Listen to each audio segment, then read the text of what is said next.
Welcome to the treasure room.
Ten, 9, 8, 7, 6, 5, 4, 3, 2, 1, 0. Prepare for vault door opening.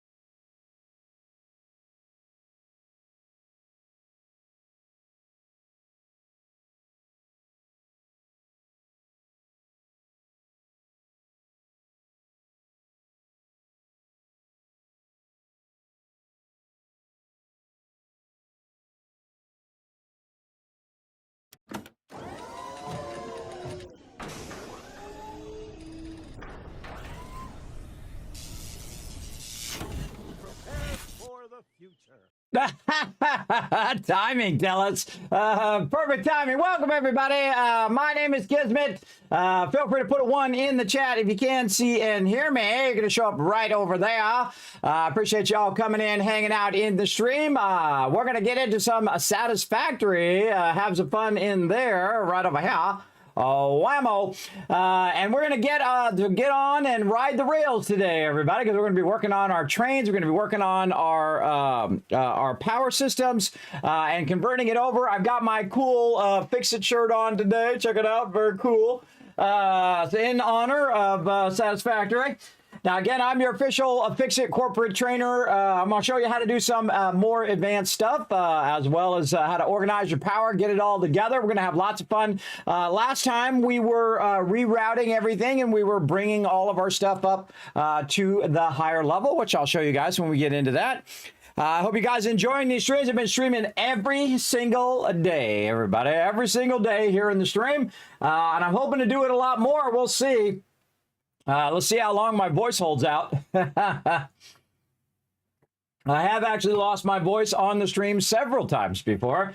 I get all excited. What can I say? I love gaming. I love hanging out with all of you. I appreciate you all coming in and showing out every time. Absolutely. Also appreciate all the peeps at the top of the stream. I saw Paul and Wist there before I was able to get my little chat thing going. I appreciate you all coming in and hanging out. I see Dragon Wolf in there as well, bringing that big old Kismet love train. Gotta love it. Gotta love it. Lots of hype there. I appreciate it.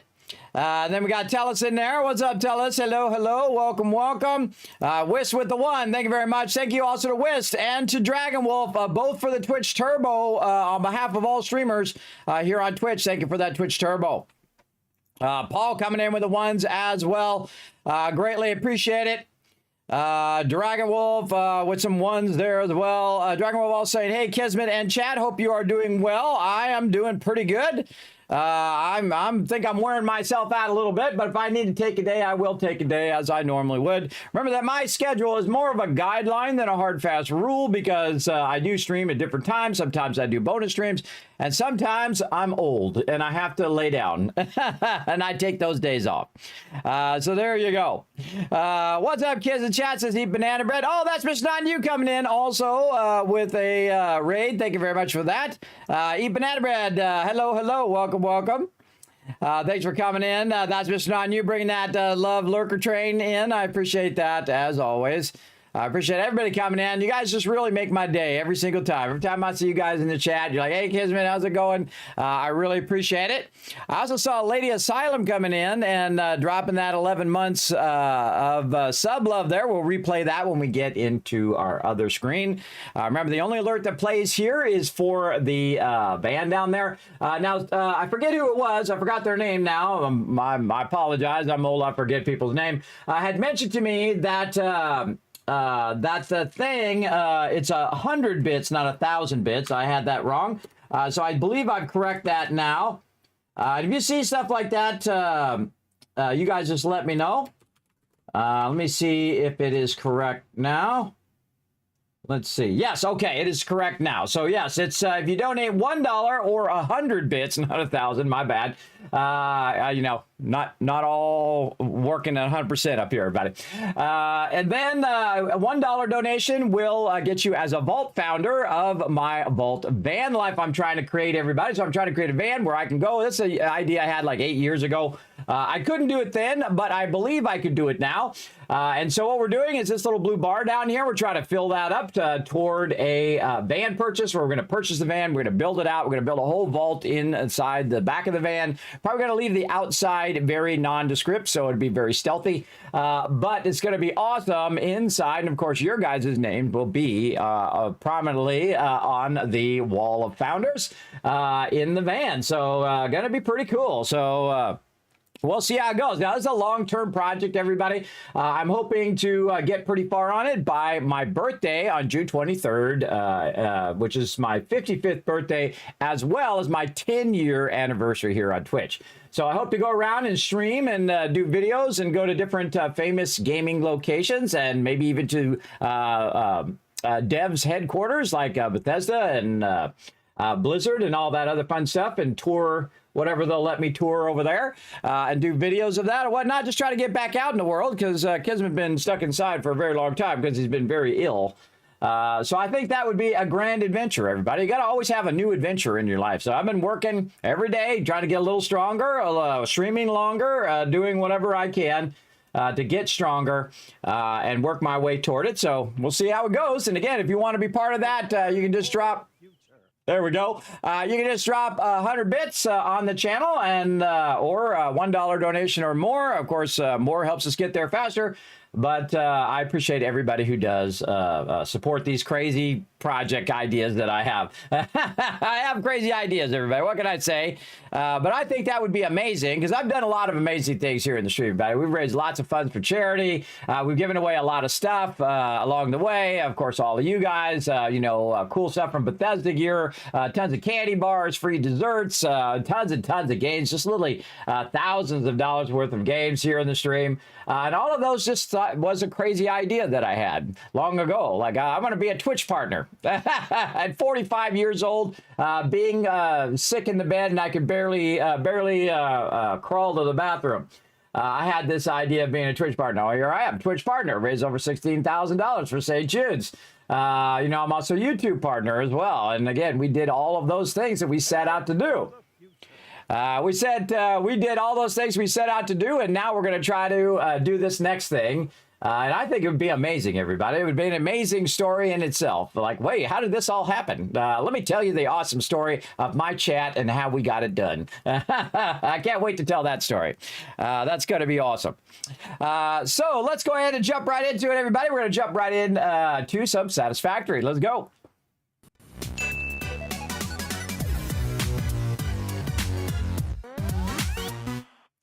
All right, let's go ahead and jump onto the server. Now, I have a server, and it runs 24/7. Right now, you see it's at 1,329 hours of the server just running on its own. Hey, Voltec calling. You're super elite. I should list you as elite on there, Lady Asylum. I totally am going to list you as elite on the Vault Founders. I'm going to put a little elite next to your name. What that is, everybody, that's elite speak. 13 to 37 means elite, or that you're elite, or it's a gamer term for being awesome, basically. All right, Lady Asylum, let me put you on the Vault Founder list over here. Right over here as well. Thank you so much for that donation toward our van project. Remember, all donations and bits are going toward this project, and it makes this little bar move a little bit more. Where are we at now? Try to hit our next milestone, which is 200. Right now we're at 120, so we're $80 away from our next milestone. We hit those milestones. We have a little dance party in here. I'm also trying to see if I can get some of my sponsors to donate giveaways and stuff like that as we hit different milestones. We'll see. Kids have been working very hard, both on stream and off stream as well. All right, look at this thing, everybody, that we made last time. This is our biomass factory back here. You can see that we have our first part, we have our solid biofuel, and behind that we have our biomass burners, just in case we need some power. You can see that we moved everything up here. If you missed it last time, we moved it in between where we have our main storage up there to down here. Oh, and more biddies coming in. Don't you just love that little Vault-Tec van going by? I love it every single time. That actually was fairly hard to get that to work, but it works great. So thank you so much, Lady Asylum, for all that love. Let's show some love in the chat, everybody. Remember, these are people that get these crazy projects off the ground and whatnot. You have bad internet? Oh, well, there you go. Tell us. Sorry you got bad internet, but that's how it goes sometimes. I mean, I have fiber optics, and some days I have bad internet. Of course, I am crazy right now. I am doing 36,000 up right now, everybody. I'm streaming to 6 different platforms at the same time. Twitch, big shout out to my Twitch peeps. YouTube, big love to my YouTube peeps. Hit that subscribe over there on YouTube. And then x.com, aka Twitter, Facebook, Kick, and Trovo. I have to write them down. There's so many. Otherwise, I might forget to mention one. I appreciate everybody, no matter where you watch me. I appreciate you all. Now remember, if you say something in the chat, I have a combined chat so I can see no matter where you are and interact with you here in the stream. So I appreciate you. Now right here, check it out, everybody. This green building is our online power, and this purple building over here is our offline power, and that allows us to go ahead and continuously run our factory here. Right here, it's got 60,000 stored charge, which is actually more than the total capacity of my actual power production right now, which is 27,000. Look at that rock solid line right there, everybody. You want to see that gray line be a nice rock solid, just not going up and down, just rock solid across. We fixed that last time. We had a few problems with our setup. We missed this. We had to click that thing. Now, of course, one of the things I'm doing very heavily in this game, because it is a mega playthrough, we're going through and, of course, sectioning all of our power into separate things so we can turn it on and off. And we're even labeling it here. If you can't see the labeling, it starts with an F or a P. The F represents factory and the P represents power. And so you want to make sure that those particular things are being run. I think actually all this coal is actually going to power. So we might want to go back and rename that. But you can see that we have a power backup here that we can actually turn off. And the reason why we want to turn that power backup off, and that's actually this purple building right here. We can go over and just see if, oh wait, power backup is not it. We call it power backup? No, offline battery pack. What's power backup? I don't know. Turn that back on. Right here, offline battery pack. I don't remember what that is. Power backup. Where is that? As well. Hey, thank you for the biddies. Yes, look at all the love for you guys in the chat there, Lady Silent. Lots of love for you. Gia coming in as well, showing some love. My voice going out just a bit. But as you can see, we can go to the priority switch and we can turn it off. So if we go look, we can see that the power is turned off. Now, what that's going to do is reduce the total power backup, and that's okay because it's still more than the total output of the power that I'm doing right now. The thing it's going to do is it's going to save that power. Kind of like when you disconnect a battery, the battery will stay charged. And of course, in real life, the batteries still diminish over time, but in game, it doesn't do that. So it will stay charged, and when you need it the most, you can turn it on and then have that power to start back up your power should your power go offline. And this is the most backup power I've ever done, because again, I've been kind of waiting until it went released to really go crazy here in the stream. So that's what we're doing right now, going crazy. Now, another thing that we're doing is we're working on our train systems. Oh, look at me. See, I'm so smart. I left myself a reminder of what I was doing. I totally had forgotten by now, everybody. Yes, I'm doing double tracks along this area right here. And I even built an under... Look at me go. Hey, I forgot I did that. Yes, I even built a little underway where you go under the tracks and get underneath there. Look at me getting fancy and stuff. All right. So what we're going to do is we're going to actually run power along the tracks here so that we can, of course, bring in the stations. Now, our main hub right now and our space elevator are right here. And so our goal is to basically set up our trains today so that our trains have lots of room to run along. You see, we were working on a blueprint that goes along with our trains. Oh, I was gonna post those blueprints on Patreon. I'll try to do that this week, everybody. That's what I was going to do. I remember that now. I was supposed to do that last Friday. I remember now. I better write it down up here in my to-do list or I'm going to forget. Post blueprints on Patreon. There we go. All right. Again, put that in my ginormous list of things that I'm trying to get to. But you can see we're doing some blueprinting there, and what we're going to do is we're going to make the train basically run around this particular area so that we can bring resources in and produce power. Now, right here, we've got our biomass back up and running, so we can easily just put some leaves over here and wood over here, and you can see inside here, if we turn it on, we've got a bunch of these that automatically make the biomass. The biomass will then become solid biofuel. The solid biofuel will run into the biomass burners. And that's if we need that particular resource. It'll be right there. I just thought of an idea, a shutoff valve.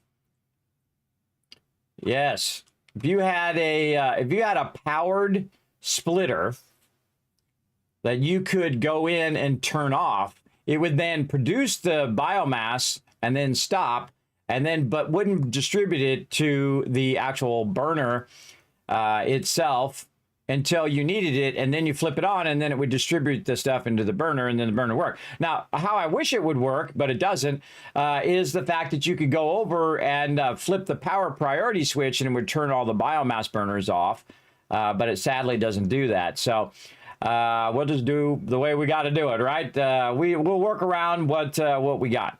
So that's going to be our main thing, is taking our power here. Now we're just going to dip down here, and we can see way over there is our oil power. And we want to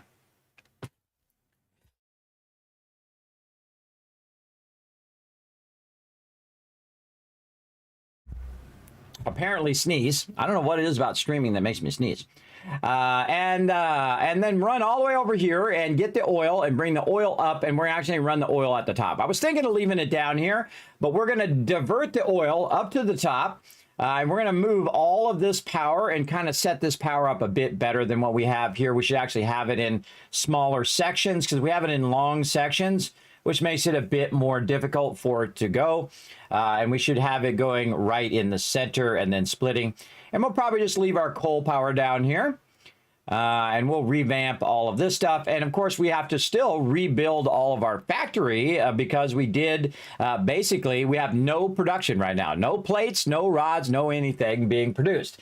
And you're like, well, Kismet, how do you have resources to do that? Well, what we did is over the holiday break is we ran it and ran it and ran it. And way up here at the top here is we have 10 boxes of each resource ready to be run into the Dimensional Depot automatically should I need them. So there's tons and tons of resource up there because we have the power of time with the server because the server will run 24/7, which is pretty awesome.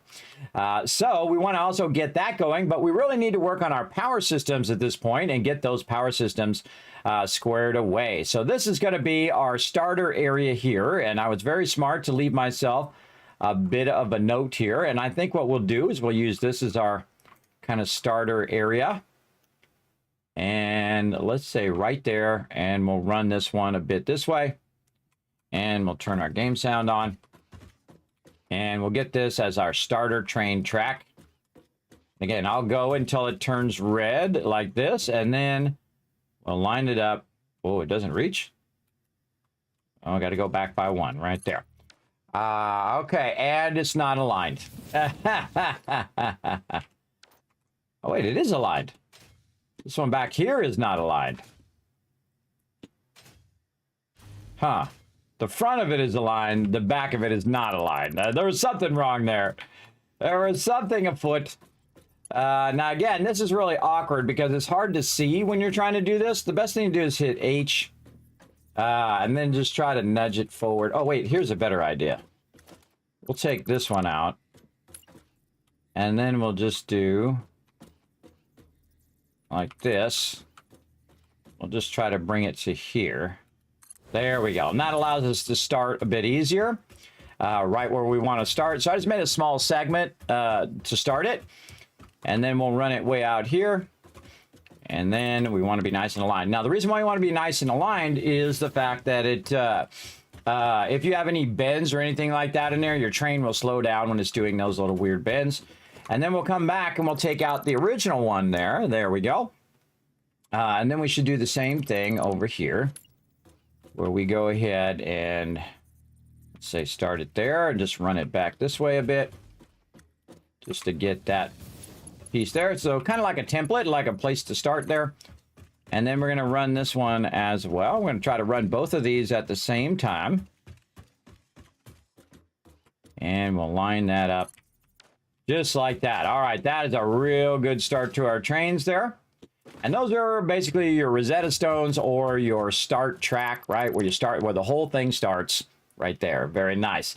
And the reason why I took these other small ones out is that what I'll do is I'll come back later, or I can just do it now, and run this track over here at max distance in this direction. So what we want to do is we want to use our train blueprint, which we have right here, as number 5, but actually that's a 2 blueprint, and we want one that is a 3 blueprint. Look at us organizing our stuff too. Look at me, man, I'm getting real organized over here. Look at me go.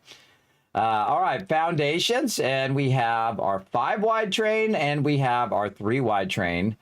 Yes, let's do our 3 wide train, and we'll move over just a little bit. There we go.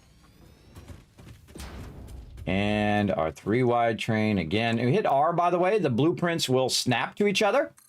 So we'll go ahead and just run this a bit out here. Now, this is a good time to use our 5 wide train. Oh, this is a turnaround. But we'll say 5 wide train, and we're just going to go ahead. Look how perfect that is. Very nice, perfectly centered. Because it's 5, that means you have 3 in the center, and then 1 on one side, 1 on one side, so it perfectly centers itself along there. You can see we have a road here. Now, what I'm going to do, just to make it a little easier on me while I'm doing all the track run, is I'm going to provide some power. Now, the way I provide power is I go ahead into my transport here, and I go ahead and just make a temporary train station. Now, my primary train station is going to be on the primary line, so I'm just going to go ahead and put it there. No reason why it's there exactly, just so that I can run power down this particular line. And that's going to actually give me power all the way in because it does run power along the train line. So we're going to go ahead and run this across at its maximum length. There we go. And then we'll go ahead and connect those together. Very nice. Okay, so that's nice and straight. Make sure it's nice and straight on there. Looks good. Yes, nice and straight. No bends, no curves, no none of that on there. So that's looking good. And then we have another one that we did last time. Man, I was on the ball last time. We have our 5-wide turnaround that we have made. And then we're going to turn off the blueprinter. We're going to try to move this over like this. So we can hit H and then just kind of nudge it so it aligns itself with our current thing here. And then we put that down. And then we also already have our train turnaround like that, which is very cool. So we can go ahead and just run this into there. And then over here, we'd want to extend this out a little bit more.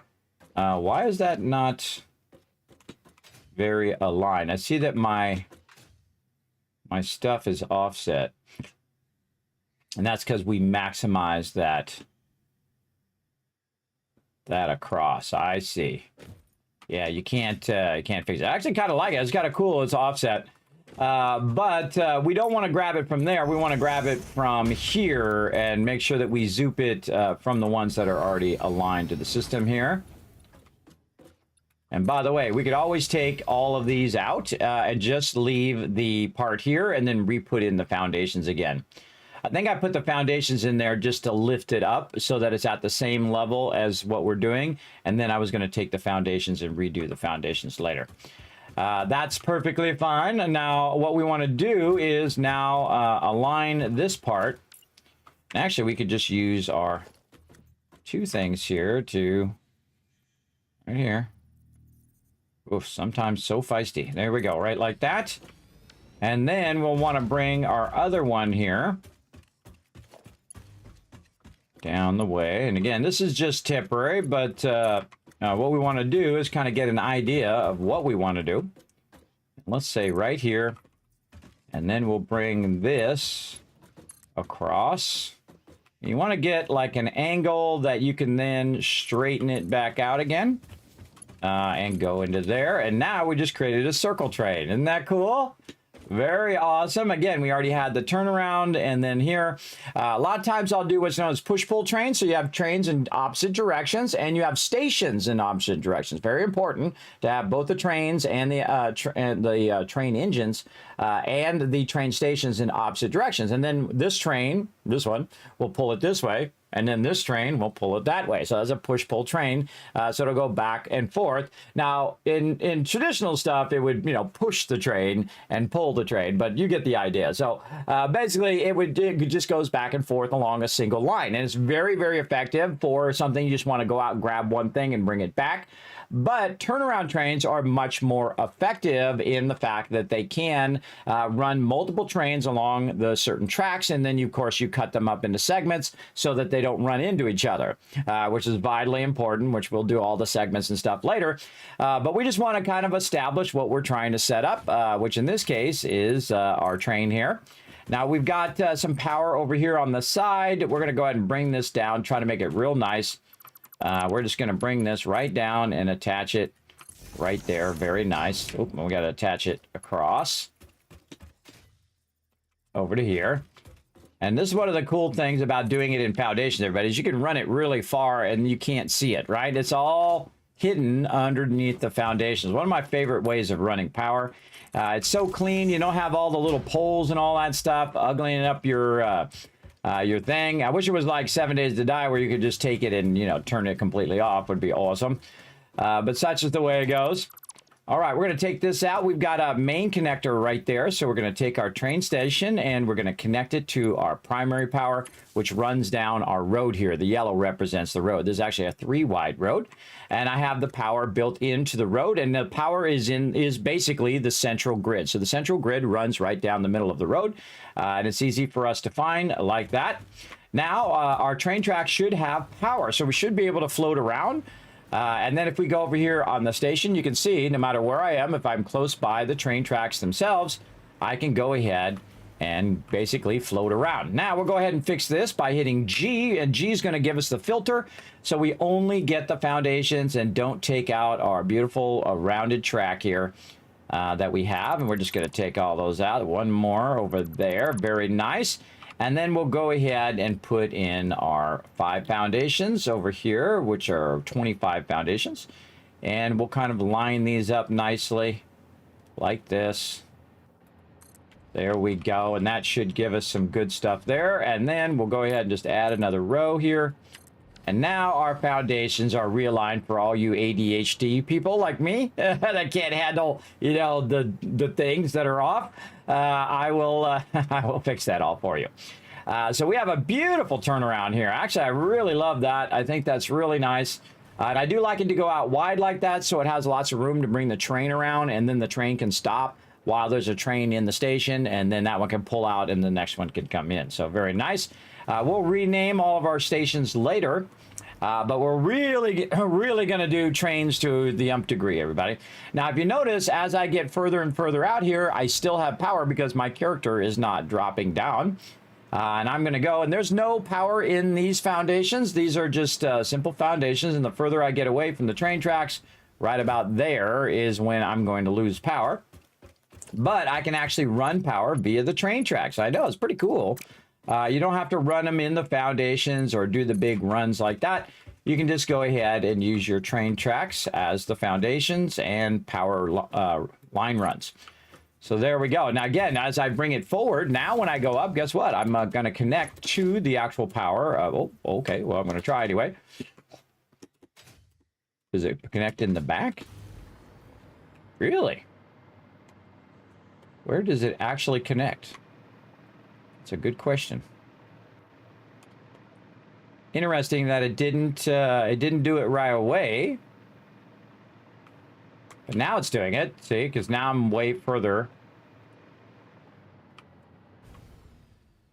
Yeah, okay. Now it's doing it just fine. Okay. Takes a minute, apparently, for the power to kick in. All right, let's go ahead and change this to our 3 wide. Now, I use 3 wide whenever I'm doing multiple trains or what I call rounded trains or rounded track.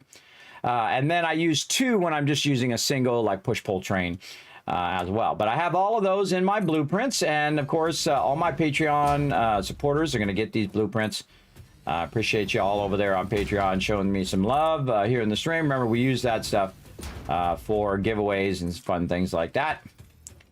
All right, and again, we're just going to run this straight out. Now, I know that last time we were looking at the map. That's right, we were looking at the map, and the reason why I'm running it here, is to get all of this stuff. That's right, our nitrogen gas, our extra copper ore, our deuterium here, some coal, and our SAM ore. That's right, that's right. We're going to run that right up through there, and then we'll be able to tap all those nodes along that line, and then go over here and get our bauxite. Yes. And then go out, get the oil, come back, and then run like that. Nice little loop. Yes.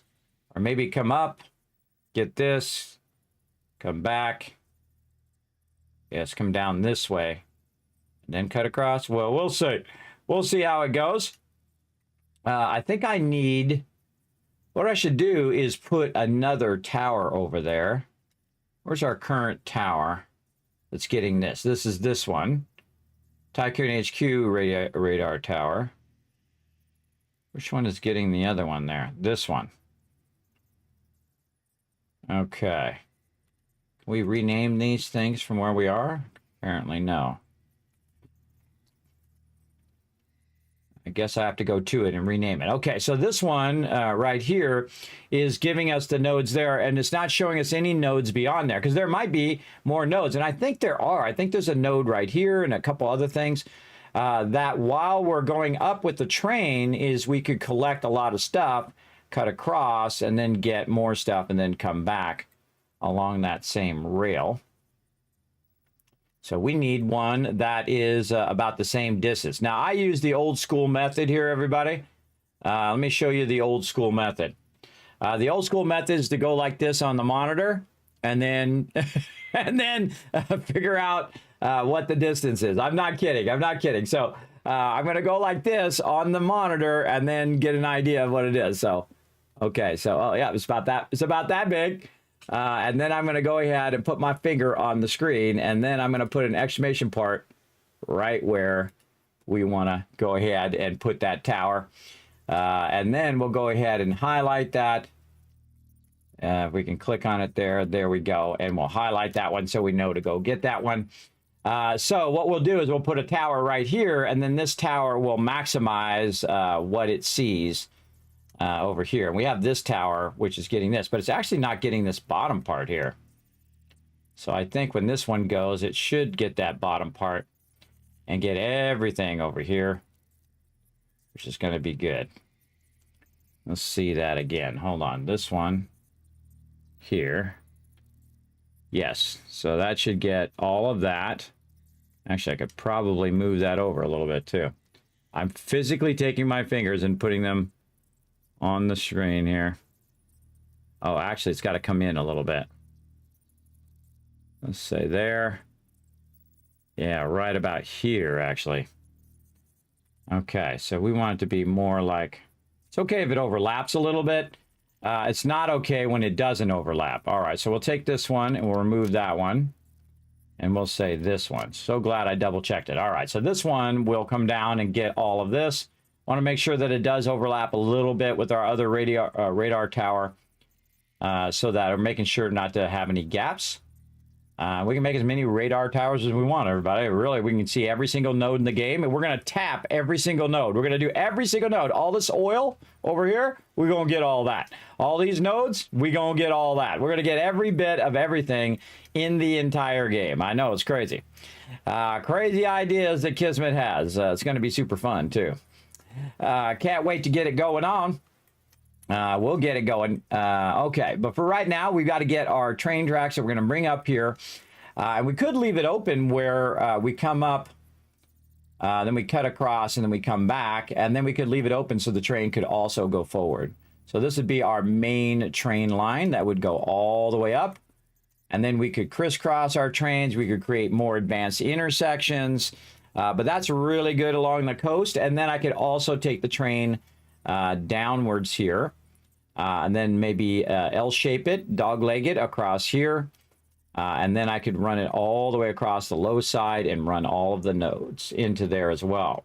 And we could just have a lot of trains looping and going to different train stations. And even have, we could even have turnarounds too, that they could turn around and go back the other way. I wonder if that works. I don't think I've ever tried kind of a loop turnaround where if you wanted to go back the other way, you would want to merge it into an existing one. Let's say we take this and we run it into here. Huh. Oh, we're running across. Yeah, we got to get the tracks to merge. Yeah, so basically you could go, if you were going this way, which is coming this way, you could loop back without having to go to the train station and then loop back the other way. That's a whole bunch of it, more complex train stuff we're going to do later. We just got to lay the tracks for now, and also all the foundations. So we're going to go do that. So I think also what we'll do is we'll try to put some junctions in too. Yeah, we'll put some junctions in that allow us to shortcut certain areas so the trains can navigate. All right, we got a lot of tracks to put down, so we're going to go to it. Hey, Rotisserie G, what's up? Paul putting that love in the chat as well. Now, if you've never played this game, everybody, this game is a 12 out of 10. This game is really good. The name of this game is called Satisfactory. It is a genre-defining game. It's actually the Golden Joystick's Game of the Year, everybody. Incredibly fantastic game for simulation games or factory builders. Highly recommend, everybody. This I actually own 2 copies of Satisfactory. I like it so much. I own one on the Epic Game Store because that's originally where it came out, and I also own a copy on Steam just to show them that support, everybody. That's how much I really enjoy this game. And this particular playthrough, I'm playing through a lot slower than I did my other playthrough. I'm not in any giant rush to get to the end. We're just taking our time, and right now we're working on revamping our primary power. Oh, that's looking good. Let's look on the map. Yeah, look at us go. All right, nice. Nice, and I'm just going to bring the foundations forward and then kind of double back. See, one of my favorite things is that you can do this from really far away, everybody. Look at that. You can zap that from way over there, then bring that forward, roll over the other one. Make sure that does snap in. There we go, and then bring that forward too. So it just makes it so easy to run those tracks as well. And then again, this power should kick in. There it is. All right, now it kicked in. And our thing looks nice and straight, looking good, no gaps. All right, looks good. Again, I can go and try to do this from up above, but the further I move away from the tracks, it's just going to drop me down anyway by the time I reach the end. But that's okay, because when I run this, it'll give me that power again. And again, it does seem to take a minute for that to say, oh yeah, okay, there's power along that train track there. Again, I'm trying to run my tracks very evenly so they're the same distances, max distance on both sides. This is probably one of the rarest things you'll see me do, everybody, is to run a double track at the same time. Because normally I do a single track and I just have it in 2 foundations. Now, you can just do it on 1 foundation, even a half foundation, you could run your trains. I don't like it because if I want to jump off of the train, what happens sometimes if you're too close to the edge is that your character will just go whoop right off the edge. So I like to run them in a reasonable amount of foundations, as you can see. Okay, how we looking? Oh, we're looking good. We're looking sexy right there. And you can see that we have all of our stuff running here. We've went back and revamped all of our oil last time. I just realized that I did that. And we made blueprints for perfect extraction. In fact, we're even aligned to the extractor. All the foundations are on their own extractor grid, which then matches up to the world grid. That's kind of a grid transition, which I like to show here in the stream. So you can have them all on their own grid and then match them all up into a single grid. And let them all run together, which is great. And that is about, let's see, 600, 600, 600. That's 1,800 oil because we have it all overclocked. We're going to bring that 1,800 oil back. Now, we don't want to disturb our current power because it's what's powering what's going on. But when we do go in and switch it over, it won't matter because we have our battery power. We have so much battery power. We have more battery power than the actual power that we're producing. So it'll run for a very long time, especially since we have no other factories right now. And the reason why we don't have any other factories is we don't need them because we have a whole big backlog and all of these things up here of our resources. That's why I built it up there out of the way. And all of these have dimensional depots. So as I'm using the plates and whatnot right here, what it does automatically is it'll go ahead and put more iron plates in there because, again, we have 10 boxes of iron plates. Now, it's not going to last forever, but it is going to last for a while. And we're going to see if we can kind of align this a little bit more to the right this time. I'm kind of going to go a little bit right. I think right here is a good T section for this. And then we're going to go ahead and run this across here. We'll turn our blueprints off because we want to get this on this edge. Where are we at? Okay, this one is the last one there. So we're going to do something like this. There we go. Okay. Now, eventually, the train is going to go on that way. And you can see that we have our bauxite being extracted here, but we're going to revert that and change it. We're going to bring it straight up from here. We're going to bring our station eventually by. Right now, don't need the bauxite, so there's no reason for me to work on that. So really what I want to do is work on the most important thing always first, and the most important thing right now is my oil power. So I'm going to line the return of the tracks toward the oil power. And so all it's going to do for today, if we can get it all up and running, is go grab the oil, bring the oil back, and produce a crazy ton of power. in our fuel power. Now we're using fuel, but also we are using turbo fuel. Turbo fuel has more power per unit of fuel than the regular fuel. But you need the basic fuel to turn it into turbo fuel. And that's what we're doing right now. And we're going to revamp all of that and just bring it all to the same level. I like to have my power nearby where my central base is, because if anything goes wrong, I can go ahead and modify it without having to run all the way out to the power all the time. I've done that so many times that I am seriously over it now. No more doing that. Oh, I thought I was a little short there.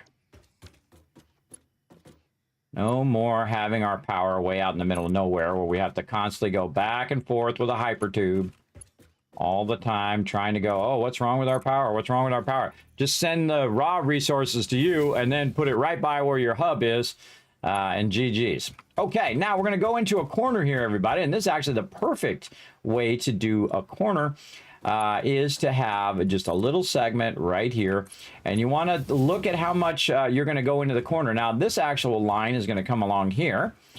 Let's go ahead and put our blueprint on. We'll rotate it, and we're just going to back up here and try to work in the corner.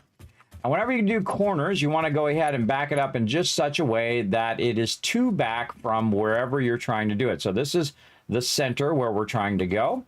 And then we'll go back by 2 foundations before we go into the curve. So this would be 1, this would be 2.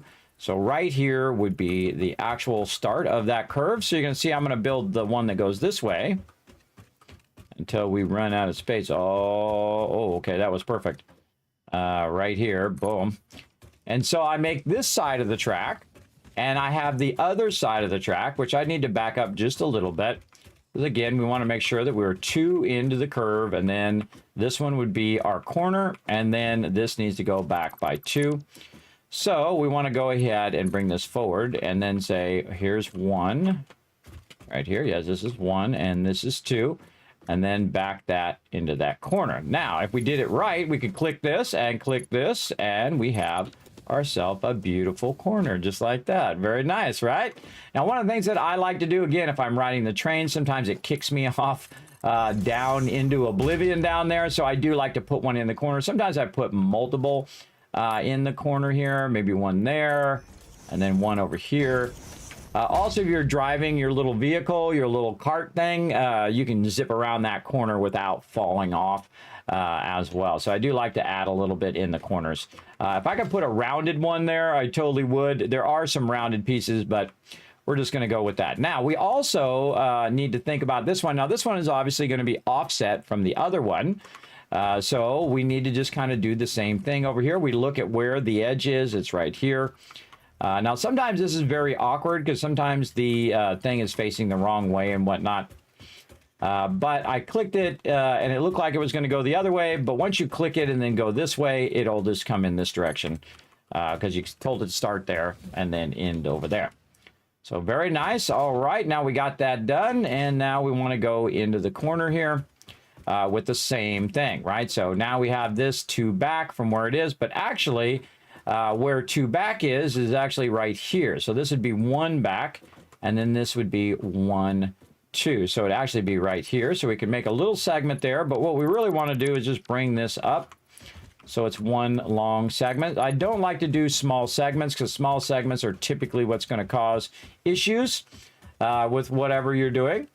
Now, the other problem is that this one now is going to be set forward a little bit, so it's not going to match up to this one. Now, what I will do is take this one out, now that we have it already aligned, and go ahead and align this here. Now, one of the problems with clicking on a curve is that you might have a wavy spot going into that curve. So I would go back here and make sure that this didn't just go like this, and then when the train comes, it's going to go. When it does that, you can see it's nice and straight when I did it, though.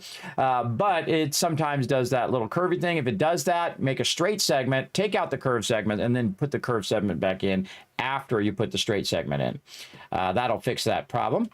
Okay, and then over here, same thing. So here's our curve. Here's our curve segment. So this is 1, and then 1, 2. So it'd be right here. And we'll go ahead, bring this forward right to there.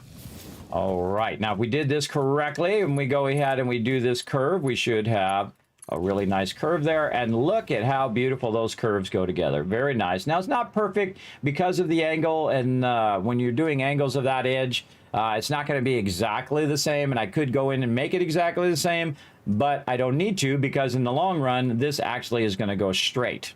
So you need to think about what your next steps are in the front if you want to spend all the time trying to make that, you know, perfectly aligned so that it's equal along both edges.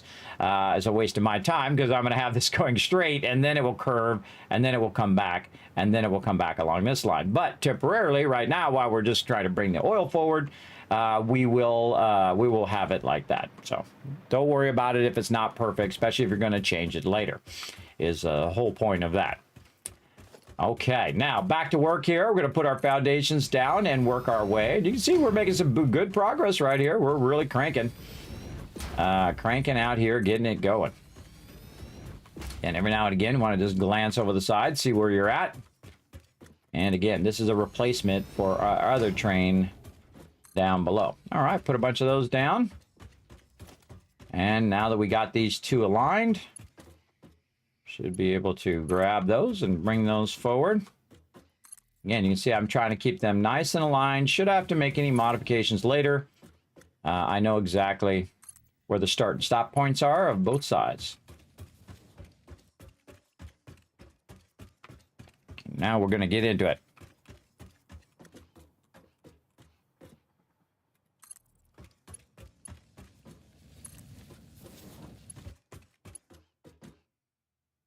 And the great thing about train tracks, too, is they go very, very far. How we looking? All right. Oh, more room. More foundations. Again, whenever I do foundations like this, you can see that it's used up the plates, and the plates are filling right back up again in there. And that's why I made a whole storage area to micromanage that for me, so I don't have to keep running back to get plates all the time, because that sucks. That sucks to have to do that over and over. Okay, looks good. Getting there. And I think we're about there. Maybe a couple more. Right here, because we got to have a space for the train station itself. I think we're just about over the train station. This is probably a good point for the train station. So let's go ahead and switch this over to our 5-wide train foundations here, and we're going to center that so we can start to do our train station. And we're going to make a fairly bigger train station this time. Make this nice and long here, but we can go ahead and come into the train station and then turn it around the other way. All right, and we're going to look down here. I think we could definitely get that all to flow right up here. We'd have 3 pipes running up. It's all of our storage and everything to get that going. All right, let's get our train tracks in here. This goes really fast once you have it down, especially if you're using your blueprinting. Your blueprinting really helps a lot. You saw we can put the foundations down pretty quickly. Now, you might see some people who build very fancy, and that's fun to do, but I don't typically do that because that's very inefficient. To build a whole bunch of fancy rail stuff as you're going.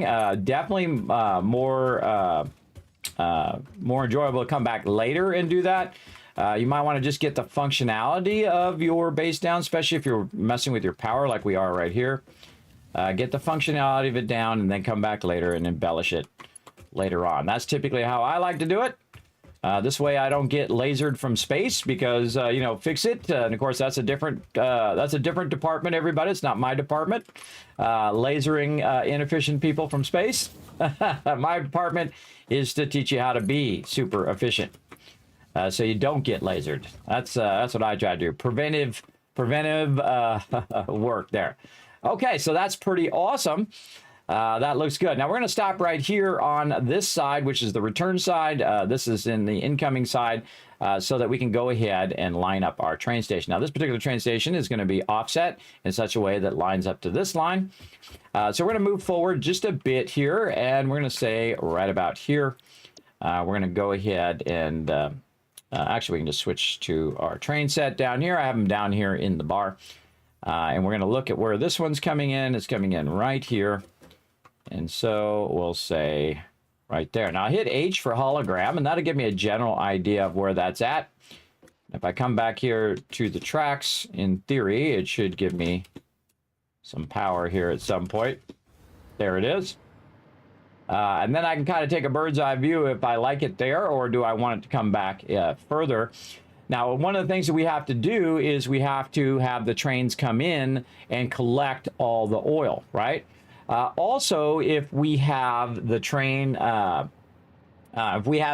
collecting other resources, those other resources also need to be accommodated in here as well. So if we put it down like this, we won't have enough room for the rest of the items that we want. So we definitely want to move that forward a bit more. So let's go ahead and move this way forward like this. Let's say right there. And then, by the way, if you notice, I'm floating around now because I have the ability to do that. And we're going to put the thing here. Now, this is a freight platform, not really what we need.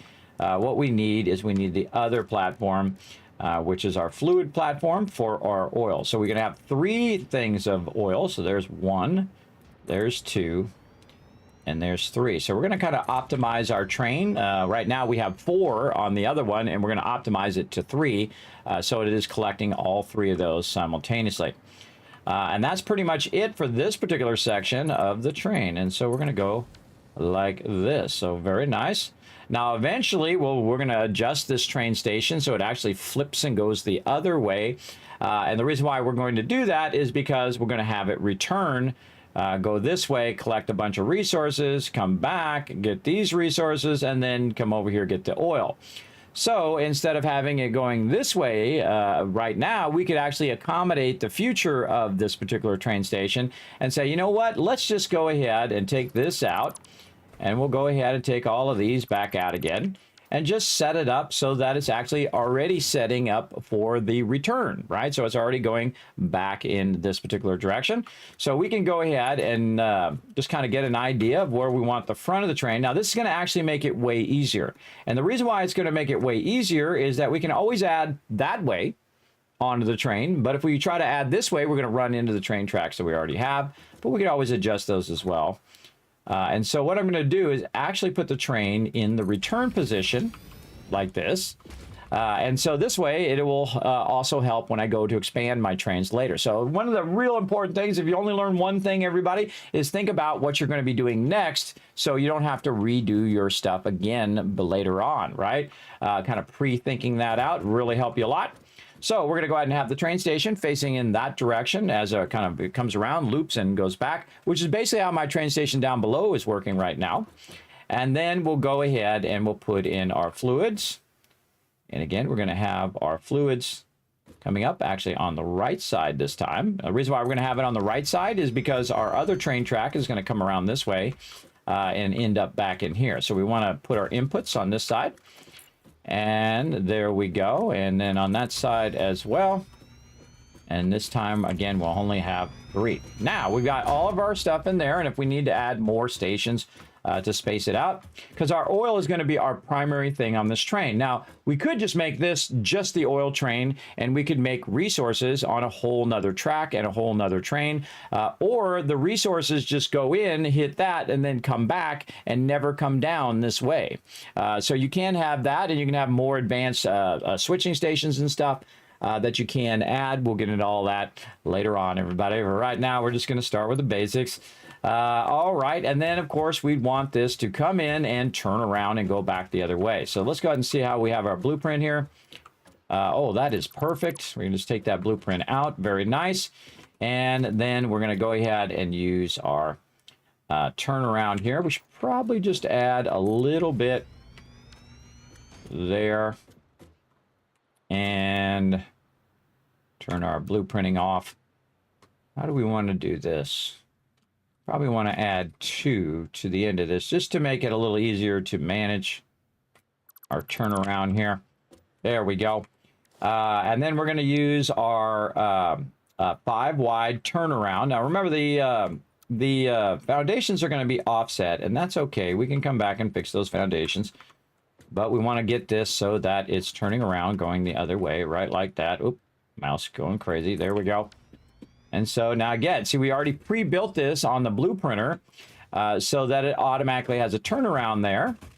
And then again, we'll go in and we'll run our ones down the side here. And we're going to take this and run this nice and close.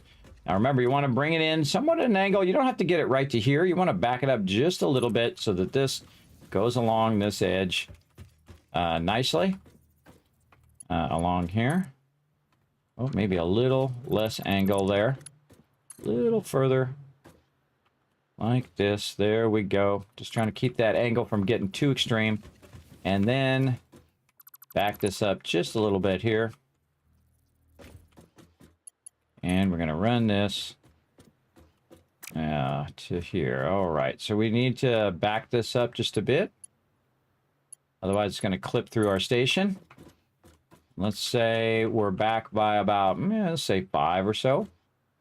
Say right here. And then we should be able to run this from there over to here. Ah, clipping my station. No, no, no, no. Oh, no, you don't. Oh, no, you don't. No clipping my station.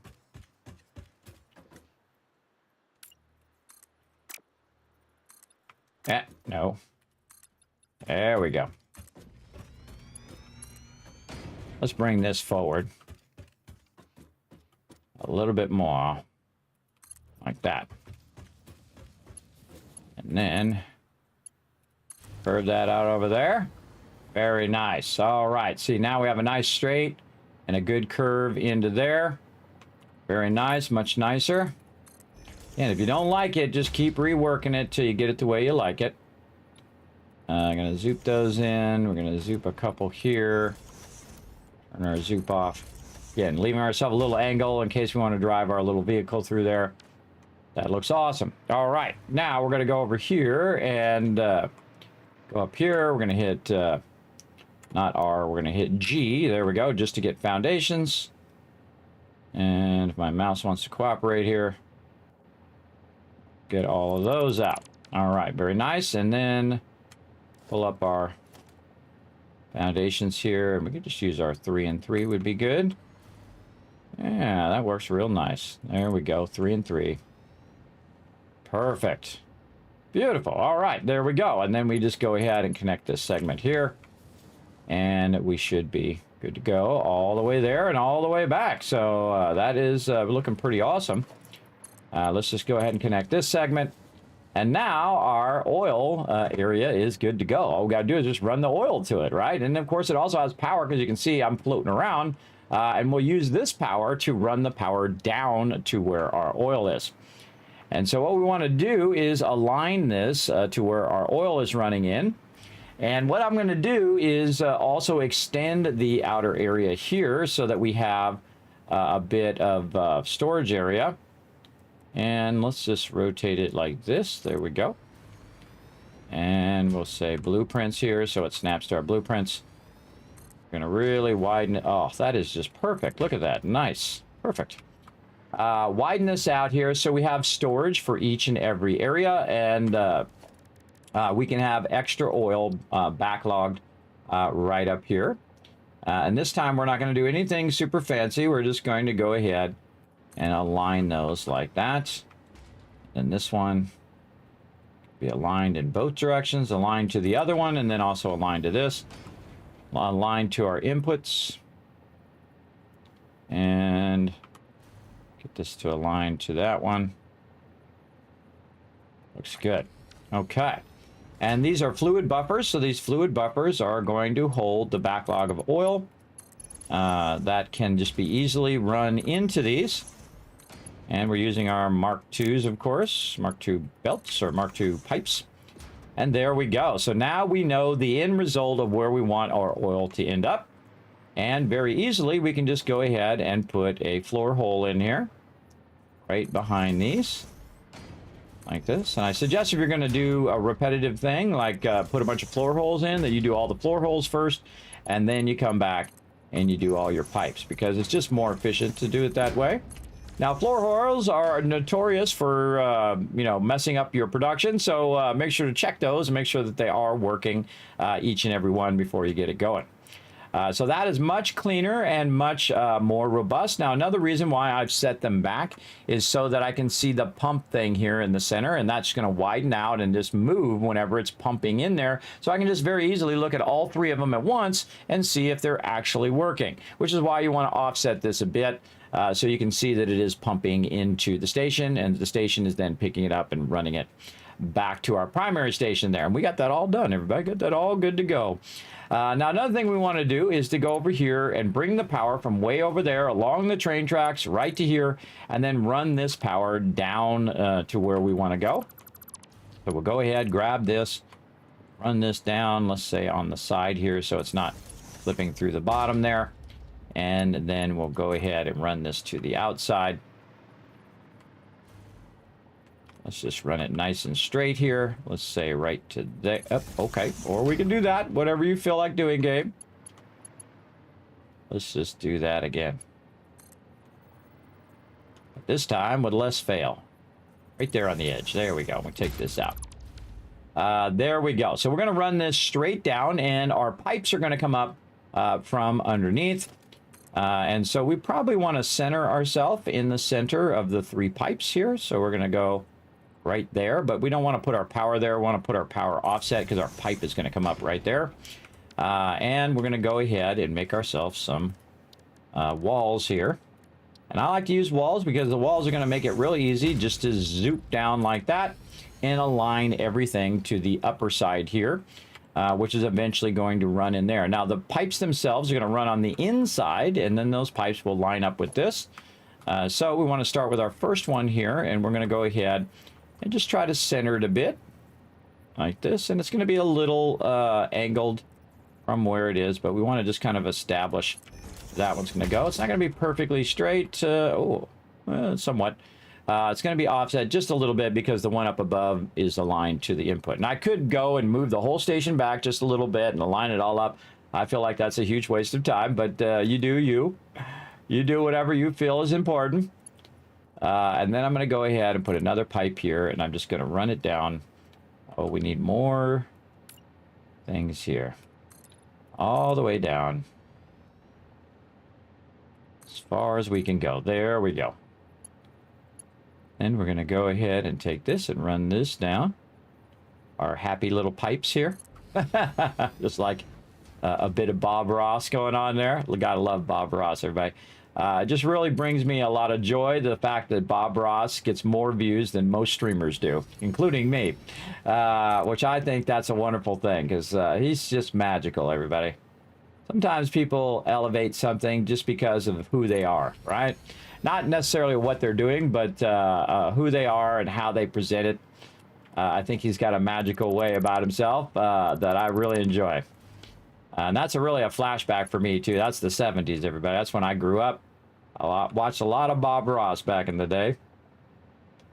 And it was quite enjoyable. All right, so there we go. We got our three pipes established and our center pipe established there. And you can probably guess what we're going to do with these other pipes. We're going to distribute them to the other part. So once we have this running, the oil is going to automatically go up here. Now, of course, you're going to need a lot of pumps along the way to get it this far up. Normally, you don't want to do that because it comes at a cost of course, your power and your overall power. But that's okay. And speaking of power, we're going to go ahead and run our power down to the center of the back of this. And then we're going to run our power line way down like that. Now, here's a little trick. You want to go down here and see if you can make that gap, right? So you come down here. And then you're trying to get back up again, and then you go like this and see if it will let you connect to the top one up there. Otherwise, what will happen is it'll stop and it won't let you go any higher. So that's about the max distance that you want to go. I just did a rough guess of where that is. And of course, these power connectors is what makes me float in my little hover pack thing that I'm using right now to kind of float around. And again, we're bringing it from our primary power, which is way over there, running over to here. And our train station is powered off of that. By the way, we can go over and at the other end where this is connecting to that station over there, have it where we can just turn that power off, and it would turn all of this off. Everything down the chain would go off all the way down, including all of our oil extractors as well. So we'll do that later where we'll have a priority switch, which will be basically our oil train. We'll do that later after we get this going. So we're going to go ahead and go down here, and one of the first things we need to establish, of course, is all of our walls. So we'll get this going. Don't forget to bring your power line down or you'll suddenly drop like a rock. So we'll go there. And it doesn't have to be max distance. You can just make it however your vibe is, about how far you want it. In the end, it doesn't really matter. All that matters is that you can climb back up that if you want. Oh, whoa, see that? See, I almost fell. That was a little too far. A little too far there. Let's go there. See, it warned me over here on the left that my power was about, I was too far away from power there. So again, be quick, put that line down before you drop. Now, of course, I could always just make a ladder and climb my way back up again. It's all part of the fun. Like that. What are we building today? I'm late to the stream. We're riding the rails today. We are revamping how our rails are going. You can see there are rails coming out here and going here. And we're going to replace this entire rail line down here. And we're going to have it up at the level of our base. Now, the level right there is above every tree and most of the mountains and whatnot, so that we can run them in such a way that they'll be above everything. So they'll always run straight and they won't have to go up inclines or down, up and down inclines and all of that. It'll all run above everything. And so that's what we're creating, a network of trains. And we want to start with our primary power right now. And that's what we're building. We're building a replacement for what's going on right down here as well. And then we'll go ahead and bring this down just a little bit more here. And we'll see if we can line up our foundations here. Perfect. Look at that. See, they're both on the same world grid, so they line up perfectly like that. Very nice. And again, I'm just kind of pre-doing a lot of the stuff here. And then bring this all the way down into the foundation here. And then we're going to run this along this kind of foundation. Now, we don't want to disturb our power right now. Eventually, we will go in and modify that, but we don't have any of our stuff set up yet to get that going, and we don't have our power set up yet. We're just kind of setting up the piping. We're setting up where we're going to be doing all of our line runs and all of that fun stuff. You want to do all of that first when you go to replace something, because you don't want to just take it out and then be working on it while you have no power. That's very ineffective.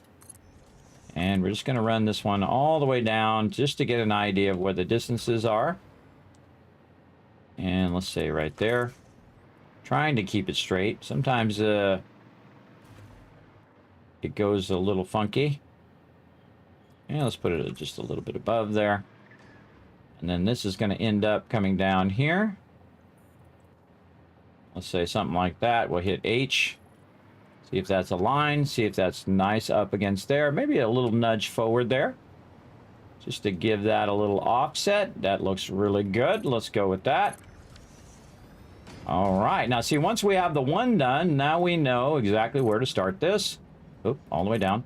Where to start this, and now where to align all of these pipes on the way up. So we'll align them together so that they're equal. And this will help us later when we go to do our pumps.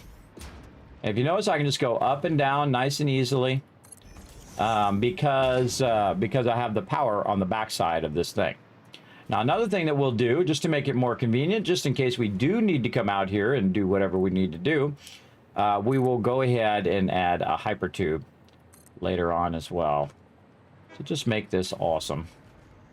There we go. And I like to have it offset from each other. It's just easier to run the pipe, so you're not, constantly trying to run the pipe into the other pipe, which can be very annoying. It automatically kind of snaps sometimes into there. And we'll do this one, and then we can get this one from way back there, which is just so cool. Then we'll run this one. And look at that. Nice. Love it. All right, very good. Now we have to decide whether we want to start at the top with our pumps or do we want to start at the bottom. And that's always a good question. I'm a big fan of starting from the bottom and then spacing it out upwards, but you can do it in the reverse. So we're just going to drop down here. And we're going to start with what's known as our flat pumps. Our flat pumps are going to be right along here like this. And we're just going to make this, let's say, right to there for now. Eventually, this whole entire part here, this whole entire part here is going to be gone. And we're going to replace that with these 3 pipes right here, which are just looking so nice and so clean. There we go. And so our pumps are going to need to go up the thing here. So I'm going to put it right here, back it up just a little bit like this. And we're going to put the 3 pipes in tandem, and they clip over each other just a little bit. I feel like this game is always trying to troll you. It's always trying to rotate your stuff the wrong way. See how it rotated that one the wrong way? Because the light should be on the left side. So it tried to turn the thing around for no reason, even though I had already told it that I wanted it to go this way on the other ones. So watch out for that. Now we're going to also connect the power. It just so happens that I did that. I actually didn't do that on purpose. I just realized that I had that there, which is perfect.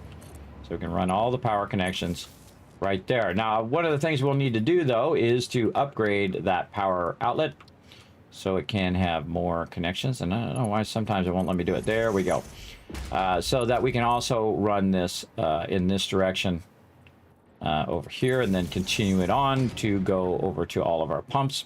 And you can see that we went in and we labeled it all out, and we have all of our pumps going, and this has its own storage built in as well. So basically it's extracting, running into the storage, it's then coming out of the storage and currently running up into there. But we're going to clean all this up, so all 3 of these pipes are going to come together and end up right over here.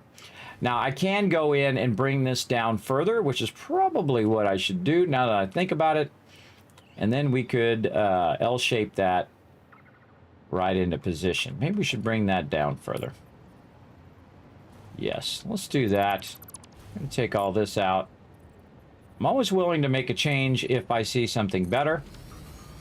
In this case, I see something better. All right, let's go ahead and see if we can run these across here. Okay, very nice. And so we can bring all 3 of those down, bring them this way, and then align them onto the world grid. See how far we are from the bottom here. Okay, we're 1 from the bottom.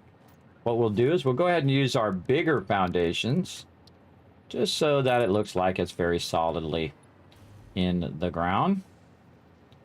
And let's say something like this. And we'll bring this one down just a bit. Yeah, just a bit there. We go full down. Now let's go this. All right, zooming off. Let's go that, and then we're going to bring this over here. They match up pretty well as well. Remember, these are 2 separate grids that they're on. That's okay if it doesn't perfectly line up, because we're going to make it perfectly line up when it runs along here and goes here. Maybe we should make this go out 1 more, I think.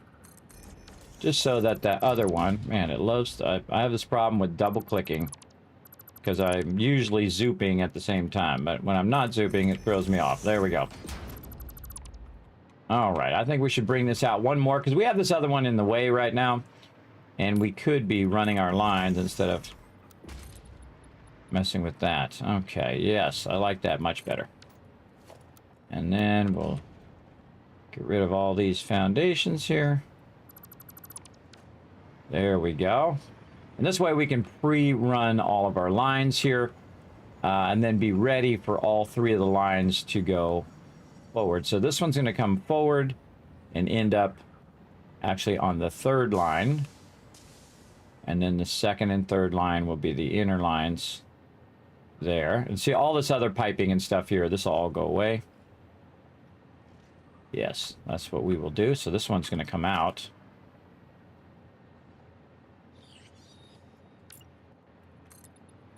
This.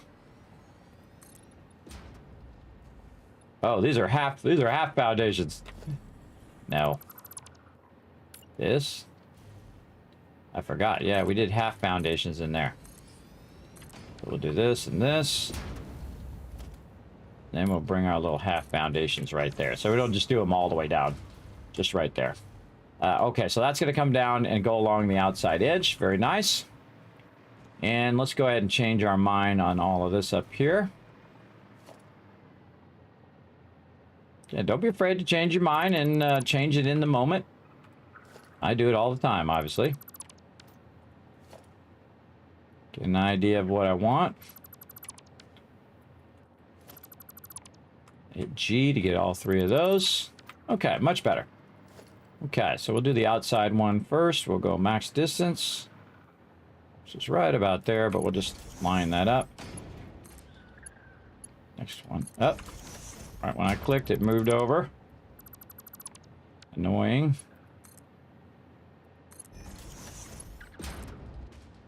There we go. And then all the way down. Doing the same thing we did before. Hit H to check the offset. Move it forward a little bit using our arrow keys. And all the way down. And then see, once we have one, we know exactly how to line up all the rest of them. Like so. All right, easy. Okay, very nice. Now, we want to go ahead and make a transition from these pipes to lining up on this grid over here. So very nice. And this one's going to go out like this. Be the outer one. And then very nice. Look at that, everybody. Very nice. And again, see, I've shorted them a little bit so that when they come out, they'll line up to each other. And I've transitioned from the world grid, which is this, to the grid of the extractor. Now, this is actually acting as the central grid over here for all these extractors here, and they end up over here. And so then I'll transition from those 2 grids. That's what I just did. I transitioned from the extractor grid to the world grid. And I like to use different grids because, you know, it challenges you to be better at what you do. Oh, wait, we need to actually do the shortest one first. Let's do the shortest one first, or the one that's furthest back. See, we got some sort of power connector there. Get rid of that. We'll do this one first because it's going to be a shorter distance than the other ones. So we'll say here to line that up. And then there. There we go. They all line up nicely there in the corner. And then this one's going to come out. End up here. Let's just go 1, 2 back. And that should go there. And then when we run this out, yeah, this should go. Oh, it needs to be one more forward.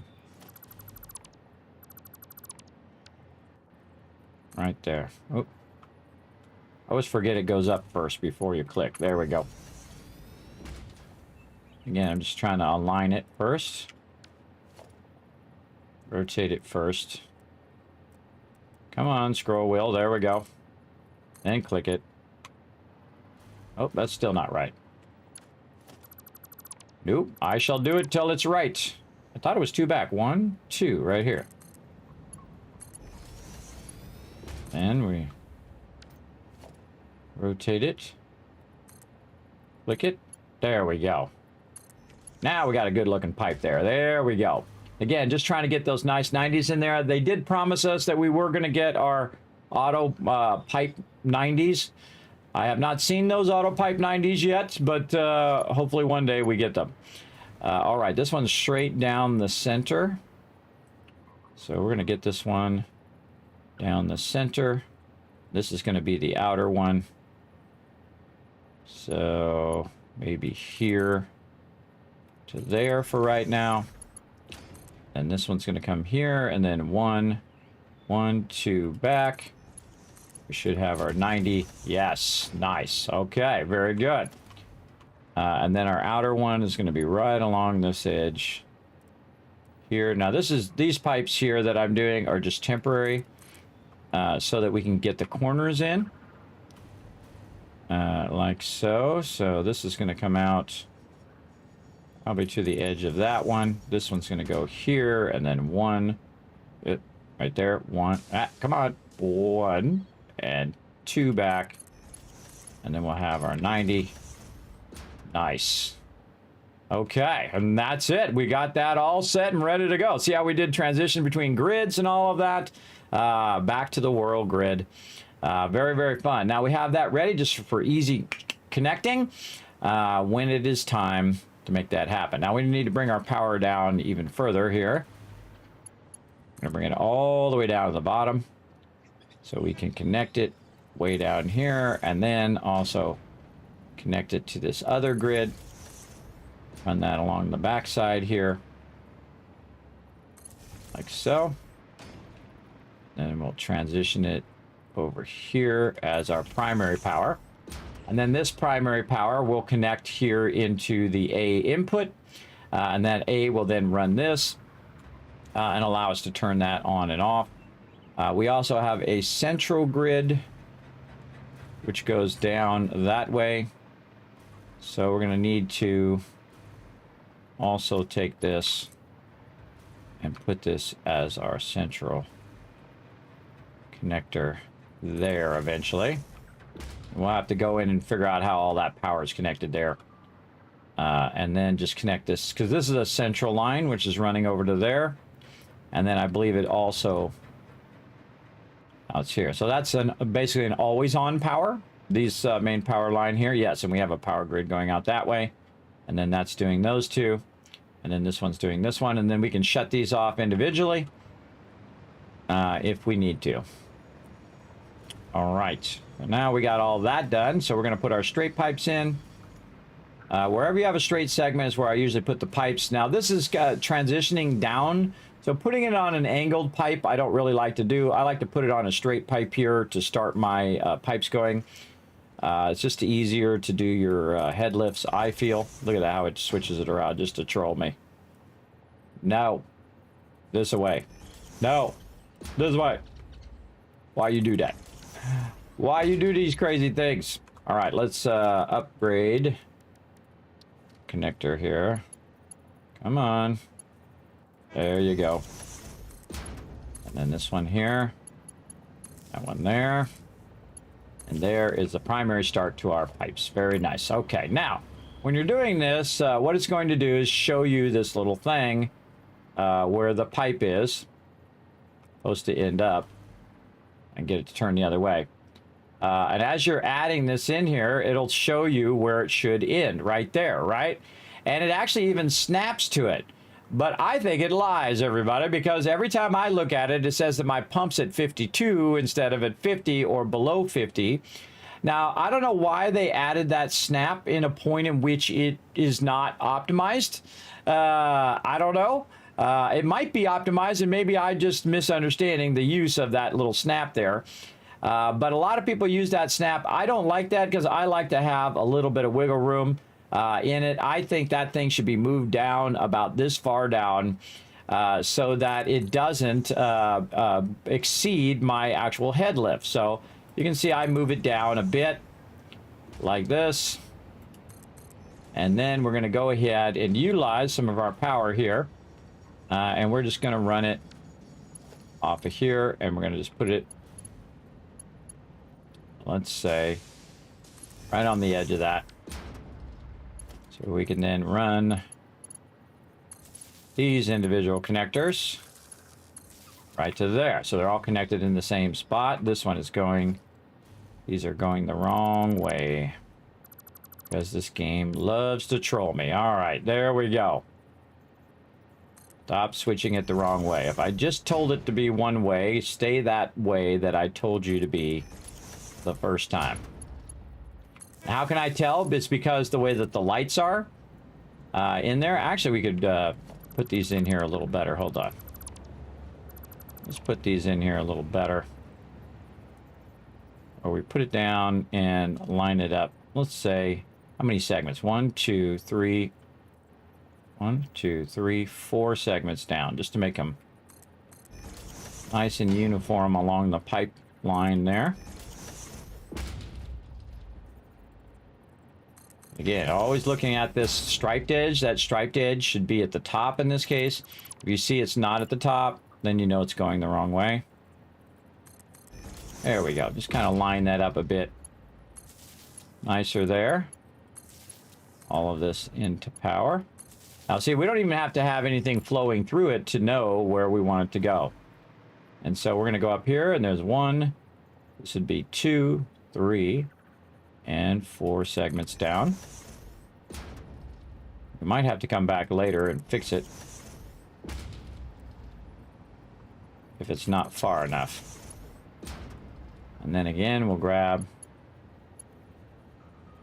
an individual line just for these. Like this.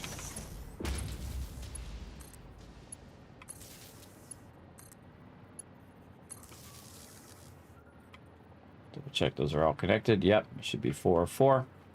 Okay, so that's all good. And then just keep doing that same thing over and over again. There's 2, 3, and 4.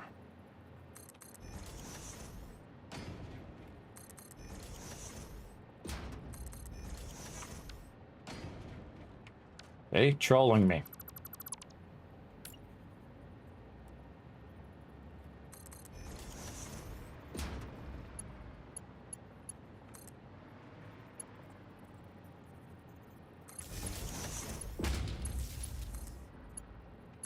I set the orientation a certain way, it should stay that way. But I don't make the games, I just play them, everybody. So again, we're doing our oil production here. We'll count that as a half. We're gonna count this as 1, 2, 3, 4.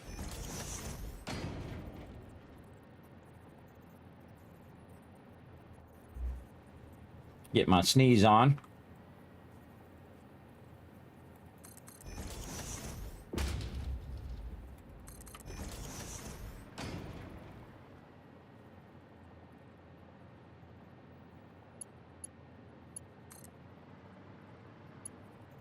We're just pulling these separate lines just to make it easier for us to run the power. Like that. And we'll know if we did it right, because when we start pumping this, if it doesn't pump to the top, we know we're in trouble. Oh, we went past it. We know we're in trouble, for sure. Okay, and again, we'll go 1, 2, 3. I can't quite see it, so we'll just say we go down a little extra. It doesn't hurt to be a little overcautious. And again, I don't like mine to hit the maximum of my head lift, even if it comes at the cost of a little extra power. I'm okay with that. Now, I could go back and, by the way, align all of these power runs exactly to the thing if I wanted to. I feel like it's not worth your time, but you go ahead and do you. I'm gonna do me here. All the way up. There we go. 1, 2, 3, and 4. Why is this one not aligned to that? See how these pipes are, these pipelines are not aligned? What happened down here that caused those pipelines to be not aligned anymore?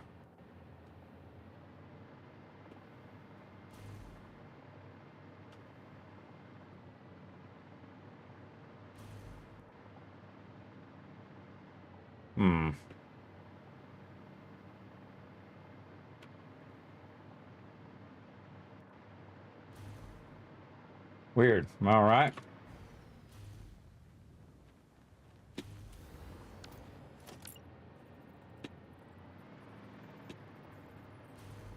Yeah, it just happened to be when I put the pipe on there, or the thing on there. Those just looked aligned a minute ago, and now they look not aligned. These ones are aligned. These ones are not. Something funky going on there, and I don't like it. Let's rerun it. All right. Might be better. Something funky there. I don't like it, but as long as it works. All right, let's do this again. Yeah, those are totally not going to be aligned to each other. Fine, we'll just, we'll count it on the other pipes. 1, 2, 1, 2, 3, 4. Nope. Oh, we could have rotated these out too. That would have been a good idea. Let's rotate them out. I'm gonna redo all of these. Just dawned on me, I could have rotated those out too, so they were more flat. All right, let's take this out. Flip this around. Left click, then rotate so that they're like this. Extra work, but, and they're gonna clip through each other, but I think we'll be able to see the lights a bit better. Why it doesn't default to that, I have no idea. Oh boy, come on.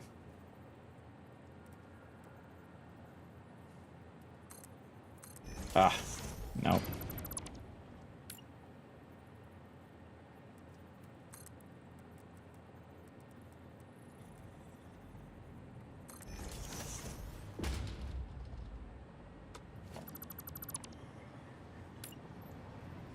It's easier to see the lights.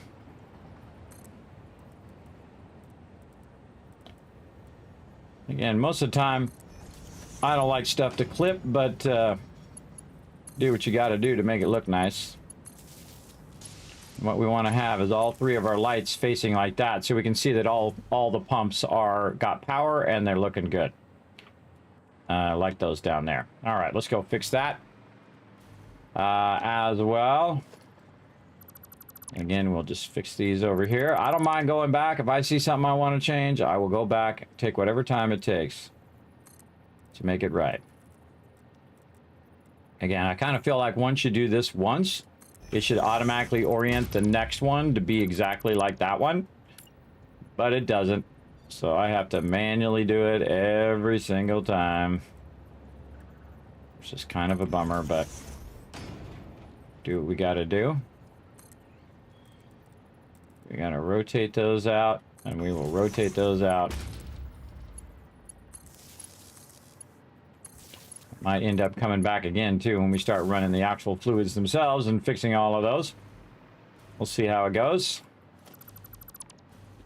We're going to do it. Let's try to do it right on the first try as best we can. There we go.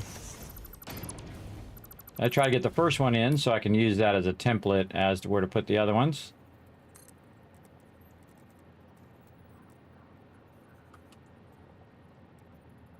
That way.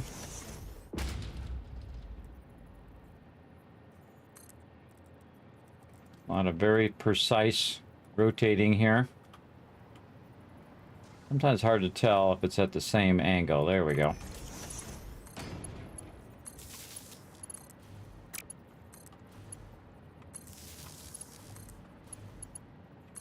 We got all three yellow of our pipes. Alrighty. Just rinse and repeat. Now again, we're using a lot of pumps here. But believe me, it's way better than level 1 pumps, which we'd have basically twice as much. Which should be a lot more work and a lot more fooling around with it.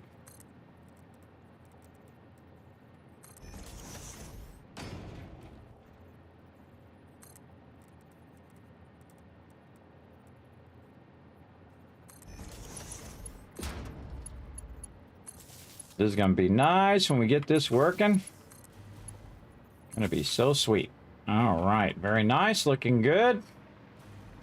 Luckily we did it before we did all of them, that we caught on to how we wanted this to be. Yeah, make them nice and flat. Now see, the funny thing is I'm doing all this extra work. Normally I just leave them like that because it would be less work, but in this particular playthrough, we are mega building. So when we mega build, we also think about the aesthetics of what we're doing as well. This just makes it easier for me to see that they're all got power and that they're all working eventually when we have these actually functioning. There we go. Oh, that's looking sharp. Okay, next. Going up.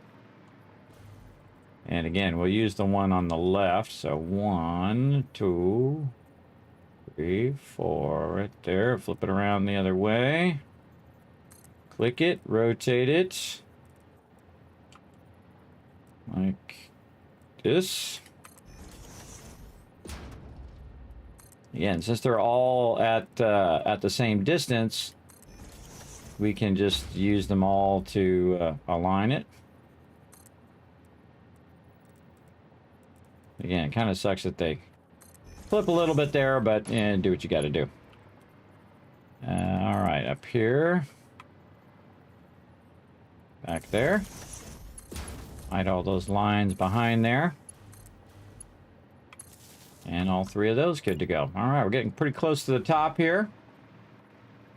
Almost there, so 1, 4, flip it around this way. And then rotate it like this. Bingo.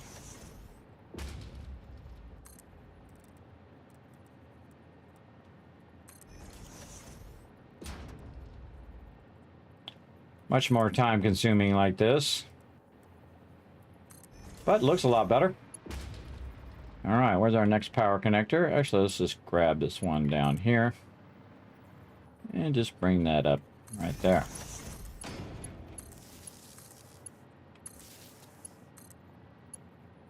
Okay, we're looking good. Again, watch where the striped area is. Striped is the direction in which it's going.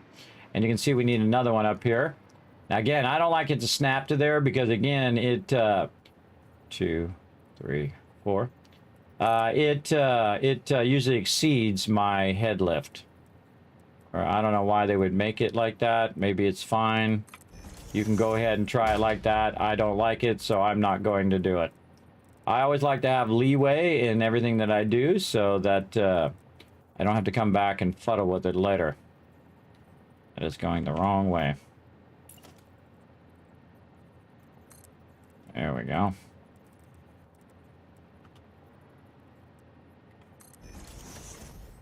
Got to get these last pumps in, and this should take it all the way to the top and run it into our station. There we go. We'll grab our power from up here, run it right back here to have its own separate connection. Sometimes what I do is I run the power down the center like this and then just have it up here and connect it. In this case, I put it in the back just because we're going to be doing some hypertubes, or a hypertube in the back.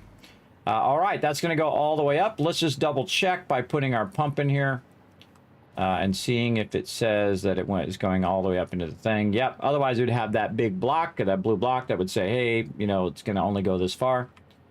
Let's do the same thing here. Yep, right up in there. And right up in there. Okay, cool. That's going to go up into our storage that we have for each thing. And of course, the actual extractors themselves have their own storage. And that's all good to go. We just need to go down here and double check that our ones at the bottom are good to go. Hey, it's Fred. What's up, Fred? These are all going the right direction. They all have power. Very good. And then in the back here, we'll just put some pumps in just because. There's actually a pump built into this blueprint that I did. There's actually a pump right there in the back, so it can pump it out of there. And each of these have their very own pump in the middle of it. Now, I already have all the structure already set up of all of the line runs. So all I need to do is just transfer those lines into there, and then we'll run that up into that alternate train.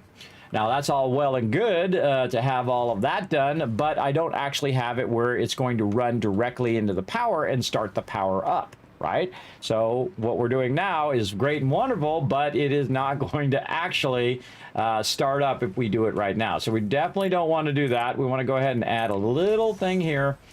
And what I'm going to do is go ahead and work a bit on my hypertube here, right here on the edge. We'll just put this, right there. Looks good to me.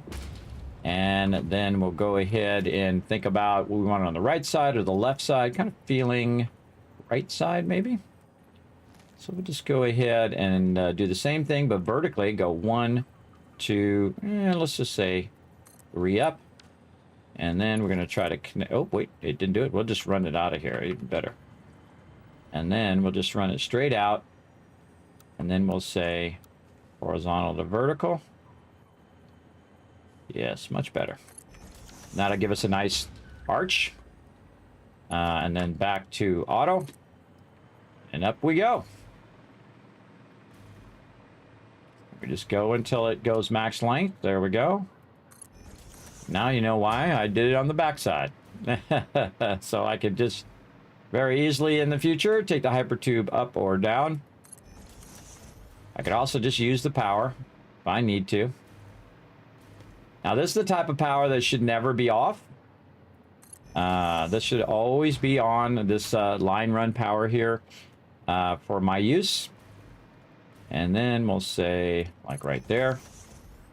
And we'll go ahead and put our entrance up here. I like to have my entrance up off the ground because I don't like it to accidentally drag me into it when I'm running by, which happens quite often. All right, nice horizontal to vertical, so we get the nice arc there. Very nice. That's looking good. Okay, now we need our entrance, and we have a power connector back here that we can just run that over there. I do not like it. No, do not like it running through there. Let's just use a pole, and we'll run our pole down. Nice thing about the pole is you can also check to see how your power is doing, which is really great. Really great to have a good amount of those poles around to check that in case you start having issues with your power and stuff.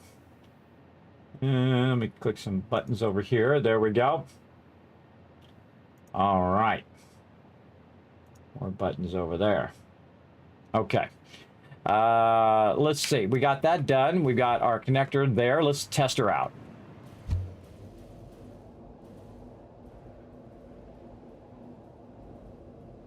For Chewy. Look how far it launched me, everybody. Way over here. Get some barrel nuts while we're at it. So you can see that it'll launch. You can actually slow yourself down at the end if you want. Now we need an entrance going back the other way. And we'll go ahead and take this and do the same thing. I'm going to put it on the left side here. I just happen to know that underneath here is also a power connector. So we can just connect that in. Put that back. And there we go. So now we have that nicely connected. We've got that all going. So we're easily just connect that into there and all the oil will flow the opposite way.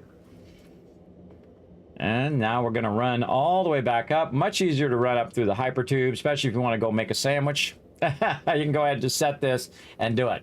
Now, another thing that we might do on our hypertubes is to go in and put them on a priority switch, and then we can turn them on and off based on where we want to go. Now, I'm not going to do that many hypertubes that's really going to be that big of an advantage. But remember that your hypertubes are always drawing power all the time. So now this is a big power draw on my power grid the whole time. Even if I'm not over here and I'm not doing anything, it's still running all the time. So if you had a priority power switch, you could just set it right here and run this in, and then remotely turn them on and off as well. But I'm just going to leave them on for now. They'll be fine. Okay, so we got all this done. Now we're ready to ride the rail, everybody. Let's go ahead and put our foundation back there. You can see we did our circle grid here where it just comes in. Look how beautifully perfect that is. Nice. And we are going to go ahead and make ourselves a little bit of train here and test these new tracks out. Let's go. Oh, and we got 10 minutes too. All right, there goes our station. Looking very much nicer than my other one. Very clean, clean build there. We want to test our tracks out to make sure we're not missing any segments. Uh-oh. Uh-oh, what is this? Kismet done made a mistake. And that's how you find those mistakes, everybody. You test it. Okay, it looked like I was trying to click on this and I missed it. That's okay. We'll just go ahead and fix it. And now we all good. Put the train back on the track. Going in the right direction. There we go. And let's test it out. Sometimes when you're trying to click way back there, it's just a little bit forward.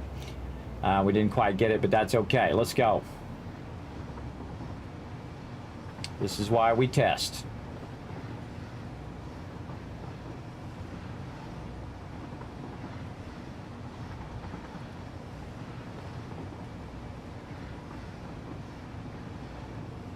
Oh, this station is actually going the wrong direction. Yeah, that station is facing the wrong direction. Brake. Jump off. Ghost ride it. It's facing the wrong direction because this is the return, and so it's coming around and going like this. So this station should actually be flipped the other way. So we're going to take this out, and we're going to flip this while we're thinking about it. Otherwise, we'll have issues with that later. Now, this is actually only a temporary station anyway, but we're going to go ahead and do that. Now, whenever I add a station back in again, I do not trust these tracks, everybody. Do not trust that those tracks are going to work properly, because it's only going to come back and be a headache for you later. So just re-add those back in again. And then we're going to go ahead and run our power again. I forget, I think we were running it on this side, but now that we've flipped it back this way, we can go ahead and kind of lean out a little bit. Run it under there. And then just run it right to there. All right, we got to find out where this line's going now so we can take that back out. Let's get this way. Right over to here somewhere. Probably the one that's not red, right here. Yep. I mean, we could just leave it in there, but I try to be very efficient, and if I don't really need it there, take it out. To keep all your line runs nice and clean, like you see here. Okay, let's get underneath here to see how our foundations are doing. Yes, let's just fill in the rest of those foundations now. And we can still see our line runs there. Nice. Okay. So yes, this station now going in the proper direction. And now we have our thing replaced. The thing is, though, we definitely need to revamp this whole side over here so that we actually move this. I think what we're going to do is flip how we have this so that we can offload the oil here and then return back. But we also want to think about if we're bringing the train in to go on further or anything like that, we'll want to leave that option open. So this is going to come back, turn around, go this way. We might be able to fit that in there. And we need 3 oil things in there. So let's take this out. Let's grab this out of there and move this forward as much as we feel comfortable doing. Let's say there. There. Take this out. Yeah, I don't know. That seems pretty close. So let's go. Our fluid transports here. Yeah, that's definitely not going to fit. And which way do we want these to go? We want these to go this way because we're going to build that way. So this needs to be on the other side. Yep. Let's revamp that. Okay, so this is going to go like this, and this whole part there can come out. We could take this out. I'm going to revamp all of this. Like I said, that was all temporary so that we can run the power along the lines while we're working. But this is going to come back, and this part's going to be straight. And this is going to be the curved section because it's going to come straight this way, offload the oil first, and then turn around and go back the opposite direction. because we want the oil to be pumped this way, because all of our big power manufacturing is going to be this way, just like we have our power manufacturing over here. And I left a little bit of a spot in case later I decide, you know what, I want to bring my oil or my coal up here. To put my coal plants, because we're putting all of our power plants in a row. We are not going to be putting our nuclear plant anywhere close to our actual primary base. That will be way out by itself, just to keep the waste material way out there.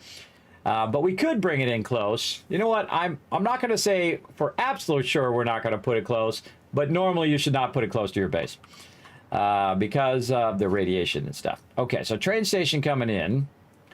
What we need to do is leave enough room for 3 oil stations. So we're going to say, let's do this here. 1 there, which is 2. And then this would be 4. And then this would be 6. And so our actual train station would be here. We're going to have it going in that direction. Yes. We need to go in the other direction. Okay. Now, sometimes it's hard to see where the arrow is, so I'm going to move over. Make sure I've got this aligned. Right here.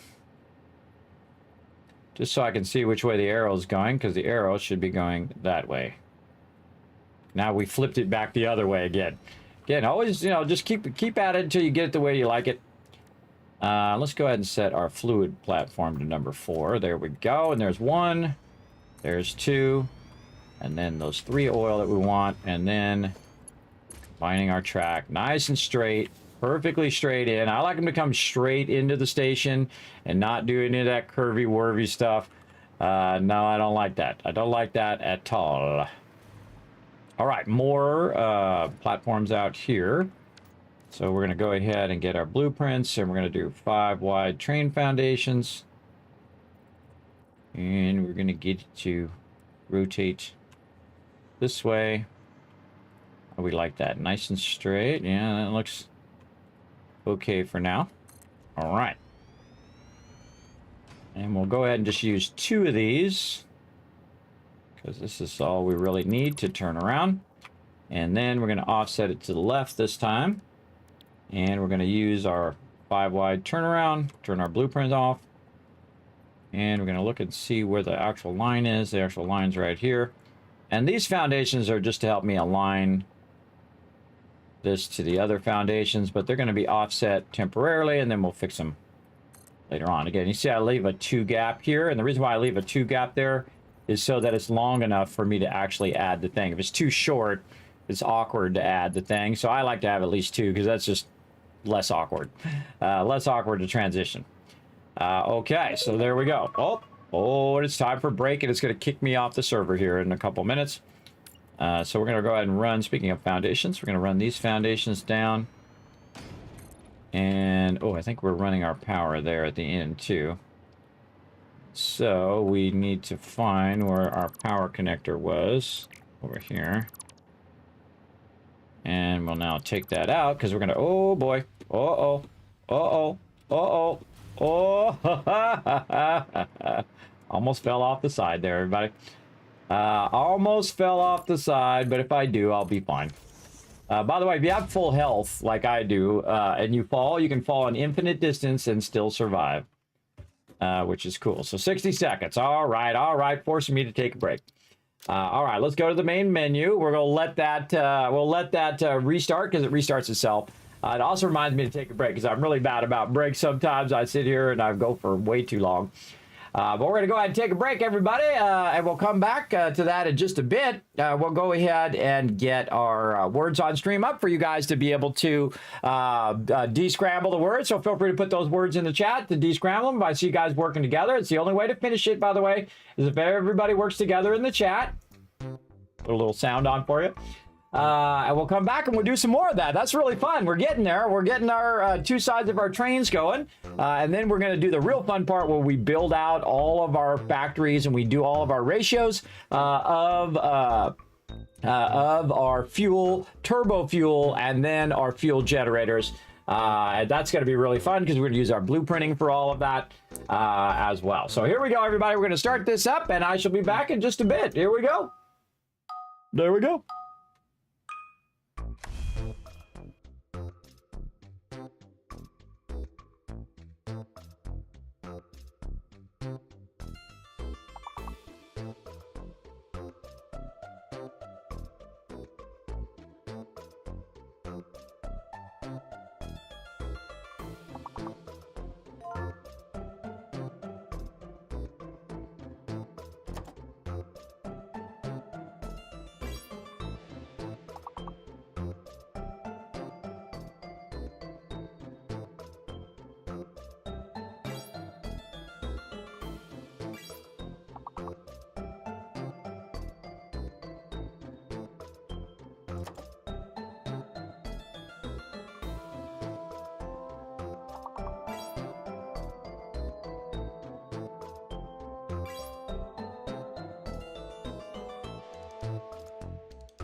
All right, I'm back, everybody. Yes, the fake letter means that you're going to see one of these letters cannot be used. Now, here's a great trick, everybody. See the word concern right there that Rotisserie G got? That means that the letter that's wrong that you can't use is the X. Now, I know that because there's no X in the word concern. And so all the letters have been used in that top word, which means you know exactly not to use the X. Now, if you get every one of these words, everybody, I'm going to give you guys 5,000 kiss caps to everybody in the chat, and I'm even going to try to help you get it right here. But, you know, I'm most likely not going to be that much help. Neon. Ha-ha! Maybe I am going to be some help. There we go. Let's do it, everybody. Come on, 3 more words. You got this. Come on, chat. Rise up. Take a moment. Come on, you big brains. I know you got it. I know you got this. Let's say, and you can see that the X is turned red. You know that one is the fake letter. Right here. This has got to be a C word or an N word. Remember, this is definitely a C word, everybody. Try a bunch of C words. Now, remember, these are all alphabetical, so that definitely has to be a C word. I don't know. We already did corn. It's got to be... Oh, cone! Oh, good job. Good job. Perfect. Right there. You guys got yourself 5,000 caps. 1,000, 2,000, 3,000, 4,000, 5,000 caps right there. Nice job, chat. I knew you could do it. All right. Let's get back to some Satisfactory here. Let's get back to it. Always fun to do a little bit of words on stream there while we're taking a break. Yeah, let's say some GGs in the chat for everybody. Nice job. And now you know what the fake letter is all about. So there we go. Let's get into it. All right. Now, right about midnight, my time, Eastern Standard Time, the server restarts. One, to remind me, Kismet, take a break. And number 2, to reset the server so that it's more efficient when I'm playing on it. Typically, you want to do that on your server daily. Have it to restart at least once per day. And it automatically does. Now, actually, in this case, the actual Satisfactory application tells the server to restart as opposed to the server itself. Yes, prepared for the future. Another biddy coming in. There we go. Very nice. Okay, so now we have to go back here and we have to divert a little bit of this over here. Let's turn the sounds back on again. We want to go ahead and get our thing going over here. Now we'll run this right down the side again. You know what we're going to do is we're going to reline that up right there. Get that connected. And run that right there. There we go. I'm going to back this up just a bit, and we can try to bring this over like this, everybody. It's really awkward to do it this way. What I suggest that you do is that you bring it from this way first across here, and then it's a lot easier. And you want to kind of, give yourself about 5 foundations or so, depending on what kind of curve that you want. And then set up both ends first, and then connect your curve through there, and it does a much better job of creating a nice curve like that. See, that's actually, I think I like that curve more than I like the other one. You can see that it's a really nice curve and then just cuts right there at the end. And again, I'm a big fan of adding a little bit of extra foundations here and over there just to give you that edge there. And then maybe one right there, just so if you're driving your vehicle or you're running along there, you're not right on the edge. So that is sexy sharp there. All right. Oh, we got one problem, though. This one turned the wrong way. Let's go ahead and flip this around the other way. There we go. Want this all to output on that side. Now, when you're doing train stations, everybody, there's load and unload. By default, it's going to say load. Now, this is the unload side, so I want to go ahead and remember to go to each of these and tell it to be unload. Right over here. Very nice. And we need to once again go over here and run our power on this side like we did originally, like this. There we go. And then we're going to pick up that power and we're going to run it underneath the foundation so it ends up way over here in this little corner we did before. Wire is too long. Aw, let's just put it right there first. And then we'll connect it over there. Nice. Okay. Now you can see that we can move around and float around because the train tracks are electrified. So basically it's bringing that electricity through the train tracks over here. Plus we also have our connector from over here that's helping us as well. Okay, so now we have that good. We have these all unloading. Let's just double check. Unload, unload, and unload. All right, we're going to go ahead and call this Tycoon HQ right there. There we go. Like that. And we should have other trains and train stations. Okay, this is Tycoon HQ up here. And now what we're going to do is we're going to build out our train. Now this particular train is just going to have enough just to take these oil canisters and drop them off right there. We're going to have one engine and we're going to have 3 cars. Now the cars are universal, so they'll both take items or fluids or gases. So all you have to do is put the cars down, how many you need, in this case 3. So we're going to reduce it from 4 of our current train down to 3 because we've combined 2 of our lines now because we have our larger pipes where we can run it at 600 instead of running at 300. So that's going to help us basically have smaller trains, use less energy, use less power, have less things in the station, and so on. All right, and so we're also going to go over here and add a bit of this, and I think what we'll do is we'll take some of this out, and we'll go ahead and add ourselves some foundations here. So foundations, we're going to use our 25 foundations here. See how well this lines up. I kind of feel like it's got to go a little bit forward. Looks like we're going to need 2 of those. Let's just go ahead. Oh, we could just do our thing we did before where we did the 3 and 3 and 3. So yeah, let's do that where we're going to go 3 there. And then snap our blueprints and then 3 there and 3 there. Yes, very nice. Now, when it comes out this side, we also want to have a storage. So we're just going to do the reverse of what we did over there. And instead of going in, it's going to come out. And we'll move it forward here again, giving ourselves a little bit of room. So when we run this pipe out of here, go to our pipe here. When we run that pipe out of there, we can see if it's flowing out of there or not.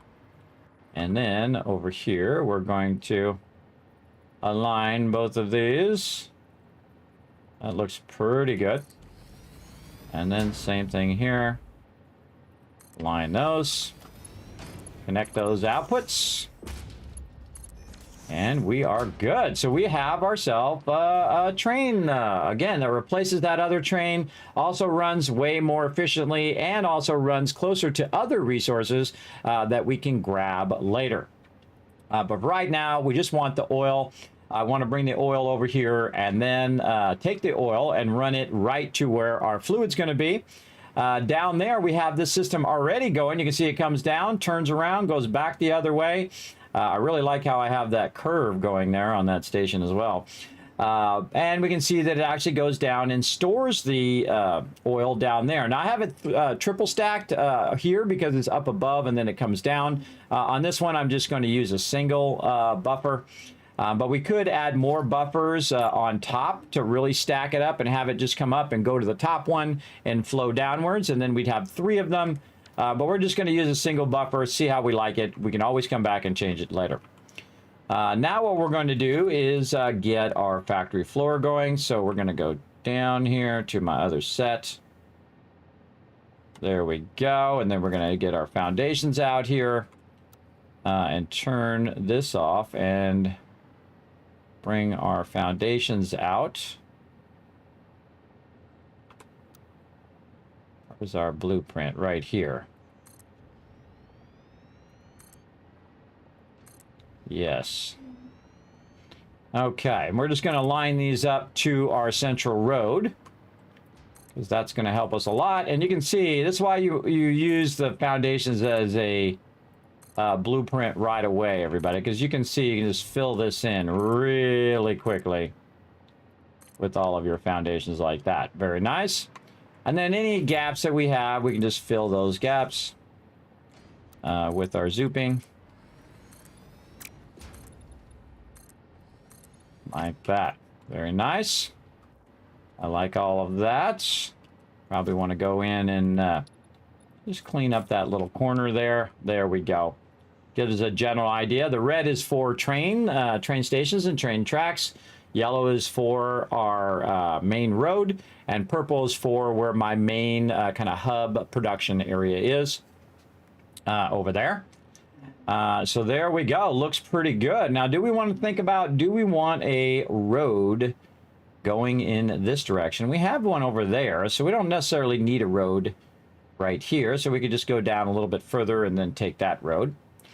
And we want to go ahead and refigure out all of our fuel stuff. So let's go down and take a look at our current production and go from there.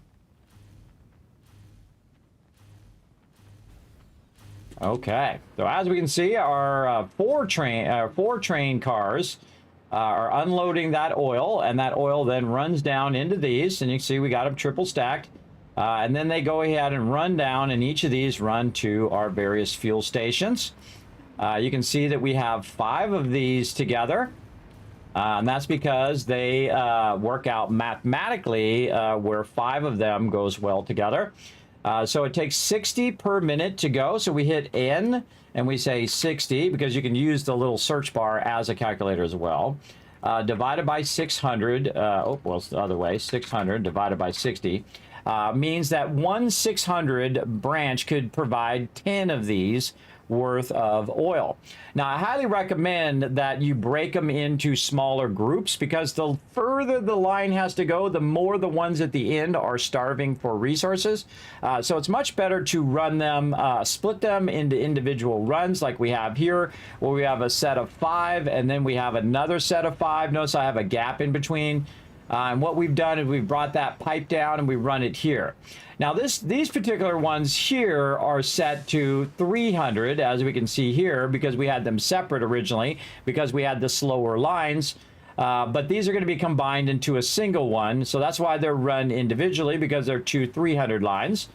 But you can see over here on the other line, that is a 600 line, that we're just running this like this.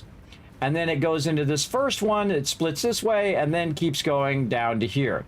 Now, what we really want to do in the future is to bring the line and bring it right in the center, and then split it in the center so it's equally going to both of them, instead of going to the first one and then going to the second one. So that's one of the things that we'll want to fix, just to make it more efficient. As well as we will put an additional industrial buffer along that process, so it'll be right here before it splits into both of those groups. So now we know that for each 600 line that we have, we need 10 of the fuel generators. That's what these are. These are fuel generators over here. They're generating fuel and also polymer resin, so we need to deal with our polymer resin as well. Oh, and thanks for the ones in the chat, everybody. Appreciate that. Thanks for coming in and hanging out. I already did the polypop reward. Did I do it? I can't remember. So I'm going to give you another 1,000 kids caps for that polypop reward there, Mr. Peanut. There you go for everybody in the chat. All right. And this is looking sexy here. So again, that's all we need to do is just look at what we already have and then work with that. Now, this right here was done kind of manually. I got it manually set up. So we're going to go ahead and make ourselves a blueprint to make that a lot easier. So let's go over here, and you can see we already have a blueprint for our fuel generators there. And so we'll start with our fuel first. So we're going to go up here, and we're going to go ahead and clear the designer. We're going to grab any resources that it might... Oh, my goodness. Look at all them resources in there.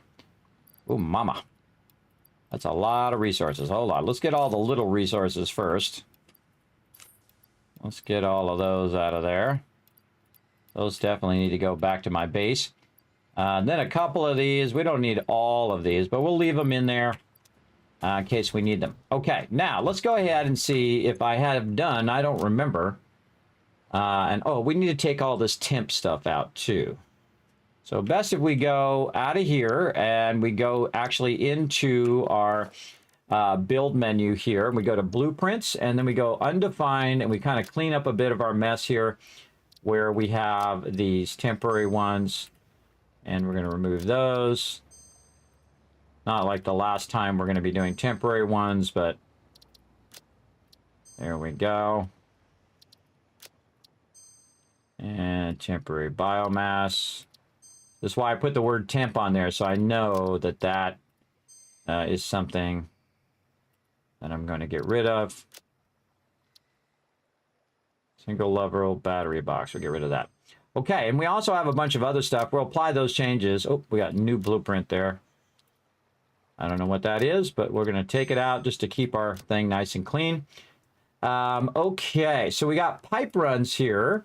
So we have foundations, we have power. I think our pipe runs are, let's just go ahead and look at what that is. Yes, that's 4 foundations.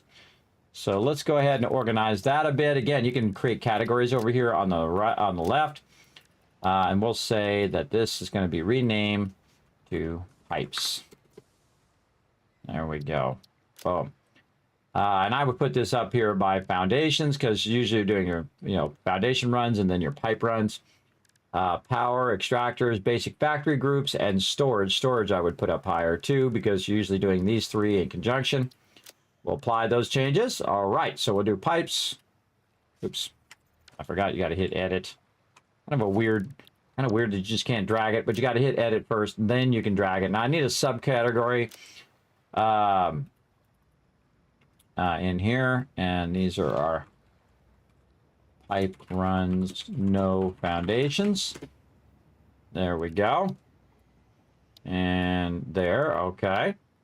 And what do we got? Oil extractor with storage. And so these are our oil extractors. And we have our extractors here, and we'll say, well, we need to come back later and work on our other extractors. Put that under oil. And then this is our foundation. Biomass factory. Conversion of leaves and woods. Okay, this would be basic factory groups. So, oh wait, no, we want to do something else for that. So we'll go, we're just going to type SPEC for specific, specific factories. And that means it actually has, it goes to a very specific thing as opposed to being more of a basic or generic version of it. And then subcategory pre-done factories. Meaning they're for a very specific purpose, in this case, biomass. 6 assemblers for compacted coal. So again, this would be a very specific factory. Fuel generators would be power. And this is backup power. And then this would be fuel power. Whether it's turbo fuel or whether it's regular fuel. And then this will be fuel power. Very nice. Let's just hit apply changes so it'll remember. Fuel refinery. So again, we can put that under fuel power. Then we have coal power generators. So we'll go power. And we'll just say biomass and coal. There we go. Just put those together. Turbo fuel. Okay. Well, actually, I think we did do some stuff for our fuel power, and I'm glad I looked at it now. And then these are constructors, which is kind of weird that I don't actually have the constructor icon on there. Let's go in and put the constructor icon on there. Constructor right there. There we go. Very nice. 10 constructors. That'd be more of a basic factory group because that's just 10 constructors you could use for whatever. And then this is overflow mergers. So this is more for our storage. And then we can create a subcategory of sorters and mergers, something like that. And then put that in our storage. And look at that. Nice and cleaned up. Looking good. All right. Very nice. And we also discovered that I did already do fuel generators. So let's go ahead and go over here and load the blueprints here. We're going to go to our power and we're going to load our fuel generators and take a look at how we did here. This is looking pretty good. Yes, I actually did all the look at me go, everybody. I totally had forgotten. I told you I forget stuff. I'm older. I forget stuff. All right. And it's probably already pre-done with our crude oil coming in and our fuel generators going out. Very nice. Now, the problem is that we need 5 of these instead of 3. So we could do 2, 2, and 2, or we could set it up where we do 3 and then 2. So what I think I'm going to do is I'm going to do an A version and a B version of this. So let's go in here and we're going to take the same one and we're going to put A in the front. And we're going to say, if I can get my caps lock to cooperate, there we go. A, 3 fuel refineries, like so. And then eventually used for turbo fuel. So that's good. A blueprint. Now, again, it's going to make a new blueprint, even though I have the other one. I'll get rid of the other one and I'll use this one.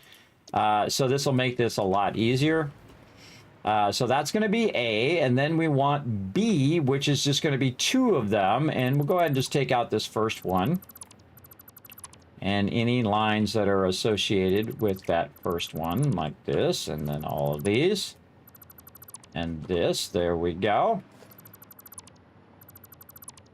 And then we can very easily put this one next to the other one, and put the A, and then B, and then A, and B, and A, and B, and so on and so forth.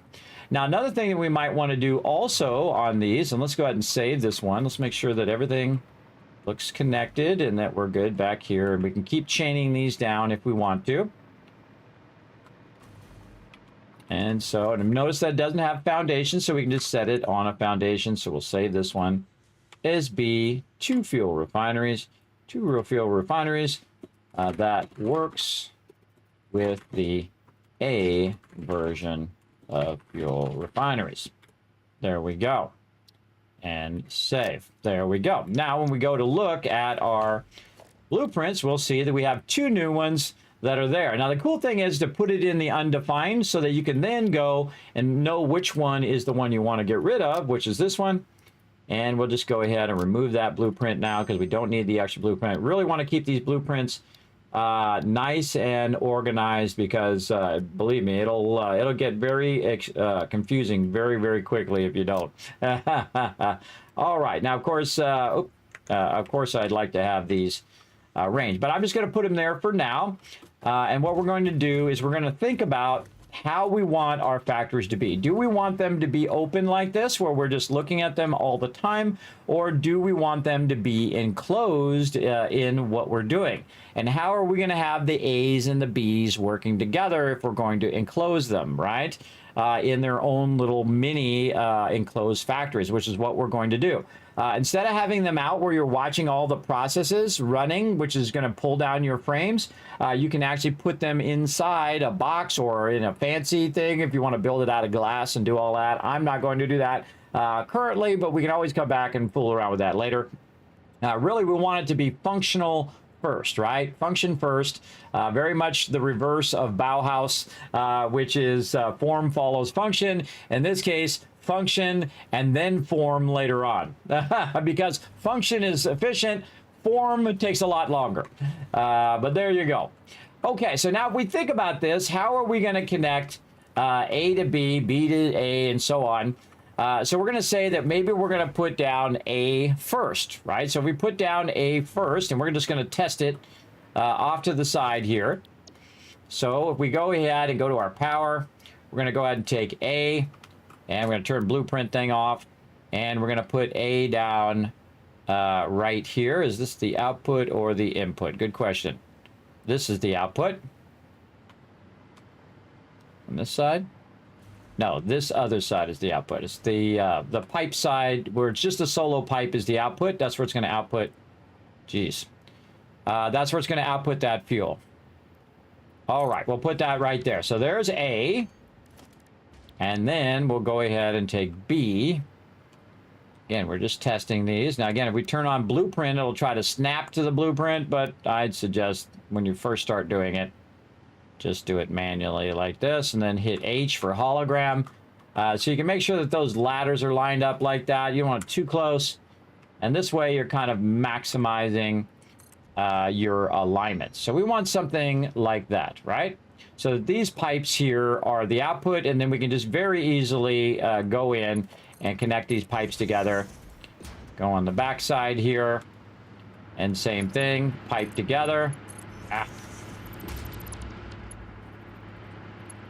Pipe together, and then go in and do our lines together. So there we go. So now we have a group of 5. But we want to enclose it in so we don't look at all this stuff. If we want to go look at it, we can always go in and go into the factory itself. So we're going to say that we're going to work with A first. And we've left some room all the way around it so that we can modify and add stuff to it. So let's go ahead back into here. We're going to go to A.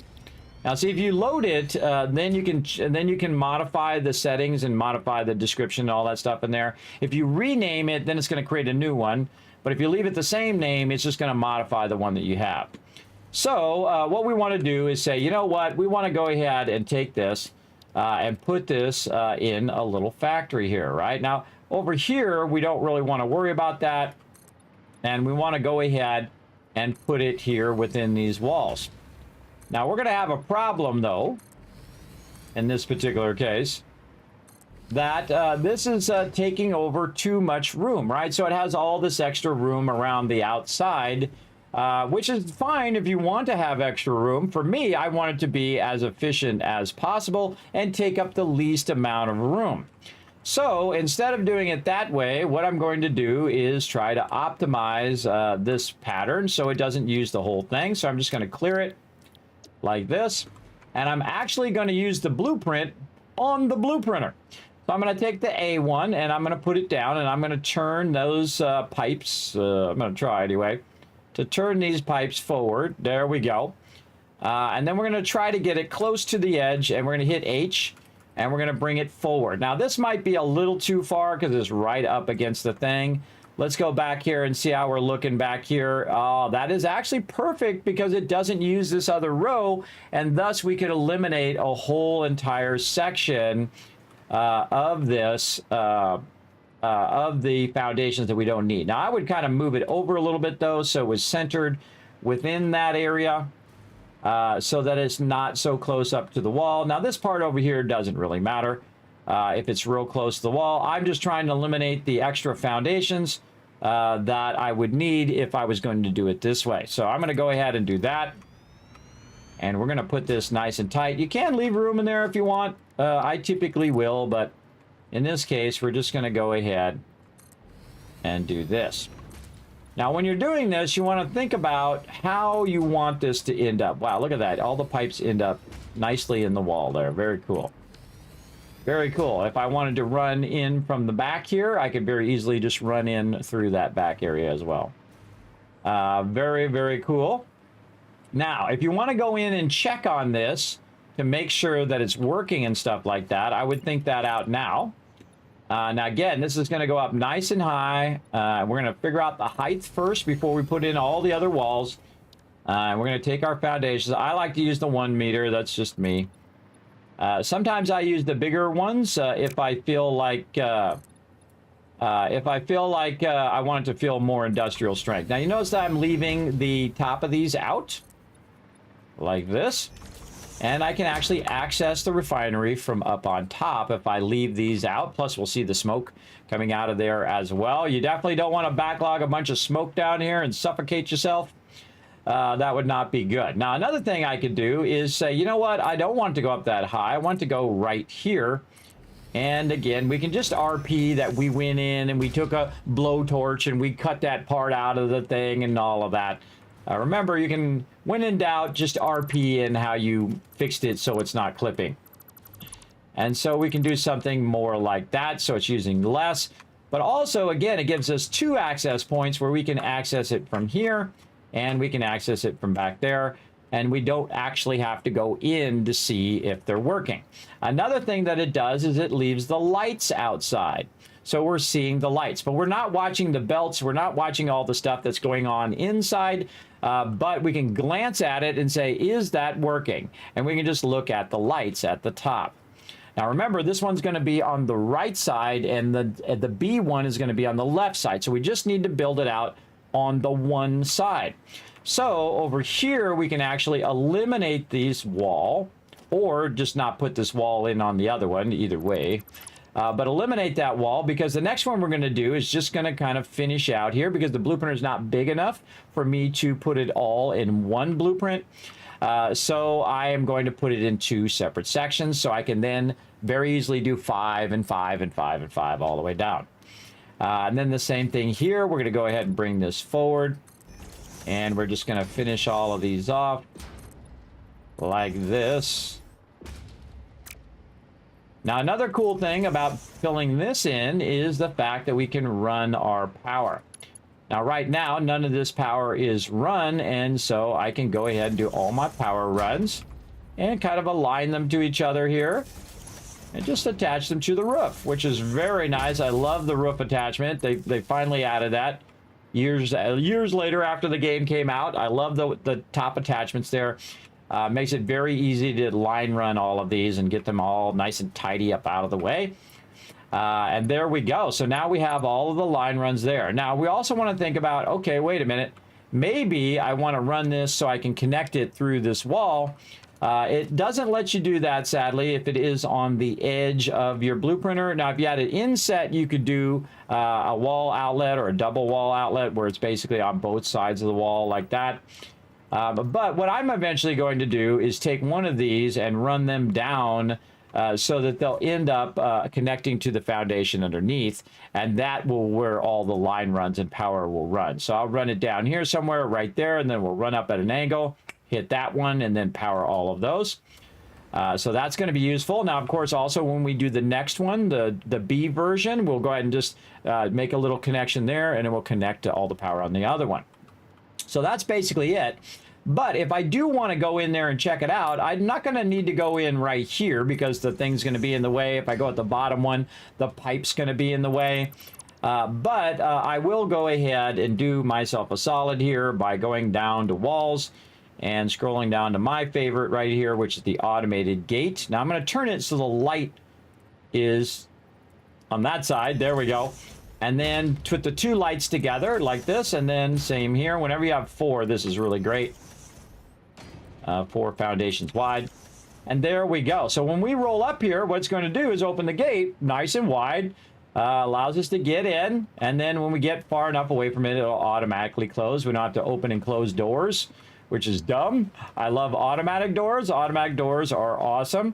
Now, we could also make this out of glass. We could embellish it. We could put corners in. We could, you know, put multiple levels to give it like relief and give it like a 3-dimensional feel and really go crazy on it. I'm not going to do any of that for now. Later on, well, there's no guarantees on that. So we're going to go ahead and do that. Now, I could make this whole top part, by the way, doors, 3 up. But I think the central part there with doors is good enough. And then the same thing over here on the side. Say I'm coming in from the side of the thing, and I want to get in there.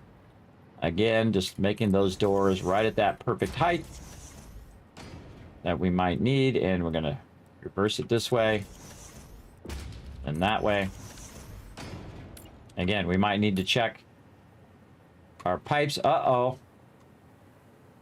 I flipped that around backwards. That's okay. We'll fix it in a minute. We'll have to make a temporary one and then fix that so we don't have to redo all of this. I tell you, this game always trying to screw you over. It always flips it in such a way that you always go, oh man, I gotta take it out and do it again. I don't know. It's not dynamic in the way it lets you know which way you're going very easily, but I could have actually looked at the arrow while I was at it. That would have been helpful. There we go. And again, we're just doing boxes, everybody. Again, there's nothing wrong with doing boxes. People are going to tell you, oh, no, boxes, they're terrible. Oh, no, another thing. Well, hey, it's terrible for them, but, you know, if you're fine with boxes, I just build boxes. Boxes are efficient and very, very useful. All right, there is one half of our setup here. Now, this is flipped around the wrong way, so I'm definitely going to fix that. And then I'm going to have to actually fix the outside wall here. So let's go ahead and just take this wall back out again, because it's not going to let me flip it the way I want to flip it here. And if you make a mistake, the best thing to do is say, oops, I made a mistake, and roll on with your life, everybody. You don't want to hold on to it and just say, oh, well, you know, I don't know what you're talking about. I don't know what happened. Don't do that. Just deal with it. All right. Temp. Flip this. There we go. Save it. And then I'm going to go ahead and clear the designer. And then I'm going to see if I can flip it around the other way. And it's always trying to troll me. Yeah, okay, we'll hit H. I'll once again nudge that into the corner. See how it doesn't let me do it there? And for some reason here in the blueprinter, and I think they should fix this, is if you have the walls on the outside, it will not let you put it right back in the way you had it before. So I have to go take the walls out, and then I can do it. So let's go ahead and reload our blueprint here. Flip this. There we go. And then we'll want to go take out the walls here and redo all the walls. Again, everybody, I don't make the games. I just play them. So I work within the limitations that it gives me. And we want to take out these doors. G. Just to get the gates. Okay, there we go. That's going to let us flip that now. Now, the back wall won't be a big deal because that back wall will be facing and be inside the blueprint. Okay, once again, clear the designer. And again, we got to work within the limitations of which we got. And then bring up our temp again to flip this around. And H. Let's see if it's going to let us do it. Oh, it won't let us bring those pipes forward again either. Oh. Well, that's a bummer. That is a bummer.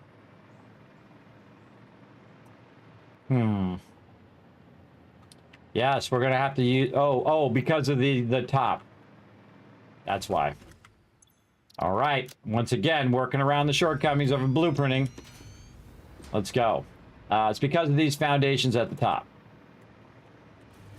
And then we'll take out this row of foundations. We'll get it there, everybody. I'm going to show you all my best tricks here for when you have these problems. It's good when I run into these problems, because then it saves you hours and hours and hours of trying to figure out why is it doing that thing and why you can't do it. Right? See, I know it's possible, and that is what makes it easier on me, is I know I can make that fit back in that thing and turn it around that other way if I get the right things removed, so I can then nudge it right back into position. Did we remove the right ones? Oh, no, it's still not going to let me do it, huh? Is that how we're going to be, are we? Okay, okay. We'll go ahead and try something else. Let's load our blueprint again, and this time we'll just take out these front pipe connectors here. See if it lets us do it without the pipe connectors. Like so. We'll keep whittling it down until we find the thing. And again, saving over our current blueprint, clearing our blueprint, and just keep at it. Right over here. Temp flip this. And I think we might have got it now. There we go. Yes, it was those pipe connectors as well as the foundations and the walls. And now we'll go ahead and click that into place. And now it will be oriented in the proper direction that I want it to be oriented. Now here's a great little trick as well, is that we can go in and we can fix our pipe connections here. We can get to our pipe thing here. There we go. I'm just going to run this, actually just run this from over here just a little bit like this. And then we'll take this pipe out and then we'll just run this all the way like this. We'll take all these back out again just to make sure the stuff all turns out well. Hold down Control. And then we're just going to snap that right there. It will not let me go beyond the blueprint designer again. Ah. That is a bummer. All right, well, let's go ahead and do something different. Here we go. We're going to clear this one. If that's not working, we're going to try something else. We're going to go ahead and go back to our original over here. 3 fuel generators. Like this. I guess we could just turn it backwards. And use that extra space. That's why that worked, because it was in the center. That's why it worked. Oh, okay. So let's clear this. And then let's see if it lets me use that blueprint to turn it around, which I don't think it's going to, because it has the pipes facing outwards. And when we go to put the pipes in, it's not going to let us do it. So actually we were better off the way we had it. Even though it's kind of flipped. And I don't really like the way that it's flipped. I would much prefer that the output be in the front. But we do what we got to do, right, chat? We do what we got to do to make it easier for us to make all of these connections here. So it's actually smarter that we did do it that way. On accident. On accident, that was smarter. Okay, so let's go ahead and load our blueprint again. And we'll pull up our flip this, which is already kind of partially done. And so it is better to do this because this is inset a little bit and not right on the edge, where this right here is on the edge. Another thing that we could do is just bring it in a little closer so it's not quite on the edge. Let's go ahead and do that to where it's here. Like this. Just bring that in just a little bit. And then it's not going off the edge of the blueprinter.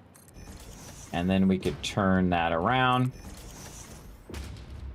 So it's facing the proper direction. And we'll take all this extra out. Now we'll have to fix that on our other blueprint as well. See, now it's not hitting the edge anymore. And we can put in all of our segments here. And I think I like that better. This way I can flip it around the other way. And I usually make it a little longer just so I can see the pipe pumping, but we can see it here on these side ones here. So that'll be good. We'll go ahead and do that, and we'll go ahead and save that, and we're all good. Then clear the designer, and we'll go ahead and try that again and flip it around the way we want it to be. And I always find workarounds for everything. There's always a way to work it around. And then bring that forward. Okay, well actually we don't need to be that far forward. We can actually just nudge it right there. And then now, there we go. There we go. We got it, everybody. Again, I just moved those pipes in just a little bit. And then I align this over here to this edge. So that is perfect. All right, and now it's going in the direction we want it to go. See, when we're putting our walls in, we want to make sure that this is the front and it's facing toward me. This way, when I put this one in, the walls are going to match up from A to B, which is what we're trying to do, get all that stuff to match up. And we'll check our line runs. Our line runs are still in there, looking good. And all of this can now be filled back in again. Looking sharp. Looking sharp. There we go. You do it every time I show up, no matter what. Well, there you go, Mr. Peanut. Never hurts to help to try to get some kids caps there. I think you have them reversed. It 2 outputs, 2 byproducts, not 1. Or I might be confused. I think you have them reversed. It's 2 outputs, byproducts, not 1. Do I have it reversed? Let's see. This is our inputs. 1 input and 2 outputs. All right. See, this is the front of the machines, everybody. But this is the front where I want it to face me. Maybe I didn't make that clear. This is the part, is the input. And so the input I want to face me so that I can run the oil into it. And then the output is the next part we're going to work on. So just to be real clear, this is actually the input, the fuel input.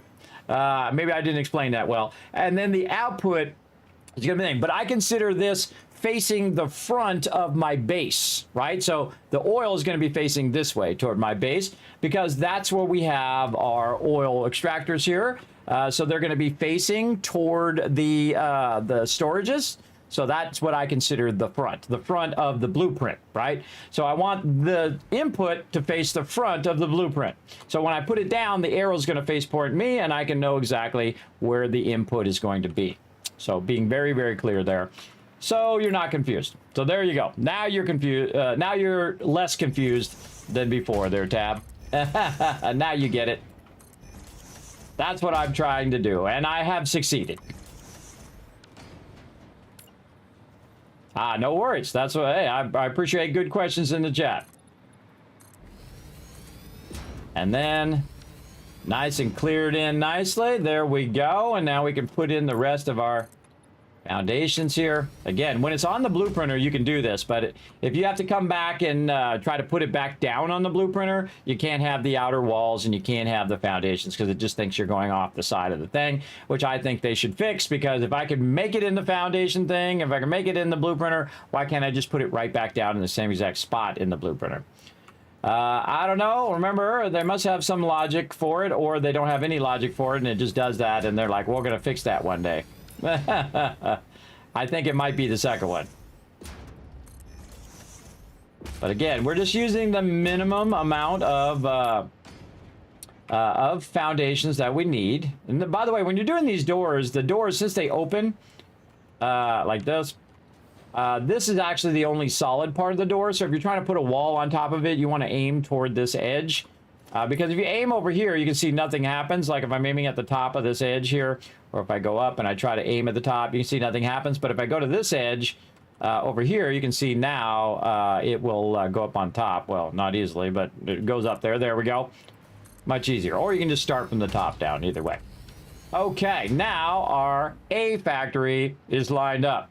And again, this is going to line toward where we have the inputs.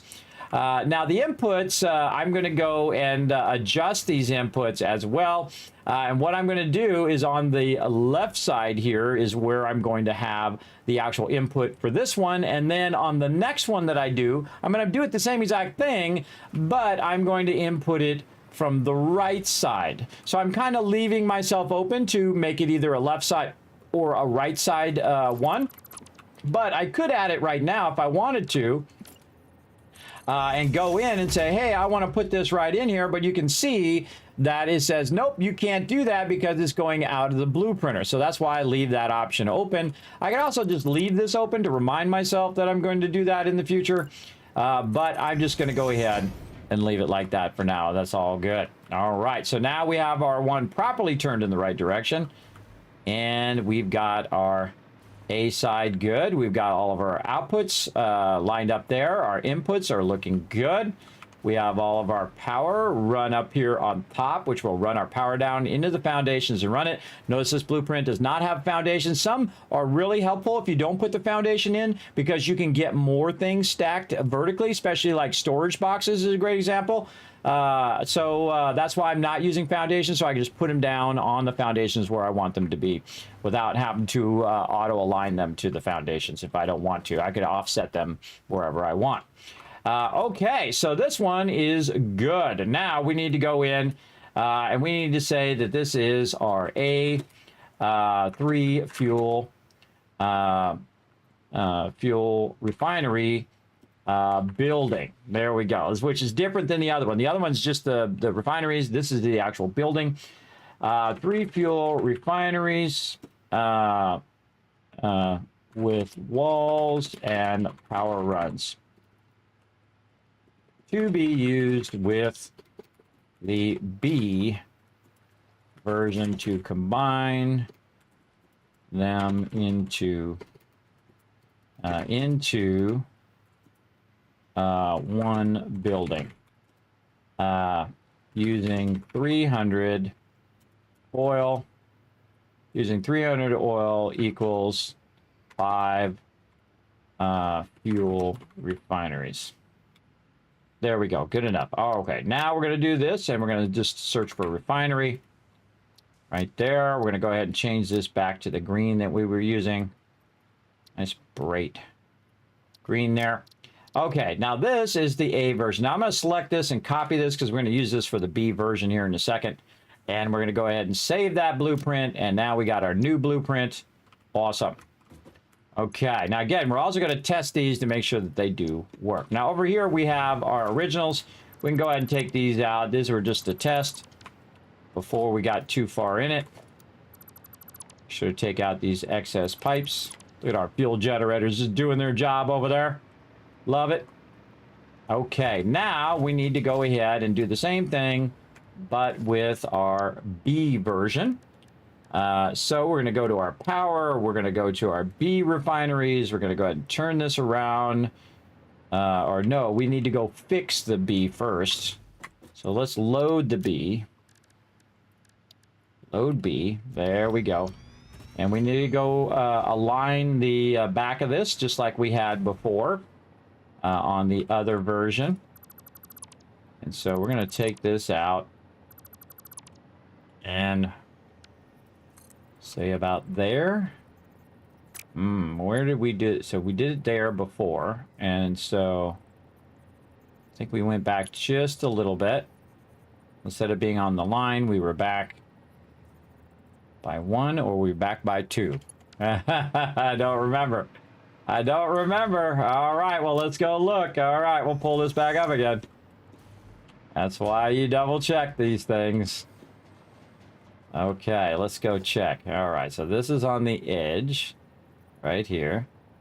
This is 1 back. All right, so 1 snap back. So if we put it right on that that 1/4 of a foundation, we move it 1 back, that's where that should end up. Okay, always good to double check. And then we'll, of course, put them together and make sure that they all line up later on. So we'll clear that one. We're going to load. Again, this is why I love the blueprinting, everybody. It's really awesome for doing this kind of changes. So take this, nope. Take this out. There we go. And this. And we'll leave that in for now, just to help us start this pipe going, because it's going to align us. And then we're going to go over by 1, maybe make it a little longer. Put that down. Run that way across there. Hello. Like that. Hello, what's up, Babs?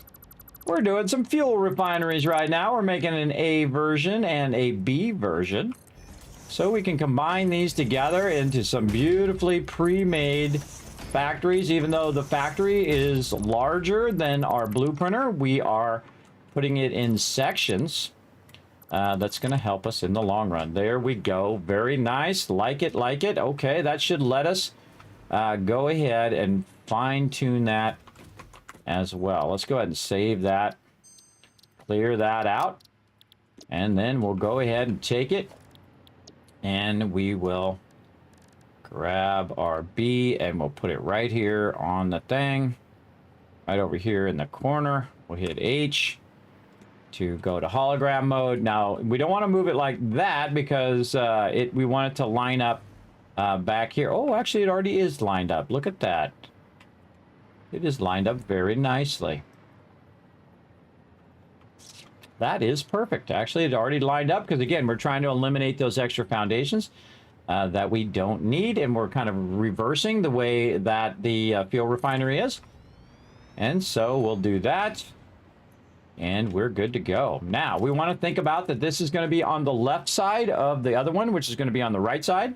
And we want to go ahead and just do the same stuff we did before, where we went in, we got our walls here, just some basic walls going on here, and then this way, and then across this way, like this. Hey, thanks for the raid, Tavern Crawler. Thank you very much for coming in and showing some love to the stream. Appreciate it. Welcome, everybody. If you're new to my stream, my name is Kismet. They call me the Gaming Tycoon because I've been gaming for 50 years. That's right, half a century. Now you know somebody who's been gaming longer than most people been alive. That's right. Not all of you, but most of you. Now, I want to take out this side of the wall, everybody, because this side, remember, is going to be on the left side, and the other one's going to come in, and they're going to sit together. So we'll take that side out. And we'll go ahead and, again, run all of this stuff in here. Now, we need to think about our inputs and outputs here as well. And we'll come back and we'll work on all of that once we put the factories down.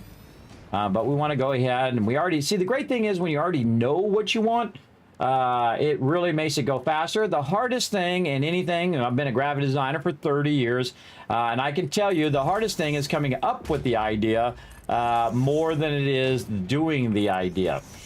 Coming up with it requires a lot of time, effort, and thought, where once you have the idea and you say, yes, this is exactly what I want, boom, then you can just do it step by step by step. So, very nice.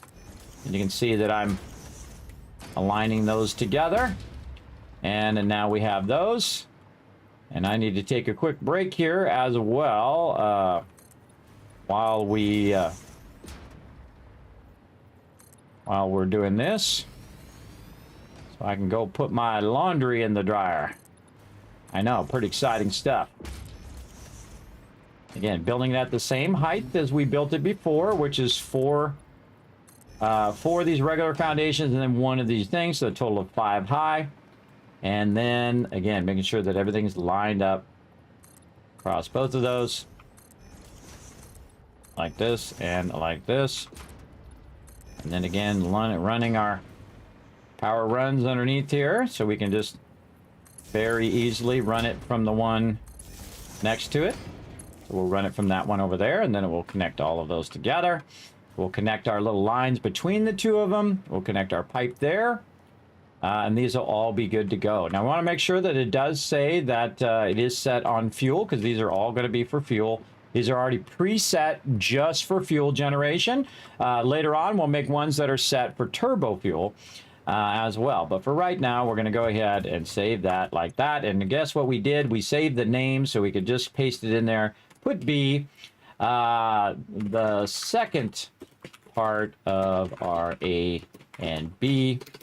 5 fuel refinery blueprints. There we go. And again, same thing. We're going to go ahead and say refinery. You only got to type a few letters of it and then set it to the same green so we know that they go together.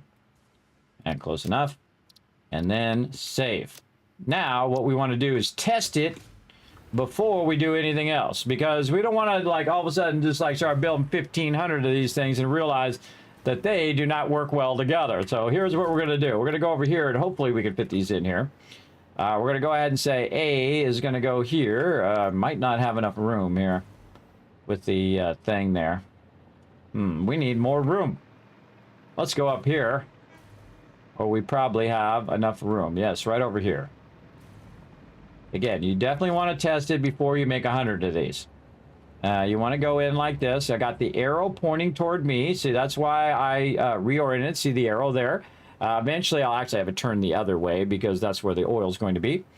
But for right now, we're just going to go ahead and make sure we got them both facing the same direction, and they're lined up along the grid there.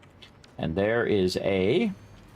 And then if we did this right, we go and take B, and we put it right in here again, having the little white arrow, which is right there in the front, facing the same direction, so they're both aligned to each other. And then there is B.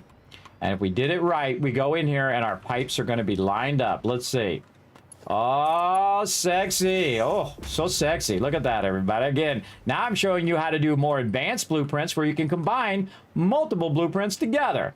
I know, that's pretty epic, right? And then you can build really an unlimited amount of things. Right there, connect those two things together. And we only have a few connections here like this. And then over here, we could go ahead. Oh, we could have put a wall in here too. Oh, we could go ahead and fix that too. We could put a wall connector, a double wall connector over here to try to run that in. It's a little close to the thing. We'd have to probably nudge this forward a little bit to do that. But again, we'd probably just take this out and run that directly in there. But we could try to do a wall connector like this. And I think it would line up with that. It does. Awesome. So we could add a wall connector there so we know an input and output. Now, one of the things that I like to do whenever I'm doing wall connectors like this is green is input. And then I could go all the way to this side and say I was going to chain this to another factory, which I'm not going to do. But if I did, I would put this over here. I would make the connection from there to there. And then I would color this red as an output. Now I can also put that as part of the blueprint itself. Now that I've kind of figured out, because it's contained within inside there, I could go ahead and put that line in and put the inputs and outputs in there. Now in this case, the way that this is going to work is this is actually the output of this particular thing. Because this particular thing is actually going to output on that other side. So really there's be no inputs on this side. These are all output sides. Another thing that I have in there as well is going to be, this is going to be the resin that's coming out of here, and it'll go into the awesome sink. And then the other thing would be the actual fuel itself. And that fuel I'd want to run out of there. And you can see it's right there. So we could go in, do this, and then go ahead and put in a wall pipe hole there. And I'm just going to take this out, just make it easier to connect. And then look at that, right at the right size as well.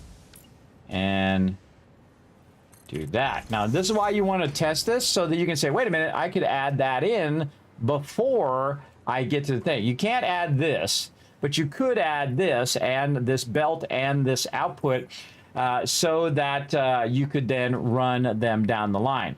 Now, the output I would set the output here and then the input into the next one. So on this side, I would put an input. And the reason why I would do that is so that I could take all the resin and run it down one long line. And that one long line would then end up at the awesome sink based on how many outputs I'm doing, right? So if I'm outputting 30 per minute, how many of these could I have before I ran out of belt speed? Now, my current belt speed is 780. So if I took 780 and divided it by 30, we can see that we can have 26 of them before we have filled up the total amount. Now, in my case, I'm going to have 3 600 oil running in. Now, of course, some of that oil we also need for plastic and stuff, but we're going to go get oil for that elsewhere. For here, this is just going to be just for power. So we have 1,800 oil that we're going to be using. So we can go in and do that because we know the base number. So this takes 60 each. So I can go in and take the 1,800 divided by 60, and that's going to be 30 of these. So it's actually going to be basically groups of 5, and then we'll have 2 groups of 5, so that'll be 10. So that's 2. and then 4, and then 6. So we'd have 6 total groupings of these, which would be 30. And it said that the maximum output that we could do would be 26 of these, where it wouldn't overwhelm the belt on the byproduct, the trash, basically. Now, you can use resin and other materials and other stuff where you could run it down there, and if it filled up the box, then it could just overflow into the Awesome Sink. You can do that as well. We might do that. We'll see. We'll see how we feel when we get there. But we know that we can't do all of these and connect all of these together. Now, here's what I suggest you do, everybody. I suggest that you get close to your maximum and then leave a little wiggle room. Like a great example is if we did, say, 20 of the machines together, because we can do a maximum of 24. So we do 20 machines together and just run that in the Awesome Sink. Then you have 4 extra machines, or basically like 30 times 4, which would be 120. So you have 120 extra belt, right? Extra belt leeway that you'll be fine. And then you go ahead and you do 10 more, or the rest of the 10, and then you put those into the Awesome Sink separate. So you have 2 separate Awesome Sink. Now, the second one's not going to be as optimized as the first one, but overall, doesn't matter as long as you don't have to worry about that excess and having it backlog and causing your power to go off. That's the number one thing you don't want to happen. And that's why we think about all of that stuff ahead of time and how we're going to connect those things together and how we can make that built into the blueprints so we don't have to do so many connections and have to fill that in after the fact. We can fill it in before the fact, right? So that's what we're going to do. So we're going to come in and we're going to fix this part here. So we have inputs and outputs on both sides. And even if we're not using the inputs and outputs on some of these, especially on the ones that, the last one where we're going to combine them together, then that's fine. That's fine if it's not used. But this you can't do because this is outside the blueprint. So we're going to come back. We're going to fix that on our blueprints in just a bit. But first, we're going to let you guys do a little bit of words on stream while I run down, put my clothes in the dryer, and then I shall be right back in just a moment. So let's go ahead, let you guys do a little bit of this. There you go. Thank you, Tavern Crawler. Thanks for coming and hanging out. All right, now this is called Words on Stream, everybody. What you guys do is you de-scramble the words if you're new to the stream. And the more you guys work together, and if I see you guys crushing it and getting every word together, then I come back, I give you a bunch of Kiss Caps. Now, those Kiss Caps are used for the giveaways. Now, I got big sponsors, everybody, like Bethesda and Elgato and Blue Yeti, and you can look at them all down below in the Twitch chat. The Twitch panels down there, there's some big boys in there, and I do give away thousands of dollars worth of free stuff here in the stream. So the more you lurk in the channel, the more Kiss Caps you earn. As a subscriber, you earn 3 times as much as in there. Oh, here we go.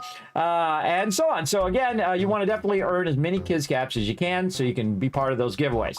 So go ahead and de-scramble the words, everybody. Oh, and you got a mystery letter as well. Good luck. Back in just a bit.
Just rocking out here, everybody. All right, let's get you guys some kiss caps. Let's work together. Now, earlier, if you missed it, everybody got all the words. If you get every word, I'm going to give you 5,000 kiss caps for working together. So all you big brains in the chat, let's go. Come on. I'm going to try to help you. I'm going to be very little use, but I'm going to try. P-O-A-T. Is that something? Pote. P-A-O-T. Let's see. I'm just making up random words now. Coat. I was just wearing one of those because it's freaking freezing. That's a P word right here. Everybody see the second row between the two P's? It's like P-A something or P-E something. Right there between packed and peaked. Definitely some P words in there. Hope. T-A code. T-O-A-E. No. Taco. I wasn't even close. 2 more words. Come on. This has got to be a C word. C word right here. This could be an A or a C word. Come on, chat. Come on. You got this. Remember, it's got to be C-O or later. This is definitely a C-O word. Cope. There we go. One more. Come on, chat. C-A something or A word. We got it. Something starts with an A. I don't know. C. A. A top. Oh, what the elbow drop right there. Holy mackerel tab. Wow. There we go on the Clutch Master. Right there at the end. That is definitely 5,000 caps. for the Clutch Master there. 1,000, 2,000. Remember, this is for everybody in the chat, for you guys working together. 3,000, 4,000, 5,000 caps. Let's see some GGs in the chat, everybody. Let's see those GGs in there for sure. All right, that's super fun, everybody. That's super fun. All right, let's get back to some Satisfactory here. We're going to get back to working on our blueprints here. So we got to set an input and an output there for our blueprinter. So we're going to go back here to our blueprint setup, and we're going to go ahead and work on this a bit more. Yes, we'll set our inputs and outputs there. Where'd our blueprinter go? Over this way. Okay. Oh, and we'll turn our sounds back on. And so we're going to go ahead and take this out, and we're going to replace this with our conveyor wall very nicely. And then we'll go in here and we will do this. And then I would take this one out, and we need to look at this and say, is this an input or an output? Now, when you see the little kind of arrow, which is right here, which I think should be green, everybody. That's just me. And that is, or red, one or the other. That is basically your output. Now, you can see on machines, the green is the output, and I think the red is the input. Let's go take a look. Typically, there's like a red color and a blue color. I forget what that's on. Is that on the, on these? It's on some of the machines. Are the inputs are color coded. Oh, it's the splitter that does it. Yes, here we go. So the input is actually orange, and the green is actually the output. So actually, we should put it like that. We should put the output as green. So we're going to go ahead and put this one on this side as green. There we go. And then we'll go ahead and leave this like this. And so this basically is going to come down, and we can chain that to the next one. Now, we don't want to do that because we want these to be separate factories.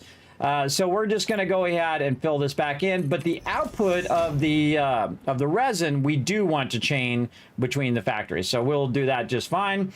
And all the rest of this should be good. And we'll just save that over what we already have. Very nice. And then we'll go ahead and load the A version. And we'll go over this way. And we'll go ahead and fix that input. And there we go. And we'll put our little thing in here. Oh, there we go. And so those will chain between them and run the resin among those ones. So I'll probably put, 4 of these down combined, right? So it'll be 1, 2, 3, 4, and that would be 5, 10, 15, 20. And then that would be a total of 20 resin. And then the 20 resin will then run into the awesome sink. So there we go. And again, we want to set this to the other way where red is input and green is output. There we go. Now we're getting it right. We're getting it right now. All right. And all of these are connected. We have all of our connections there. We have our input there. Very nice for our byproduct. All of these are good. And very nice. Okay. And so when we put these in, we'll want all of our fuel to be connected. And then our fuel in this case is eventually going to connect across also. And that fuel is the output of all of the stuff that we're trying to do. We also have our inputs as well. So the fuel output is on the other side, and the oil input is on this side. So I need to also think about my oil input. So when I'm setting these down, they're going to be set like this. And so I'm going to set them down, and then we'll bring the oil in from the right side. So if they're facing this way, or we'll bring the oil in from the front side. No, from the front side. Yes, we'll be bringing the oil in from the front side, and what we'll do is probably put it in the center one, which is this one. So we'll take this out, and then what we're going to do is mark this as red. That tells us that that is going to be the input, because it's going to go in the middle one and then spread out to all of them evenly along the sides. in the center one. And then we'll have the other one, we'll put that together, and then we'll run that pipe in for that particular one, and then we'll run the next pipe to the next one, and so on. And actually, we'll run a pipe out, split that pipe. One will go here, one will go to the next one. Actually, we'll run it down the center, and one will go this way, and one will go that way, so it's centered and load balanced properly. And then it will go in and then manifold inside. Okay, so all that logistics seems good. So we got our input over there, and we got our input here. And I think we're all good. All right, we marked that all properly. Let's go ahead and save it. And we're going to go test it again. Let's go test it again. Very fun. There we go. Hold on a second, everybody. Press some buttons and flip some switches over here.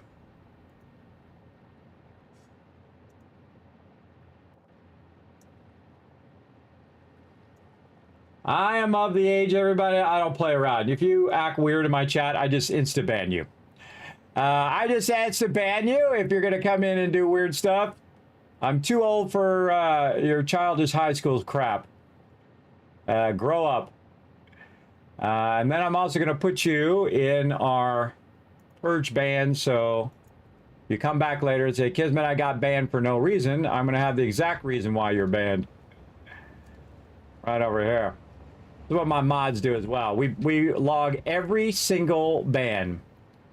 Every single one. I have it all the time. People come back. Kismet, I got banned for no reason. Hold on, let me go look. Yep, no, my mods banned you for a good reason. Yep, they sure did. All right, go take your high school crap somewhere else. All right, let's go ahead and take these back out. You guys like that in chat? Try to keep the chat nice, everybody. Try to keep it nice where we don't have just crazy yahoos in here. I try to make it where you guys just come in and relax and, you know, escape from these trolls who apparently have nothing better to do in their lifetime. All right, there we go. Okay, now we don't need this anymore because we did all of that. Okay. Now we'll go ahead and try this again. We're going to put in our A, make sure our arrow is pointing toward us. Looks good. And then we put in our B. Right over here. And we hit H on that, so that's looking good. Making sure our arrow is pointing toward us. We know where our input is, and then again, since this is the center, to be better distributed among the other ones, because it's going to center and then split as opposed to just going from one side and going all the way to the other side. If you center split it like that, again, it distributes a bit better. It's still manifolding though, so it's going from one to the next one instead of going into each of the inputs individually. But this is a much better way of doing that, to have it come in from the front. And then also going to align to our train station, which is what we're doing. Okay, so all we gotta do is add that one line there. And then we have to think about our power, which is up on top here. Again, I'm just testing this just to make sure that when I get this in place, that all this is good. All right, that's there. And then one pipe down here. Over there. And there. There. And we're good. All right, and so we have our input here that's chaining from one factory to the next factory. So we can run that in.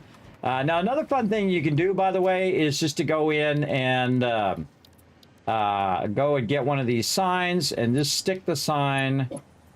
Kind of hard to get it in there.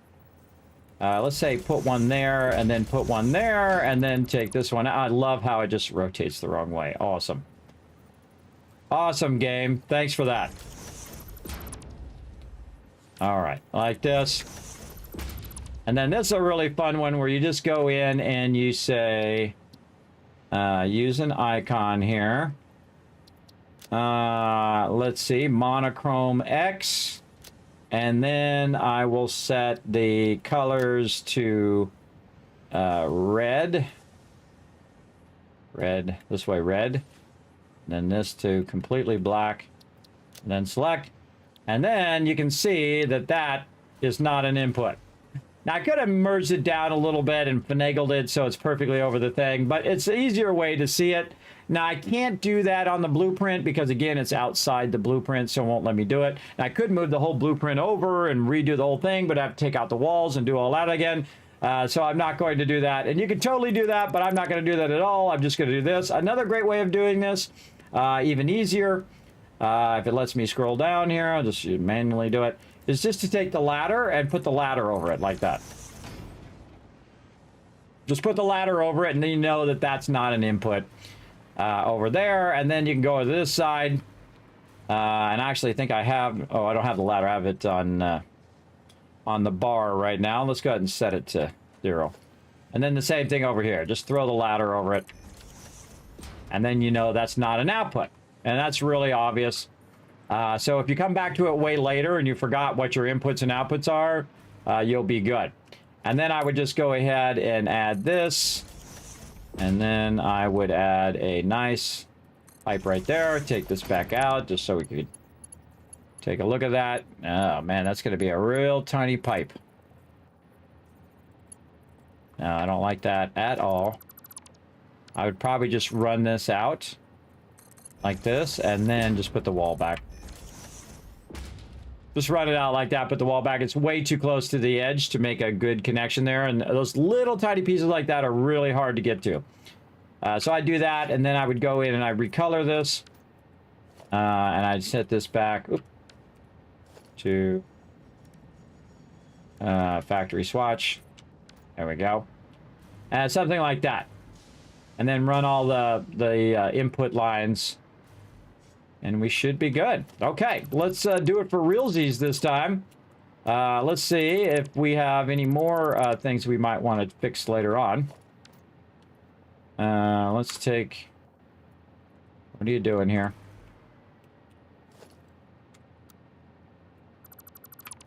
There we go. Acting a little funny there. See, and then we just have minimal stuff that we have to add to make it work. Okay, I think we're ready. I think we're ready to make it happen, Captain. Let's go. Now, we did a lot of that down there because that's right by where we're working and what we're doing. So we're going to go ahead and run on up here where we actually want it to be built. So I tested all down there first and get this all running.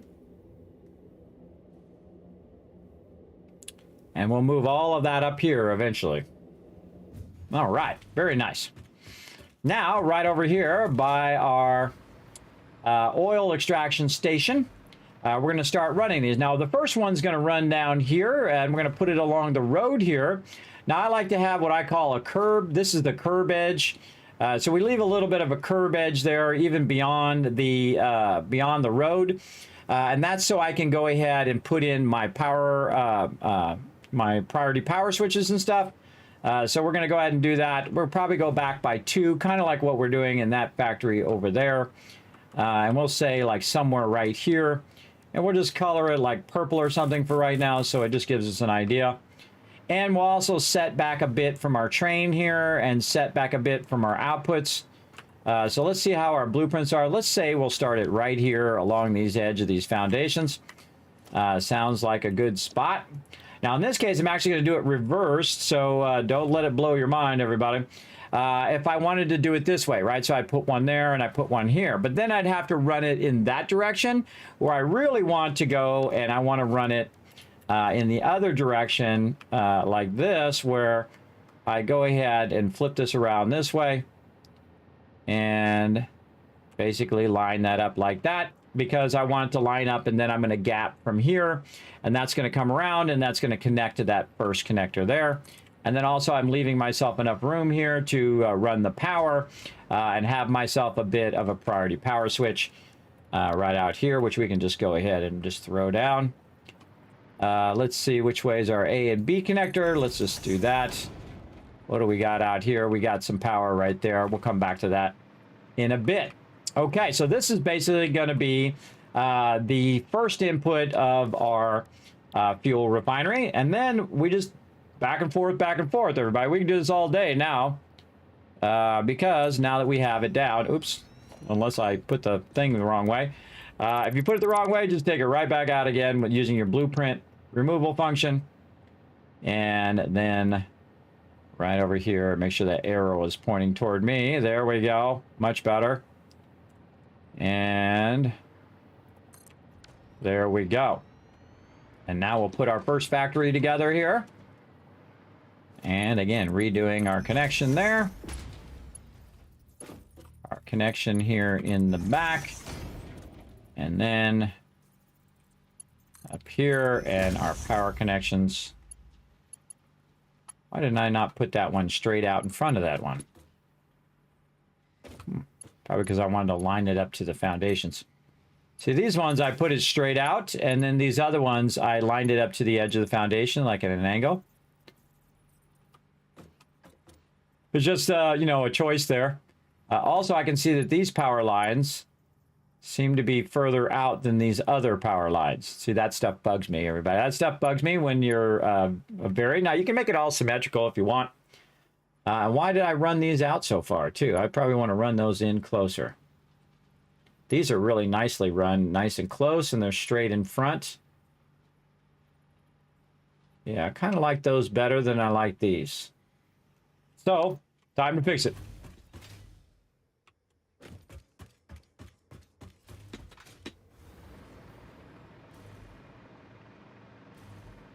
Look out below.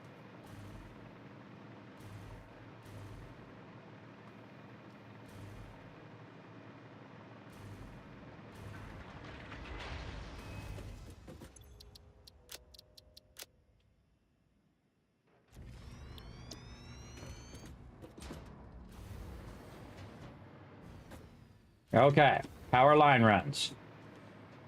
We're going to redo those because I don't like the way that they look.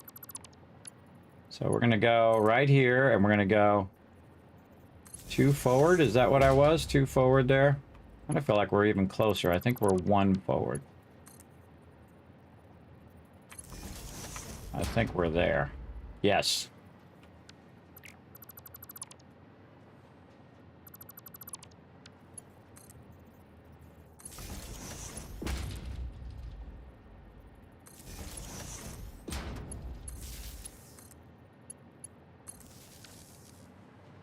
It's just a tiny detail, everybody, but you're going to make a whole bunch of them. You want to fix that detail now instead of having to come back and fix it all later.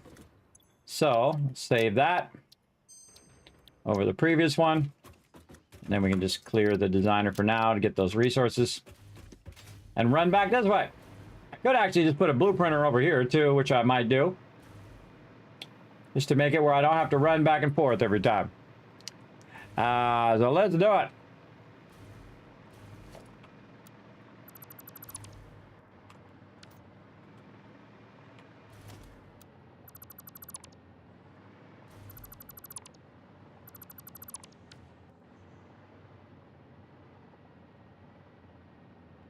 All right, so there we go. And then A.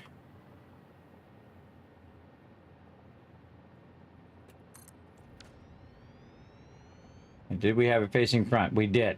Okay, so now we can look at those power lines and see if they're better.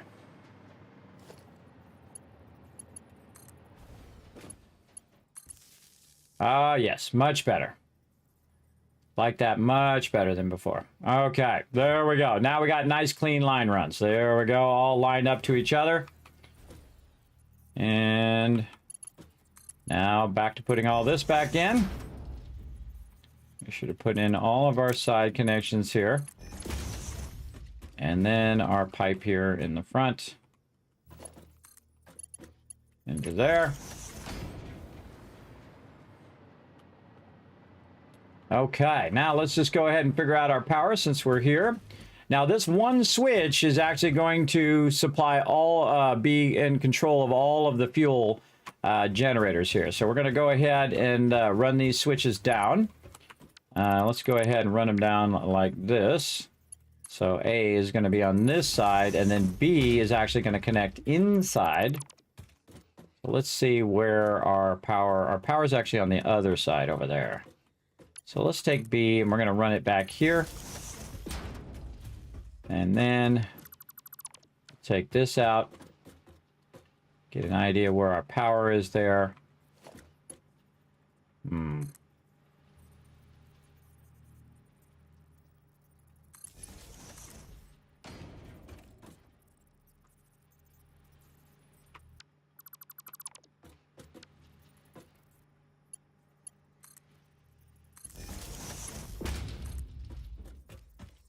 Okay, and that's going to actually go into the factory. Like this. And did we have our A connected? No. A connected. There. There we go. Now it actually has power. Like this. And this is our fuel factories. Oh, and let's flip the switch.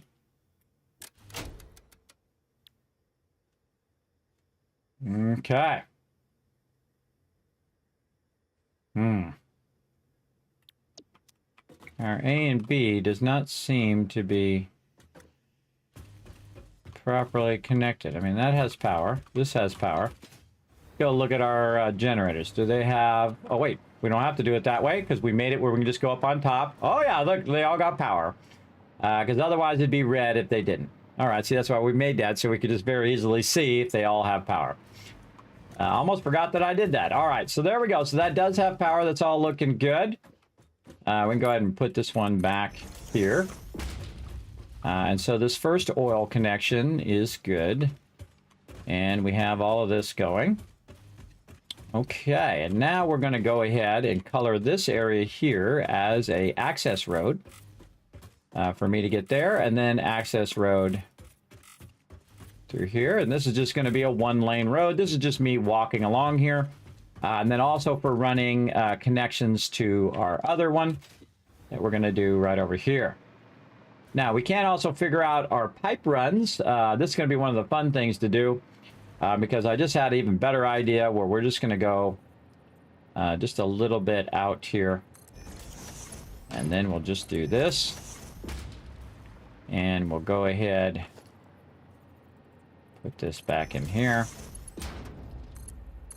And run that underneath there. Even better. All right, we'll take this out. Down we go. And we're going to line these up so that it splits. Actually, even better to go this way. Just run this along this edge. And then we can line it up in that direction. Yeah. First, we'll just run a small pipe here to get the alignment, and then we'll... Oh, it's not snapping. Not close enough. You got to move it closer. Oh, hate it when it doesn't snap. Come on. Snap it. No. Not going to snap it for me.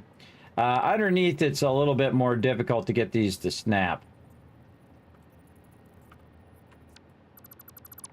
If I take this out and just do this. Yeah, why that doesn't snap like that, I have no idea. If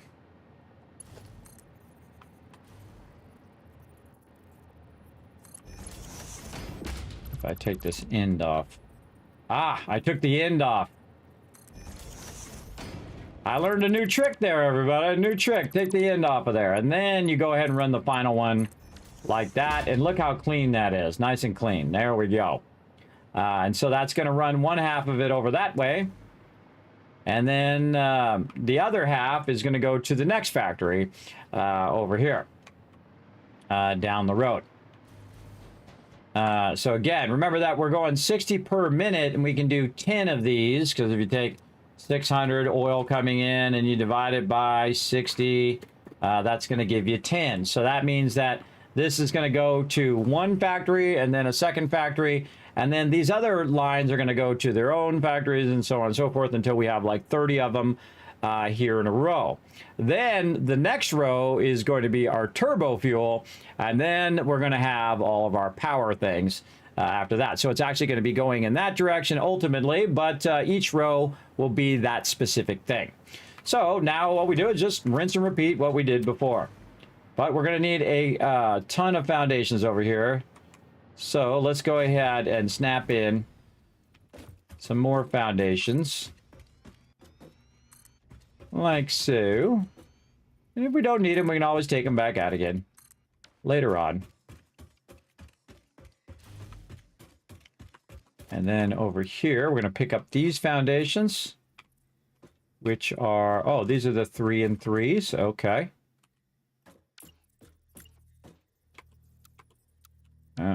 Blueprint.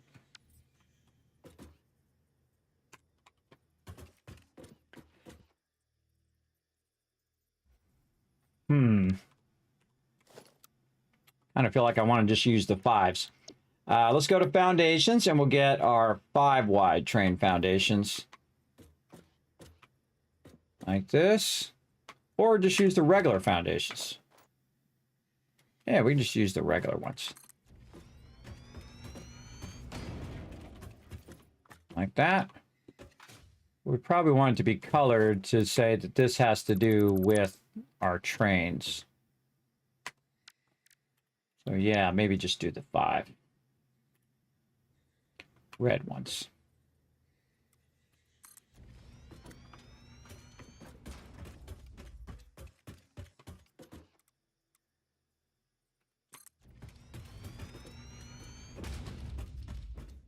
And we're also creating a bit of a road down the middle there too.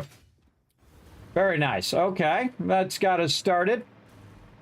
And now what we're going to do is just very quickly build out the rest of these now that you guys got a general gist of this. Now, once you guys get a general gist, you'll see me just speed up in what I'm doing. So, oh, we should fix all of this stuff too. Hold on. Let's go ahead and remove this blueprint. We can remove this one.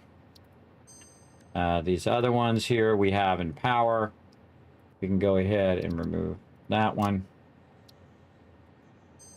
And there we go.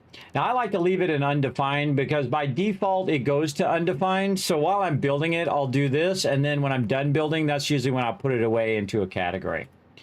So that's why you'll see me do that here. While we're doing this, have the arrow facing us, hit H to make sure that it is nicely aligned like so. And then we'll get our B version.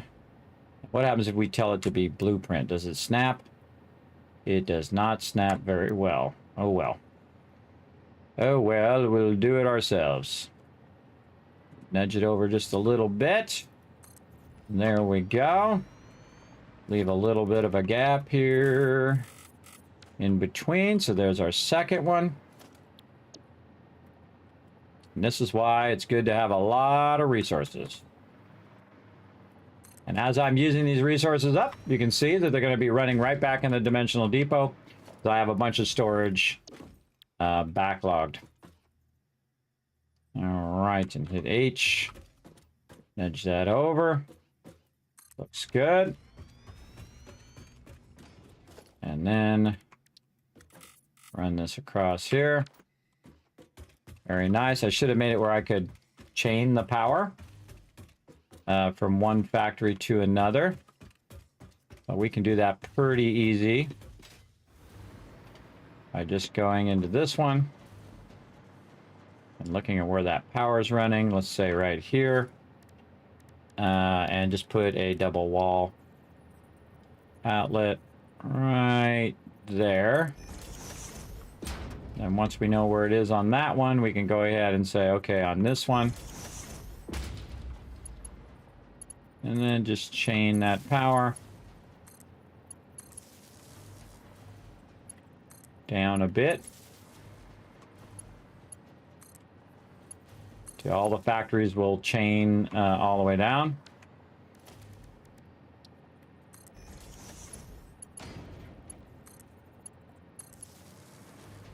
This way you have just one one priority switch that'll turn all this off if I need to, or even better, leave it on. Because that's really another reason why I use the priority switch, is to make sure that you're leaving your power stuff on and everything else turned off.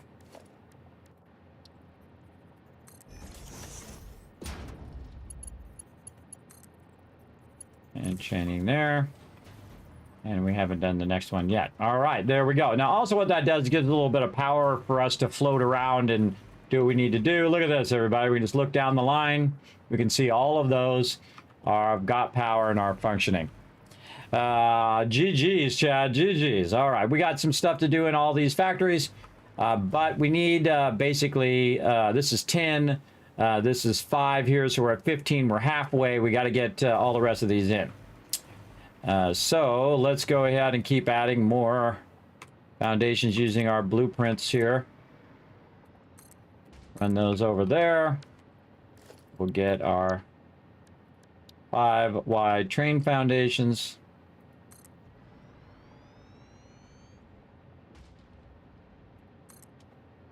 Probably gonna need another one.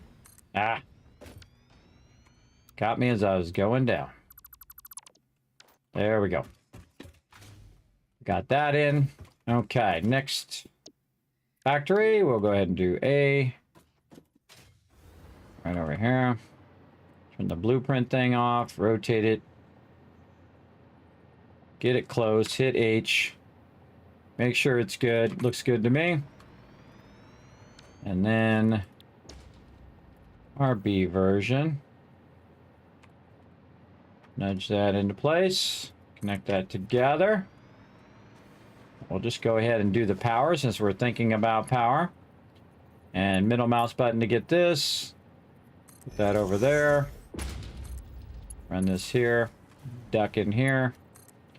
We got our automatic doors, which are awesome. And then right there. And going out the other side.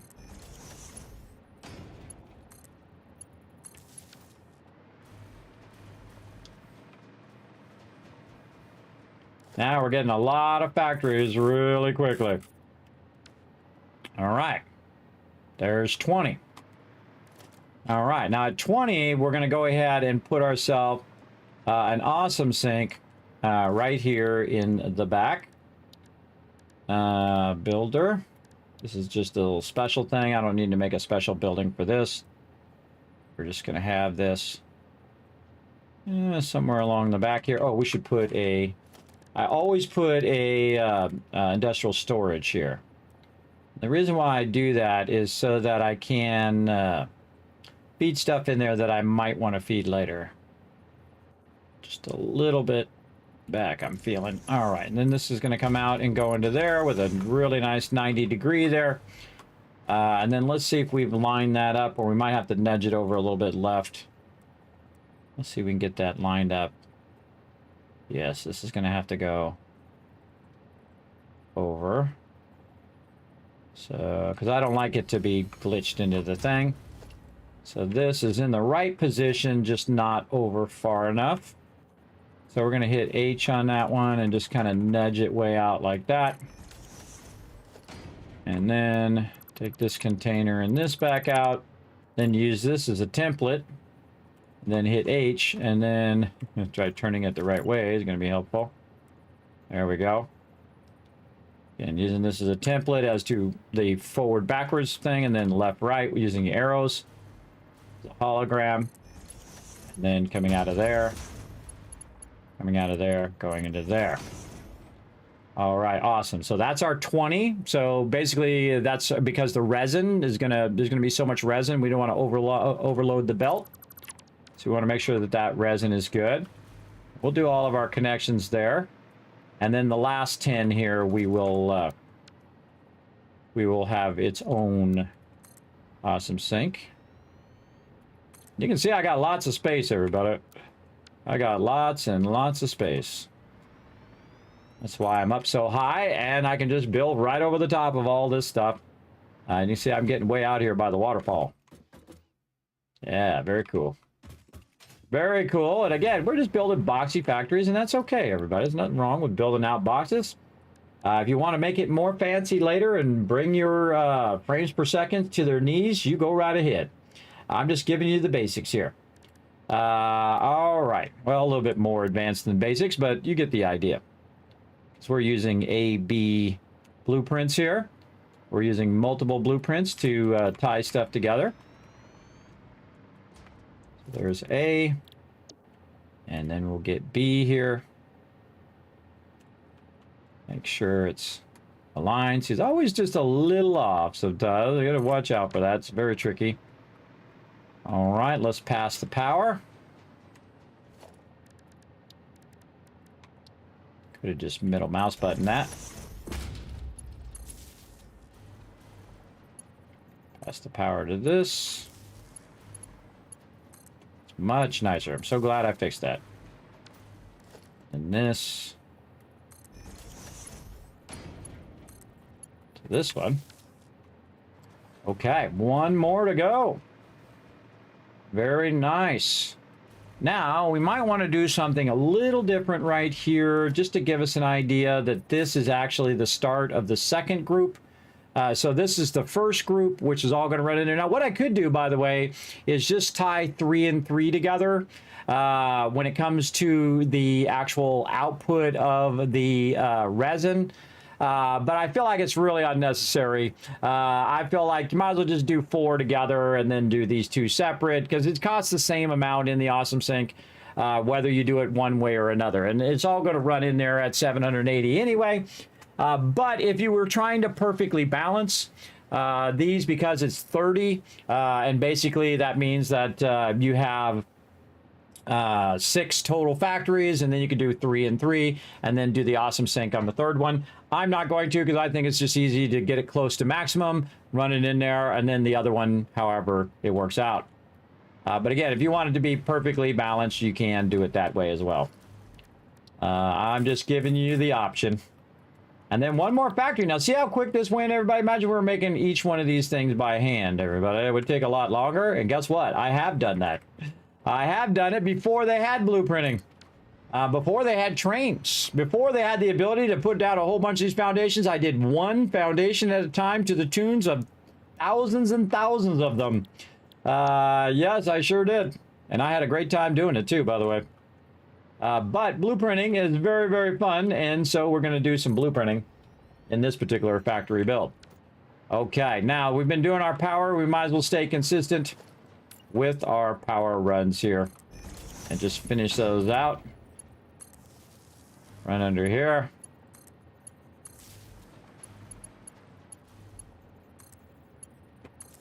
All right, and do we need to run power out there? Probably not, but you know what? I'm just going to do it for future potential expansion. We'll just do it just because we're doing it. Okay, so now we got that. We got this. This is coming down the line. We got to do all of our interconnections along the way. But there we go, everybody. We've replaced all of our fuel factories with these, and now we can very easily see if all the fuel factories are on. Now, it might seem like I have it flipped the other way because you think you want it to go this way, but you don't. And the reason why is because this is my oil train. This is where it's bringing in the oil. And then these 3 here are going to get distributed. The first one's going to get distributed to these 2. Second one's going to get distributed to those 2. And this one, you guessed it, the last 2 over there. Look at the cool planet coming up over the mountain. Right over there. Now, I could just take this and move it over there, but I can run the pipes just as easy. Underneath there, I do underruns, so I don't have to look at the pipes. You can see the pipes going down and running over here, and then this one's going to end up right over here. So we're going to go ahead and done this. Now, I could have actually set this up so it was back just a little bit further and done it that way, but I think it's just fine the way it is. Oh, I can just go to my pipe set here and then kind of looking how I'm doing that one over there. Right there, pipe in here. And then they're all perfectly aligned. And then again, we're going to split this so it goes right over to there. And so we're splitting it right down the center, basically. Right down the center of that. One's going to go that way, one's going to go that way, so they're evenly distributed, and then those will go into the 5 ones from the center. So we're using the center line of both where we split it, and then the center line of both where we ended up in the factories themselves. So those factories are looking pretty good. Let's just go ahead and double check it from the very beginning that we did connect our pipe here. Yes, we did. We connected our pipe here, our belt here, and all of our power looks good. Okay, next factory. Did we connect our pipes? No, we did not. Okay, so this is where we are. We're connecting here, and we're connecting up here. And I probably should just make another connection here, say is number 5, because I know I'm just going to do this over and over again. So we'll just make this one, number 1 is going to be pipes, and number 2 is going to be belts. There we go. Just so we don't have to flip through all that other stuff. So pipes and belts, pipes and belts. Okay, now we need to go back here, and we need to make sure that this belt is connected to that one. So this factory then goes through to this factory, and then runs along and ends up going out the other side. That's all good. These are all connected. Those factories are now good. This is going to go into here. And while we're thinking about it, we might as well just run over here. Say, okay, this is going to go here. And then this one here is already set up to go right into the awesome sink. So it's going to come all the way down into the awesome sink. Back we go again. And I think we did the second factory. I know we did the first one. But let's just double check we did this one. We got this connection in. We got that connection. We got that connection. Next one. Now we're going to have these connect together. We're going to have this connect together. There we go. And the front side connected. Now you know why I put all these little doors in here. To make this part really easy. So I can just go from one part of the factory to the next. And just get inside here and work on these real easy. And then run to the next one. Now this one's not going to chain across to there. This one's fine. It's going to go into that awesome sink. And then across here. Up there. On to the next one. These are going to connect across because those are going to be together. And then again, get the bottom one first, because otherwise the one on the top is going to be in the way of running the one on the top.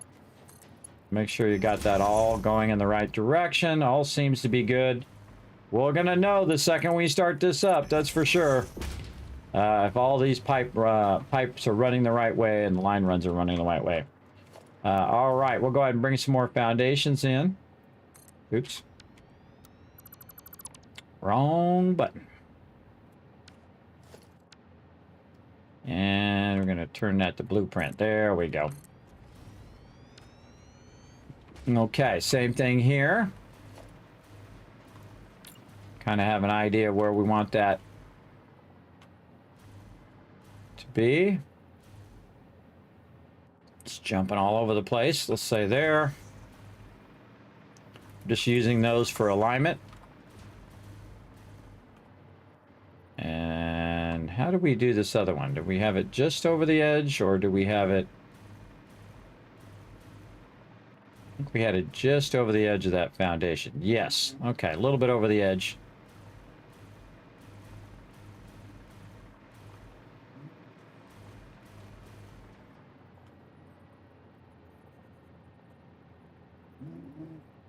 Was it that much, or was it this much? I think it was that much. We'll go with that. All right, and then this comes out. Oops. Helps if we had it in the other direction. Now we use both of them to align it. We'll align it this way and this way. Get it going the right direction. You go into there.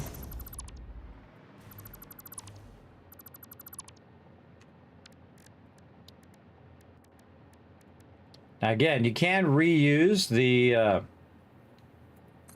resources instead of running them in the awesome sink, but I like to set it and forget it, everybody. Just run that in there. All right, now we need to think about our power for our awesome sinks. So let's go ahead and run them down here. And then we're going to run down to this one.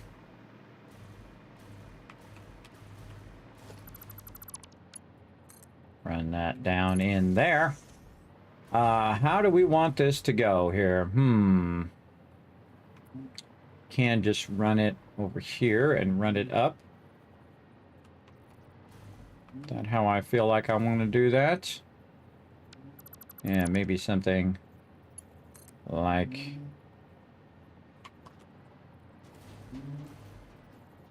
right in that little corner there. Nope, doesn't want to let me do it. Oh, because it's a double outlet. All right, so I got to put one there myself. Like that. There we go. Then I can run that how I want there, and then run this over to there, and then I can do the same thing on the other side.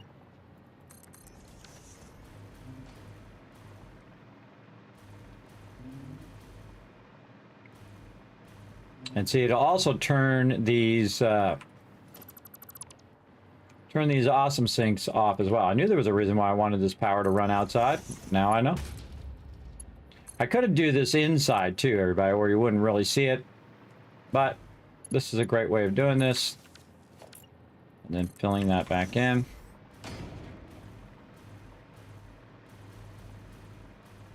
Then you just have these in the back, and if there any time I have a bunch of resources that I don't want, I can just throw them in this box and it'll run it right in that awesome sink for me. All right, those are all good. Is our awesome sink good to go? It sure does. 24 coupons in our awesome sink right now. Let's go check our other one here. Did we fill in back in the center? We did. Build that one back in.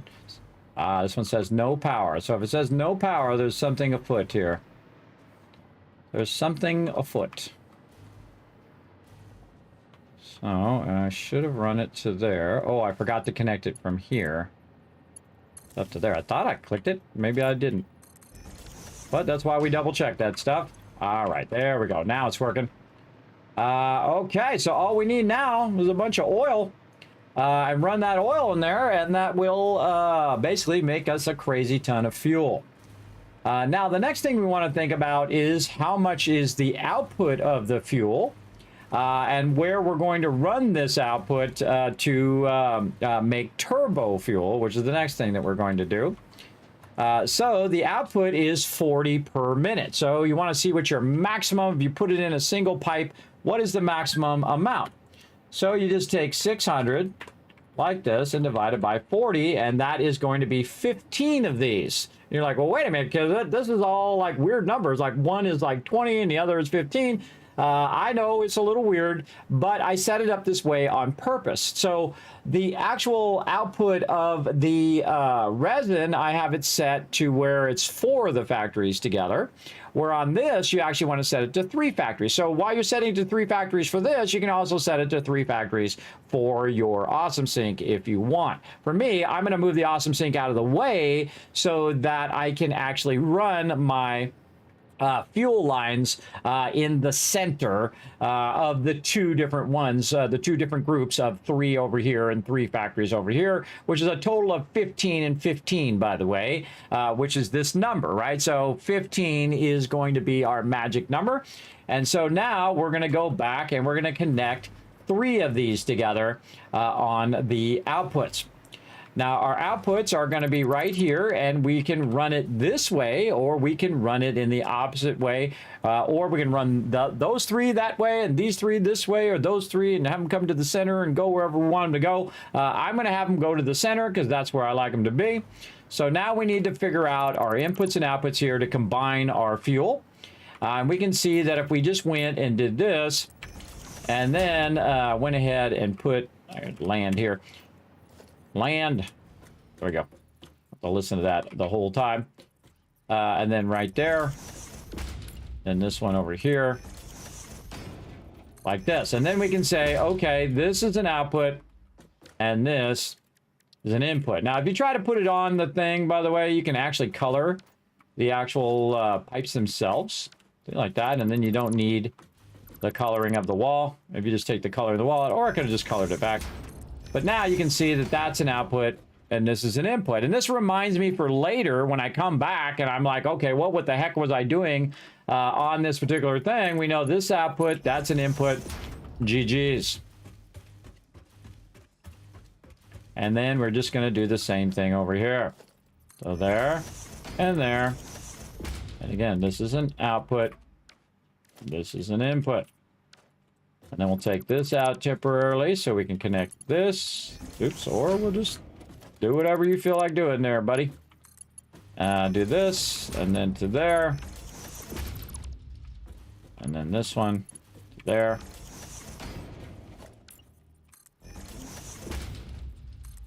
Fill those back in. Okay, so 1, 2, and 3 now connected together. Now, here's another cool thing, everybody. We can see outside, this is why I left the gap. I can see whether there's fuel pumping down this line. So if I see that this is not pumping, then there's something wrong with this factory, right? And again, that just gives me an indication of where the problem might be later on. The same thing here. We can just see if it's running.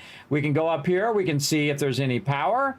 And so it gives us basically an insight into what's going on in the factory without having to go in the factory itself, which is why that's cool.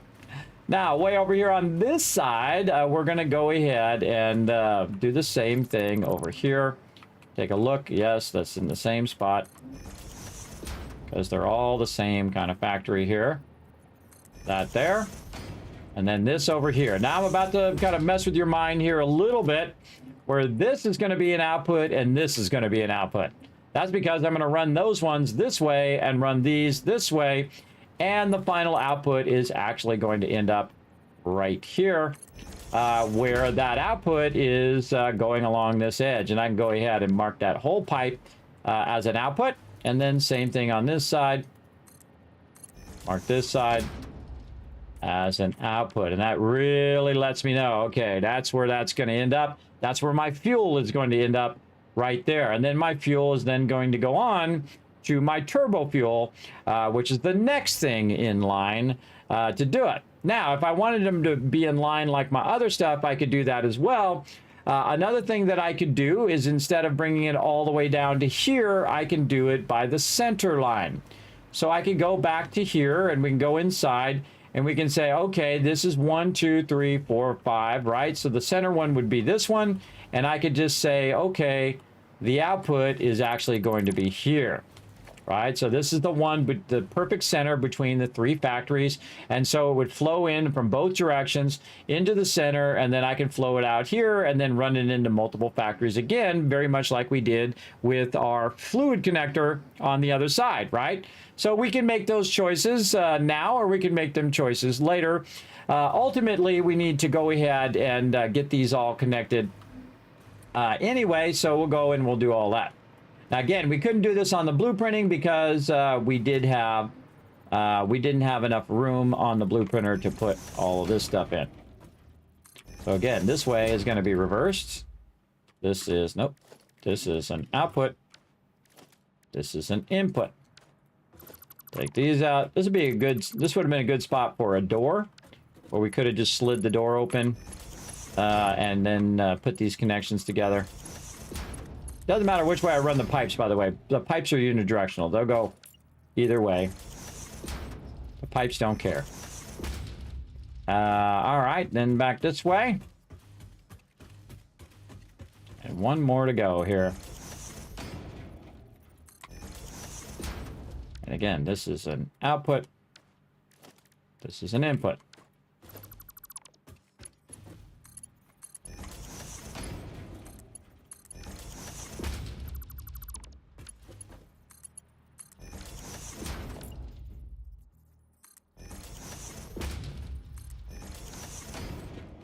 Okay, well, that's all going to run to the center. And then we'll probably run it underneath. And really what I'll do is not do it like this. I'll probably just run it underneath right there and then run it to wherever I need it to go in the fuel. Or I'll run it out of the center and run it down and then run it wherever I need to go. But that's pretty awesome. Let's see, we're a little close here to where I like it to be, though we could just do our turbo fuel right here. as well? These are good questions. Let's go look at our next stage. So that's all of our fuel. We're done. Boom. Our fuel is good to go. We got our awesome sinks in there. So if we did that right, it should start right up and produce all the fuel that we need for all the oil that we have. And it's actually 1-to-1 for the oil and the fuel that we're using. So it's at 100% efficiency. So down we go. And if you look down here, you can see we basically have the same thing, right? We have our various fuels here, 5, 10, 15, 20, 25, and 30 at the very end there. So very nice.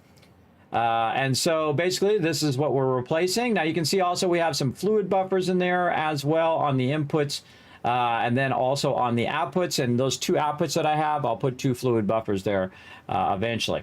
But now we have our fuel over here. And so we want to say, okay, what is our total output of our fuel generators? So we're going to say 40 fuel times the number that we have, 30. So we're going to say 40 times 30 is going to be 1,200 fuel.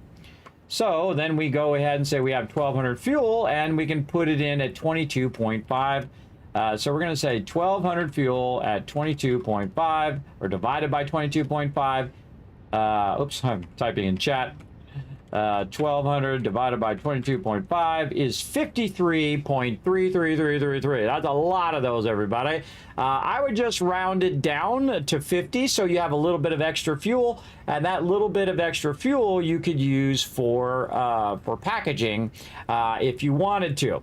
Or just package it for a little bit and then turn it off later on. Now, we're going to be doing packaged fuel and all that other stuff separate, but I like a leeway. Instead of just doing it exactly perfect by the thing, I always like to have a little extra, so my factories are not going on and off and on and off and on and off as it's trying to, you know, keep that running.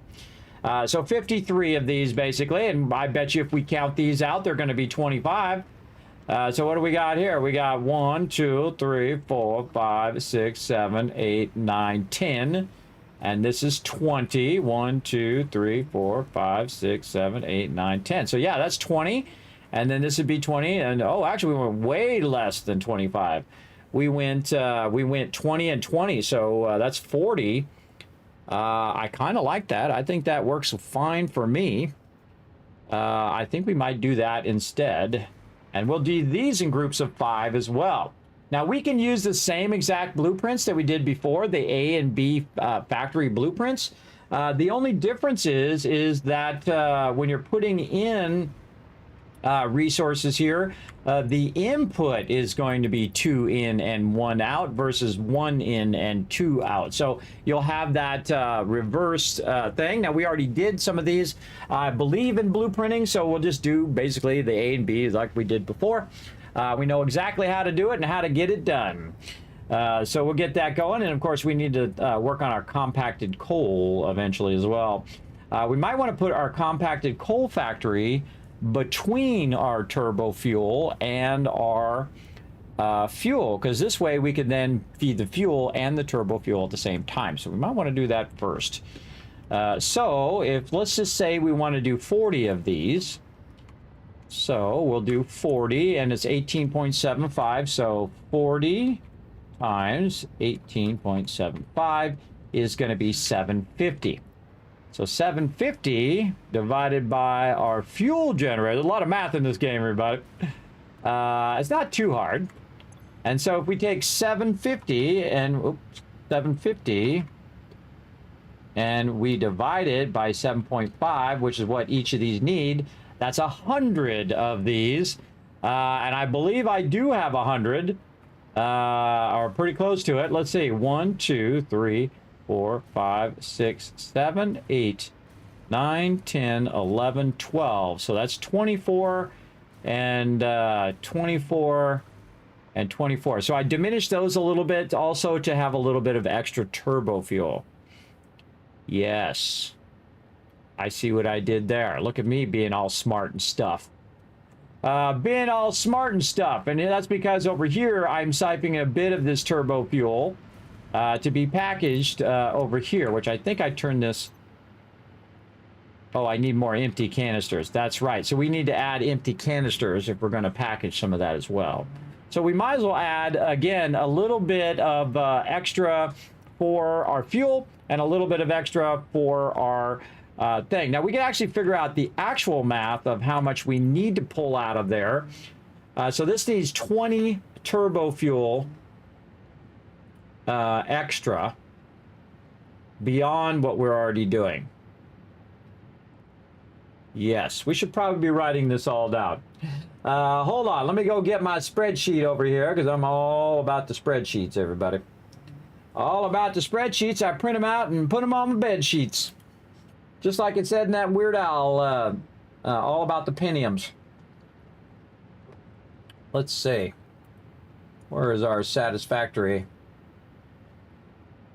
Oh, those are all of our balances. Oh, we need a new spreadsheet. Let's do it. I'm all about it over here. I've got my other monitor. So what do we got? We got our inputs. Okay, type. In this case, it's fuel. Oh, wait, no, oil. Oil. It's 600 on this oil one. Input. Then it's going to go... what machine it's going to go into? It's going to go into refinery. Output 1. Oh, we should leave this as output 1 and 2. Input 1.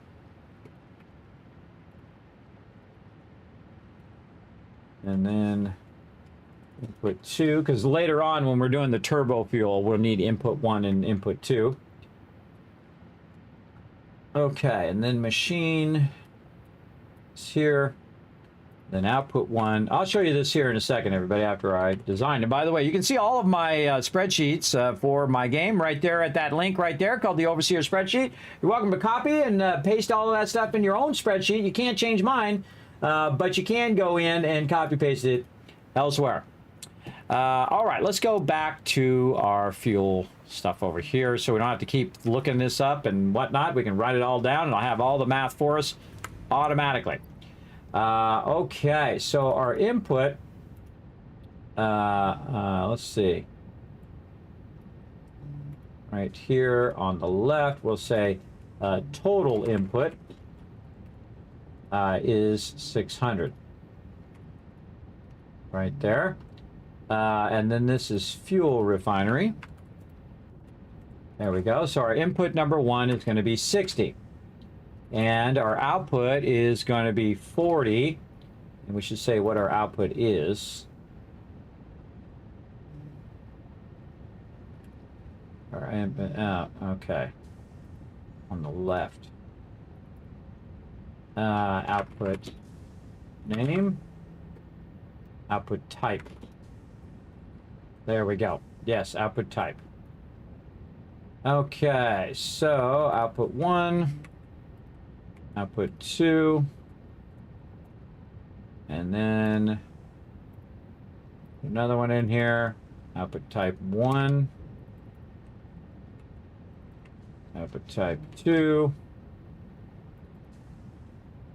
It would help if I spelt the word output right.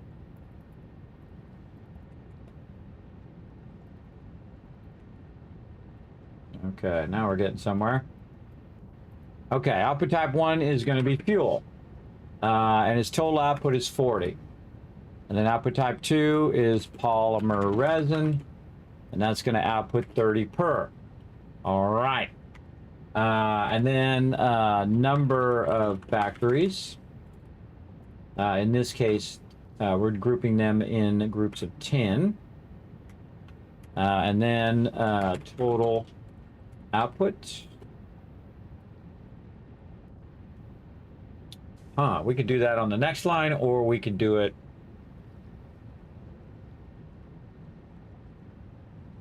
because we would need also what our total input should be. So number of factories actually should auto-calculate. Yes, that should auto-calculate. So what we're going to do is have it do what the total input is, and we're going to divide the total input by the actual input, and that should say 10. Yes, it's doing that automatically. All right, let me show you what I'm doing over here, everybody. Again, creating this spreadsheet right here. And so what I did is I told it to do the math for me here. Number F. How about that? Number F for factory is really small. And then we'll go here, and I hear my guy just making lots of floating noises here. There we go. Relax, guy. All right, and then we'll go ahead and go back here. And we'll do this, and we'll center all that. There we go. Okay, so the type is oil. That's what we're starting with. Or oil, as they say here in the South. I'm not from the South, everybody. I'm from the West Coast. But that's how they say it around here. Nothing wrong with that. Local dialect. All right, so 600, and then we're 60 input. We don't have a second input. We're going to put X there for our fuel refineries. And then output 2 is 30. And then we need a total number of factories is 10 on that 600 input. All right, so that's basically what we already know all of this, but it does help us when we get to the next stage. So, and then total output 1, and then we need total output 2. All right, so if we go in and say, okay, we're going to take our output here times our total output here, times our total number of factories, my bad, total number of factories, that's 400. Now, of course, we could do a lot of these numbers ourselves because these are pretty easy numbers. But we can see that our total output of all 10 factories with a single line is going to be 400. And again, we'll go in and make that centered, and we'll take out a bunch of these ones over here. I like to take out all this extra stuff and just add it back in if I need it. Same thing with all these extra rows. Let's start at, say, 16 down to 1,000. And there we go. So this way, when you're scrolling, you don't have this big scroll bar you don't need. It just is already good. Okay, so we got that going. So that is telling us what our total output is. Now we're going to have this times 3 because we have 3 inputs. So our actual input is 1,800. Now, if we change this to 1,800, it's going to go ahead and recalculate everything for us automatically. And as you can see, it says we need 30 of these, and our total output of fuel is 1,200, and our total output of polymer resin is 900, which means that it's more than 780, which is the max speed of our belt. Now, we will get a faster belt later, and when we do get that faster belt, we could actually run it all in a single line right into the awesome sink, which is one of the things that I'm building into it, where I can come back later and fix that one line so it'll run it all at that max speed. So good to think about it in the future, but for now we're going to split it into two different sections, two different things. So our total output of everything that we're doing is 1,200. Okay, now we're going to go in and we're going to work on our in-between thing, which is our stuff here. There we go, back over here, which is going to be our compacted coal. So to figure out the compacted coal, though, I need to figure out how much turbo fuel I'm going to make it. So I'm actually going to do turbo fuel next, like this. So the type is turbo fuel, and the input is 1,200. And then it needs a total of 22.5 fuel. So 22.5. And then this one here, which is our second input, which we need another column so we can say that this is, what do we got? I'm going to say I type 2. All right, there we go. So input type 2. Again, just to truncate that a little bit to make it easier for me to get it going. And then on the left here, we need input type 1. Okay, so this is oil here. And then we could probably do this. Yes, okay, so this is going to be fuel. There we go. So it kind of arrange that because this goes into the next stage of what this is. So input is there. And then our turbo fuel is what we're trying to make. But no, this would be reversed. This would be fuel here. And this would be fuel here. Final type. Yes, so this is what we're trying to make out of that factory. We're trying to make fuel. And this here, we're trying to make turbo fuel. So our input is fuel. And our input is 22.5. And then compacted coal is our second type of input. Now we're getting somewhere. And that's 15 per minute. So 15 there. And then we're going to go ahead and have this also in the fuel refinery. And then the output type is turbo fuel. Right here. And then the output of turbo fuel is turbo fuel at 18.75. Okay, output 2 is nothing. And then nothing here. And then the total number of factories that we need is a whole bunch of numbers there, 53.333. Now, what we want to do is get this to 50. And so what we want to do is take 50 and then basically we want to figure it backwards, right? So we're going to tell it that we want to do, say, 50 here, right? And then we can do the calculation backwards where we say, okay, 50 times the amount of fuel that we're inputting here is going to be, oh, that is not right. I didn't put a times in there. This times the,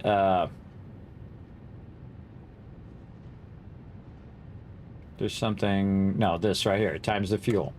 So 1125, which leaves us with basically 75 fuel extra.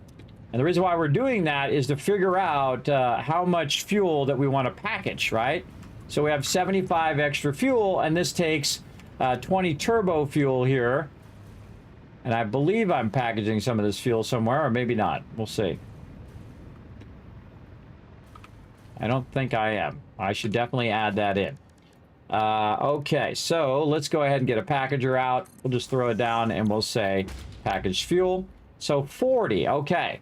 So I don't want to do all of the 75 because I do want to have a little bit of a backlog of the fuel. And this way, if my power goes off or whatever, I have a backlog in the fluid buffers. Plus, all the pipes will be nice and full. Again, I like to leave extra. Instead of just doing it at 100% efficiency, I like to be a little extra efficient where I have the ability to turn things on and off without waiting for it to do it or not being able to turn it back on again. And then we also need to do empty canisters as well. So, yeah, we really need to do empty canisters, which is plastic. So what we could do is we could cut this fuel down and use a portion of it for our canisters. But I'm going to extend that train to go out and get the other fuel out there as well. And then we'll have a massive amount of oil, everybody. Just an obscene amount of oil. To the tune of we could make this like 5 times larger if we wanted to. But really, this is a lot of power that I really don't need right this second because I have no factories other than the actual power that I'm producing now. But eventually, we'll need a lot of power. And that's really where we'll tap our nuclear power. Because nuclear power is just so much more power than even turbo fuel, and turbo fuel is so much more than fuel, and fuel is so much more than coal, and so on and so forth. Coal is so much more than, and is perpetual power versus biofuel, which is not perpetual, where you have to manually collect it. So definitely going to need those empty canisters. So we're going to need to think about our packaging later, but we have the 40 extra, and that's what we want to know. So let's go ahead and in between here, we're going to go ahead and add a couple rows like so. Packaged packaged fuel. All right. So the total input we're going to do is just 40. We don't need a lot. And then P fuel is what we're going to call it for packaged fuel. Okay, so our input is going to be 40. Oh, wait, this is just be fuel. This is packaged fuel. This is fuel. And then the input for this is 2 inputs. So the first type of input is fuel, and the second one is empty canister. Empty can. I guess I'll just type it out. I'll try to. Empty canister. Okay, and that input is 40. That's what I was looking up, 40. Okay, so 40 and 40.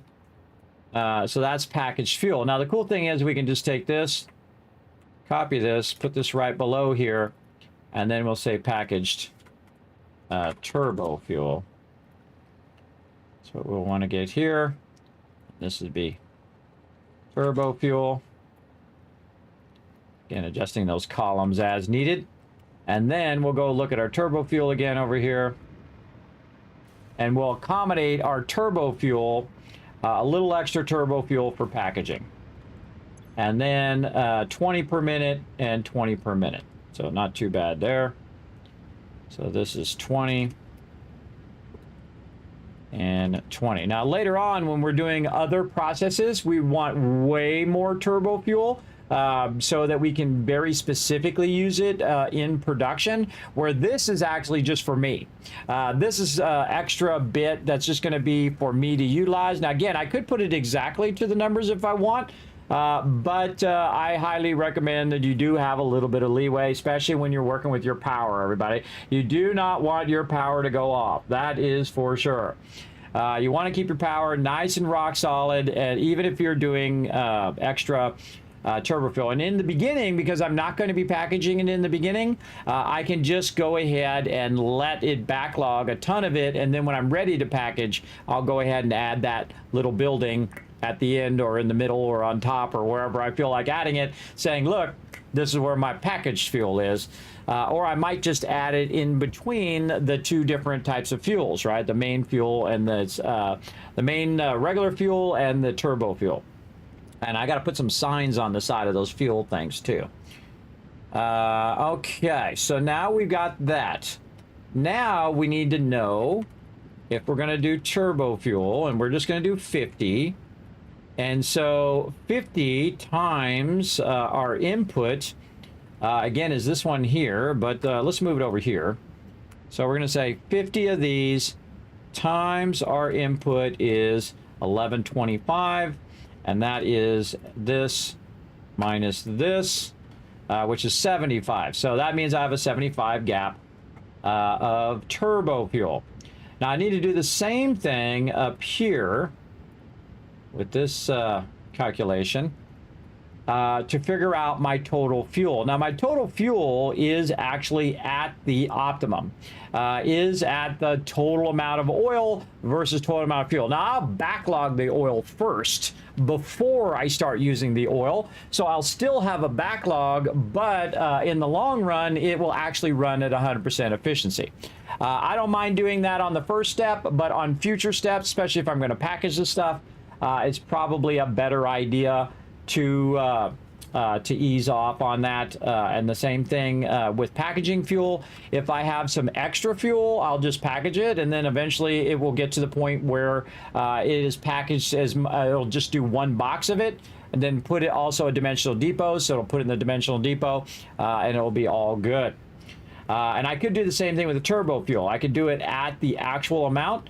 But the way the math works out is that it comes out to like 53, so I would have to make 54, which is not really that useful, I find. And since we're going to do these, instead of doing it the way we did it before, we're going to do them in groups of 5. So we're going to go ahead and divide 50. We could already do this in our head, by the way, everybody, and we can just do 5. We know that's going to be 10 groups of the turbo fuels instead of just being the 10 and 10 like we did before. If you don't have any idea what I'm doing, everybody, I'm going to be physically doing all of this in game here in a minute. It's okay if you don't understand all the math, everybody. It's all there for you to go check out on my settlement overseer. I'm going to throw that in there for you so you can do it on your factory as well, and you don't have to do all this math if you don't want to. But I do find it fun to figure all this out. So we're going to do all of the fuel, and then on this one, we'll just siphon a little bit, and we'll make a little bit of packaged fuel. And then on this one, we'll go ahead and actually accommodate the extra turbo fuel in there. Because I don't make that much packaged fuel because I really want more turbo fuel than I want packaged fuel, because turbo fuel is more powerful than the packaged fuel is in there. And eventually we're also going to make rocket fuel as well, which we're going to use some of this turbo fuel toward the rocket fuel. Yes, spreadsheet power! We are getting our spreadsheet power on. Okay, now the other thing we need to figure out again is our compacted coal here. Now, because we are going to do 50 of these, we're going to need a lot of compacted coal. Right here, we're going to need 1,100 and 25, I believe. So this is our input. This is this. This should, no, this is how much turbo. This is how much fuel we need. That's how much fuel, and this is compacted coal. So 15 times 50. Again, there's all calculators online, by the way, that you can do this. But I like to do it myself because it's fun. So we could have figured that math out real easy there, everybody. Just 15 times 50. But again, I like it to do it for me automatically. So we're going to take the larger number times the smaller number. Doesn't really matter when you're timesing. It really matters when you divide, though. So 750 compact coal. So that's our goal. Before we get into all of this, we're going to need to have a bunch of stuff in between here, and that's going to be our compacted coal. So in this particular one, we're going to try to make compacted coal. We're going to try to make 750 of it like this, which is actually going to be our output here, 750. And by the way, if we wanted to adjust these numbers, we could just go in and tell it to grab this number, and then if I make any changes to this number, it'll automatically change a bunch of these numbers in sequence. You should have changed my last number here. Oh, I just typed that number in. That's right. So again, we can set it up to where it automatically changed all those numbers. But in this case, I reverse calculated it, because if I calculate this is going to be 53.333. So I'm reverse calculating. But that's okay, because we could do this, and then we could just say whatever this number changes. So if I change this number to 25, say, you see that all the numbers have changed. But again, we're going to try to do 50 turbo fuel. 50 of the turbo fuel will be a total of, what's our total output? 1125. Yes, leaving us 75 left over of our turbo fuel, right? Yes, 75 left over of our fuel, not our turbo fuel, of our actual fuel. This is our total turbo fuel, and that means that that is making exactly the amount that we need. Okay, hold on. No, we're going to need to make a little extra. Yes. And we need one extra. So, see, that's why we do all the math. See, we just figured that out, because we're going to need a 51st one, because the 51st one is the one that's going to make the 22.5 that we need in our packaged fuel, which is about 20. And I can actually reduce it to exactly 20. So yes, so we need 51, and that's why we do all the math, to figure out all the math and figure all that stuff out ahead of time. So glad that I saw that. All right, now back to compacted coal. We need a total output of 765 compacted coal. So we want to go in and look at our compacted coal, which is up here, way back over this way. Look at our cool coal just diligently making power there for us. Now again, we're going to take all this down and move this all upstairs away from here. And the reason why I have this down here is because it's by the water. So you just run the water out, boom, runs right in there. Easy. But I don't need water up here for right now. Though if I do, I've got a smidge right over here. And if you're wondering where I'm at, everybody, this is my favorite place to start in the entire game. The reason why is because right here, and it looks like a little bunny on its side, I think. I don't know. That's just me and my artistic eyeballs, I guess. But these are all pure nodes, everybody. So you start with a limestone pure node and a iron pure node and another iron pure node and another one and a copper pure node, and then over here a sulfur pure node. So all of these nodes right here, not this one. Oh, no, that one's pure too. Oh, I forgot. Yeah, so all of these nodes right here are all pure nodes. And so far, we've been using these at Mark 1 extraction. We haven't even tapped these for full extraction yet, everybody. Wait till we get those suckers to Mark 3, and then we're really pumping all of that stuff into our production. It's going to be really, really fun. But right now, we got our trains run, our new train lines run, and we are going to replace all of this over here and all of, well, the bulk of all of this down here with upstairs by where we want it to run. Okay, so now we got that going. We're going to our compacted coal. That's what we're doing. So up here, we need an assembler, which has two inputs, both coal and sulfur. So our first input is going to be coal, and our second input is going to be sulfur. And we're going to need a certain amount, and we can reverse engineer this, by the way, especially if they're both the same speed. So they're both the same speed, 25. So we need a total of 25 input here, 25 input here. And then we can figure out how many machines that we need to equal that amount by simply saying equal over there, which means do a calculation. Take 765 and divide it by either of these. I'm going to take the coal. And it tells us that we need 30.6 machines to make enough compacted coal to fit our turbo fuel. And how many machines do we currently have? I don't know. 1, 2, 3, 4, 5, 6, 7, 8, 9, 10, 11, 12, 13. We don't have enough. Yes, that is not enough of those to make that run. We need 30 and we have 26. That's not good. So we got to figure that out. Now, another thing that we want to do is go ahead and add a row above here. Just add a little extra row. And then say we need 30 of these, right, to equal 765. I would probably go 31. And we're going to reverse engineer this to 31. And then we can say how much coal do we need, right? We need this times the amount of coal per thing. We need 775 coal. And I can tell you that this number is exactly the same over here because the 25 is the input. So we need 775 coal and we need 775 sulfur as inputs. So that we have a total amount of inputs for us to use. So these both need to be pure nodes, and we just barely have a fast enough belt at the 780. So we need a pure coal node or two nodes merged together where we can overclock them fast enough to where we would have 775, or we could, yeah, we could just merge. We'd actually, if it was a normal node, we might have to merge two of those together and then basically take 2/3 of it, run it one way, and then the other third the other way.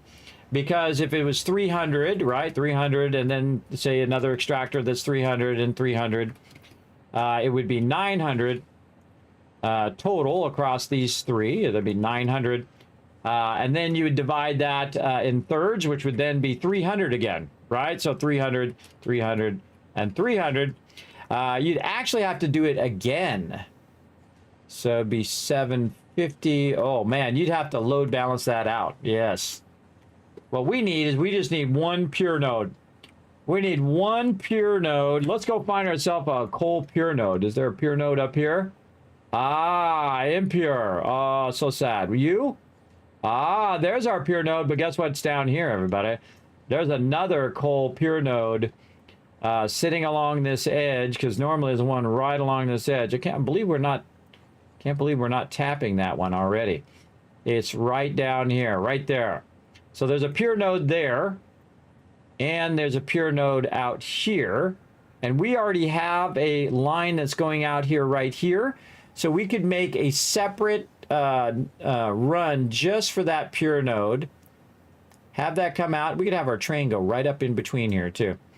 right up in between here, get all this stuff. Oh, look at this, and that would help us with our uranium later too. And we could put our nuclear plant right there. So we can run our train out, yeah, through here like we did before, kind of zigzag it, or we just go over. Just go over the top of it, and then come up. And then we can run all of these into the center. Again, getting really good, like we're going to do here. We got this line going up like that. We can run all these into the center and have a train just picking this up and a train picking up the oil as well. And we're going to need to make some bypasses so the train doesn't have to go to the oil station if it doesn't need to. Yeah. See, we can see our trains are running right now, but our trains are eventually going to run this way. So we could have another train station coming back and having a switch track and stuff. We'll get into all it. Man, we have so much stuff. How did you mark the nodes? Oh, how did you see all the nodes?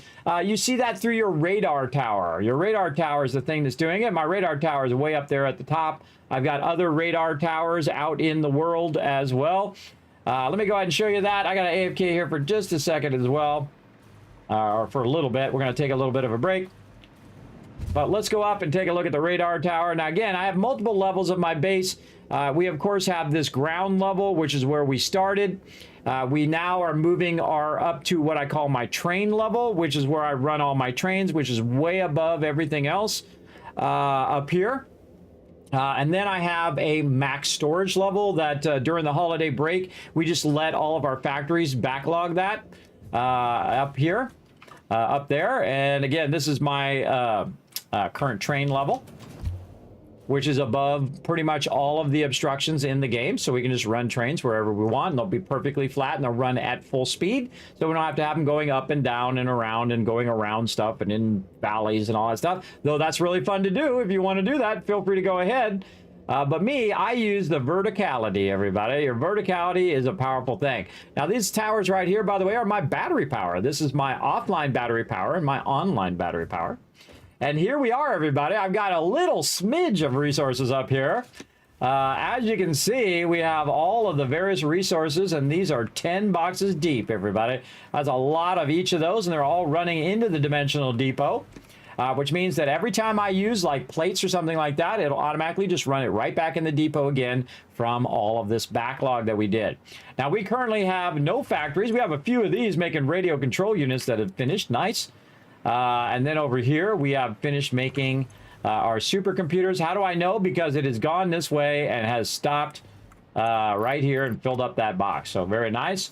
Now, of course, we'll reintroduce all of these various different things.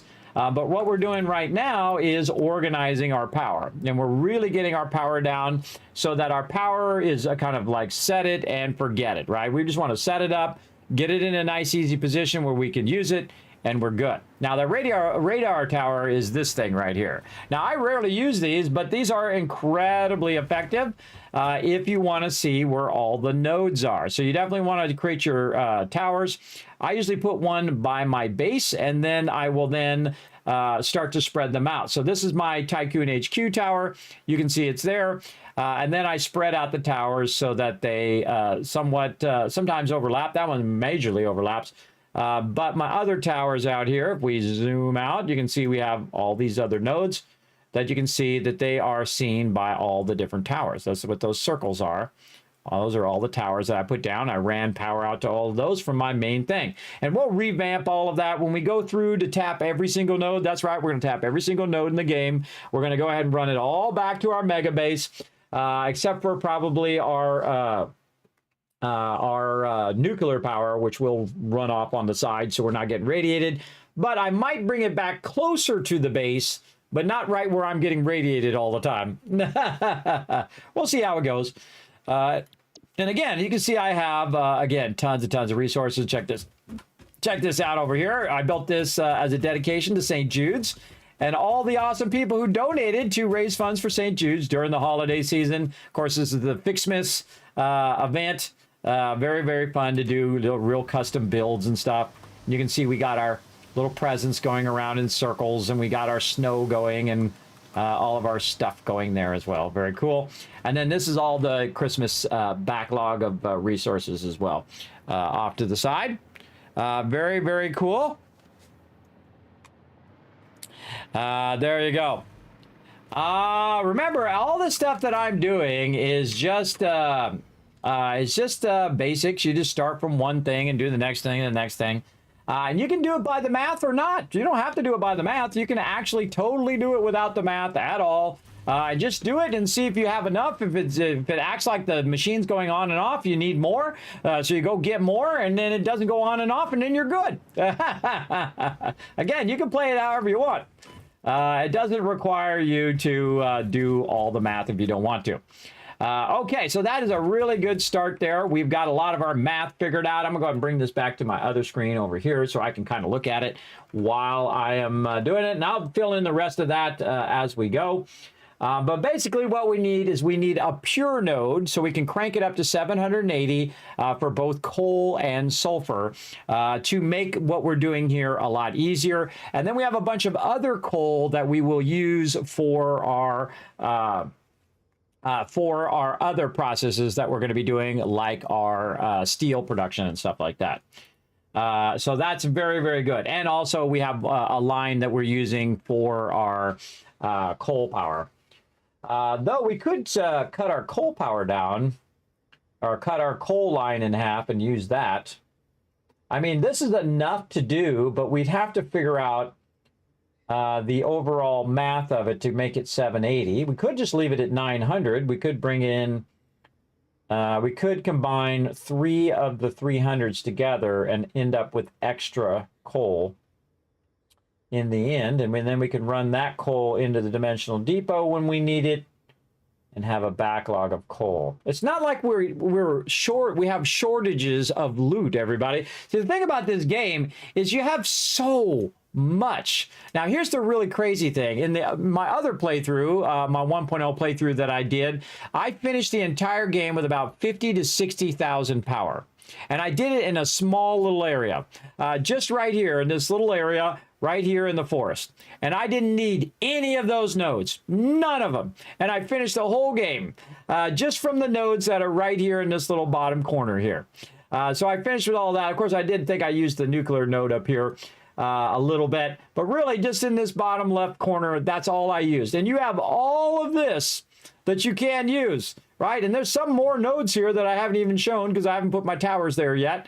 But again, it's not like you have a shortage of resources to basically finish the game. The only time you would want to tap all of the resources if you want to do crazy mega building like I do, which is way beyond what you're going to need to actually finish it. So again, don't be discouraged if you're like, oh God, there's so many nodes, I have to tap all these nodes. Nope, you certainly don't. You can get away with just a little bit of nodes, probably this many right here, if even that many. Let's say like this many right here. Just this bit of here, you could get away with all of that, and you'll be good. Maybe some bauxite. Well, the bauxite is actually over here. So let's say these nodes here. So this little section here, you're good. You're good with all of that. Totally finish the game with just that. Okay, so now we're going to go ahead and take a break because I got to go and do my laundry real quick. So we're going to go ahead and let that run. We're going to go ahead and pull up our words on stream there. Oh, I took a screenshot of something. And we're going to go ahead and start this back up. I'll give you guys some time to do this while I take a little bit of a break, do my laundry. I'll be back. I mean, I already ran my laundry. I just have to fold it. And so I'm going to fold my laundry, and I should be back in just a bit. Here we go.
No, thanks for the heads up there. Of course, that's why I have that command, everybody. Sometimes I tap it and it doesn't go. There we go.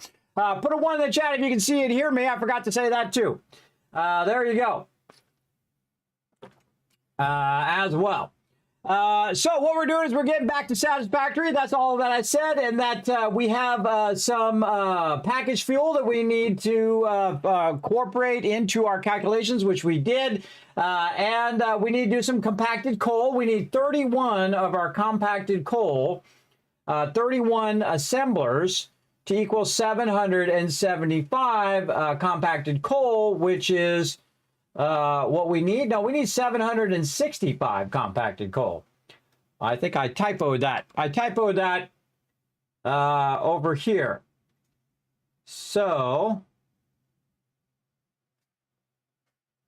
765. Yes. So how am I doing this calculation over here? All right, I got to recalculate this. Okay, so the total number that we need is 765. So the output, oh yeah, we were doing a whole bunch of stuff here. All right, hold on. Let's take all this out. Okay, so the output we need is 765. And so we need to go output divided by the input. Yes, is 30.60, which basically means 31. So we're going to round that up to 31. All right, yeah, we had that right. And then this is 765 and 765. So, oh, this is 31. Oh, I'm glad I went back and redid this. This times this is 765. Well, that's interesting. Yeah, so that's what's calculated. So yeah, okay, so we just reverse calculated it. So we figured out what we needed at the end, and then we said, okay, that time divided by how many the input is 765 input, which means 765 output. That doesn't seem right. It doesn't seem right. There's some sort of math thing I'm not doing right there. It's kind of weird that that number magically equals that other number. Yeah, so 51 times 15 is 765. That's how much compacted coal we need for turbo fuel. And to make compacted coal, we need 25 coal divided by 765 is 31. And so we need 31. So the input needs to be 765. Or 25. This one times this one's weird that those numbers just magically work out that way. That's wild. That the output and the input is exactly the same. And that's because it's 25 input. And then we need to know what the output number is. That's what we need. We didn't put down the output number. Ah, okay. Now we got to go figure out what the output number is. That's what I knew there was some sort of weird math there. Thanks for letting me know in the chat, everybody, about that thing. Oh, let me give you some kids caps for having my back. I appreciate that.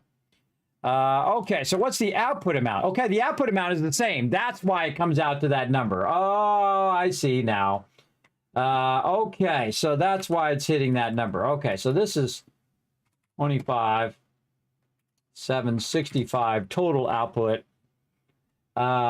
Yes, and then this would be this 765 divided by 25 would be 31 of them to equal the same amount. So the inputs and outputs are the same, and thus it's 1-to-1 input and output, and that's why it's 765 on the input and 765 on the output.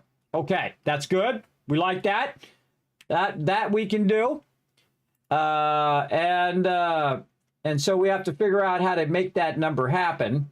And I'll probably just run 900 in there and just have extra I think just to make that easy, and I can always tap coal from somewhere else, or I can bring that pure node and just overclock that to 780 exactly, or to 900. I can just overclock it to 780 and run that in.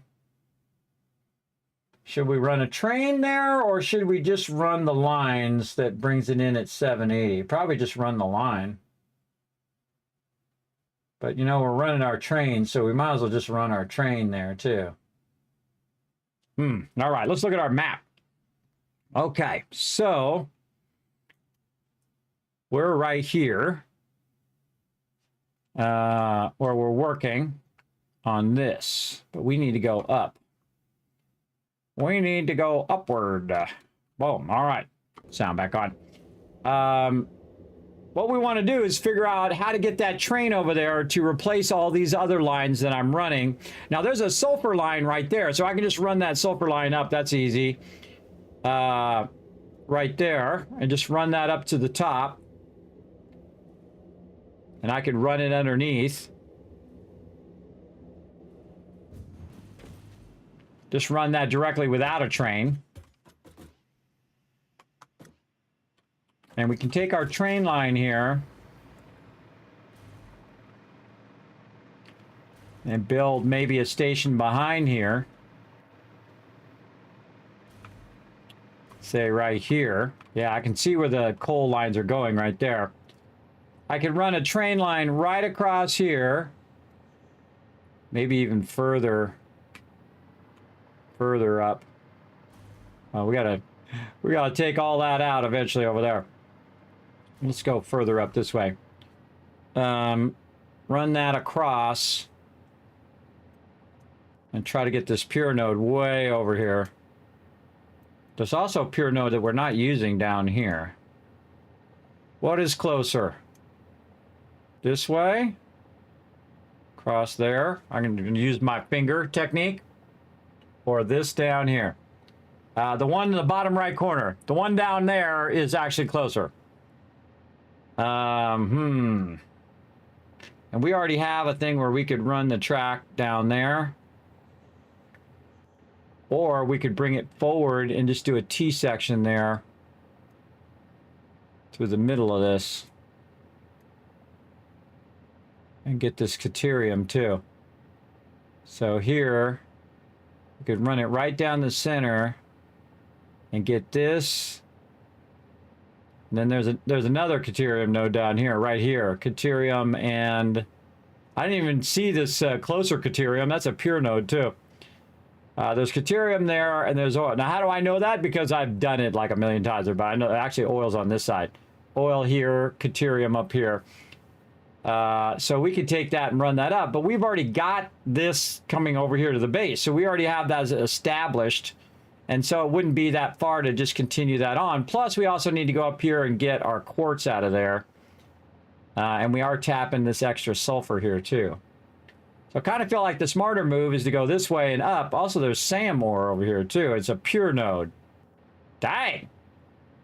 Dang, we got a lot of good stuff over here. Pure nodes. Bunch of iron there. Pure limestone. Oh, yeah. Yeah, maybe. Because we got this track going this way. And so maybe if we went up higher, we could go through here. Get this nitrogen gas. Maybe lower right here. Nitrogen gas, get all of this. Then dogleg up to that. Yeah.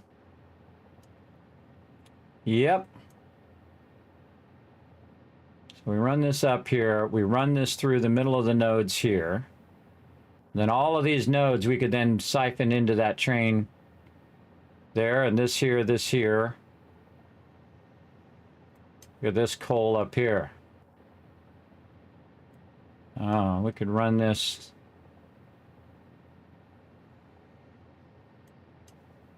Way up to here and get all this oil.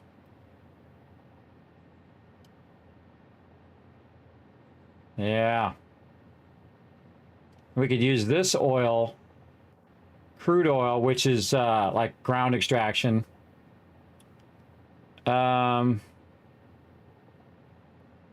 We could use this for our plastic and bring our plastic back that way and just use all the oil over here for our fuel. Yep. That's exactly what I'm going to do. Right through the middle of there because I need nitrogen gas to progress. Right through here. Right up through here. All the way up to this oil. And then again, we can run sidelines like this and connect all those sidelines together. We could run this across this way and get all of this sweet loot. Man, look at all this coal over here. Pure node. Oh, 2 coal pure nodes right there. Yeah, we should run a train that's just a coal train. Just grabs all the coal and brings it back. More coal over here. There's one spot that has like 4 of them together. It used to. I think it's right here. Yeah, all these 4 that are close together you can tie together. I think there's more coal up here. Normal nodes. All right, we're dreaming, but that's not getting anything done dreaming over there. So I think we want to go way up there and bring this down, and then we can bring our coal in and maybe make another station here that's just for unloading the coal. Yeah.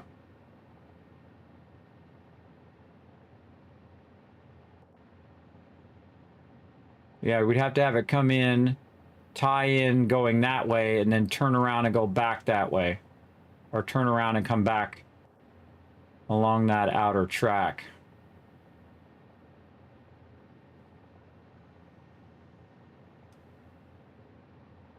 We got a lot of complex train stuff to do. For right now, though, we'll just probably set up a simple train that just comes to here and stops, and then runs that coal underneath. Yeah. And we'll make it a 2-way train, so we can just keep collecting resources. And while we're at it, we can tap this sulfur down here. Kind of feel like we actually want to move this closer so we can get the sulfur pretty easily as we're going by. Yeah, maybe we'll do this a bit lower. And since we already have the train going this way, we can just go off and get the nitrogen there without having to do a separate whole track for it. Just bring it back to the train track here. So just run it back to the train track. All of this. We'll get this SAM node. We'll run this on the low side, getting the sulfur.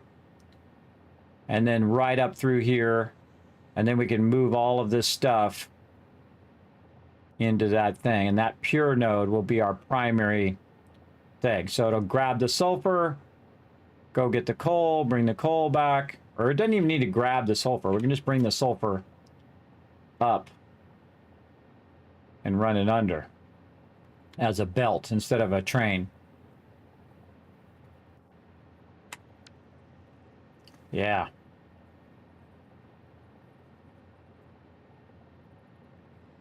That makes me want to put the train up higher, though.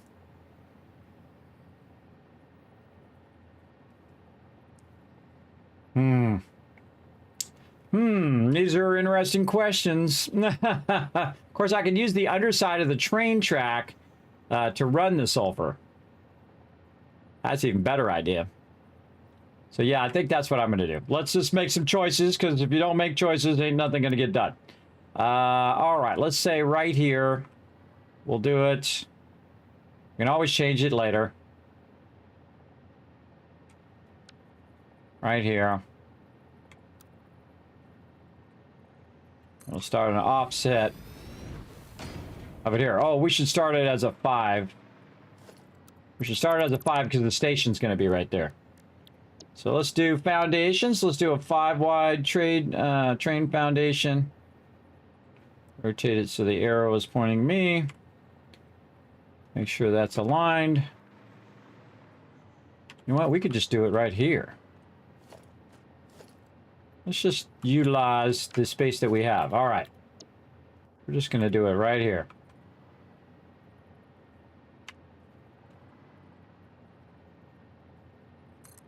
Yeah. And so we'll have a separate train line that's going this way, and eventually we'll probably merge all these train lines together. But for now,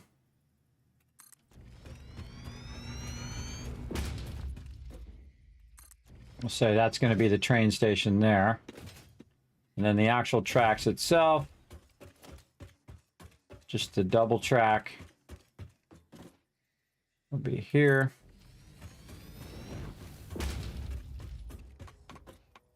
Yeah, that'll be able to come up and be right underneath there. All right, nice. Turn this on to blueprints so that it snaps.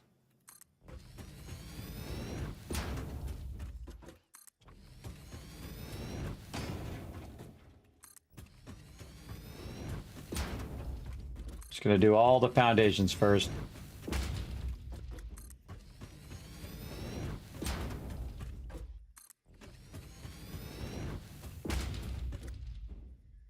Oh. Oh, we were measuring that. That's what we were doing there.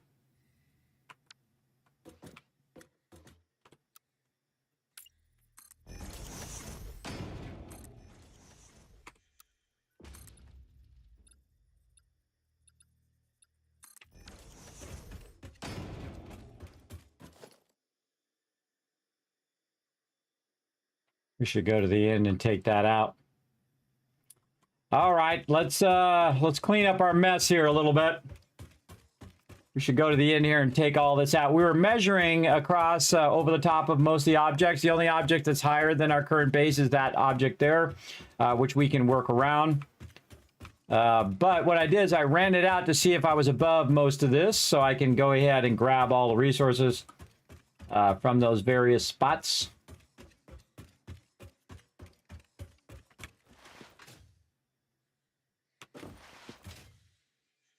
Dang, this is way out here.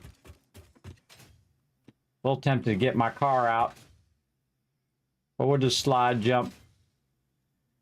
Ah, get the car out. Where's that factory cart? Right here.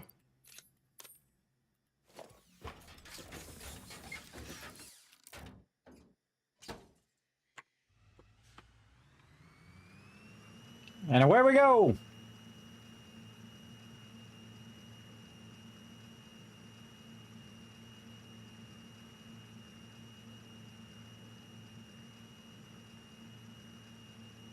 It was way out here, wasn't it?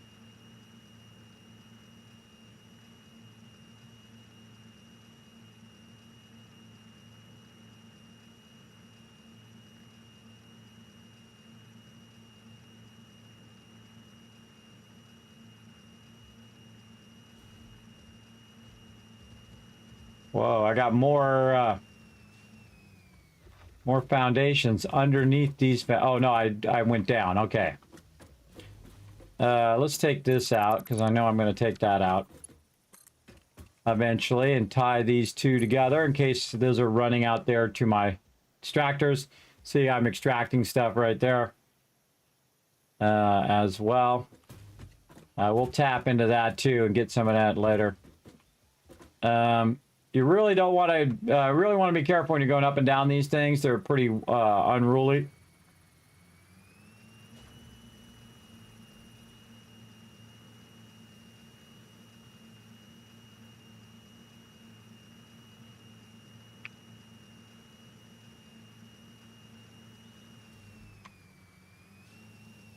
Okay. Let's clean up our mess here.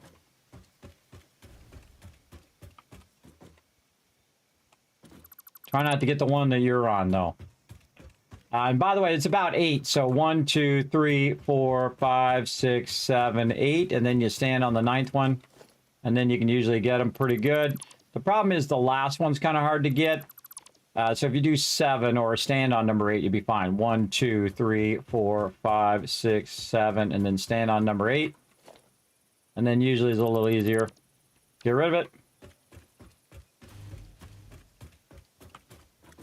And if I'm going to go up a curve, I'll just take those out. Take out the curved ones.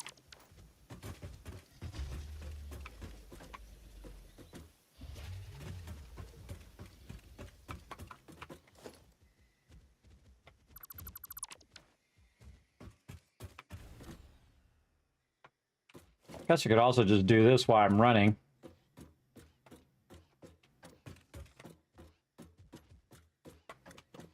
If I've ever done it this way.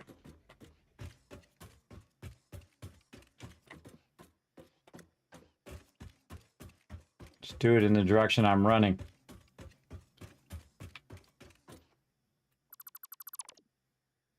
Ah, I knew I'd miss one back there. Dang it. I gotta fill it back in again. Okay, I missed one. Yeah, right there.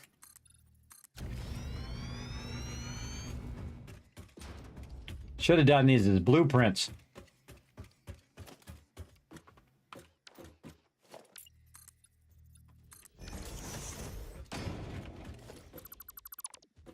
Should have done it as blueprints. That one's still selected? Yes. Because it was a blueprint, I could... let's make sure we didn't miss any. All right. I could just take them all out much quicker. Shoulda, woulda, coulda. Any other ones? No. Yeah, this way it seems a little faster.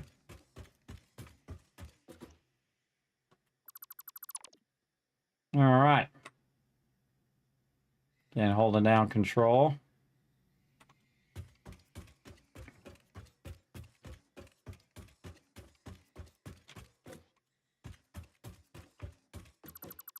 I think I'm just going to do it like that so I don't get too far ahead and then end up having to go back again.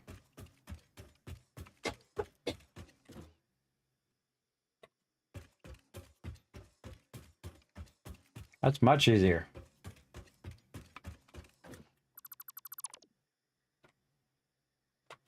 Kind of scary though to be standing on the ones that you might take out. Is that your jetpack sticking out of the cart? Yes. That's my hover pack.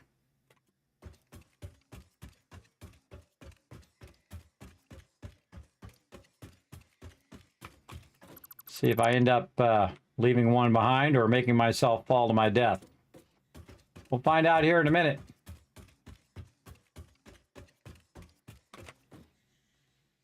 We definitely want to take the time to take all these out because we don't need them and it's just causing extra frames that we don't really need.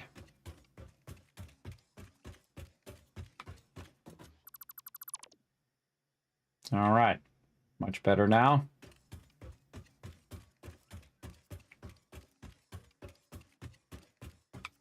Sure, I got all those selected. Yep.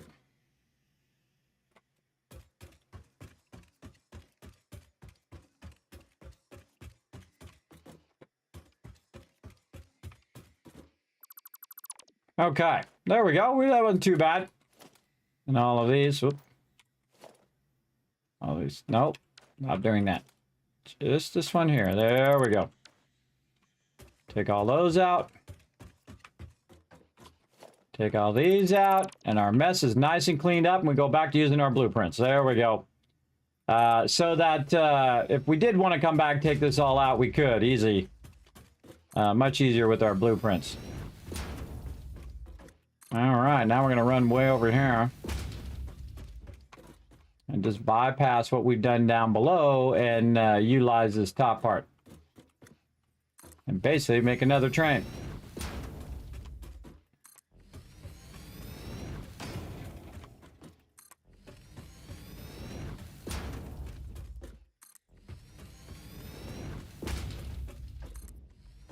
All right, how are we looking on our map? All right, we're going to keep going to the other side, and then we're going to go right up there. Then eventually we'll take all of these other coal nodes and we'll add it to that node.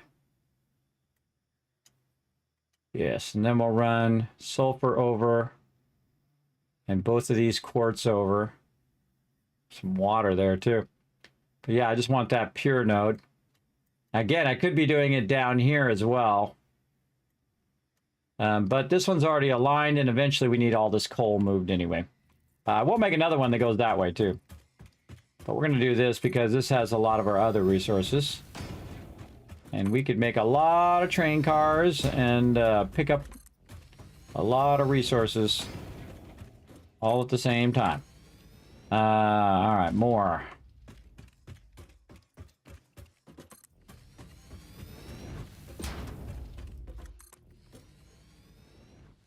Getting there.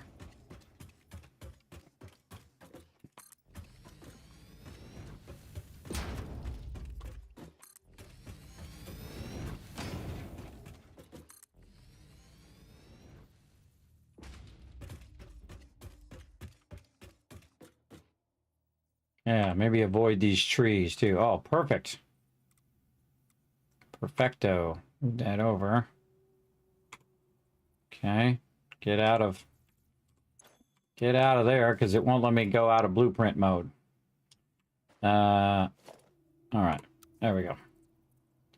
Default. So I can align this on the side. Like that. This is where our curve's going to be.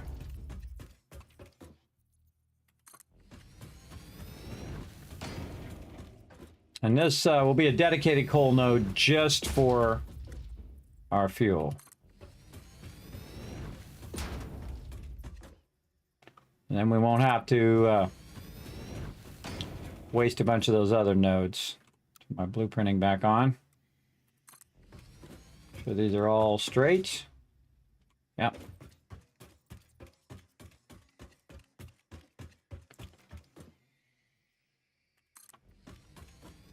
Which gets the product to you faster, the train or the belt? The belt. You know why? Because the belt doesn't use any power. And is consistently going at the same rate all the time. Where trains, you have to accommodate the fact that the train has to load and unload and whatnot. So it's always the belt, but then you'd have to run a belt way out here, which I've done. I've run a belt clear across the whole entire world, everybody. Run belts through the forest and up and down over mountains and stuff just to run stuff because way back in the day, there were no trains. They added trains later after it came out in early access. So we did it completely without trains, no hypertubes, no none of that, no blueprints. We had to do foundations one at a time. No zooping where you could just do like 10 at a time by just dragging them out. One foundation at a time, one after another after another. I'm old school, brother. And I had a great time doing it, though. It was very fun. Very fun. Oh, we passed it. All right. Getting a little too extreme there. All right, we don't need to keep stuff we don't need for right now. I'll take that back out. And get off of that one so I don't fall. All right, yeah, we went way... I got all excited and I got a little too far there. And I don't know why sometimes this really highlights weird. I don't like it. There we go. I don't like it when it highlights weird like that. It's a very dangerous thing. I could open that up and down I go. Okay, right underneath me.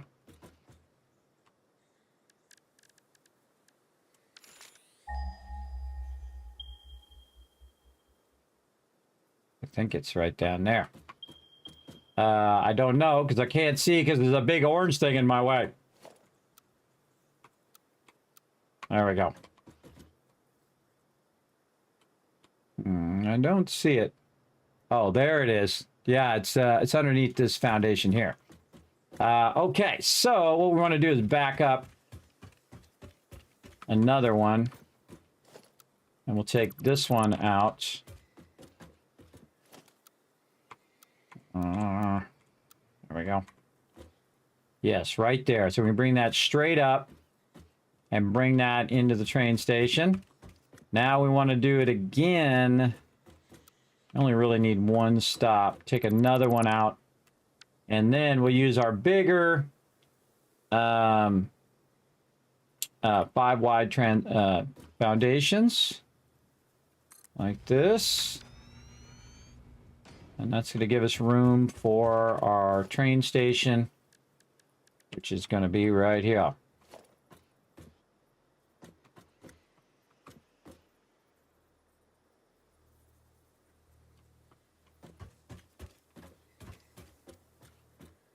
Okay, are we running that center track? No, we're not. We're going to offset that. So what are we doing? We're going to have it come back this way. So this would be the center. There. And we'll have it input from, let's say, right side over there. Yeah, so we'll bring the track in here. Then we'll go ahead and put down a couple foundations along the outside here.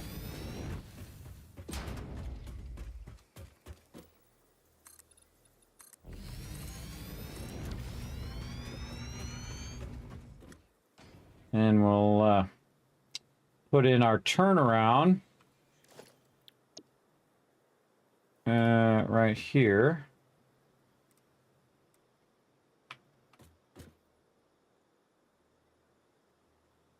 Come on.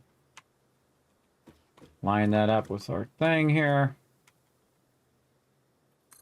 There we go. So we made a blueprint just so we can turn it around. Hey, Sion, what's up? We're having fun with trains today. There we go. So go in, turn around, and go back the other way. And again, we'll add more stuff there. And this here. And then I want to bring that back further to the edge of the train station. Like this, and then we'll get to the edge of this. Right there. It doesn't seem straight. Do it again. Nice and straight. Much better. All right. Now, we'll go ahead and move back by 2. Say right here. And might as well make this along the full way.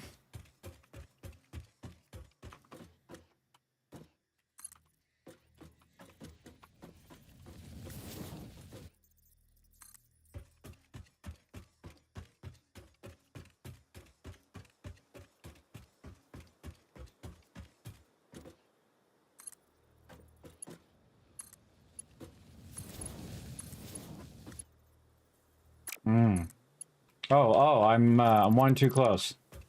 My bad.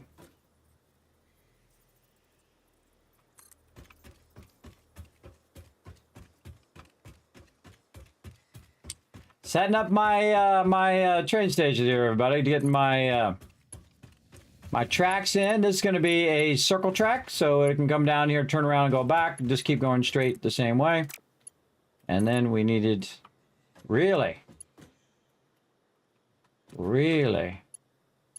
That's funny because I did that before. Maybe I had this one back by 1. I think I had this one back by 1. Something like that.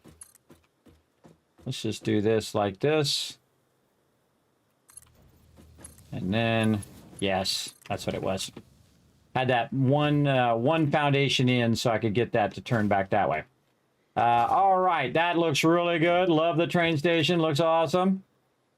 And now we can go ahead and work a bit on this.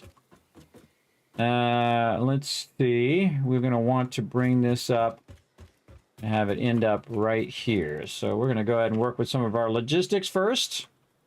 And we're going to have it come right out of the ground. Right into there. Like so. Okay, very nice.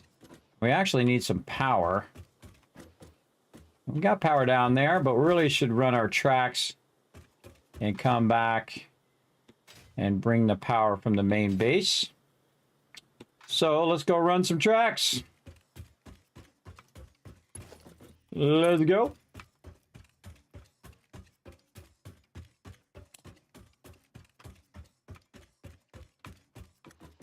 The sky is up. Are you sure? It's nighttime. Is the sky still up there at nighttime if you can't see it? Kind of like the forest for the trees kind of thing. How do you know it's still there if you can't see it, right? kind of like when someone leaves the room. Do they still exist? Or do they not still exist? They don't exist to you because you can't see them. Having some deep existential thoughts now.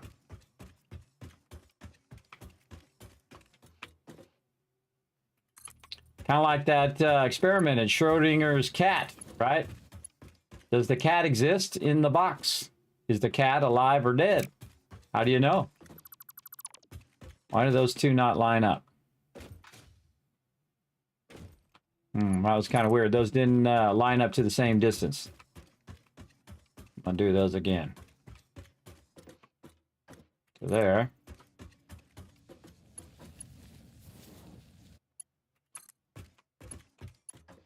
And then to there. Yeah, there we go. I like to do them in equal segments. This way, if I have any problems, I know they're all fairly equal. And I can troubleshoot what the issue is. Much easier. And you'll want to ride these tracks, everybody. You want to ride the rails whenever you make them so that you know it's going to turn out right. So the inside one is here. So this is back by 2 that way. This is inside 1, so this is back 2 to here. And then this one is coming down this way, which is going to end up on this one. So this is the 1, 1, 2 there. This is the inside one. This is 1, and then the 1, 2 here. So we want that one to go there. There we go. And then this is the 1 inside one, and then 1, 2 foundations. And then this should be our other side. I always suggest to do the straight sections first and come back and do the curved sections. You'll see why here in just a second. Because it just makes it so much easier to get those curved sections in there. I guess I could have just started this from the other side, but whatever. And then this one is, again, going there. So there's 1, and this is 1 and 2. So it's going to start here. 1 in the opposite offset, if you notice that other one. And then this side I will make the same. Yeah. Oh, I actually can't reach. So we'll go here and then make a small segment to match it up to there. So when I'm running the rest of the segments, they'll be equal. They'll have a little little segment there. Okay, let's see if this works. This one to there, and that one to there. Perfect. Very nice. All right, onward. More train runs. All right, now we're just going to have a single train with a single car to go get that coal and bring it back to us. Now, I always like to backlog my stuff first. This way you have, you know, a bunch of boxes of coal, and then when you start it up, you'll have that initial ability to fill up the coal and get, if you're using manifolds, to get that going. So that's what we want to establish right now, is all of this coal coming in and backlogging into our little backlog of coal extraction. We'll also have a backlog on the other end because we're going to work on our extraction nodes. Now, my power is running just fine right now, by the way, everybody. It's already set up, but I'm moving the power and I'm readjusting how I have all of my nodes set up so that I can kind of optimize all of this. And I'm also establishing where my train lines are, how my train lines are running, and so on. I'm going to do this side first. Normally, I like to do both sides simultaneously, but I'm going to do the other side on the way back. You can hear my thing going off over there, boosting my power. Because we're going to run this right into the station.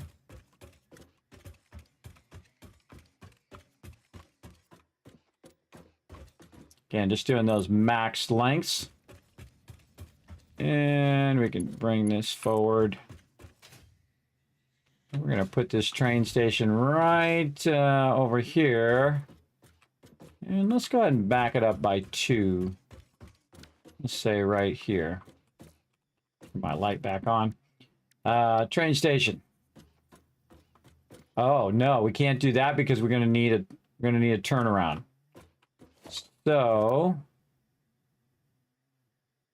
we need to take this one out and just put our turnaround in first.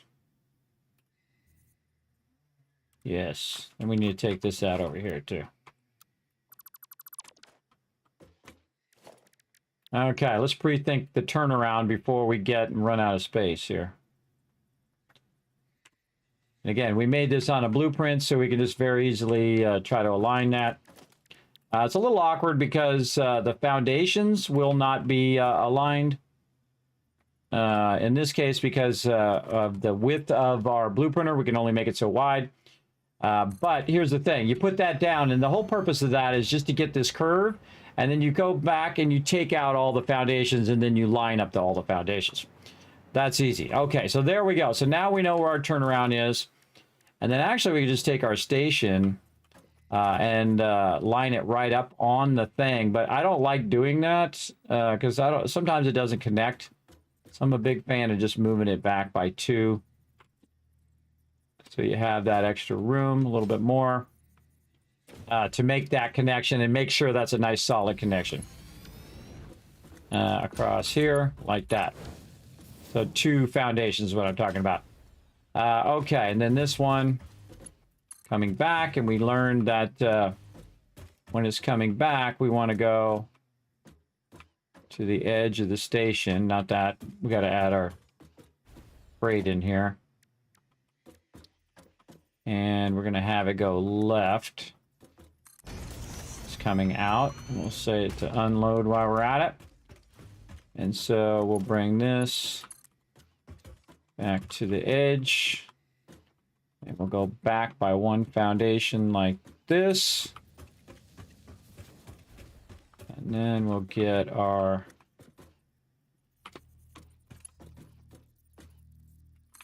other one in here.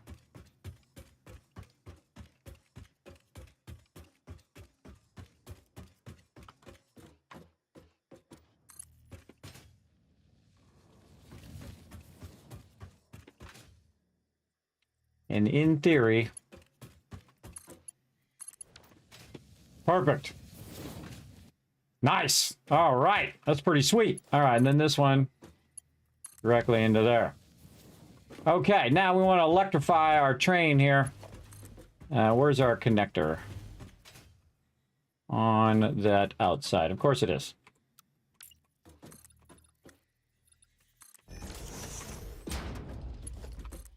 Take this, run it down here.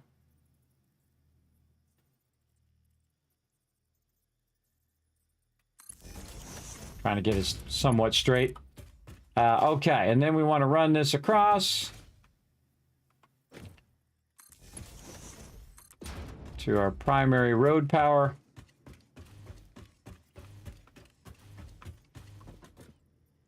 Oh, that one needs to be upgraded.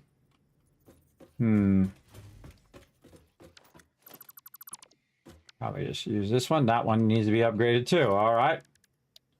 And we'll just fix this one.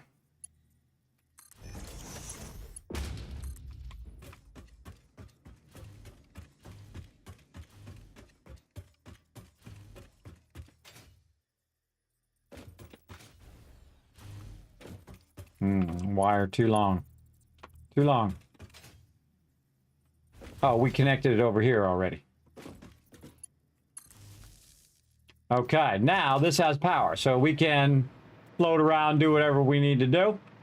Now, the cool thing on the way back is that I can float above.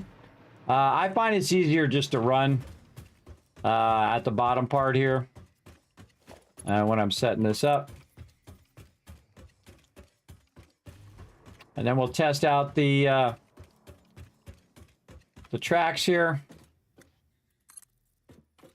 And then we'll ride the rails a little bit. Gonna be pretty awesome.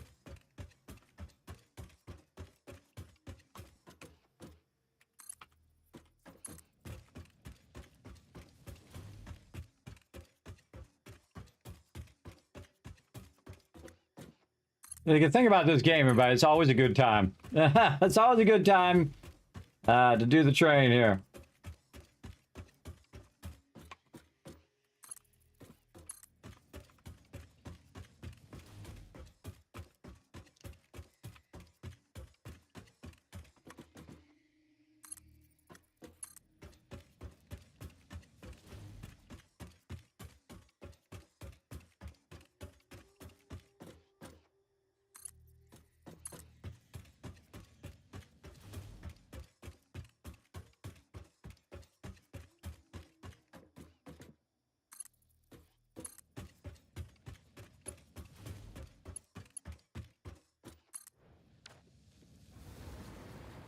All right.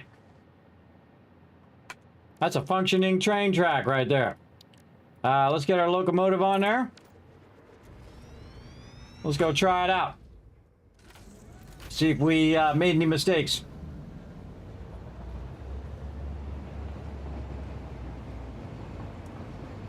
Told you we're going to ride the rails today. Again, this game is a 12 out of 10, everybody. It is off the charts, a genre-defining game. In fact, I think it's my favorite factory building game. Though I do love some Factorio, and I love all of that. We played a bunch of that. And Dyson Spear and all of that other stuff. But it's just so magical, everybody. So cool.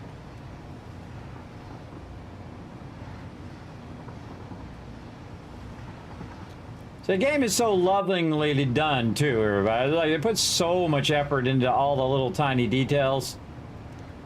You got to give them huge credit. Of course, all the world building and all of that as well. All the things that make all these systems work, I'm sure, are insane to figure out.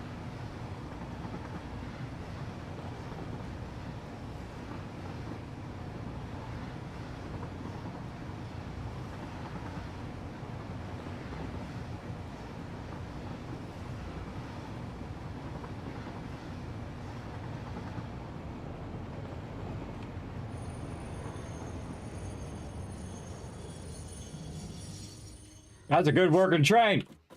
All right. Very nice. Okay, now we got some work to do. Let's get over here. This is our fuel coal train. Our fuel coal station. Right there. Right there. We'll copy that for later. But sometimes you got to hit this a couple times, by the way, for that to kick in. Fuel coal station. All right, so that's going to bring that in, and it's going to stack that up, and then we're going to run it. Guess we could fix these. Nope, nope, nope. Don't do that. There you go. G. All right. I don't want to take the whole blueprint out. I just want to take out the foundations. So I can fix that up. There we go. And then we'll use our 3, 3, and 3 thing we did before, which worked perfectly. Let's do the one in the center first. Like this. We can get this to turn around. Come on, turn around. Get over there. Nudge it over. There we go. Really? Fine. Didn't want to do the blueprint snap there because that other blueprint there. But there we go. All right. See, if I was 6 wide, it'd be perfect. 6 by 6. I think the best one should be the 6 by 6. Now, don't say nothing in the chat if you know special something that happens in the next tier. Everybody, shh. No spoilers until we get there. All right. Let's go. No back to gaming either. Watch out for that too. Okay, so we got that going. We got this here. We'll want to run this out and run this coal to our 31 coal plants that we need over here. So now what we need is we need to do some assemblers. Have we already done assemblers? Let's go see. Pipe runs, we did some belts, we did a bunch of power, some excavators. We have not done... Oh no, assemblers for compacted coal right there. So we have a specific one for those. Oh, okay, but it's not in a building. It's not in a building, but we do have a bunch of those. Okay, cool. Kind of feel like we might want to triple wide this here as a road as well. We'll just say that, see, whenever I use yellow, that's mainly me saying there's going to be a road there. We'll just widen that out as a kind of a access road. And then we're going to put our compacted coal next to that. Let's also go over here, and just to make our life a little easier, instead of running back and forth a bunch of times, we'll go ahead and throw some of these down and get our blue printer. Throw one down there. So we can use it over here. All right, so let's go ahead and use what we've already got as a start. So we've got a specific factory for our assemblers that we did. And yes, compacted coal, very nice. Whoa, where did it go? Okay, now it's back. I've been playing for 4 hours. That is correct. Okay, so we just have the back side of it done, and we don't have enough room to do the front side. This is a good question. Why didn't we do another one? Because we, like, figured out the math or something? Why do we have 6 of those? That's 150. So we're doing 6. How many total do we need? 31. Yeah, why are we not doing 4? Or 5? 5 probably not going to fit.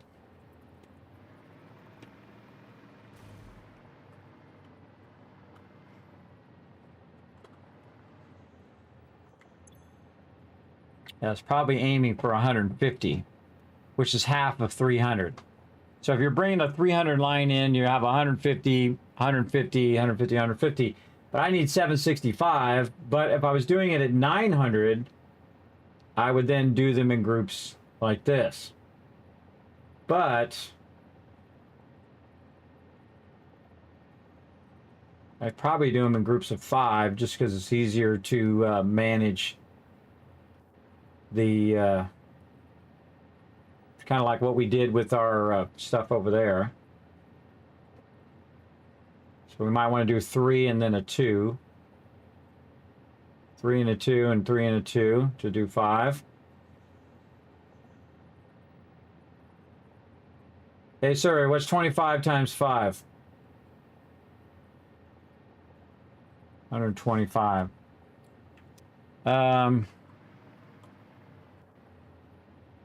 And that would be 125, which would be 250, because it's 5 per side.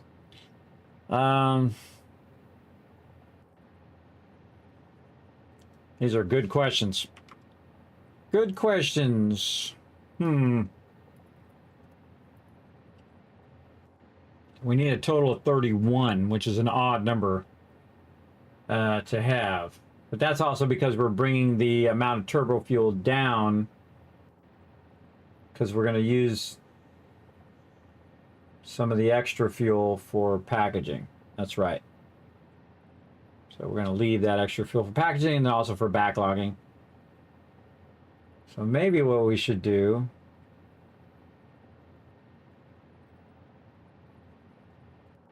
is bring our turbo fuel down.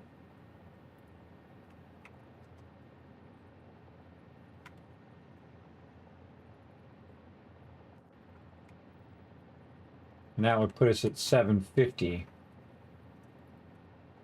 Got a spreadsheet over here I'm doing, and I'm using the spreadsheet to reverse engineer all this. Yes, so I went to, if I went down to 50 exactly turbo fuel, that would put me at 750, and 750 divided by 25 is 30. So you're trying to find the equilibrium. That's why I call it the rule of 8, but the 8 is turned sideways like an infinity symbol. You're trying to find those magic numbers, and there's a lot of magic numbers in this game. And that's one of those magic numbers. So if I do 50, then I would have 1125, and then I could just make 48 of them. 48 of them go toward turbo fuel, and then a couple extra to go into the packaging of the turbo fuel. Yeah, so now I only need 750. And 750 is an easier number to do. Okay. And plus, I'll probably have it coming in at 780, so it has extra of each thing, and then it will backlog each thing. It'll be just fine. But if I do 5, well, this is 6. So what's 30 divided by 6? Divided by 6. So we need 5 of these. So 1, 2, 3, 4, 5. That actually is perfect. Do them. That's why I was doing them in groups of 6, because the numbers work out well. Okay, so I need a total of 5 of these buildings. And what we'll do is when we bring it in, yeah, the problem is when we bring it in, we cut it in half. See, the math of balancing when the inputs are coming in can be tough, but you can also run it just in a big, long thing because we have our items are much better than your fuel. When you have like oil or fuel or whatever, pipes work much more wonky than the belts do. The belts will just fill and then go to the next one, fill, next one, fill. But the ones at the end are always starving for resources. So what I like to do is split it in such a way that we could do it. So we could do 2 on one side, 2 on another. They have a center one, and it goes in the center one and then splits to those. Or we could have it split in half and then split in half again in that way, just to balance out where all that is going.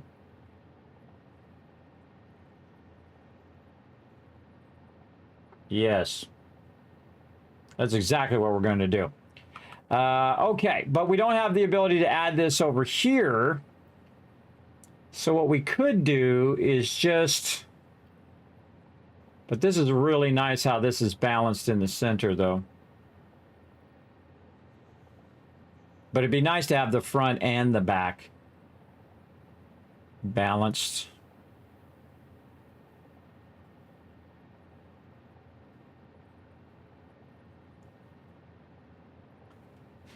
Oh, that's a good question. See, this thing needs to be just a little bigger.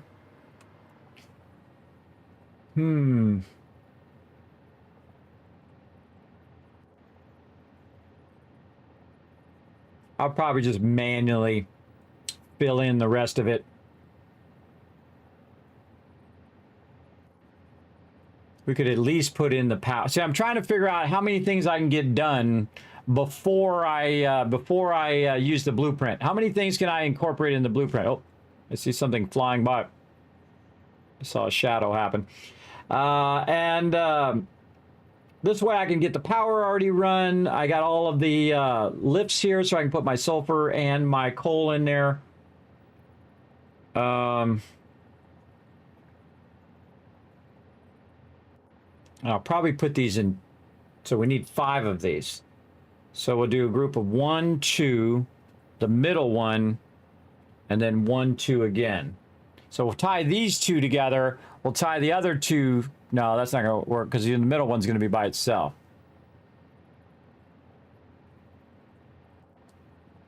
Or we can just put them all in a row. These are good questions.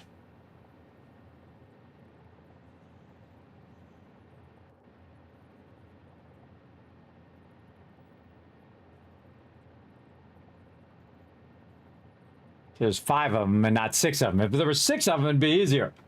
Because then you could go 1, 2, 3, 1, 2, 3 with your splitter. We'll figure it out, everybody. We'll figure it out. All right, I accidentally clicked the number there. There we go. But we know that we need 5 of these to be at 100% production.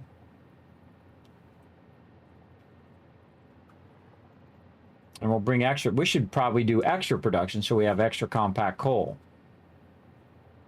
So maybe an extra 2 at the end. That'll probably be starving for resources, but no, it won't. Because if we're trying to bring it in at 750 and we have an extra, we go up to 780, that would be 30. And so 30 is higher than 25, which is what the inputs are. So actually, that'll work out perfect. We'd have 2 more at the end. So I'll probably put this down and then put 2 extra at the end. And that would give us extra resources. So it would be above the 750. It would be at 780, which is the maximum speed of the belts. And then we could run that whole 780 back. Then have a backlog of both resources. That's a much better idea. All right, let's write that down before we forget. Plus 2 extra assemblers.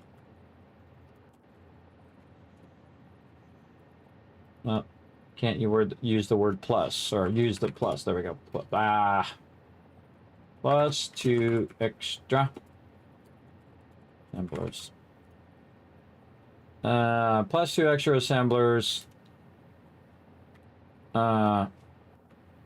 equals total equal 780 there.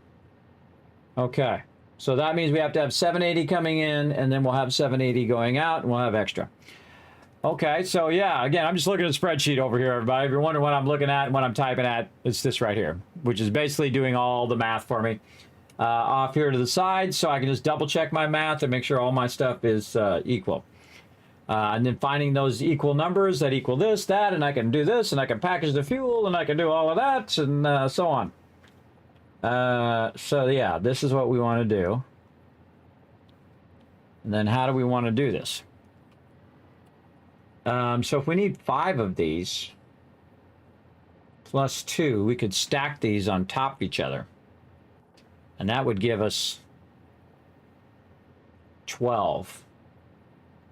And then we would have 24. And then 6 more would give us 30, and we really want 32.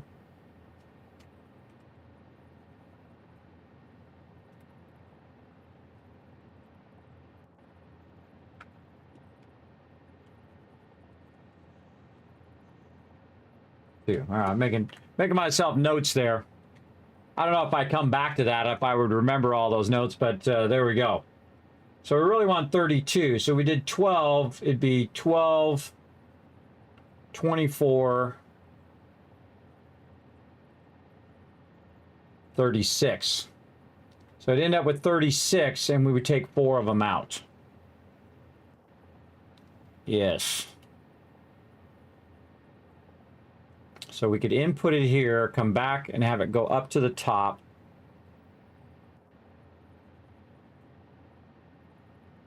Or we could split it so it's going bottom and top at the same time, and thus running double all the way down. So the splitting can happen right there.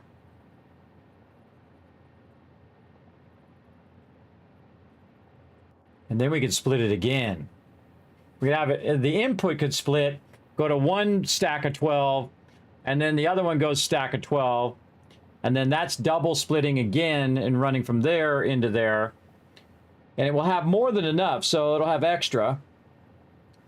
So that would give us our 24, and then we need 8 more, which we could split it. Well, so we split it in thirds is not really useful. I feel like we should just tie all these together. We should do a set of 12. 12, 12, and 12. And then pull out the extra ones that we don't need. And then just run these all in tandem. And just let them overflow, because we're going to have extra. So we'll just let them overflow all of them until they all get up to speed. And then eventually we'll end up with extra. both the output and the input. That's what we do. All right, let's do that. Okay, so first thing we want to do is make ourselves a nice little wall over here. Again, figuring out the logistics is the fun part, I think. It won't let me. It won't let me bring up my thing. All right, is that what we're gonna do now? Okay, come on, let me bring up my. Nope, hidden queue. Nothing is happening. Okay, main menu. Remember, the game ain't perfect, everybody, but it is pretty close to it. All right, server manager, back onto the server. Again, 1,333 hours that this server's been running. That's not how long I've been playing the server, everybody. That's just how long it's been running. It's been running non-stop because G-Portal is awesome. That's why. And the G-Portal server is just running and running and running, which is cool.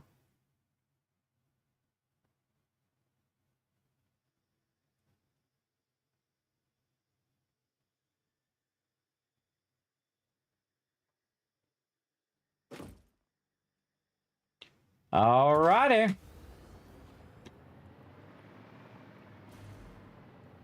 Now, let's see if we can actually build a wall. There we go. All right, our thing's working again. Okay, so we want to build our wall out here and give this just a little bit of extra room. Let's soup this in. So we can run these in tandem. Yes.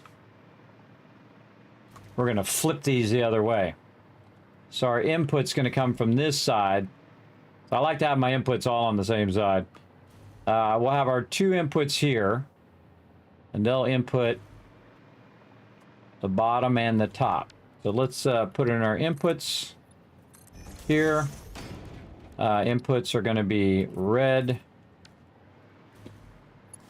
Very tiny connection there.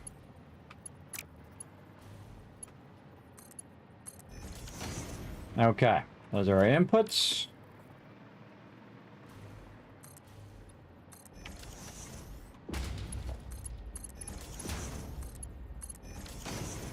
And outputs. Okay. So we're going to bring the original in this way. It's going to run that way. Inputs there. And then we'll want to bring this up by one.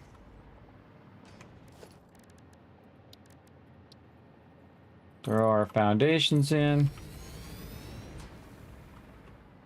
Probably want this to be our input door as well.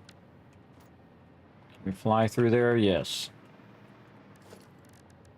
So, really needs to be a thing where I can just flip that up, like where you don't see these. See, that's what I think this is. But what this is actually you can set a filter to you want, like steel wall, concrete wall, fix-it wall, or no filter where it shows it all. I really want it to show me nothing. I want it to turn up so I can't see it. Like, you know, click on here and it shrinks up. That would be awesome. I have to scroll past all of that every time. All right, let's make it where it's going to be on the left side. And if we roll up, we can just fly right in there. All right, nice. And this other side, we will make it the same direction. So if we're flying through here, right? If you're flying through here, the door is going to open in the same way. So you can just keep flying straight because there's a spot on the side here that doesn't open. Okay, so we got that. Now we should have plenty of room to do this again. So we're going to go ahead, build out a bunch of foundations. Now I only build stuff just enough to do the thing I'm trying to do. And I'll fill in all that other stuff later, but I want to make sure that this is going to work first. Okay, and we got assemblers for compacted coal. And we want to kind of line this up, same as we have below. How do we have that? It's over just a bit. And also Like it's set back? No, it's here.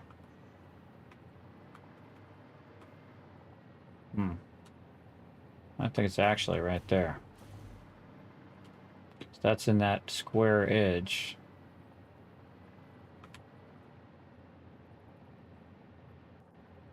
Yeah, see that's the outer metal edge here. And because it's a blueprint, it's going to line up anyway. Yes. All right, like that. Okay, same thing up here.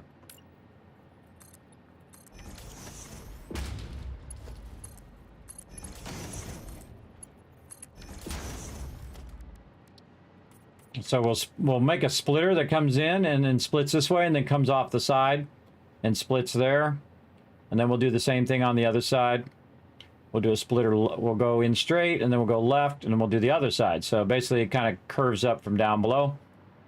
So one half it goes up, one half it goes down. And that'll run the bottom line and the top line. Don't really think we're going to get another one on top there, and that's fine. That's perfectly okay. And then we need our doorway. We're really going to try to do this all in the easiest way we can possible.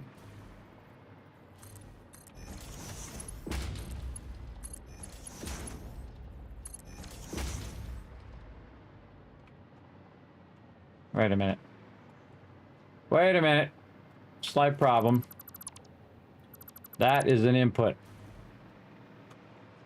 That is not correct. Not correct. Luckily, we just take the whole thing out like that. Okay. It was trying to trip me up. I told you this thing's always trying to trip me up.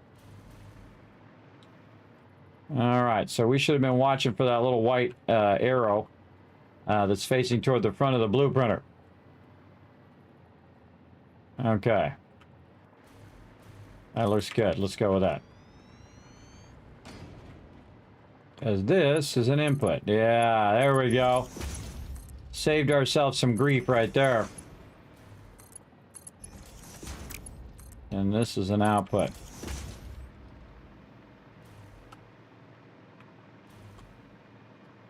And we'll mark those. Output, output. We need to run some power to the back here.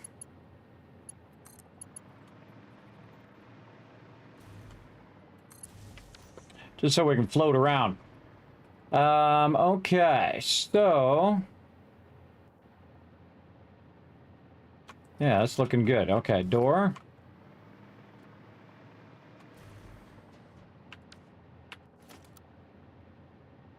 Middle mouse button. Both in the same direction. Foundations. Probably just leave the top of this open and no, because I want to do power. I want to run the power.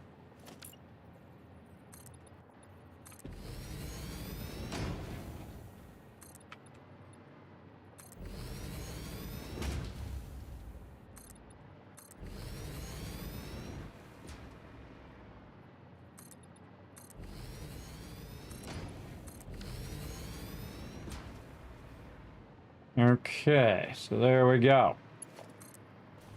Where's our power lines? Right here.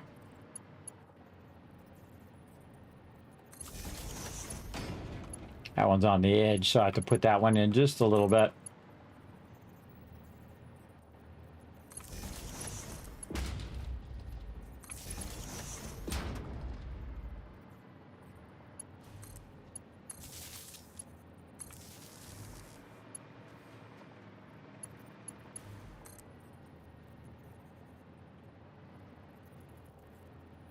We'll just align it to our grid here.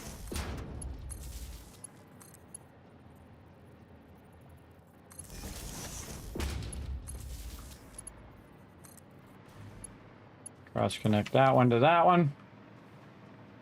Okay, that's looking good. Could actually do, since we have a little room here on the edge of this one, we could do this and this, and put in our connection to our next factory over. So, run it right down the center here. That would connect out that way. But we still have to put in the connection on this side. Now, we could take this whole blueprint and just move it more into the center and do both sides. But I think we'll be fine with that, and I can just add a connection on that left side. And I probably want to bring this one in even further. So it's not right up on that outside connector I would add. So I'd add an outside connector here and then connect it into there. And then that would connect all of these and then also connect it onto the next one. Okay, so that's all good. And we got these set to compacted coal. Copy settings. These should all be set. Okay, good. And then more power management here.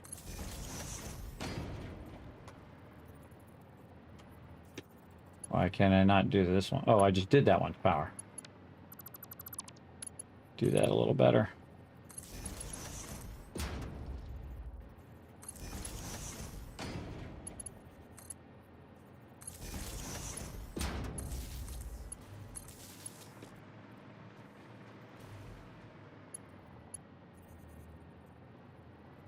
Same thing on this one. Actually, we should just move it to there. Then I can just do both of those together. And there's only 2 connections. All right, let's do that instead.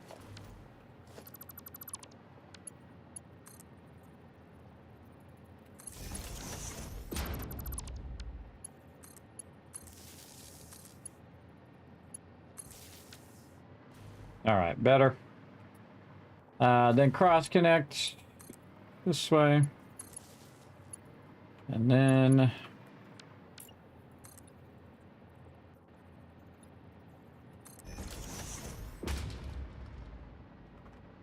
so we only need the connection down below. And then that would connect to the next thing. But we need to connect the bottom and the top, so we'll take this one. Nope. This one. To that one. There we go. And that connects both sides. Put the top and the bottom together without having to run, because I don't need to run it across on the top as well, because I already got it on the bottom. All I need to do is have that wire come up and hit that one. And then add a wire. Add a double connector to this side. Again, I'm trying to eliminate a lot of the work that I have to do later on. So I don't have to redo the same thing over and over and over and over. We're only going to make like 2 of these anyway, so it's not like we're going to make too many of them. Or 3 of them. Again, we don't have to worry about it too much. But again, if we can reduce some of the work, that's going to be awesome. We could put the splitters on the outside of this, but they don't align to the grid. So we're going to go ahead and do this. And I'm going to probably just build a little outside area for the splitters there, since this isn't long enough.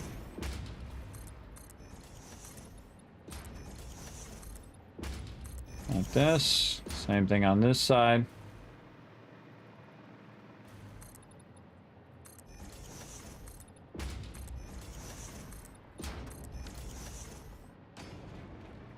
Okay. Not quite centered in there, too. I'd really like it to be more centered. We could have fixed that, too, but... and we can still fix it.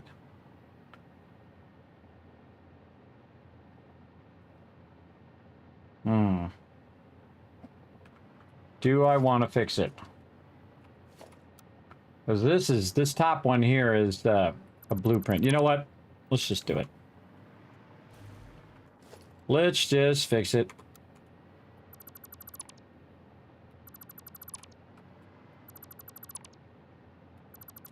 Take all these extra things out. We should probably take all the power out too and redo those.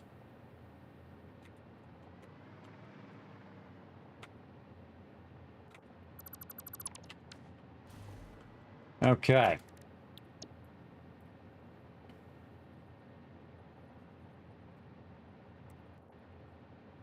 Make sure the arrow is pointing that way. Okay.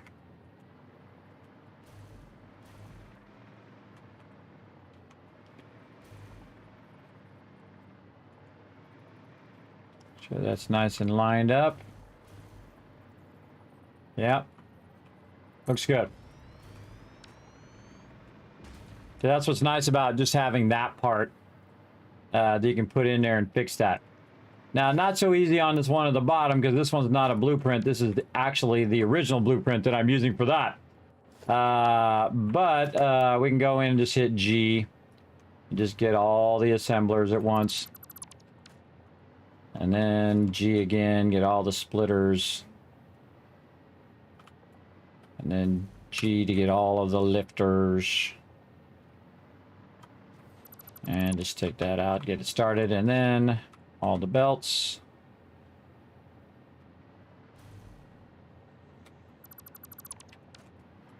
And then all the power lines. We're gonna redo.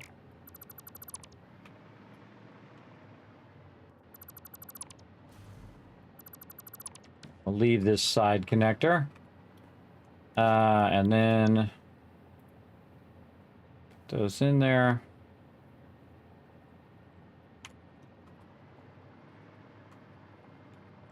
Pretty much off the center of the foundation. Lined up on that side. This is actually the input. Okay. And again. Okay, now those are much better as centered. Now we just did a lot of work and we haven't saved any of it. So let's do that. Let's see. 12 assemblers for compacted coal. 12 assemblers. Oh, look, I did the math right here. 600 divided by 15 is 24 of these will be needed. Well, that's not right. Actually, what we need 750 of these divided by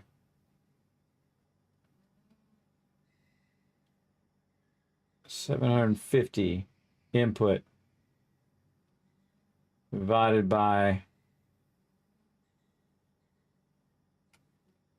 25. By 25 is 30 of these. Hey, sorry, what's 750 divided by 25? 30, yes. 30, you need it. Plus add 2 extra for a total of 32 for a nice backlog of resources. And you can run them into the dimensional depot. Okay. Let's save that. Boom. All right, there we go. Now we don't have to redo all of that. Okay, now we still got work to do, but we're just saving it just so we don't have to do it all again. All right, so this here, this is to this. Could just run that there, but I don't like it, so I'm just going to run it right there. This to here, that to there. Over here, same thing, right to there, this one down to this one. And then this one up here, connected across. Very nice. And I'm just going to do the same thing. Oh, I got to do it from this side. Like this. The inverse, because these are reversed the opposite direction. And then here, it's there, across to there. Okay, same thing over here. I don't know why I took out that foundation, but let's put it back. As well. What up, sea fish? Again, we're working away here. Getting our power runs done.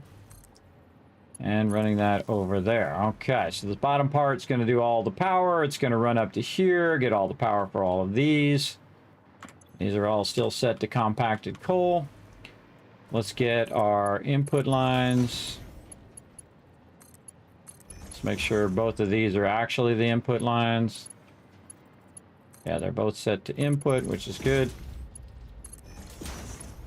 Right there, and then output. Output.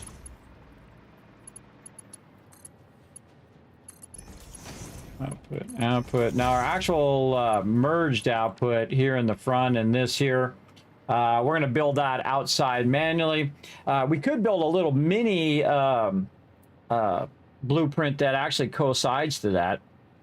We'll do that after we do all of this and we get all this squared away.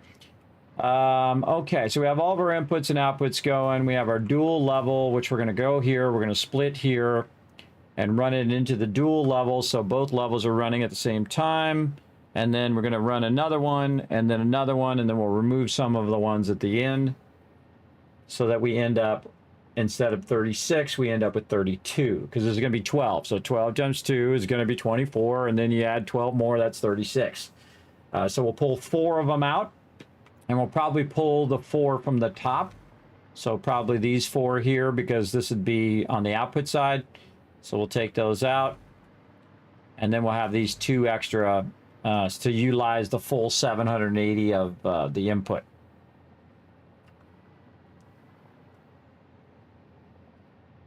Yes. Yeah, and that's when we get we also need to get our level 3 extractors going, so we can set it to 780. Because right now the maximum we're going to get is like 600.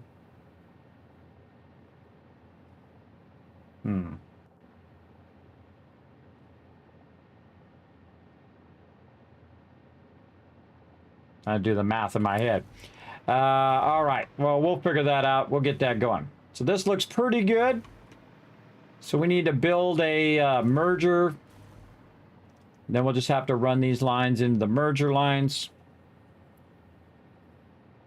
So let's save that, see how we like it. And we'll make them merger lines. All right, so save blueprint over the current one we just did. And then we will create our merge lines. Just take this out and line up how that was. And change this to a merger. Which way are we going to want this to merge? That's a good question. Do we want to bring it back to the front, or do we want it to go that way? These are good questions. So I have it here, and then it's going to go onto the turbo fuel over here. And the output is 780, so I could run it all the way to the other side, all the way this side, or I can run it to the middle and then split it down a bunch of lines. How many are we going to have? 50 of the other ones. So we should do those in groups of 5 as well.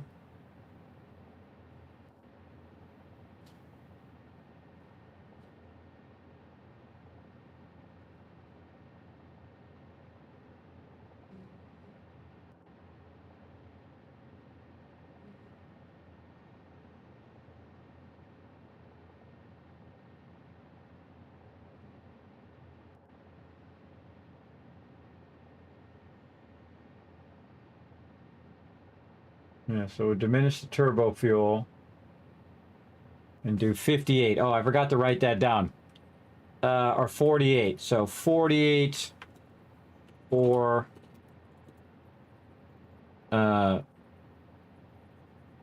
fuel gens, and then 2 for packaging turbo fuel. All right, I'm making myself a note for the next step after the compacted coal. And see, the other thing is getting the sulfur over here as well. We'll work on that. Yes, and then we'll have 48 for fuel generators, and then 48 times the output, which is 18.75, is going to be another magic number. Yes, magic number of 900, right on the dot. See, you're trying to find those right on the dot numbers, and that's what we got there. Very nice. All right, so 900 will go into our other items as well. So do we really want to build these mergers out now, or do we want to build them out later? Do we really need to blueprint them, or can we just run them and fill in the thing? These are good questions. Again, I'm only going to make 3 of these. So would it be faster for me just to make it, because I'm only going to make the 3 and then it'll be done? Or would it be faster for me to make the thing, because I got to do it on both sides, and then have it merge down? And which way do I want it to merge? These are great questions, because I might want to merge it this way on one and then this way on the other. These are good questions. I feel like I'm just going to leave it, and I can always come back and I can build it out if I want. All right, I got to make sure I clear this and not accidentally save it, or we'll be missing that one. All right, clear that one. And then reload our 12 assemblers. So it puts that one back there. All right, so I believe we are ready to give this a try. Yes. So we want to put it right over here. Well, let's give it a go. Okay, and so we're going to have mergers down the sides of this. So we're going to want to give it a little extra room. And how are we lining these up this way? We're lining up off of this. So we'll give it an extra foundation so that we can... it's hard to see which way is the input, too. Well, let's see if that's the input or the output. That's the output, of course, because this game loves to troll me. All right, fine. Never seems to be oriented in the way you want it to be oriented. So I just used the arrow. That's how I could get that oriented much easier. All right, because the arrow is pointing forward, and that's the input. All right, something like that. All right, there's number 1. And then we'll want to put in our double connector over here. Oh, it's on this side. It's on the inside, even better. All right, cool. Turn that off. Middle mouse button that. Middle mouse button. Put that right there. This one needs to be upgraded. I'm going to need to do that on the blueprint. Back over here. Which one is this one? This one's on the side that is not got the thing. So it's on this side. It's this one right here.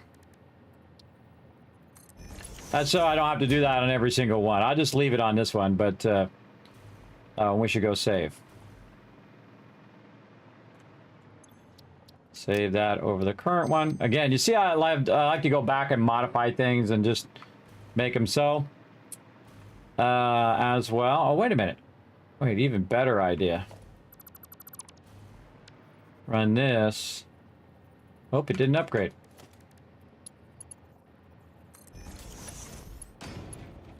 There we go. Run this back like this. And run this into the ground so we don't even see it outside. And then we need an upgrade for this one. I only upgrade it when I need to. Otherwise, I just leave them as level 1s. Okay, and then that should all have power, yes. Okay, those all have power. All right, good. Put that back in there.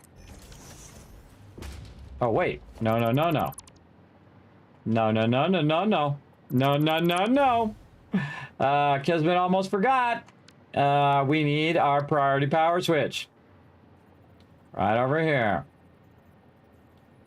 And we're going to do this. And we're going to bring this power over there. Run that into the A. And then B, gonna run down here and then run under here and connect that in there. All right, now we're being smart. And this is gonna be our compacted pole. There we go. Power switch on. Looking good. And still got power. All right, so there we go. That's how we want to get that started. Once we get that started, then we'll just chain the rest of them there. But we want to put our priority power switch there. So, all right, looks good. Why is this one? It's kind of a lighter yellow because my light, no doubt. Okay, so there's 12 to get started. And we'll put a little road in here like this. And then we'll do another one. Let's go. And again, arrow pointing to the right to match up. Hit H. Right there. Another one. And another one. Nice to have a lot of resources, isn't it? Oh. Keep building out big old stuff. All right, so this one's all good. We need our splitter, and we can do all of our splitter stuff right here. And so we can do this. And so our primary is in here and in here. And then we'll say we'll go left with the bottom one.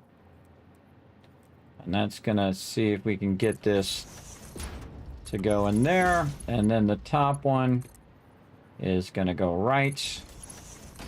That's gonna very nicely go in there like that. Very nice. Okay. So we also need to bring this in down here. And then we'll just back this one up behind that one. And we'll give it a little bit of room. And then run that into the top one. Like so. Okay, so now they're splitting up and they're splitting left, and it's feeding both rows at the same time with those resources. All right, very nice. So we got that going. We want to transfer our power. All right, over here. Nope, it's on the front. Over here. From one of these. Now, I could just do it underground. I don't know, but I guess it's just easier to see if we have it up here. Where is it? Right in the center of the centerpiece.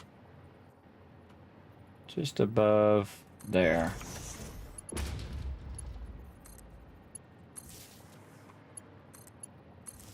They should all light up. Yep, working good. All right, cool. Let's keep it going.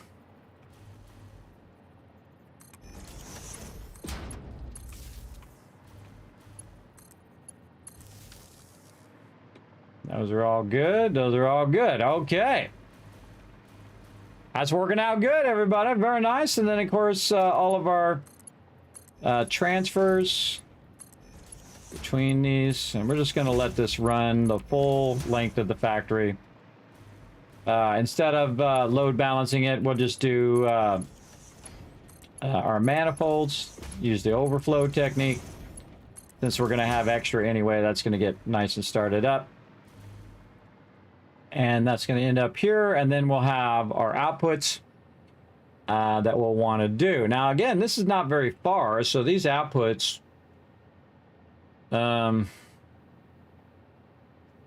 we could have them come out, and then these ones go down and merge down below into the ones down below. What's the total output here? 25. So again, this is going to be 750. So we'll combine all of this side to the bottom row, and then the other side, the bottom row, and then we'll combine those two together.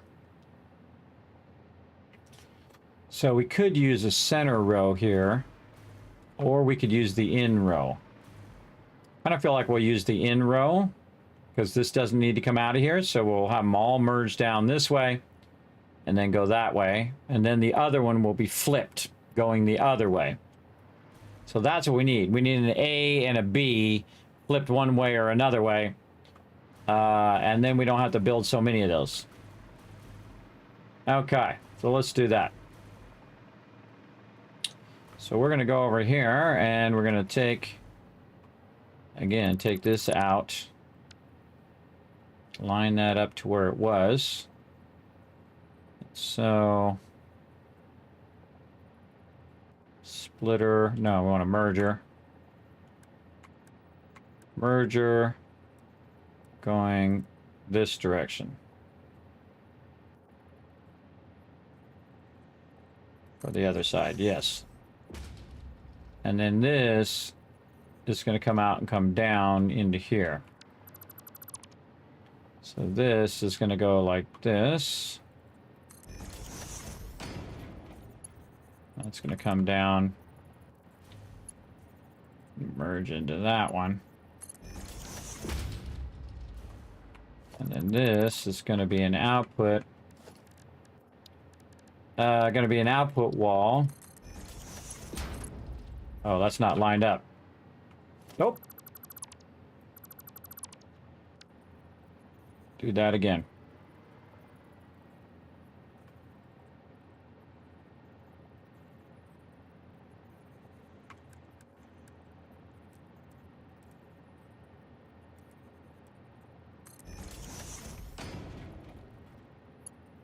Ah, that's not going to fit if I do that. Ah, that's a bummer. All right, we're going to have to use a double. We're going to have to use a double. How close is this to the edge? It's got a little bit of room there. Okay.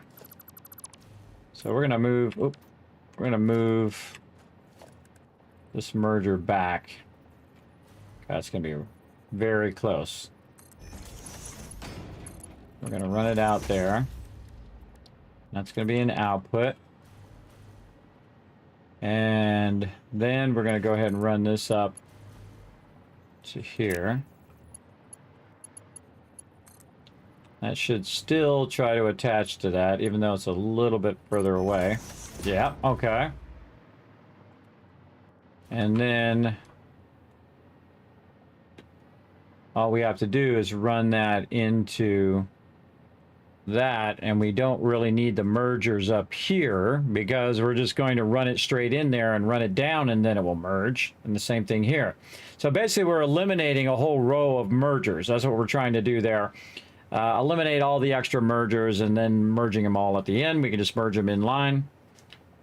So let's take this one out, basically do the same thing. Turn the merger in the right direction though.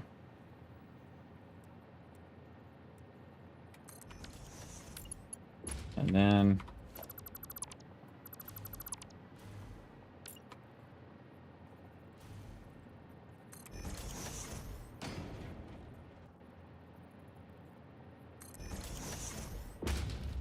all right.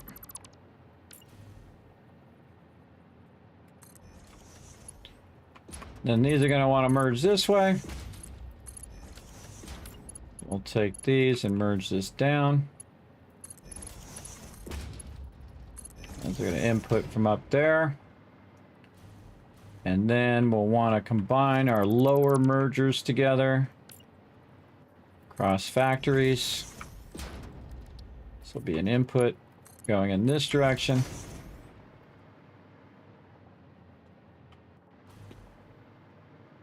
That looks pretty good.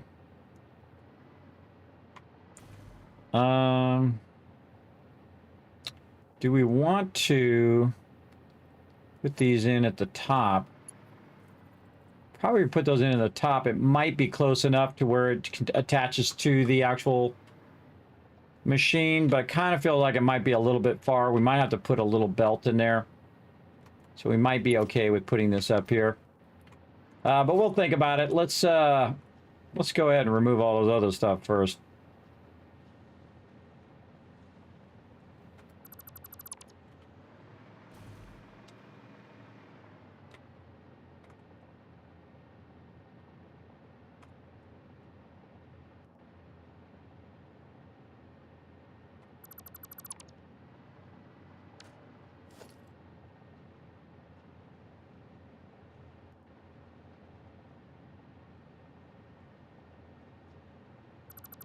Trying not to remove stuff way off in the background, which is not good.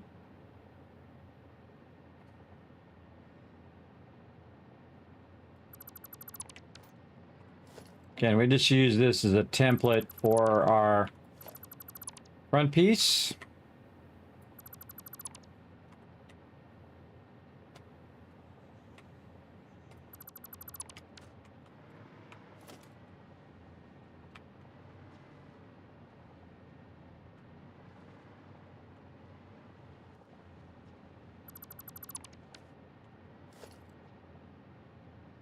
Now I'm just pressing control, press and release.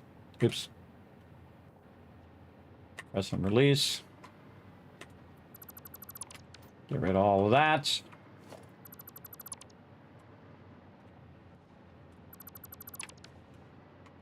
Don't need power lines. We're going to take all of that out. It's a Mark II, and this one's over here, a Mark I.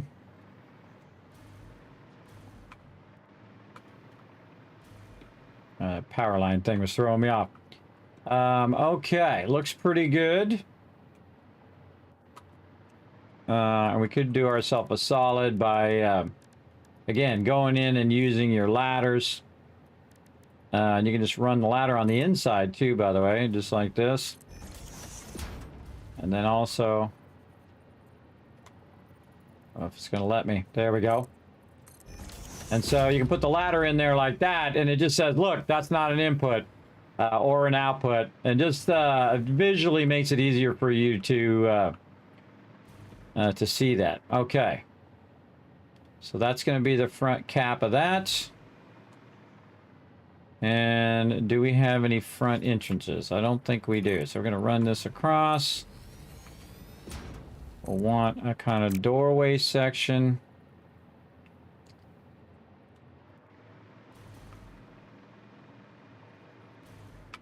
Probably 3 up.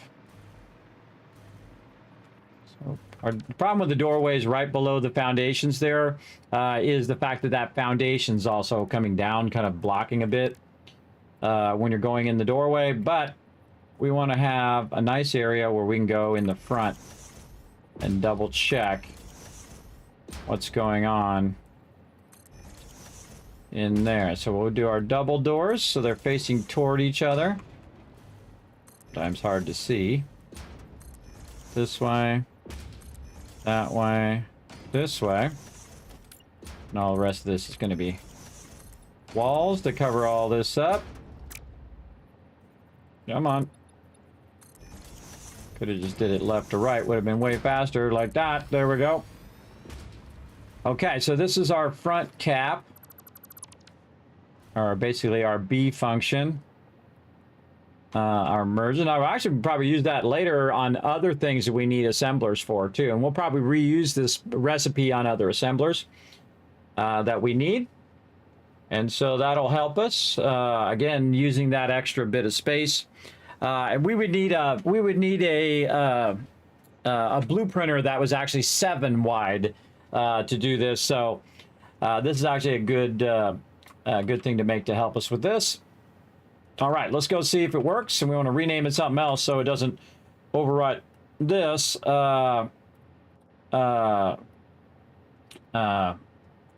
Merge section B. This is used to combine merge items from the 12 stem assembler blueprint for a compacted coal. All right. B. Oh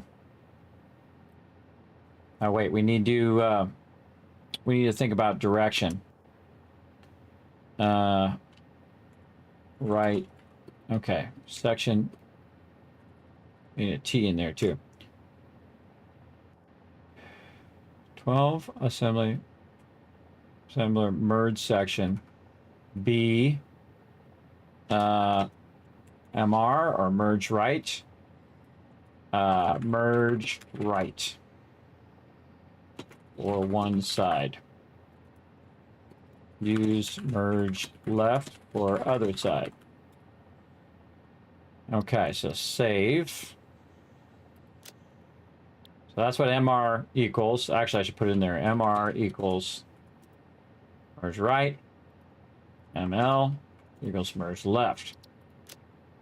Do a lot of acronyms because, you know, your name's going to run out. So merge section B. There.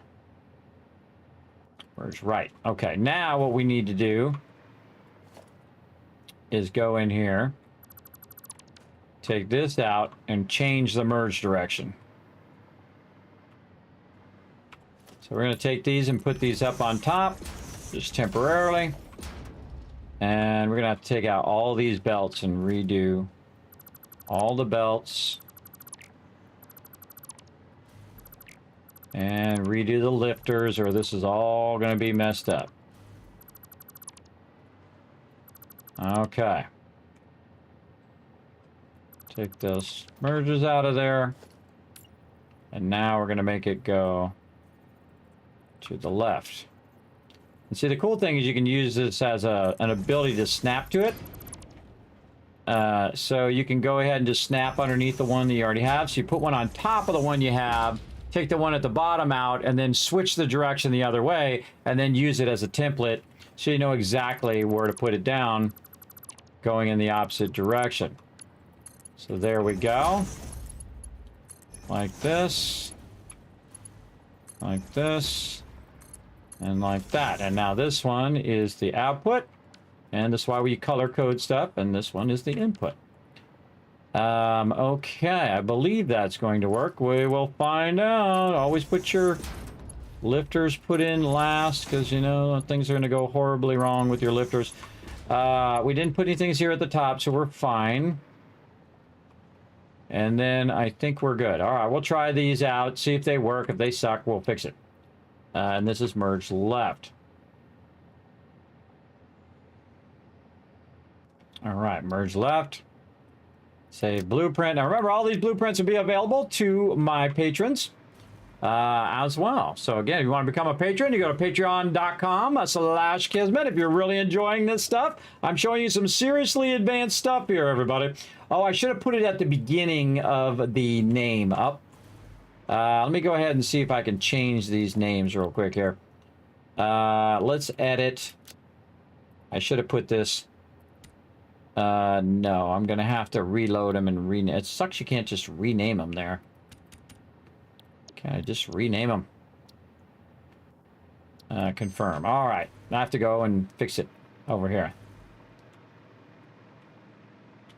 Fix it over here. I mean, you can rename them, but it's just going to create a new one. All right, so this is section B. Actually, I can just do this. ML at the beginning. Merge left. And then save. And then load blueprints.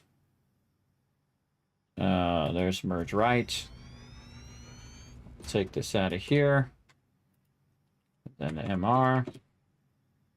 Save that. Then I have to go in and take all the other ones out. Sucks. But we do what we got to do. Okay, so this is merge left, merge right. Over 12 assemblers here for compacted coal. This is our merge right and merge left, which was at the end. So remove that one. Again, you really want to double check, make sure you're removing the right one, because it sucks to remove the wrong one. You're going to be doing that all over again. All right, so merge left, merge right, 12 assemblers. All right, that's really nice. Okay. I love it. Okay. Cancel. Apply changes. There we go. All right, let's go see if this works. Let's see how this goes. All right, we will do a merge left first. And we're going to aim it this way.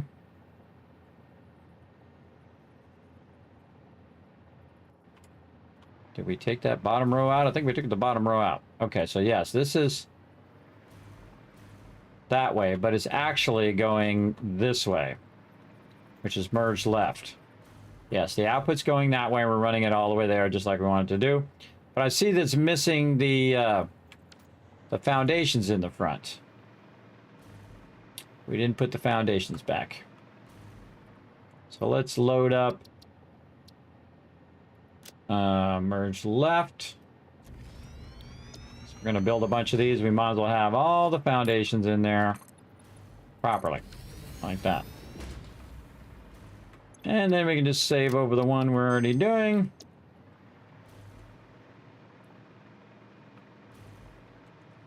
And now we can put on merge left. Okay, and then H to line that up. That down. We should be able to fly in here and check this out. All right, come on. Open up. All right. And then, look at that. So nice. Wow, that worked out awesome.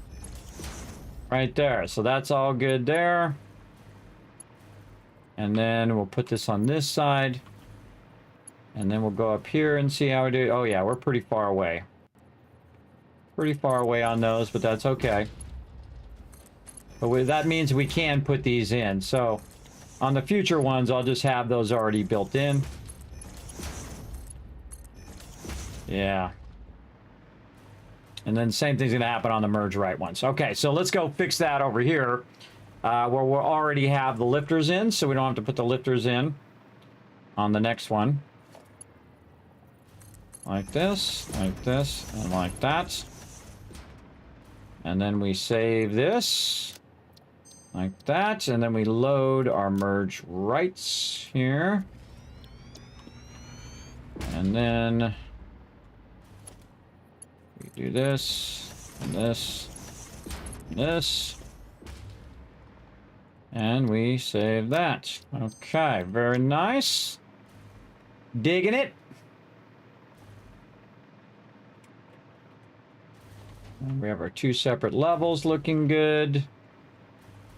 All right, let's go double check our merge right here.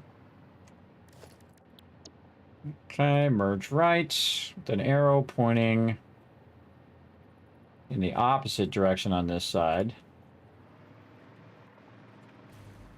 Because we want this to be the input side. Yes, we're going that way. And put that down. And if we go inside here, once these open up, we should be merging in this direction. Yes, we are. Okay. These here. Already did that side.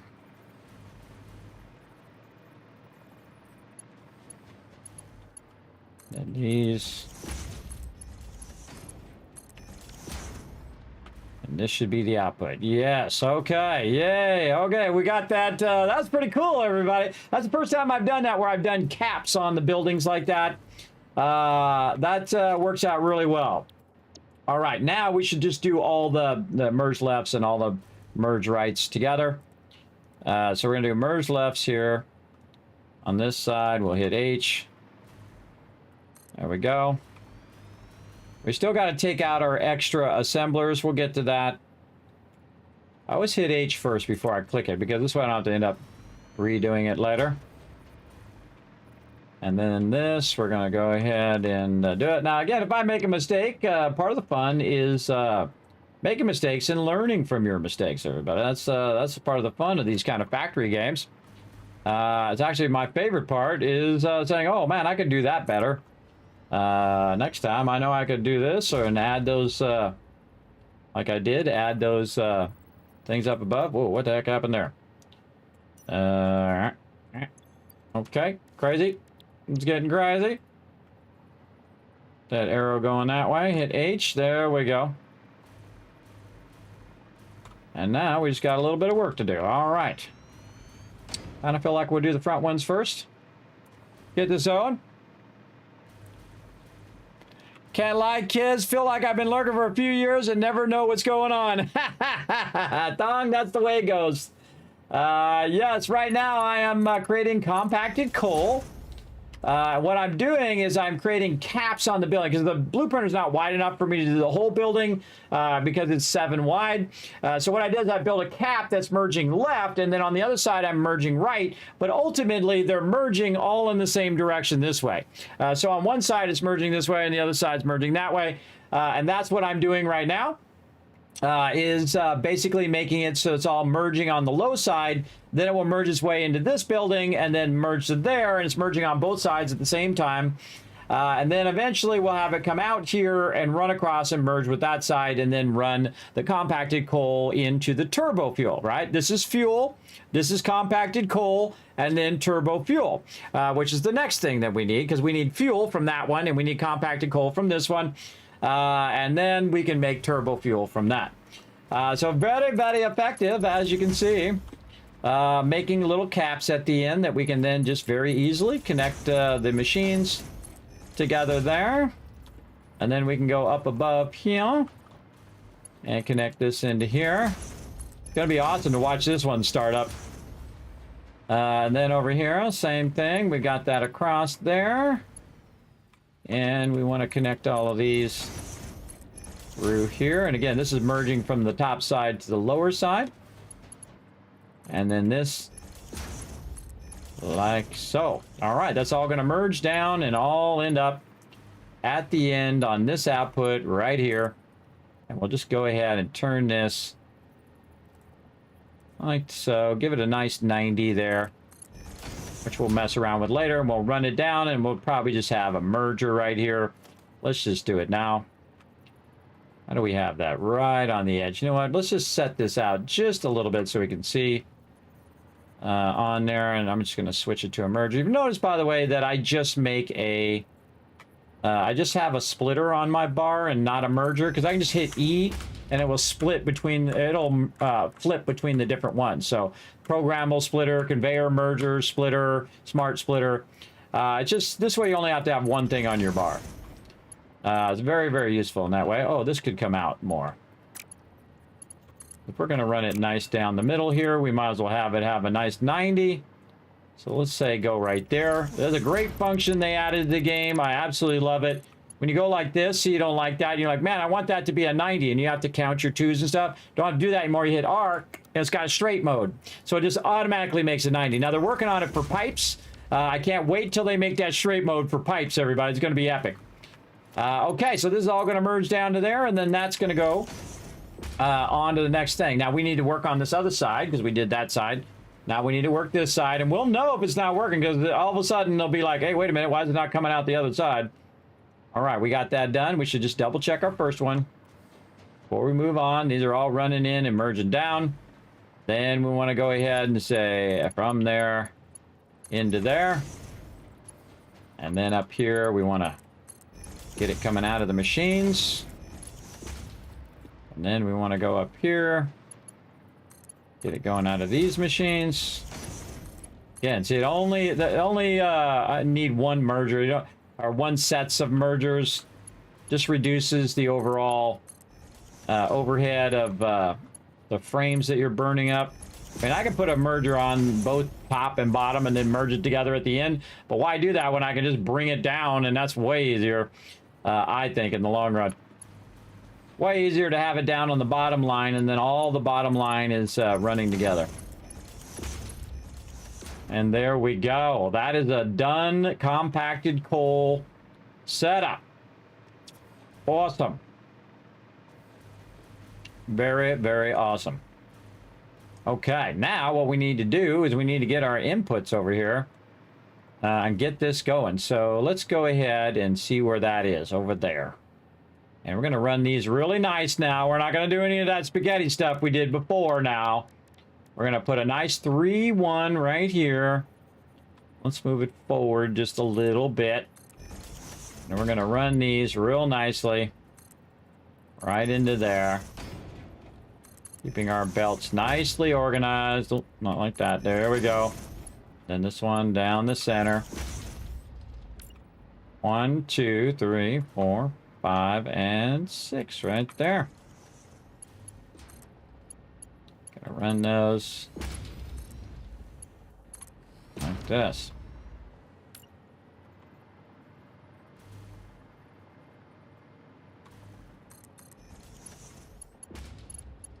try to get in the habit of going in the direction. Actually, it's this way.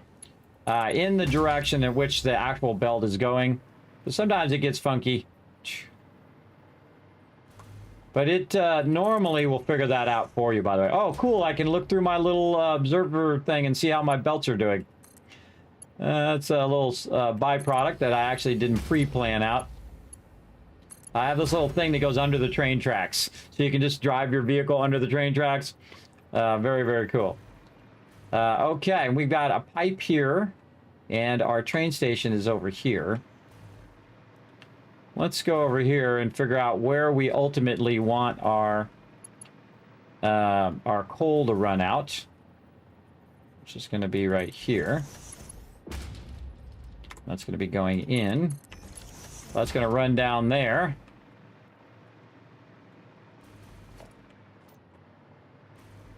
Gotta have a lot of faith in yourself to go under like this.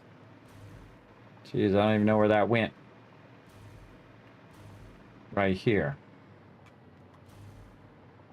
Yeah, we'll want this to go around this and then come down a step so that we can run that past the hypertube there. Let's say right here, we're going to come down. We're going to turn here, but we want to do this so that we don't have this really awkward thing. And here, another great thing about the straight thing is when you're going into a corner like that too, you just turn the straight on. Very cool. Actually, I did that incorrectly. It just dawned on me. I have that incorrect because it's actually going to go on the outside. And then on the second one right there, there we go. Oops, I did this one incorrectly, incorrect direction. Actually going from this way into the center one. So that is flowing in this direction. There we go. Very nice. And now we want to go ahead and just bring this down. And we'll bring this down under our hypertube.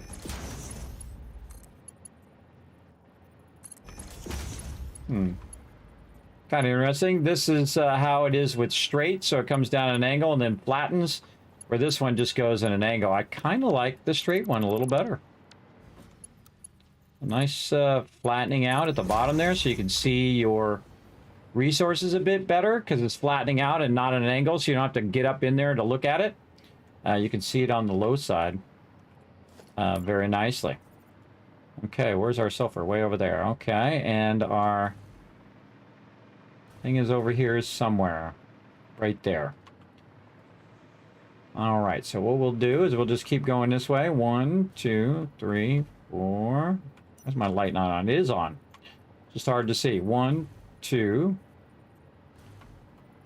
4, 5, and 6. So max distance. And then we're going to bring these back up again. So we just want to go underneath there. There we go. And we're going to need to bring this across this way. Again, we're going to bring that up and bring that along the top there. We're not going to bother with a train on that. We'll just bring it up and bring it straight over here. Where's our output here? Oh, wait, we need our other input for sulfur. No, this is output. The sulfur's just going to run. Yes, this is the output of the train for the coal. That's what we're doing there. Okay, so we're going here. Put the rest of these in.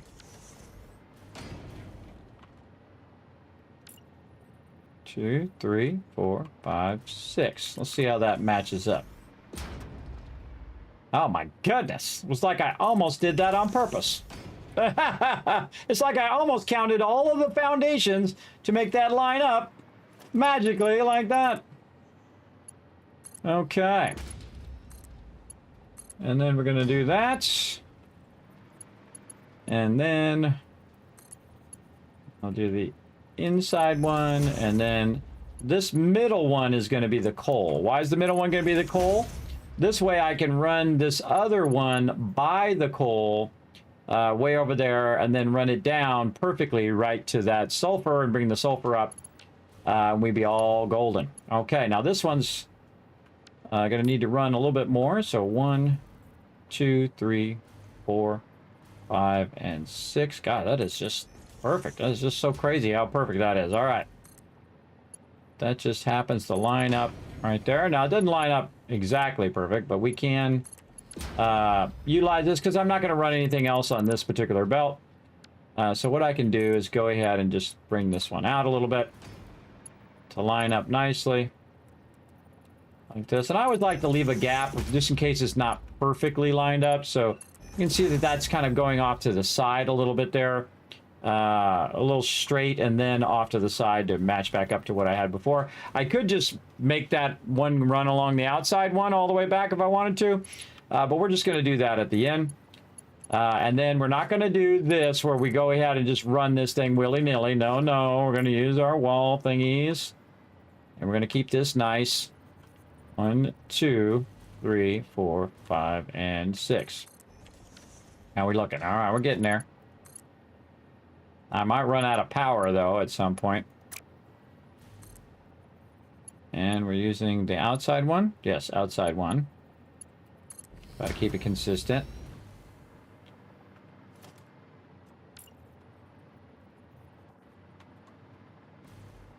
Wow, just happened to hit on the edge of that. Now, we also have our train tracks here, so the train tracks are providing me power, which is why I can still float underneath here. And you're probably wondering, Kismet, does this game give you massive vertigo? It sure does. When I'm standing up here, it's making me dizzy, everybody. It really is. But I've learned to live with it now. It's not the game's fault. It's because I'm partially deaf in this ear. 1, 2, 3, 4, 5, 6. And so I've learned to manage it now. But sometimes I feel like I'm falling. If you saw me shift a little bit there just a bit ago, that was me feeling like I was falling. And so I have to watch out for that or I get in trouble. I might actually fall out of my chair. I'm not kidding. 1, 2, 3. No, we need more. Again, I just manage it. So I want to play games. 1, 2, 3. Or I can just sit around and pout about it. I don't think that gets much done. You just sit around and pout about how things didn't work out your way. It rarely ever does, everybody. Believe me, you're not the only one. It's everybody else as well. All right, so this is going to go like this. That's going to go like that. This is going to go like this. I'm just working that down, and then what's going to happen is I'm going to lose power here and drop, and then I can use the power from down here. And what I'm trying to do is line up where this is going to end up. Right down there. And so I want to bring this around and run that up. So it's the outside here. That's going to end up there. Ah, that's a bummer. That is a bummer the way that lined up. Because I was going to try to put a foundation down there to line that up. And I hate this back and forth. Usually what I do is I put a wall there and then I do the back and forth thing in the old days. But you can just do it with a single line now. And I'd love to get that single line to end up right here. What we really wanted to do is to come up like this. So we want to go in and build in our foundations. Over the top there. Build up a wall. Oh, build up an input. An input up here.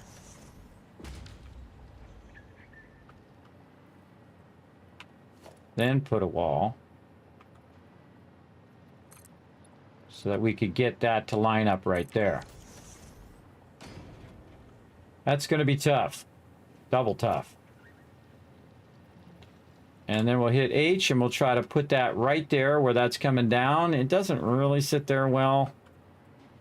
See, because we're on 2 separate grids, we're on the grid of the extractor, and then we're also on the grid of the world grid up above.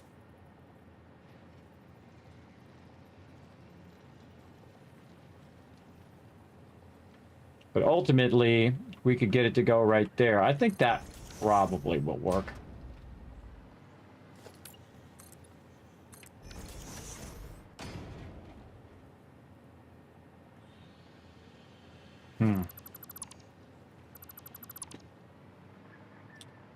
Let's give it a go. Now, the first thing we'll do is build a temporary wall here to just run some random power up there to help us load upwards.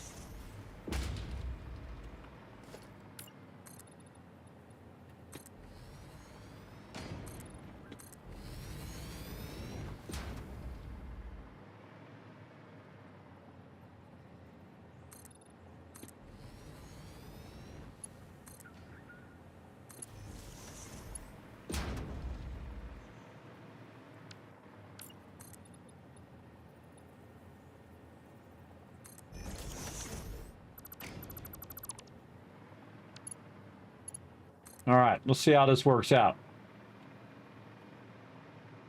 Nope. Oh, wait, nope. Wait. I think we got something. Turn this so I can see it going up the thing. Now, if you do this too long, everybody, it will not show you the... but here's a great trick right here, is we could use the top one temporarily to test it.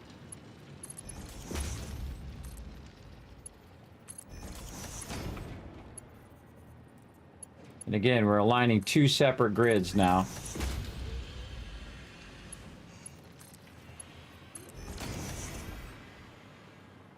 That's a confirmed W, everybody. That's a big fat win right there. Look at that. See how I did that really advanced stuff where I combined one and the other? I hope you guys saw all that. If you have a question on how I did that, feel free to ask. But yeah, that sulfur is flowing. All right, now we don't want to really disturb our sulfur flow right now.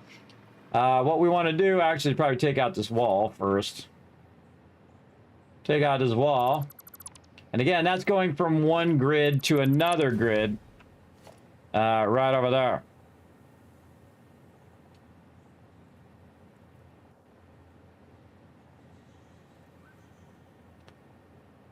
Yeah. How you doing? I never heard of this game. Once you get understanding it, one game, does any kind of carry over? Oh, yeah, absolutely. I feel like this game is best played multiple times. So you play it once to get the general gist of the game, and then you come back and then you do more advanced stuff like I'm doing right now, where I put in the floor hole and then I connected it all the way up there in one connection. Because you can do an infinite distance in the game if you're using your lifters like that. And that's perfect because it went up there and it did. Oh, I missed a thing way up there. That's okay. I'll go back up there later anyway and get it. And now what I want to do is cut that off. That's not good. Why is that like that? No. Let's fix the way that is. There we go. And I'll come back later when I'm ready to divert it to the new area and do that. And then I'm going to take all of this out. See, it'll take all this spaghetti stuff out that we have running. We're just trying to run it nice and clean without the need of all this extra stuff. So we can just go ahead and run that up there. I kind of like I want that like that. I think that's good. And you can see I have like it perfectly aligned to the actual extractor itself. I know, it's awesome, isn't it? Comes out of there, goes into the box, there's a backlog of sulfur in there. And then we just use a little bit of that backlog so we don't disturb our current power that we're doing. So we have our sulfur squared away. Now we got to go back up there. And so we're going to go ahead. And again, we're just trying to clean all this up. We're replacing all of that. We're really putting it in some nice factories. So the whole gist of this game, everybody, is you're building factories. I mean, duh. You're collecting resources, building factories to progress in your mission to save the world, right? Now, you're on some other random planet. and Fix-It, your corporate overlords, and my boss, because I'm your Fix-It corporate trainer. I'm here at Fix-It Corporate teaching you how to optimize your power grids and all of that stuff so you don't get lasered from space from being inefficient. So don't be inefficient, everybody. So I'm here trying to help you guys out. And so what we're doing is we're basically diverting everything that we did over here and moving it up there where it's closer to the center of our base so that we can micromanage it so we don't have to keep coming down here all the time to manage it, right? Because this really doesn't need to be down here, everybody. We're going to be running our oil back here, which we did earlier. We made a new area, our new train that's going to bring our oil back. And then over here, we're also going to run our sulfur and our coal up there and then make our turbo fuel. But we need to replace all of this stuff, basically rebuild all of this up above. And you know what I'll do with all this? I'll tear it all down and we'll throw it in the sorter and we'll watch it sort all of that stuff. Put it right back in the boxes for me. Which is going to be very cool. And we'll take all this out. We won't need this anymore. So it's not just flipping on the ground here and, you know, being actually inefficient. This is actually not enough compact coal. I actually need more compact coal than that. But I do have some backlog there, so that'll help us get started. And then I can remove all of these lines and take all those out and replace them all with trains and other stuff that is basically going to clean up my entire base. Then all of these foundations that you see here, I can take all of those out. And again, cleaning that all up. And what we're going to be doing is going to each node that we're extracting from and optimizing the way it extracts, having a backlog at the very beginning, and then have a backlog at the end so that you have a backlog of, say, sulfur, raw sulfur, whatever, on both ends. So where it's extracting, and then on the other end, in case you needed to make something like Nobilis or something like that you might need, or you might need a little bit of coal to put in the MAM or whatever it is you need it for. It's good to have it at the beginning and at the end. So if because you're normally at one place or another, you don't really need it in the middle. Usually at the end of the line or at the beginning of the line, and sometimes you need resources. Or you need some of those resources to do it. Also, if your power goes off, you'll have a backlog of those resources so the second it comes back on again. Because what happens when the power goes off is all the stuff on the belt's going to finish, right? And then it's going to stop. And so you're going to need more resources to start back up again. And so the second it starts back up again, your things are going to be spinning up, but you're going to have a backlog, so it's just going to be going at full speed anyway while it's waiting to get the miners back up and going, or your oil extractors or whatever it is. So that's why you always want to have a nice backlog in case anything happens to your power, and it happens all the time, everybody, because you overbuild and you didn't add power, and then bam, it went off, or you did something wrong, you forgot a connection, something, one of your lifters is not working, whatever it is, it has caused it to have an issue. And again, this is what we're replacing here, and we're going to optimize all of this as well. Okay, so we got that done. Now all we need to do is go right here and work on our coal production. Way back up here. And this is a hypertube. Hypertubes allow you to travel from one place to another, whether left, right, horizontal, vertical, however you need to get where you're going. These are really great for this. Now, I could just float my way up here just by using power, using my little hover pack. Now, I'm in the latter part of the game. I'm in the back side of the game. You can see, actually, I have no factories right now because the most important thing I need to do right now is my power. And this is the central part of where I'm working now. And of course, we can see my train tracks coming through, my cool little thing that goes under the train tracks like this. Absolutely love that. Very cool. And I can just kind of glance in there and see how my resources are running across. We'll come back and look. When we get our coal and our sulfur going down the line, we can just peek in there and see how it's doing. And then on the other side here, we can see our hypertube. Very cool. As well. Now, this is also multiplayer. You can play it with multiple people. I'm playing on a server, but a solo server. So basically, it allows it to run 24/7. So if I set up a whole bunch of stuff, like I did up above here, up in this area up here, I ran a bunch of stuff during the holiday break, and it just ran and ran and ran 24/7. And when I came back, 10 boxes of everything, everybody. Again, the power of time is your ultimate power, both in life and in game.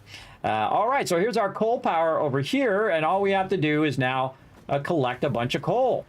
So we already have all of our lines good over there, and we probably want to create a little bit of a backlog over here of our coal as well. Let's see, we could do an output and an input, kind of a looped backlog over here. I don't think I've tried that in a while. Let's go ahead and do a loop backlog. A loop backlog is basically something like this, where you put this here and you kind of line it up. You want to nudge it forward just a little bit, like this, and then this is going to come out of here, go in this box, and then go right back in again. Let's put it up here at the top. And go right back in again. But what that does, it creates an extra bit of storage. So it's going to run all this out and then fill that back up again and then keep running that in a kind of like a circle, right? But what it does is it acts as two storages instead of just one, because this acts as a storage as well. But this will run it out really, really fast, get it into here, and then run it back in, creating a loop. But when the new stuff comes along, it'll fill that up. Now, I can also do a looped effect there as a backlog, which I'm not a big fan of, because what it'll do is sometimes just cause it to loop. But I also have another output on the bottom here, by the way, so that'll just loop like that. Especially if this one is full, it'll come out of there and run into there. But what I really want to do is have a backlog of the resources on this side. And so if I end up with extra resources, we'll want to run it over here. And we can put that extra resources underneath here. So we can just put it right here along this finished line. In case we need it, we'll know it's right down underneath here. Now, I don't necessarily need the backlog, but it is nice to have just in case. And this is why we have all this room here, so we can just build downwards as well, not only upwards vertically, but also underneath. And so that's why we're going to do a bit of this like this, and I think we'll go a little bit wider here as well, just to give us a little bit of room. We're running these in here. All right, now we're going to go ahead and take our industrial storage here, and we're going to try to line these up nicely. Let's say something like this and like that. So instead of them going like this, they're actually going to go and divert down into this backup box. So we have extra resources like this. And then back up again into there and into here. Now, another thing that you can do that's pretty cool here, when you are bringing those raw resources in, is you can create some dimensional depots. And I happen to have just enough where we can go, say, put them to the side here. I kind of feel like we'll go sideways with that one and with this one. And we'll go ahead and make some dimensional depots. So not only is it sending it to the end, but it's also putting these raw resources in the dimensional depot for you in case you need these raw resources. They're as easy as hitting the tab key and they'll be right over here. Like if you need some coal, there it'll be. In fact, I need some more coal in the dimensional depot right there. And the same thing with compacted coal. We'll have another one that's on the other end that we're doing over there. All of these different steps will have their own dimensional depot to backlog not only the finished or in between pieces, but also the raw ore. So every bit of ore items and so on, and packaged items that we do are all going to end up in the dimensional depot. So very, very cool. So there we go. Do you have NPCs or are you supposed to manage everything? No, it's me. I'm managing it all. But you can automate all the stuff, so you can just let it run and it will automate and run forever. Good morning, Jan. Thank you for having that Twitch Turbo. Thank you on behalf of all streamers here on Twitch for being awesome and getting that Twitch Turbo. Appreciate it. All right, right here, because it benefits 9 million streamers, everybody, or how many ever streamers are on Twitch. I think it was like 6 to 9 million or something like that. So yeah, so that's going to also put that extra in there. Oh, wait, let's get our nice straight 90 there. There we go. Very sexy. I don't think this one is the same offset as that other one. Let's go and give this one the same offset. Something like this. We get it to turn around. Come on, turn around there, guy. We'll hit H. We'll take a look at the distance here and the distance there. So looks much better.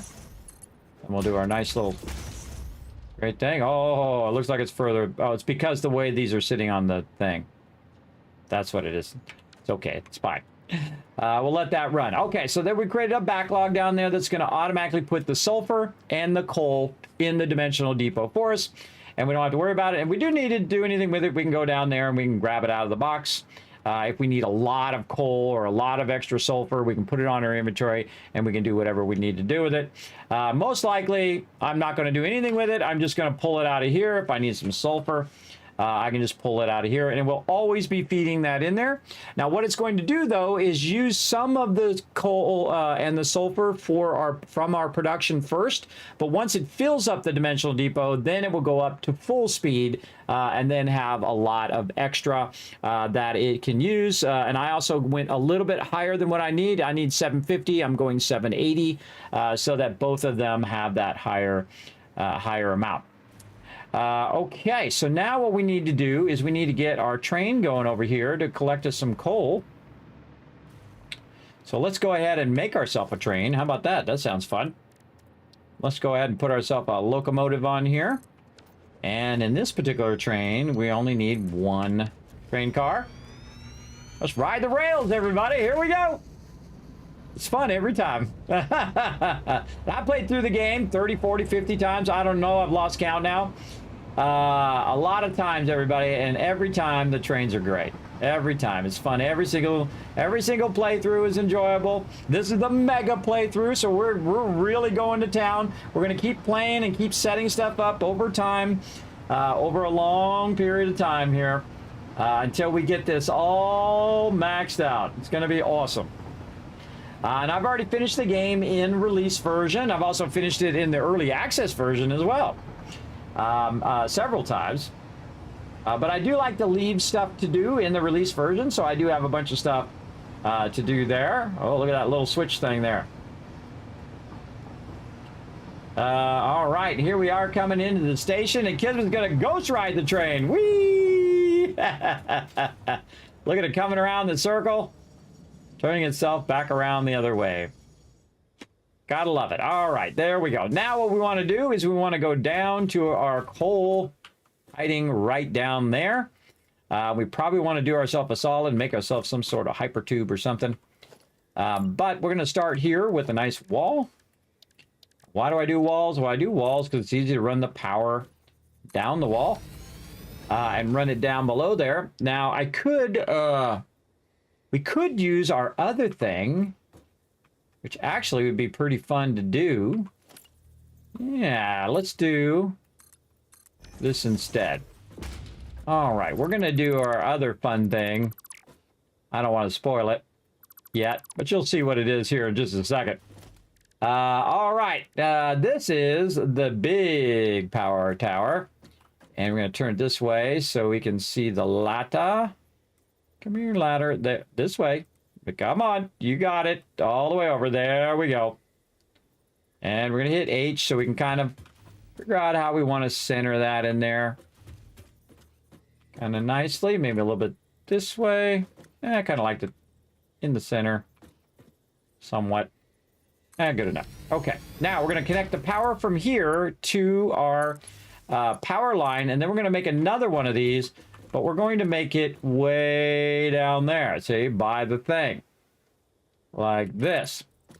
Now, if we take this one out, and I'm not sure if I have it on me. I think I made a bunch of them. Right here, what are they called? Zip line, that's what they're called. So we're going to get our little zip line tool. And we're going to go have some fun and hopefully not fall to our death. We'll find out. Let's go see. Whee! And now we came down on the zip line. By the way, if you do the zip line, I learned this only recently that you can actually zip line up because it's using the power to zip line back up again. So zip lines are awesome. And I also have my hover pack, which is my little backpack here as well. We're going to have to go ahead and check for any baddies who want to get shot in the face. Anybody? Bueller. Bueller. Now, it's funny thing is I have a bunch of power run along here too.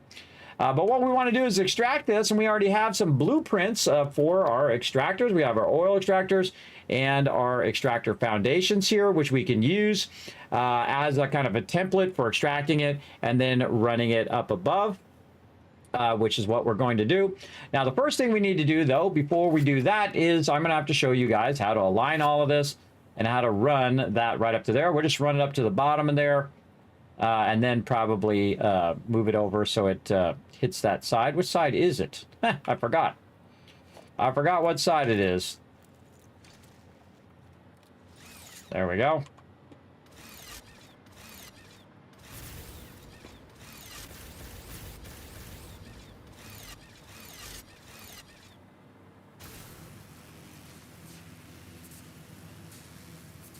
And the trick is also when you have your hover pack is all you have to do is get close enough and then you can use your hover pack to get up there. So there's a gap in between there where I'm not going to have power to use my hover pack. But if I go up the line, I can go back up again, which I actually only discovered in my last playthrough. I didn't know you could go back up. I assumed you can only go down, but then when you assume stuff, that's what happens, right? Okay, so we brought that back up here. We need to see what side it is. It's this side right here. So we want to bring that up from down there and then run it to this right side. All right, let's go. Now also, by the way, I don't even need to do this. I can just cut my power and just fall straight down. But it is nice to be able to go back up again using the power line. So very cool. Okay, so now what we need to do is figure out which way we want our extractor to go. And we're going to end up over that way. So maybe we'll have it so it's sideways. I feel like we also need to rearrange nature a little bit over here. AKA take out that tree. And then we're going to go ahead and do our Marner Mark II. Now, eventually we'll get our Mark III, and we'll get even more out of this. But for right now, we're going to do a Mark II, and we're going to align it like this. Now, I'm going to show you my secret, everybody. Here's Kismet's secret to aligning to the foundation of this and perfectly, not that other crappy way that everybody else is doing it, but perfectly line it up. I mean, so it's just beautiful. Like so. Watch this. You go ahead and line that up so it looks like this. Yeah, it's just poked out just a little bit. Then you go 1, 2, 3, and 4, and there you go. That's it. That's all you had to do. You did it in one step. Now all you have to do is put down your foundations right over here. Boom. And then you can even zoop them through if you want. And now you've got that perfectly lined up to that extractor. I know, it's awesome. And then you go ahead and do this. Now, see, before what happens is when you use the block or that little centerpiece, that little concrete piece, this is hanging over the foundation. And I don't like that. I want it to be perfectly lined up. And I'll show you why. We're going to go ahead and take this, and we're going to go ahead and take this here in the back. Now, we want to look at our blueprint here, our extractor blueprint, and we can see that we've left room in there for where the extractor is, right? So the 2 blocks where the extractor is. So I'm going to go ahead and just make a couple back here, which is going to help me align that. Take the extractor out, take these 2 out, and now this blueprint that I have is going to perfectly line up with this, right? So I can just rotate it around, and I can hit H to line it up, and then just kind of nudge it right in position. Now, if I did it correctly, when I go ahead and put my miner right back in there and rotate it around, it should perfectly line up. I know, it's awesome. This is amazing. You're like, dang, Kismet, I'm so doing that. So there you go, perfectly lined up. And now that extractor is going to extract, go into here, backlog in there, and then we're going to take this, and we're going to run this on high like that. Very nice. Of course, what we'll do is we'll go ahead and use a foundation, though, to go like this. And we can go ahead and use our floor hole to run that up. And then we'll figure out where to line that up and run it off to the left there underneath that. But I kind of like going in the center of the foundation like this. A little easier. And then also what we'll do is just keep this up off the ground. And we'll use the top one to run out of there like so. Now there is an extra one here for both the top and the bottom input, so I'm just going to go ahead and use the bottom one. Take that out of there. Also, we have a priority switch here. So we're going to say that this one, oh, we got to add it to our spreadsheet. That's right, I got a spreadsheet, all this stuff. Oh, I got to move my other sheet over there and give it a name. This is fuel power. This is Satisfactory fuel power. All right, so I have resource extraction. So these are all the ones that I'm currently using, all the different compact coals and stuff. And actually, some of these I'm going to have to move around. Actually, I can just show you here while I'm inputting it in there. So this one is for power. So we're going to hit P for power. Is it going to be overclocked? It absolutely is. Is it a normal or a pure node? In this case, it's a pure node. So actually right here, you can see that this one is actually what we need. And it's all colored. So we're just going to put that right in there. And this is going to be coal. And then this is going to be MK2 right here. This is our first pure coal node. And what we need is 780, but we right now are not going to be able to output that because if we go 250% and we go in and we do it right now, let me take this out for a second. If we go in and overclock this with our power nodes, we got to get our power shards here. I'm down to 200, which is a lot, everybody. That's a lot. And I overclock that. You can see it's only going to be 600 per minute. And that's because we're going to have to come back and use our level 3 extractors. And those level 3 extractors will allow me actually to turn that up to 1200, which is a lot, everybody, which is a lot. And then we'll either leave it at 1200 or we'll divert it for some other process. But basically, that'll give me 300 more than, really more than 300 more than I will need. But I always overclock my nodes because then you need less nodes, right? And it just only costs a little bit more power for what you get, especially if you're using coal to make power, right? So for the amount of overclocking, you're going to get way more power than the cost of overclocking that if you're using like coal power and stuff like that. So very, very useful, I think, to overclock every single one of them. So we're going to get 600. We need 780. We don't got 780. So what we'll do is we'll use another node that we already have, and we'll merge that in for now until we get our tier 3s, and we'll come back and work them tier 3s. Okay, so now we got to get this all the way up there and get that to line up. So this is where we use our walls again. And we're going to run our walls up here as a template. We're lining this up. And we'll just go ahead and utilize our power here. We're helping us float up there. All right. Oh, that's a good spot right there. Right, almost dead center there. Very nice. Okay. So what we're going to do is we'll make a foundation over here. And we'll make it just a little bit. I could put it really close like that. I'm not a big fan of having it too close. I like a little bit of room down there and what's known as your sandwich level, which is typically the level between your other levels, which is where all your line runs are. And so what I can do is just do the same thing I did below here and do this. And then I can actually run this really far like this. And I like to turn this right using the scroll wheel so that it's easy to see. So if you're looking at it from this side, you'll see. Most likely I'm going to be coming from this side, but it doesn't really matter because I'm not going to spend that much time over here fuddling with this because I'm going to be doing a whole bunch of other stuff instead. Okay, and we're going to go ahead and tell this to go in. And we're going to create a nice wall here. And we're probably only going to need a 1. So we'll just put a 1 there. And we're just going to automatically put the curve in. Like that, instead of putting 2 of them where you gotta connect them together and create a curve, it'll automatically get that curve going. And then over this way, let's say right there. Oh, we need to fix those foundations at the end as well. And then right here, go ahead and transition from our lower grid down there, which is on a different grid than our world grid, which is right over here. Kind of feel like we want to go and do this one like this just to give that a little bit of control, and then our nice 90 there, and that's all of our coal going to be running right into there. And the only last thing we need to do is take this power and run it over here, right? Nope, because we have a power control switch down here at the bottom, right? So we want to run it to the power control switch first. And this is called a priority power switch. So right now our total output is only going to be 600. And this is for compacted coal, which I'm using these other ones for, but I'm going to move those around.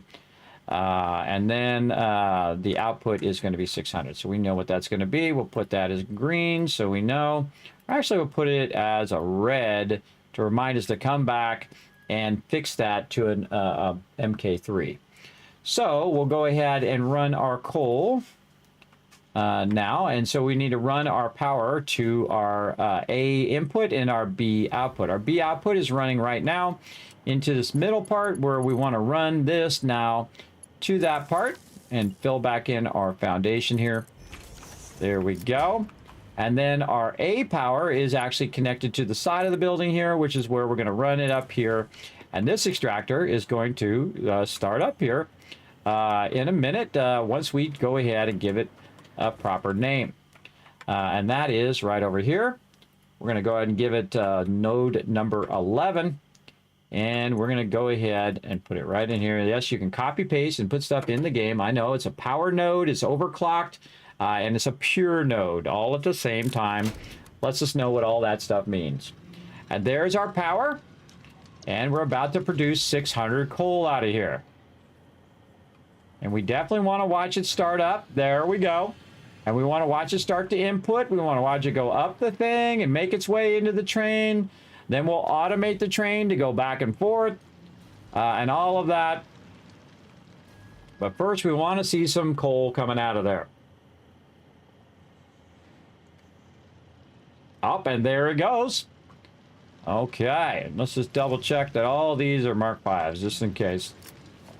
And over here, Mark 5s. Yes, okay, so it's going in 600 per minute, coming out of here, going up the lifter. All the way up here, very nice. And then running in here, running along this bottom area, very nice, up into the actual collector. And this is set to load, and you can see there's that coal backlogging in there. Why is that number not going up? All right, there we go. Now it's going. Yeah, I want to see a steady flow in there. And now we're ready to do our train. Now, of course, we want to call this something other than Balti Jam. I don't know what that is. Maybe some name of a city in Switzerland or wherever Coffee Stain is.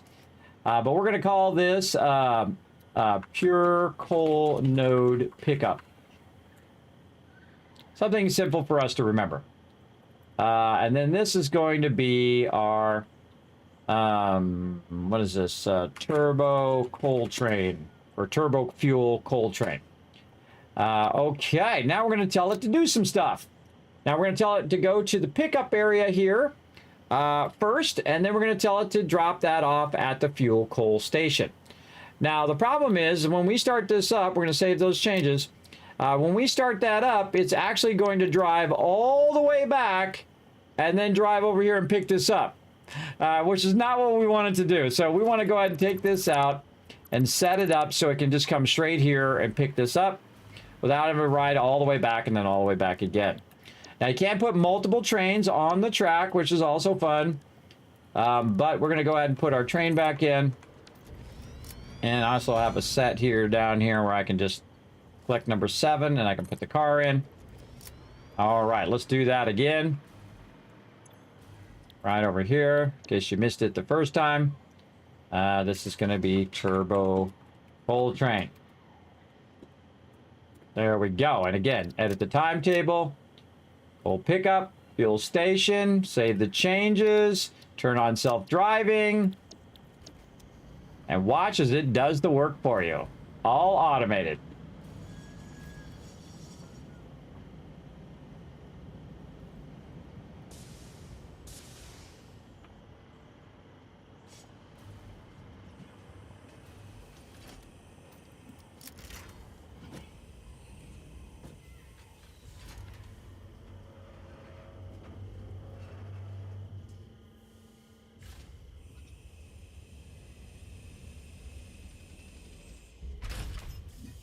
And away we go.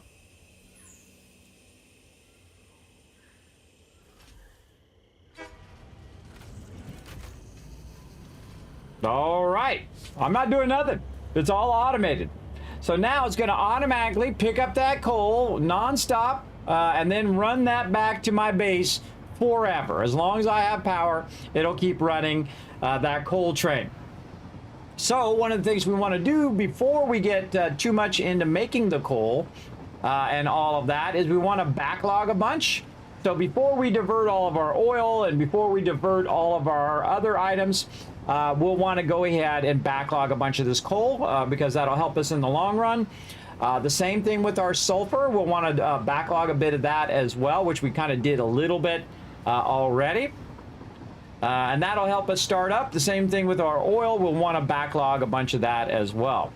Now, before we dismantle everything else in the, when it comes to our coal and our trains and all that stuff, we'll want to make sure that this is working before we take out the replacement, right? Because this is the replacement for all of that down there. And here we go. Now, if it's set to unload, it'll unload. If you got it set to load, it won't do anything because there's nothing for it to load. So it should grab it and then unload it automatically. And that's why this game is so awesome. It is so good. All right, offload that coal for me. Now, that coal should go in there, and then it's going to run down into there, and we should see that coal coming out of there and running along our belt line over there. And there it goes. All right, and so that's running along that belt line, and it should end up way over here where we ran it, because we ran it underneath here. We could go right here and take a look and see if our coal... There it is. We can see it going down the line. That's cool. That's double cool. All right, that's cool. It's running down. Oh, yeah, we can see it down there. There it goes. We could also kind of pop down here and check the line here and see if it is going in and out of the box. And so when it backlogs, it'll have a backlog of coal here. Notice that some of the coal should be running off over here. If it's not, then there's something wrong with our belt. And I've been noticing this lately, that this should be splitting properly. And if it's not splitting properly, then you got a problem, right? See how that's not... There it goes. Okay, now it's splitting a bit of that off over there. But it's uploading so fast we can't even see it. But this is not splitting properly. It should split one and then the other. So if you're having a problem with that, I would actually put a physical splitter here in this way. If I can get it to rotate the way I want it to rotate. Come on. So it's going 50 and 50, everybody. So it's 50% this way and 50% that way. There we go. So this will go this way and then like this. And then this will go up into there. So now it should be splitting evenly in both directions.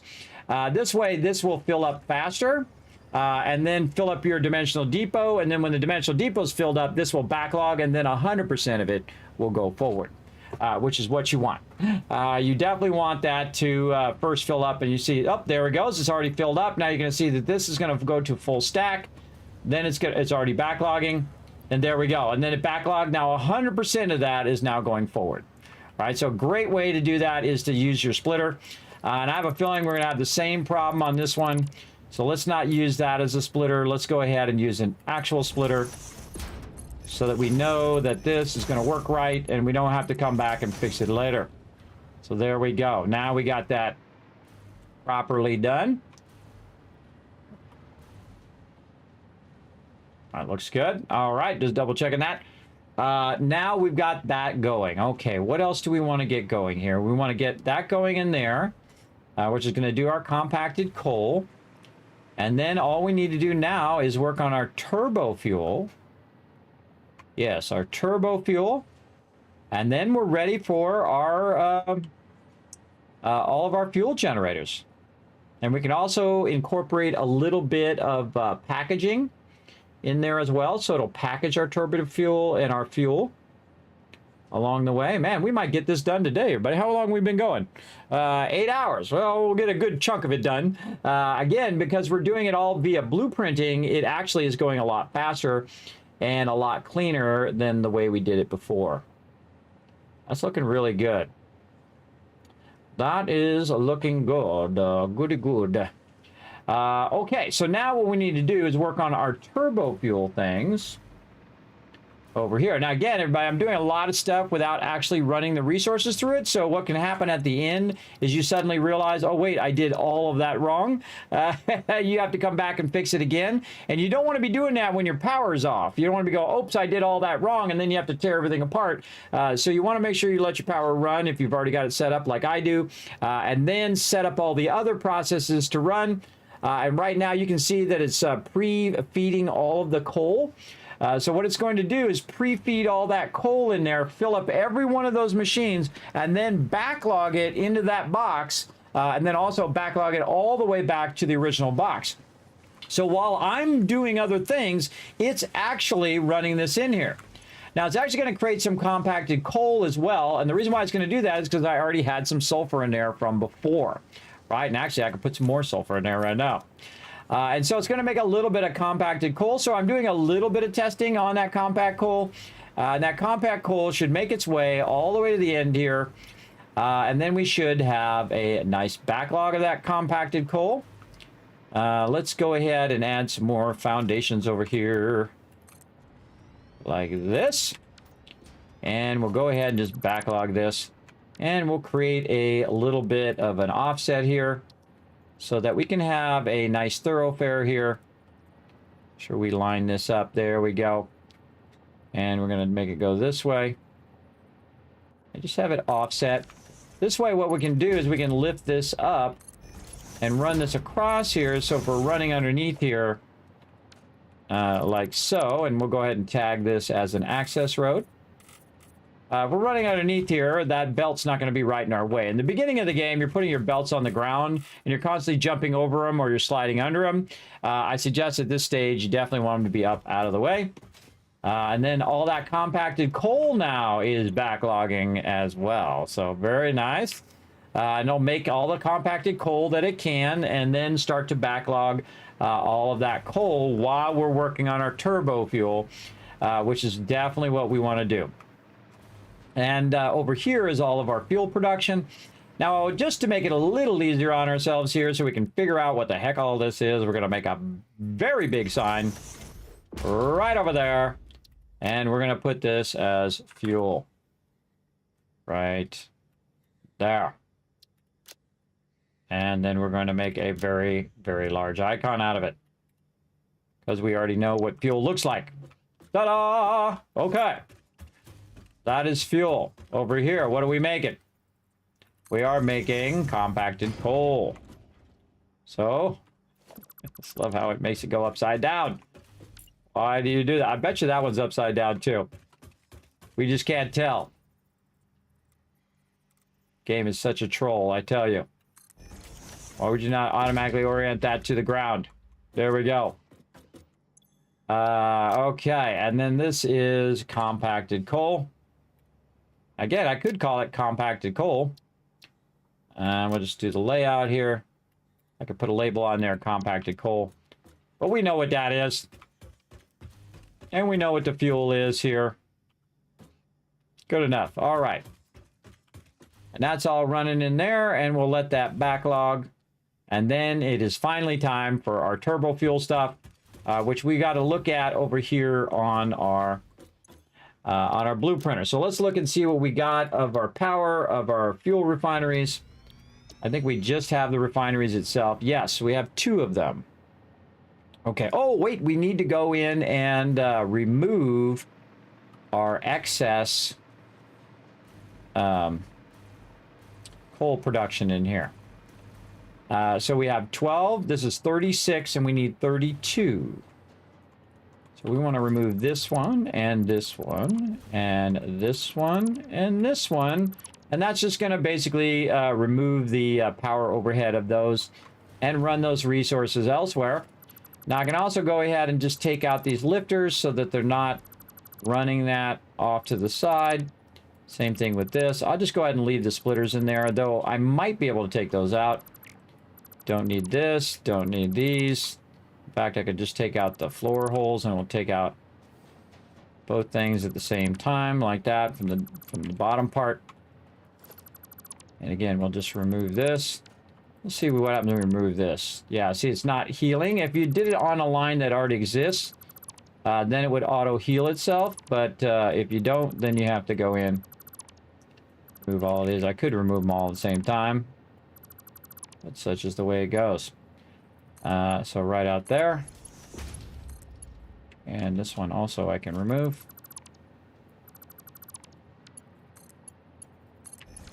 unnecessary. I do like to remove unnecessary components because, again, it's the overall overhead of your factory and of your world. You have a lot of extra stuff. See, if you take out the floor hole, it takes out both the lifters on both sides, and then just it makes your job a little easier. All right, so that should be 32. So we have 6 down below. This is 24 plus 6 down below. That's 30. And then this is the 32 that we need for the total output. And then down here, we can go in and say, okay, we brought that down. Well, we still need those mergers there. We still need the mergers here. Okay, so that's all good. That looks good. I'm glad I thought of that. We got that taken care of. And now the compacted coal is not coming out because we had burnt up all of our sulfur that we used. And now it's just going to be all about, oh, look at it go. Yes, it's all about backing up that coal. That coal's not going to backlog right down in here. Yep, backlog in here. And now it's starting to backlog in this box. Very awesome. Weird that it's not just flowing, though. Why is that coal? Oh, because it's trying to pick it up at the train. That's what it's trying to do. It's trying to pick that up at the train. Now, the problem with the train is there's a gap in time in which the train is picking up the resources and bringing them forward, which is why you want to create a bit of a backlog so it has enough time to go get the resources, bring it over, and then transport it to the box. Again, a little backlog here and there is going to help you a lot overall. Now, my goal, though, is to eventually have that box full, backlog it, and then backlog it all the way to the original so that the original can just put the coal in there when it needs it, and then it can forward it. So, again, we want to just let it run for a little while to get it up to speed. And the same thing with our sulfur and our oil. We'll do that later. Right now, we can run that individually because it's a separate node than the whole rest of our system. We don't need to worry about it. Okay, and speaking of stuff we want to do, we want to go ahead and add some more foundations over here. Very nice. And we probably want to add a little bit more to our road here. There we go. And we'll connect our power across there. Okay, I feel like we're going to need a lot more. We're going to take a break here in just a bit.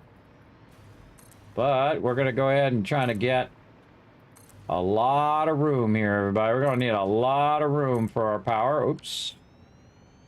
Not what I wanted to do. There we go. That's just me misclicking, not the game. That's a Kismet problem there.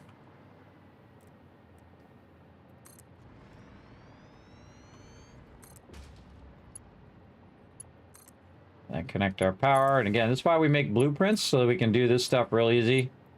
This is my primary road that runs all the way down the middle of the factory.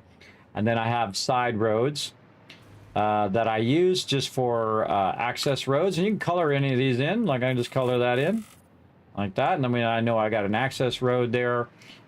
This one here has a 3 wide road. A pretty wide road there because I need a little bit of room for my thingies there, my awesome things. Now, eventually, once I have the faster belts, I will put that on the top. And this have it come down and go up on the top, and then it can run all of it at the same time. It won't be an issue eventually. So that's good, that's good. And then again, we'll put our turbo fuel over here, and we got to make a lot of turbo fuel, everybody. We got to make the same turbo fuel that we did down there up here. And that is, again, 40 turbo fuel. Let's go and see if that's what we were aiming toward. You know, what were we doing before? 50 turbo fuel. And then again, we'll go 48 turbo fuel. Should be 48 equals 48 times 2.5, which gives us 1080. Okay, so 1080 is our golden number there. Because what we're going to do is do 48 times 22.5, and what that does, or wait, no, it's 18.75. All right, so we'll do 48 here. We got to get our numbers right here. This times this. There we go, 900 fuel. All right, that seemed about more right. So yes, 900 fuel is our magic number, which we did earlier. Oh, actually, we got it right here. We have it right here. Sorry, my bad. I thought I'd already done it. I just didn't see it there. Let's go ahead and make that our golden number. We can take, or actually it's better up there where I had it, kind of more condensed. Let's reset that, delete this. There we go. 18.75 is 900. That's our magic output number. And so we're going to take that 900 and we're going to use that for our other thing over here, which is going to be our total input 900. Our input is going to be, what is the input of the fuel generators with turbo fuel? That's a good question. Let's go find out. Let's go down here and find out, and we'll put it on the spreadsheet. Because right now we have this all functioning down here, but we want to put it up there and have it nice and close as our primary power. 7.5 is the input of that with turbo fuel. So those are our fuel gens, and our input is 7.5 right here. And we want to figure out the number of these fuel generators that we can do. We can go ahead and do some math. We can say this number divided by this number is 120. That's right, 120 fuel generators. Yes, that's pretty crazy. And 120 fuel generators at how much power are they producing? They are producing 250 megawatts. So with 250 megawatts, that would be 250 times 120. 120. That is 30,000 power. 30,000 power. If I did that math right, which should be right, I think it should be. That is a lot of power, but it has a tremendous amount of power. And then we'll have extra turbo fuel because we're actually going to be producing 1125 of turbo fuel, right? If we do 50, we should left justify this. So 50 times 22.5, or output 18.75. 18.75, because we're going to have, we're producing 2 extra for our packaging. This times, oh, it already figured it out. There we go. So yes, we're producing 937. So we're going to have like 37.5 extra. That we'll be using for turbo fuel because we need 20 for turbo fuel, and we'll have 17 left over on top of that, which will then backlog a bunch of turbo fuel in our fuel generators or in our fuel containers. And then we'll have extra in case we have to stop and start the thing. We can do it easily in there. All right, spreadsheets are awesome. Throw it over there. Okay, so now we'll just let this run for a bit to do a bunch of coal while we take a quick break, and then we'll come back. We'll do it all over again. Look at this over here. This is all awesome. All awesome. Let's go ahead and get this off the blueprinter, though, so that we can get those resources back in my pocket. Look at all them resources. Makes me want to go and sort it all. Oh, I know something I can do. I can put this back in the dimensional depot and all of these. I wonder if I can put some sulfur in there too. Oh yeah, sulfur. Plastic? No. All right. We got some sorting to do too. I got a great idea. While we're up here, let's go up to our primary storage. And we'll get this stuff sorting while we're busy doing other things. Because you want to kind of clean your inventory out a bit. Oh, wait. We can just use our temp storage up here. Because otherwise your inventory gets full and you start dropping those little boxes, and that sucks. That sucks big time. I wonder if that, it just dawned on me, I wonder if that blueprinter carries over the resources to this blueprinter. Does this blueprinter have different resources than that? Doesn't look like it did. That looks like the same resources. All right, where did our backlog go? Over this way. Now, any kind of leftover resources when I'm doing these blueprints or taking stuff in and out, I put down here so I don't have to run all the way up there if I need large chunks of resources. Like you can see here, I needed a lot of these and a lot of this. Now, I don't need to carry that many on me right this second, so we're going to go ahead and just reduce that down. I don't need to keep my barrels on me here, all this other stuff. This stuff can all be sorted back in the box, by the way. Don't need this. I don't need this. I don't need raw quartz. And I'll sort all this stuff later. I can throw it in the box up above and it'll auto sort it in back into the proper boxes. We'll just go ahead and leave that there. And now we are good to go. We're going to let that coal backlog. Let's run over here and check it out.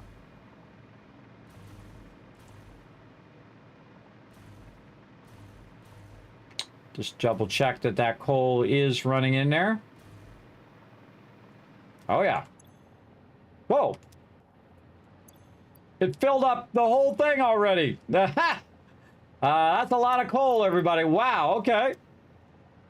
So it just brought a massive amount of coal, and then it ran the coal over here. Oh, that's cool. Okay, well, I was going to say we'll let that backlog while we're gone, but it already did it. It already massively backlogged that coal in there. And that means that all of the machines in there, by the way, are also full of coal. Let's go look down here and see if it's still running from over here. Nope, has fully filled up that. And now what it's going to do is come back and fully fill this up too. And then that's going to backlog on the other side, and then the other side's going to fill up. And we'll have a big backlog of coal. So very cool. We might want to siphon off some of our sulfur while we're at it, so that can be doing this as well. But we'll leave our sulfur in there just to keep our power going. But we also have our battery backup, and we have a lot of battery power, so we can go ahead and run that for a bit. And that will help that go. But it actually will start up our compacted coal as well. And that's okay. So we'll go and divert that. Now this also has a backlog of sulfur here in the box. So we can go in and check. Yes, there's a massive backlog in there, so it'll be fine to run both of those. And it will just transfer that back up there, and it will take all of that and actually start making compacted coal. It'll fill in that box that we made until that compact coal is full. Then it will backlog and then fill up all the sulfur and then fill the boxes all the way back and so on and so forth. You get the idea. It will do a lot of that. Now, ultimately, no, this is not enough sulfur as well because we need our tier 3 extractors. So right here, again, only 600. So we definitely need more. And we have some extra sulfur coming down the line, and we have extra coal coming down the line, which we can basically back chain over here and then infuse it into the box. And then it would basically be running at 780. So we'll have to do that at some point right over there. Or maybe we could just do that now while we're thinking about it. Do we actually have our sulfur coming down the line? Yes, we do. See, this sulfur is coming down the line and merging with this is why that's going at 780. And what we wanted to do is go the opposite thing and end up back that way over there. But eventually we'll have the train do it for us. That's what we should do. We should get the train out there to get that sulfur and bring it up there. All right, well, for now, we'll just stand right here and watch our thing do its thing. And we're going to go ahead and bring us some words on stream, everybody. We're going to take a bit of a break, and then we're going to come back and do it all a lot more. All right, here we go, everybody. Coal, cool coal, right? So here's what we're going to do, everybody. You guys de-scramble the words. I'm going to take a quick break, and then I'll be back. And if I see you guys working together, I'm going to shower you with a bunch of love, a bunch of kids caps for you to use in future giveaways. Here we go. Back in a bit. Work together as a team.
How we doing? Are we working together in the chat? Let's go. I see some Corp doing a whole bunch.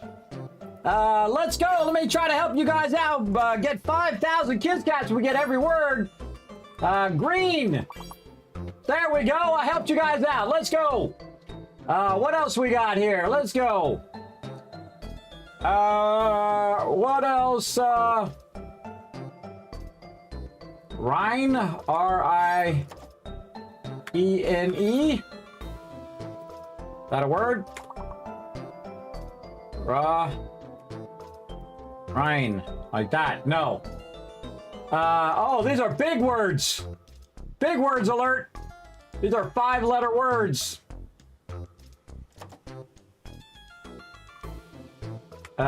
Gree. Gree. Rin.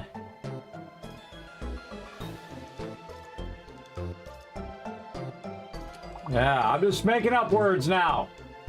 I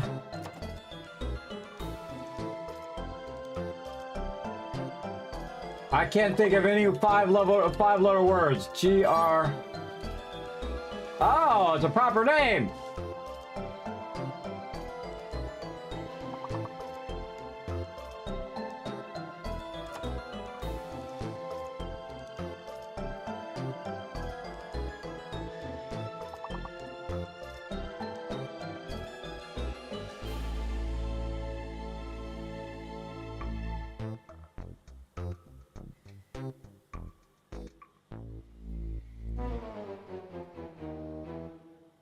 We tried. Got 7 out of 5. That was a tough one, everybody. That was a hard one. But you guys did a good job. There we go. We're going to go ahead and give you guys a bunch of Kismets for working together. Now put a 1 in the chat if you can't see and hear me. I forgot to say that a minute ago. Just in case things have gone horribly, horribly wrong. Boom, back to some Satisfactory. Let's get it rocking and rolling. Right over here. Now, again, we've been working on rerouting all of our various power and whatnot. And also all of our sulfur and whatnot here as well. And we have 2 sulfur lines going over here, so we should have plenty of sulfur there. It's going to make a bunch of extra compacted coal. Now, it's kind of weird that a lot's going out this way and a little's going that way, but I think that's because that other belt is coming in and merging in. I feel like this is getting... Oh, that's emptied out already. All right, so it emptied all that out. Nice. And then over here, we're going to have a problem. We're going to run out. So let's go ahead and take this out, let that backlog again. And then this way, all of that sulfur is going that way. And we're going to head our way down here. I see something floating there. A little Mark 1 power thingy. Let's get rid of it.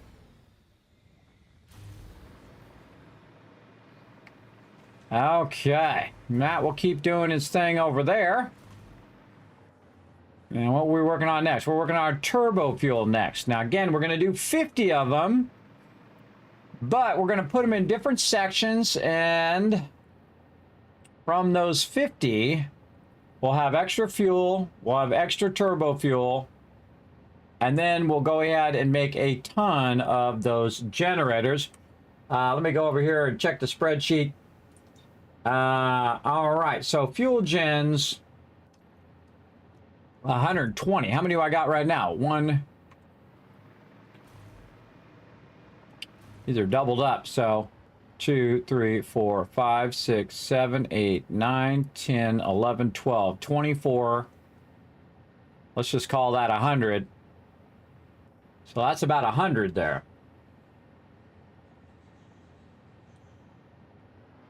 And this is 40. That's 10, 20, 30, 40. So why is it that this seems like this is more than what we were, 10 more that we were producing before? Seems like there's some sort of math problem there.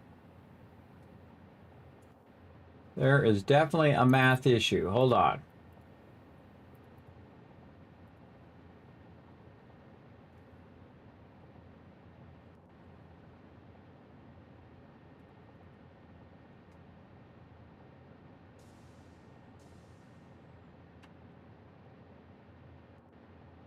If we do 50 of them, that's going to use 1125 fuel, and we're producing 1200 fuel. And that's going to leave 75 fuel left over for us to package the fuel, but eventually it'll do all 1200, and we're going to be using 1125 to do 50. Why didn't I do 25 last time? Interesting question. Let's go find out. Let's go find out. Build this out even bigger and better and stronger. All right. Now we're going to go up here and we're going to rearrange our blueprint so we can get these turbo things all in a row, and then we can run our compacted coal in there to get this going, and then we'll run our fuel in there as well.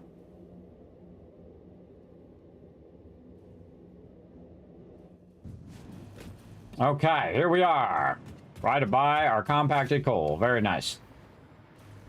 And we can see that our other belt is full, and this is also full too, so it means that it has backlogged some sulfur back here.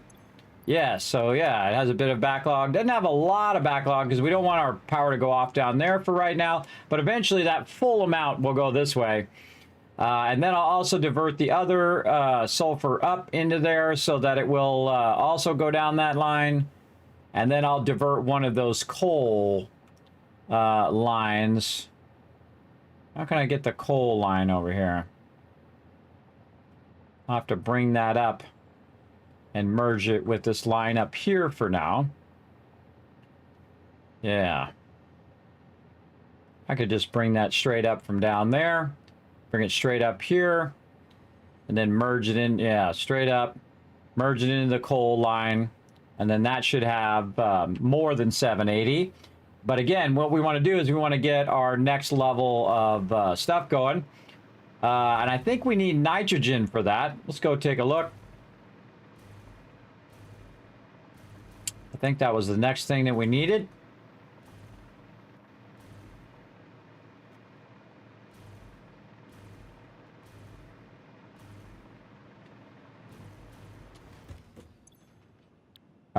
Yes, for our fused modular frames.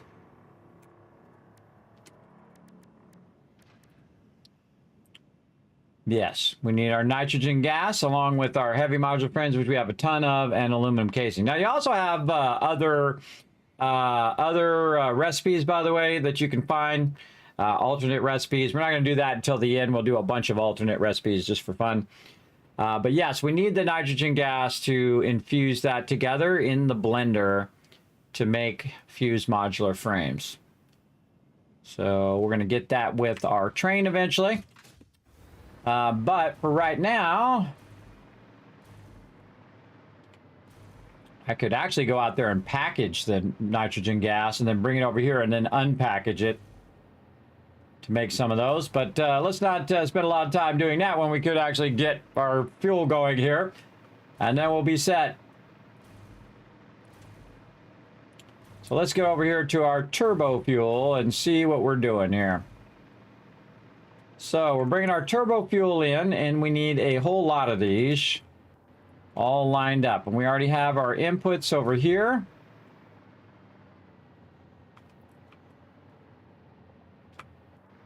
And our outputs.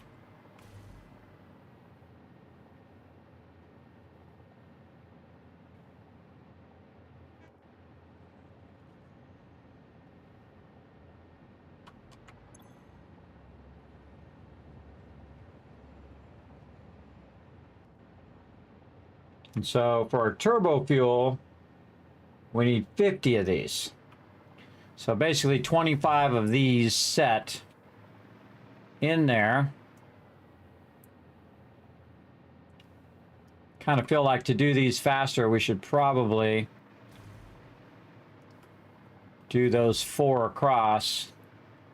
And then we can just take out the extra ones at the end. So we're not running so many lines and redoing power and all of that stuff. So here's what we'll do. We'll go ahead and clear this out. And we'll copy that for later. Clear that off the designer. And then we're going to go ahead and use it, but we're going to put it on the designer here. And this is our input side, which is what we want this way. Now let's see how many of these we can get to go in here. Run that along the edge. And if we wanted to, we could center it. Then we'd be using more foundations than we need to. I think that's probably good. And then we'll put another one in. Try to line it up nicely.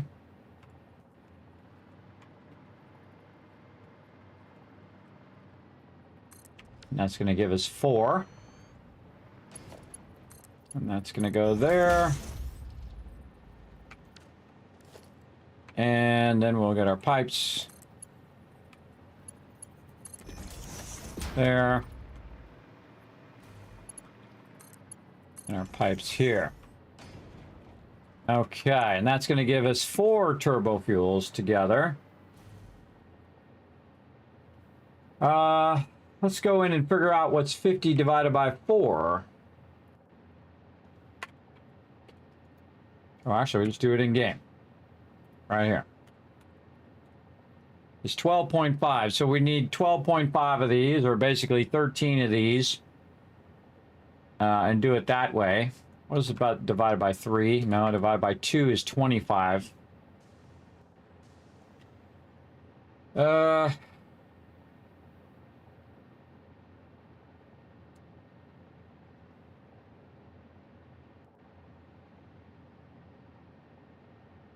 I kind of feel like we want to do 4, though, because it's less running these things over here. Color those back to red. And all this stuff is input, so we want to leave that as is. Those are all connected together.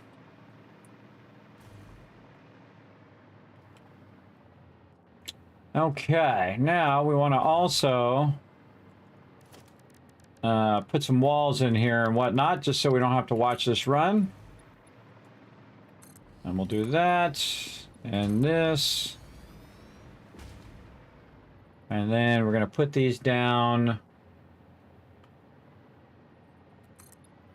I guess, in groups of 4. I'd love to do them in groups of 5, but just don't have enough room. And again, we could do what we did on our other ones and do 2s and 3s. You know what? We should try that. Hold on. Let's do this. Let's load our A refuel refinery over here, which has a single input and a dual output. And this is the reverse. 2 inputs and 1 output.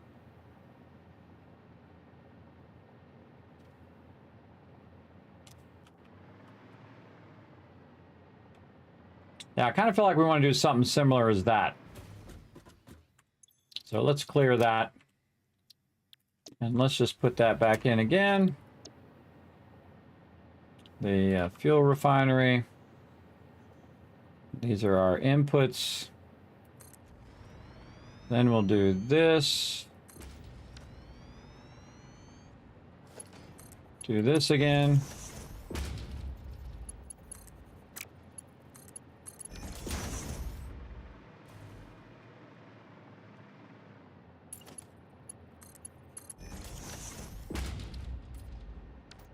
And then we'll just take the other one out.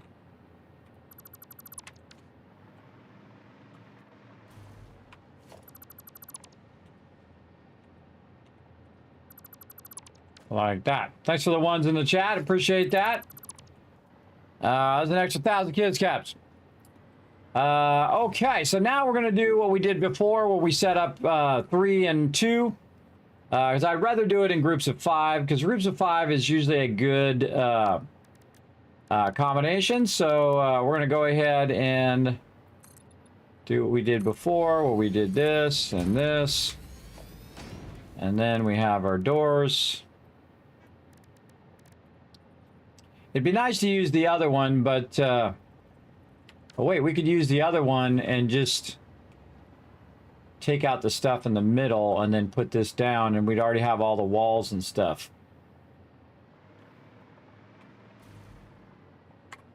All right, let's just save this as a temp turbo fuel, just in case we want to come back to it. We'll go look at the other one and see how much it is to change it.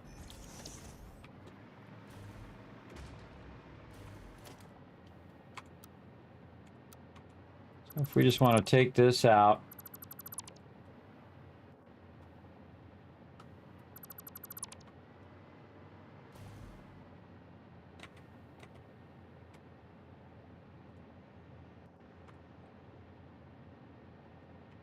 Okay. Put the limiter on and it didn't limit anything. Okay. Okay, that's not good. All right, there we go. Get those. Fine, we'll do them one at a time.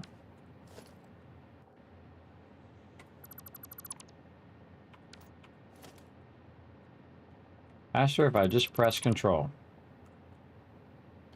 Trying to limit it so I don't take out my actual blueprinter while I'm doing this. All those out. Pipe junctions. Okay. And this is the input side over there. Let's see what we can do.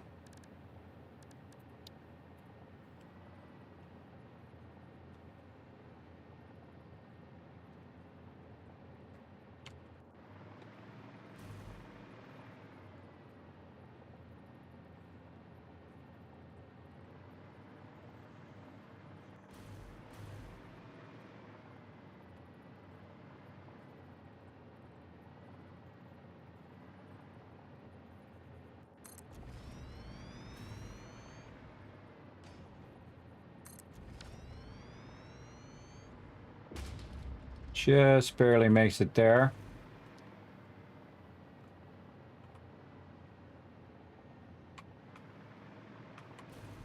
Yeah, I think that's good. All right, do this again.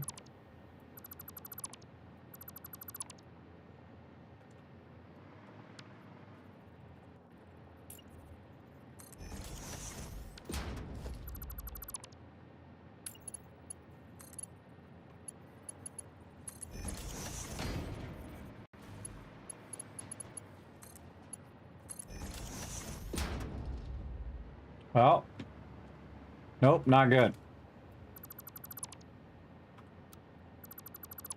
That is not right.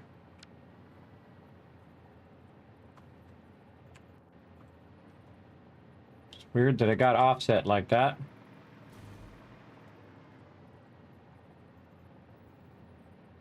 Oh, it's rotated.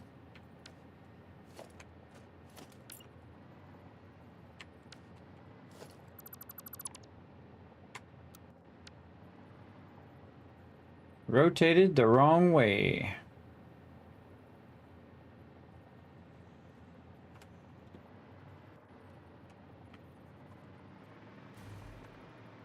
There we go.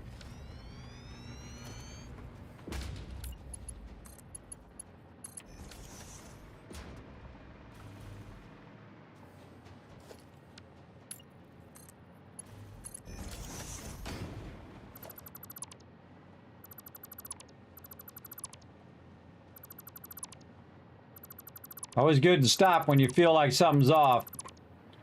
That was totally rotated backwards because this game tries to troll me and constantly flipping my inputs and outputs around. Yeah, that could go over to the left just a little bit. Nudge that over.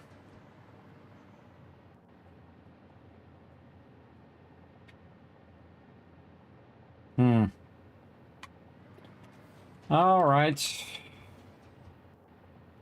Here's what we want to do. All right, never mind. Clear that. We want to do this. We want to take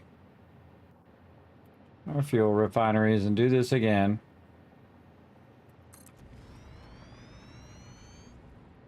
Like that.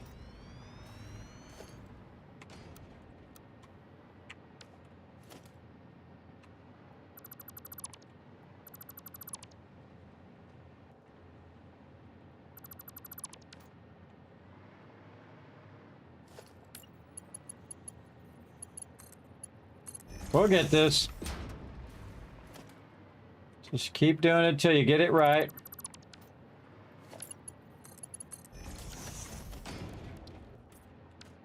Okay, see, this all needs to be nudged to the left just a little bit so it's centered a bit better, and that's going to make it easier for me to run the lines, the input lines, like the splitter there. So again, we're going to call this temp 3 turbo fuel. Then save that, clear the thing. Then we're going to get the temp one and then use that to center it in that thing. See, now we got a gap on that side, and then we have the same gap on this side, and it still lines up perfectly on this side, which is great. Too bad it's turned the wrong way, though. Too bad it's reversed. Okay. Try it again. Turn the arrow toward us here. There we go. And nudge over. Looks good. Okie dokie. Let's go in and just build out these walls ourselves. We're going to do this. That side's going to be open. We're going to have the input side here, and then this will be the 3, and then the other one will be 2. So this will be the A version, and then we'll have a B version because, again, the blueprint is not big enough.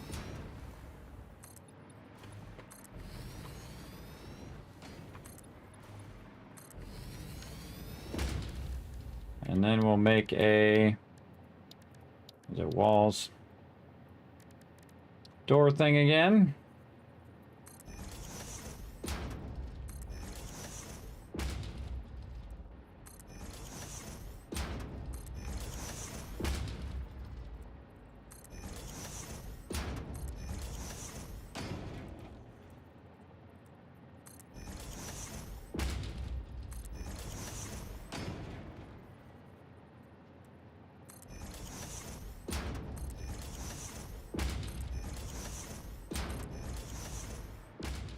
Very nice.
Double check all of our connections.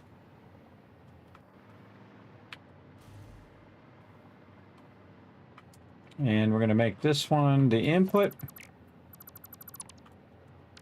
And so we'll put a red thing right there.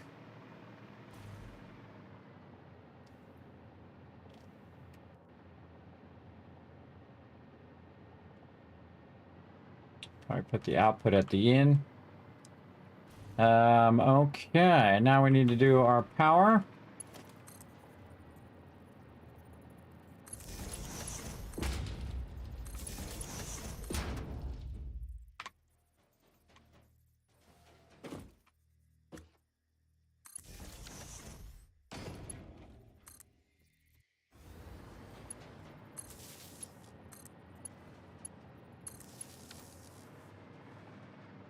That all looks good. Okay. Power good. Oh, right there. Almost forgot a connection.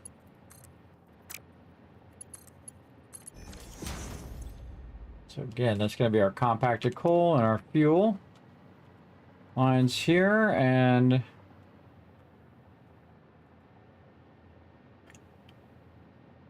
we'll combine those two together. And then on the other one will be the input. And then it's going to run down here. And then this will be an output to run to the next factory. Right over there. And then probably same thing down here. Go ahead and put this as green, and then we're going to have to run the fuel between the two factories as we go. We'll just leave those out because we're going to end up messing with all that anyway. And this is the front side, back side. It's the back side. This is the front side. This is really the back side of the thing, but the front side for me, because I want it facing toward where my inputs are going to go. So I consider it pointing toward the front side. This is the front side of the blueprinter. Okay, so turbo fuel, turbo fuel, turbo fuel. And we'll run all the power and do all that later. Okay, so let's see if we still got the name. Yes. 3 turbo refineries, and this is the A version. And we're going to say A3 used in combo with the B version to create 5 turbo fuel gens through refineries to used in combo with B version to create 5 turbo fuel refineries. I gotta type out refineries. Refineries. And then our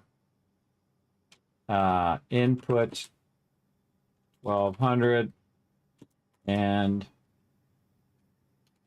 times divided by 50 refineries equals 48 for fuel gens and 2 for packaging turbo fuel and overflow. All right, very nice. Turbo fuel right there. And go ahead and put this as red as well. How's that look? Yeah, good enough. Okay, so this is the A version. Save. Okay, A version right there. And so we're going to put that down this way, and then the other one's going to be on the left. So now what we need to do is take out this wall.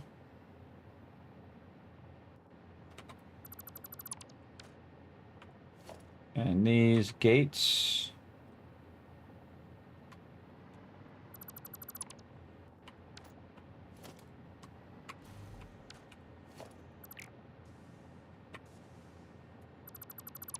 Because this is going to match up to the other one. And then we'll take the third one out, which is this one. All the stuff that goes with it.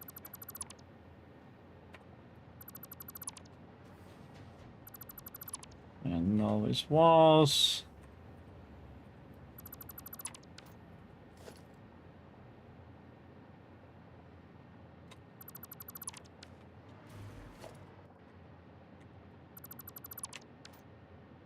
Okay.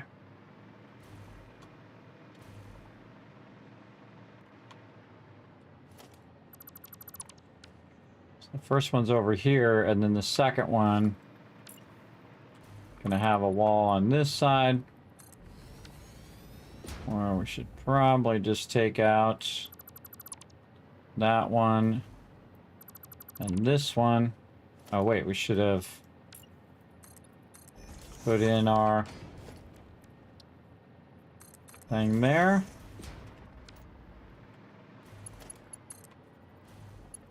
Have that input there. Then this belt is going to run to the one that we already have.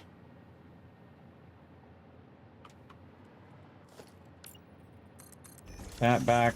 I think I'm doing this right. We'll find out. And then doors.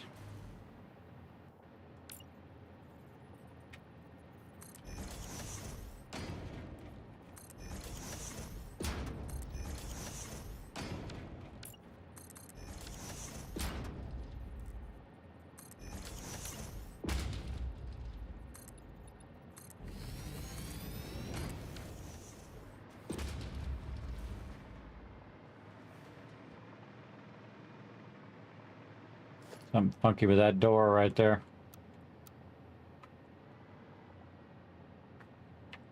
Something very funky.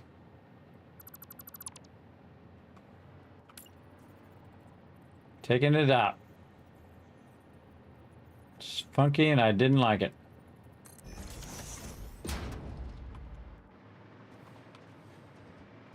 All right. Okay, so now we got this, and so this one is going to connect to the other one. This will be the B version of this. We definitely want to test these out because these are going to be pretty involved. The A version. 2, oops, named the wrong thing. 2. 500, okay, all the rest of that good. So this is B. Now we want to go in and fix that because I just made an extra one that I didn't really need. So B right here. I want to remove that one and apply the changes. All right, so there's A and B. So let's go test it.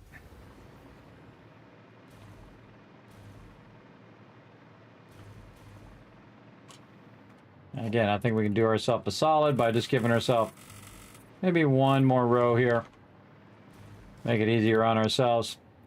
All right, so A, turn the blueprinting thing off. We want the arrow to be facing this way. Like this. Now this way.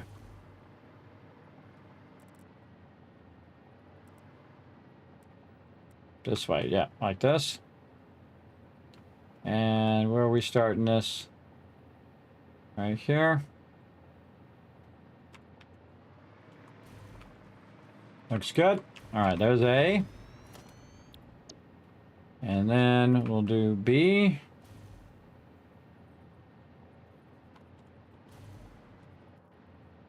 And if we did it right, all we have to do is go in here and connect these two together and we'll have 5. So we just go right here.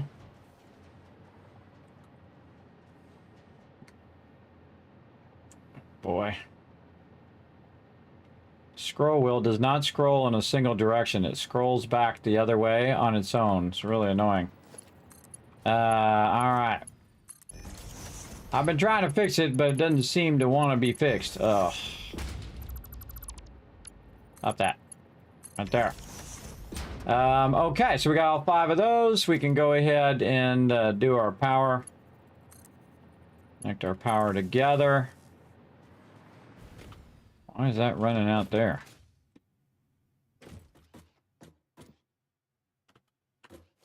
Huh. Okay, so that B version needs to have that removed. There's a floating power thing there.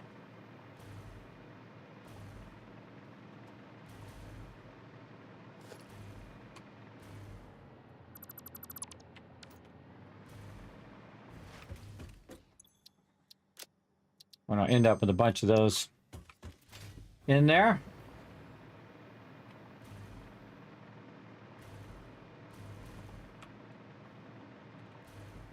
Okay.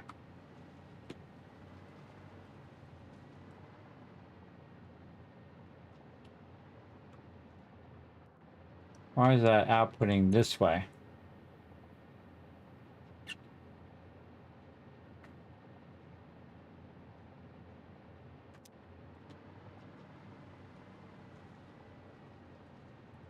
Those things are going the wrong way. The splitters. Splitters should be going that way so I can bring it in here and then bring the fuel in. But I guess I could bring it in from that other way. We are running the compacted coal way over here. So I could, in theory, just keep it running and then loop back at the end. And this is probably going to need to be moved. Oh boy. Take that out of there. You control left click, it puts it in there.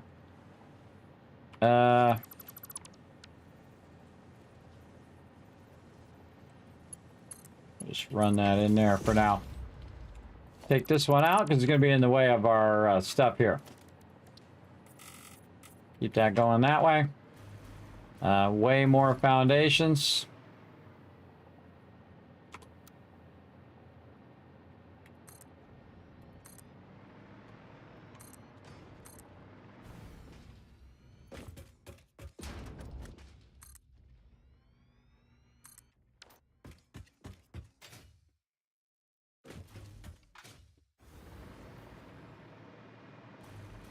So we're going to need 10 of these.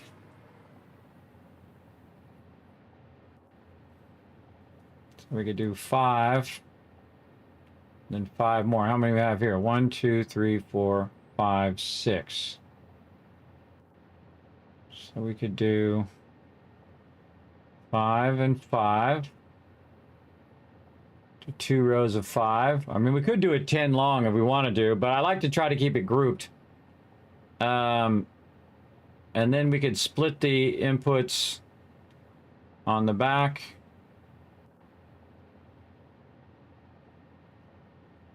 Yeah, so those 3 will go into one, and these 3 will go into the other.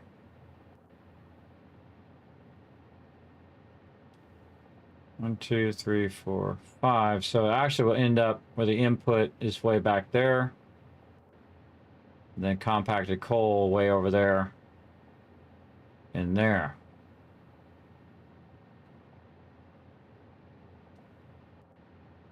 I can just run it underneath.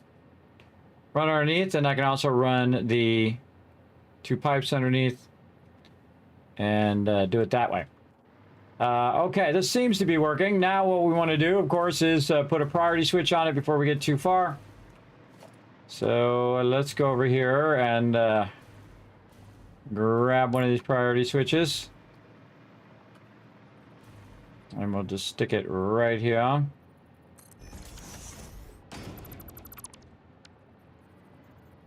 I feel like what we want to do, we'll run over here. That'll go right there. Maybe we want this to go on the inside. Actually, we'll just do it in the same one so we can find it later if we need it.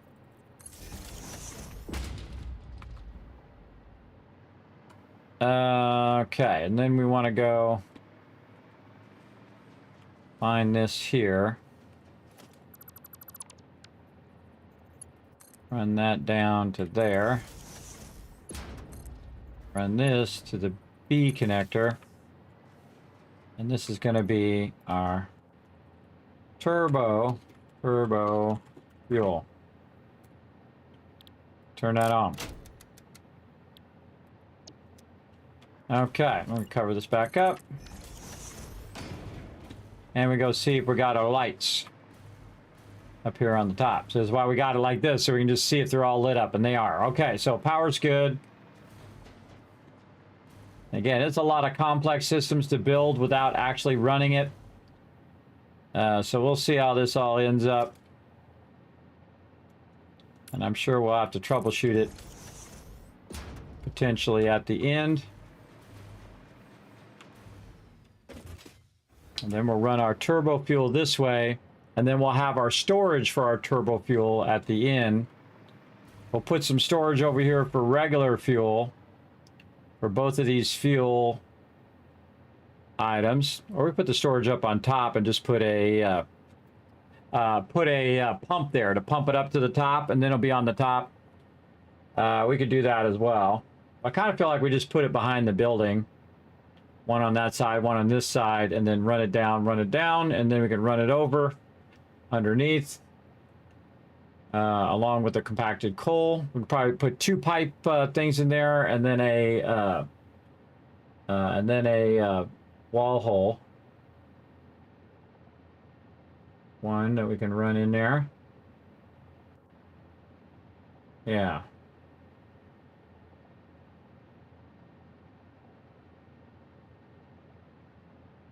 And then what we'll do is we'll split compacted coal in one, and we'll split the fuel in one and the other.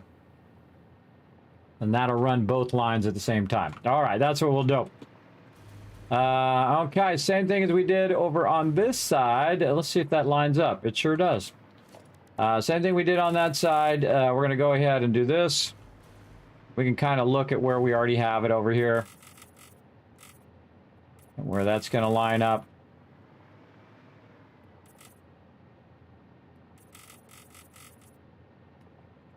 Give us a general idea of where we're working. Okay, so let's go ahead and start with our A. And again, we want this facing toward us. a lot of resources we're using right now. We'll get all these resources back when we take out, or at least a good portion of them, when we take out the other stuff. All right, so we're going to go ahead and just skip ahead here. And put another one there.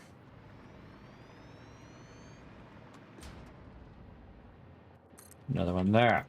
Just easier if you do one side and then do a bunch of the other side. So that's 1, 2, 3, 4. Oh, we need one more. We need some more. Didn't quite make it. We need some more foundations.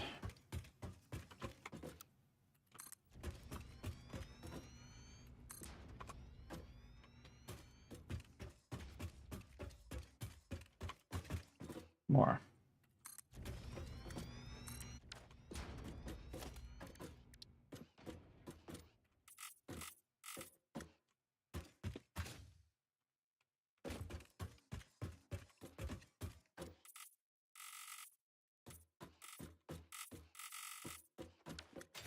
What that's doing, it allows to line up to the ones that we already have, so we know that we can put down our A version of the fuel.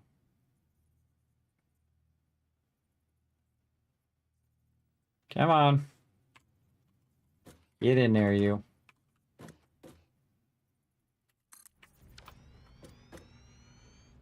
Okay. A version in.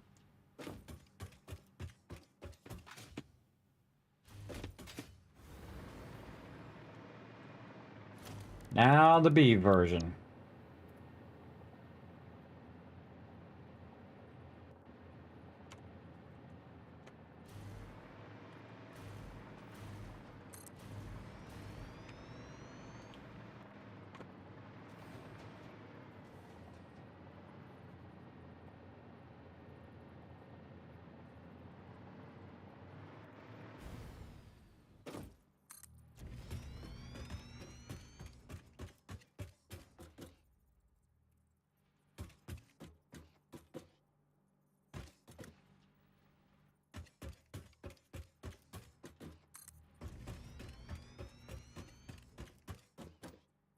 Nope, not enough plates.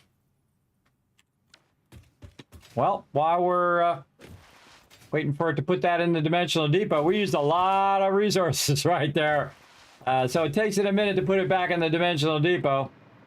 And while we're waiting, we'll just run over here and see if we have any in this miscellaneous box. But again, everybody, we can just look at the top of this and see that all this stuff is working really well. And that's what we want to see.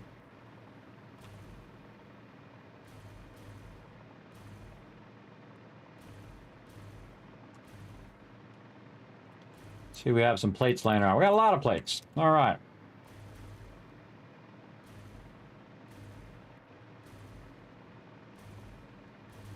And this is much nicer than what we had down there. We have it all organized in such a way.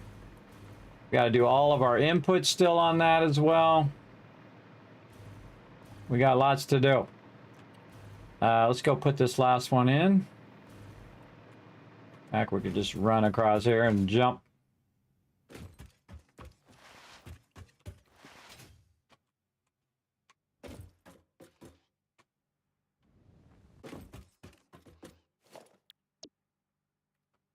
Okay, B turbo fuel.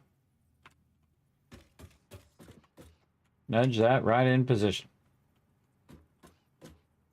Looks great. All right. Let's run back over this way and we'll get all this lined up.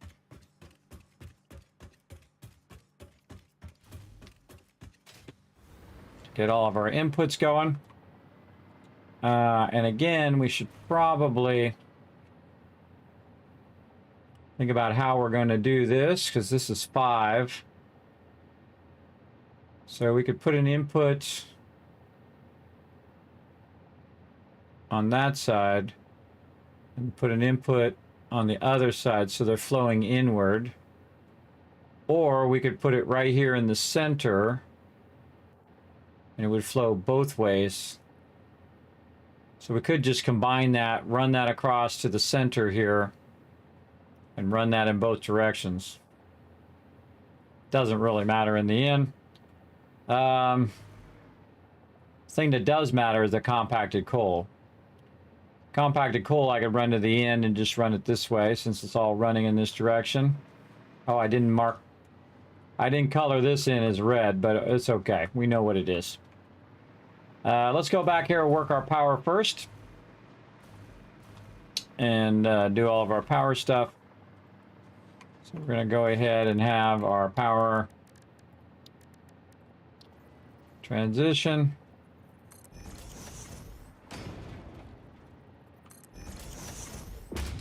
Oh, right there. From this one into that one. And there to there. Pick this up.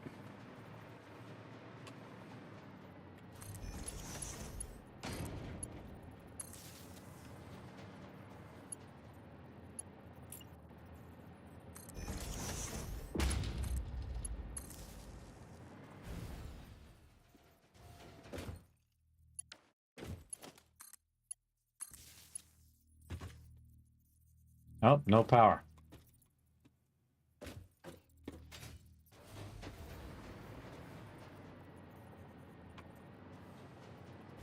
No power at the end here.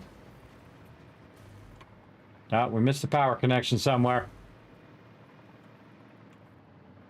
That's not transferring. Ah, right here. See, that's why we have those lights so we can look at it. See, now it's working. Problem right there, we didn't connect those together yet. Yeah, we got to get all that done too. Okay, so we want to connect these to those. We want to do all of our pipe connections while we're doing our power.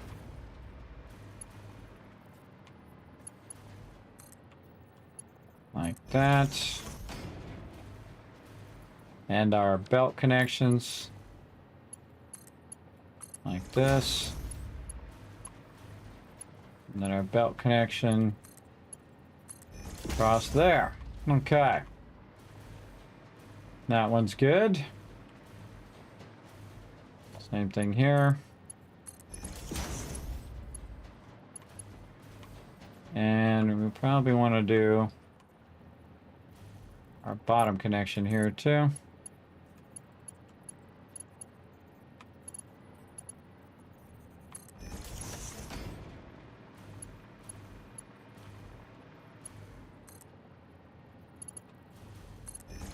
For our fuel input, and then turbo fuel connection here, and this one, color red. Okay.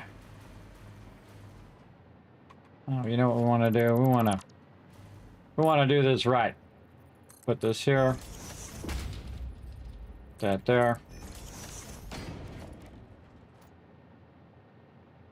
Gonna do it right and not the quick and easy way. Gonna put our little wall hole here.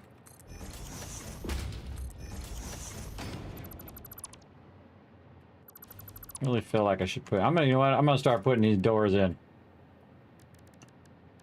So what I should have done on the other thing is just put the doors in on the blueprint, like that, and like this.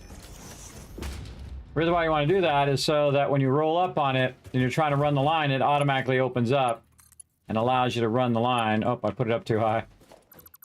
Now it's hard to see where you want to put the thing. Yeah, it's going to be hard. There we go.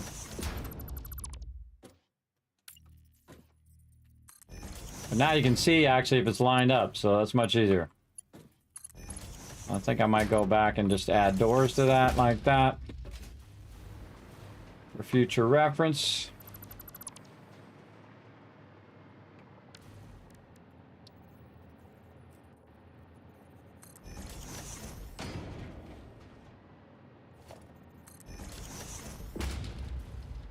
You gotta move away and then come back for the door to work. That is not lined up.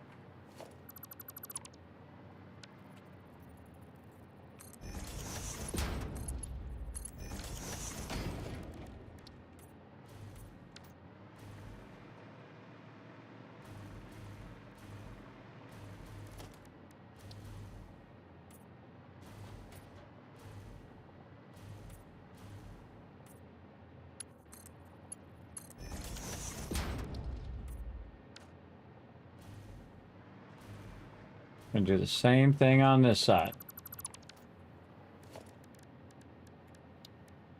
Since I've already built it, I don't want to go back and take out the blueprint and do all that again. But you totally can if you want to do them. Just go ahead and take it all out, add this back in there. I think it's faster just to add it yourself at this point.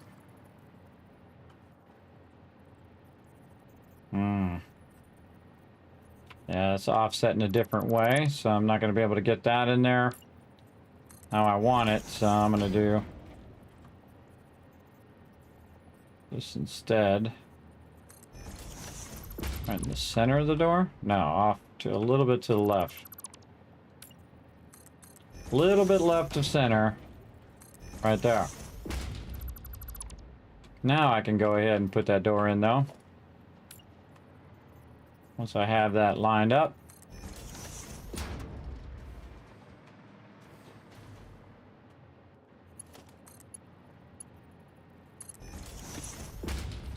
Nice. Okay. Same problem here.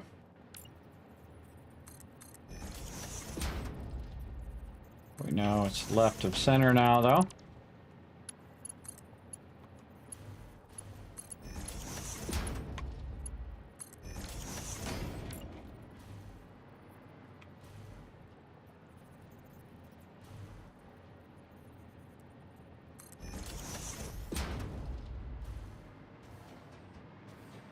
Yeah, I like the doors there.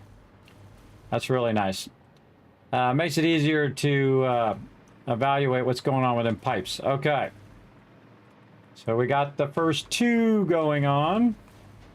Again, let's double check all this is good. Again, we'll just...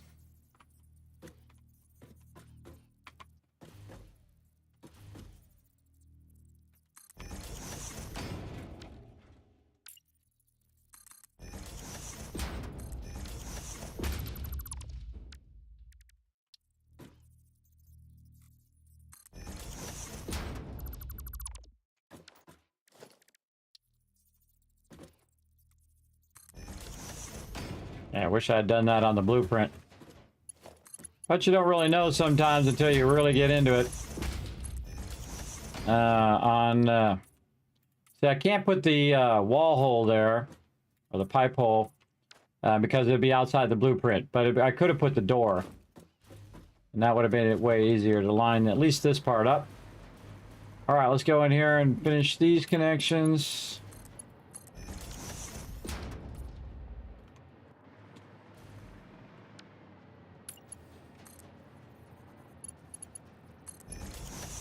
A lot of work, isn't it? There's a lot of complex stuff going on right now. That's already connected, so that's going to go through. We need to fix this.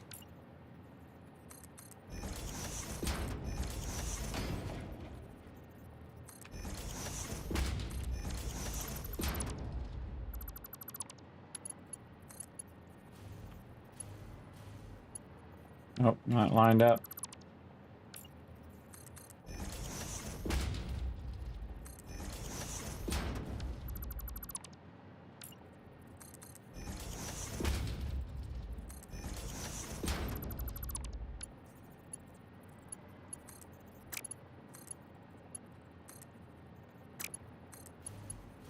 Jeez.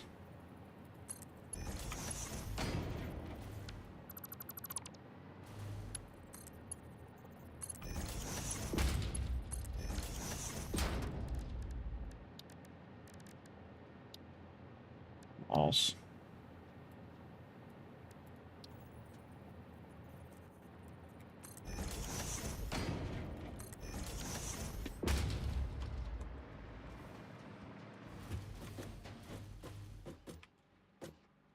Okay, good stuff. Okay, so this is number 2. This is number 3. Double checking those are all connected. All that's connected. We did our belts on the top. All right, so now we're on this. Let's check all of our lights. These here have to be connected. I should probably just go fix all the power at this point. Because I gotta run that one there. Get that double one, put it right there.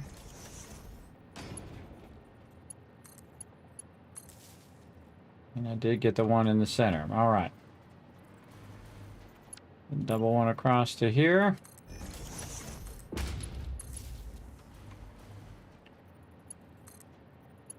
So running the power is really important so that you can adjust all this stuff as you're going along.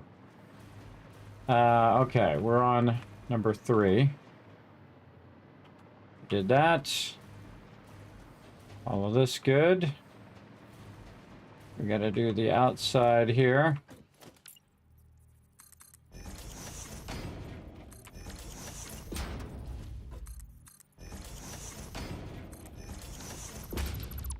I have to use the wall because the door is not wide enough for me to put it how I want it. So I'll put the door in last. And that has to do with build order. What to build first, second, and third kind of thing. Back away for a second, then come up on it. There we go. Connect that. And all those are good. Let's go in here and do all of our connections. It's going to be awesome when it's done. But it certainly doesn't just happen by a click of the mouse, that's for sure.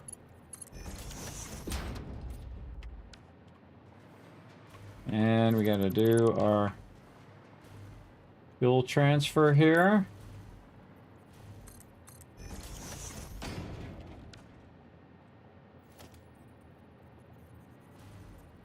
Or was it right there? Yes.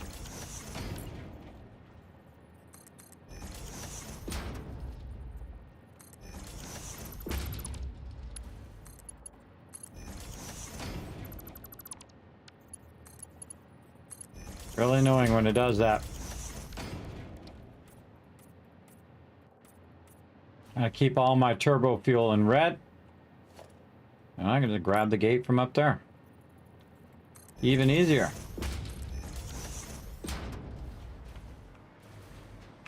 All good, all good. Double check. All connected there. Fuel in the front connected, yes. Okay, it's all connected together. Okay, get that connection. That's good. And so now we're on to this one.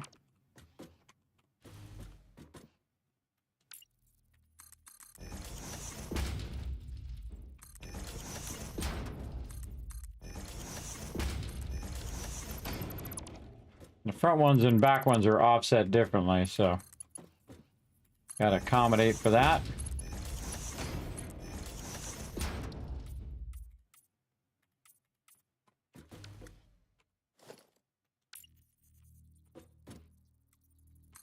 A little light shows you the direction in which it's going to open. It's going to open from the light back that way.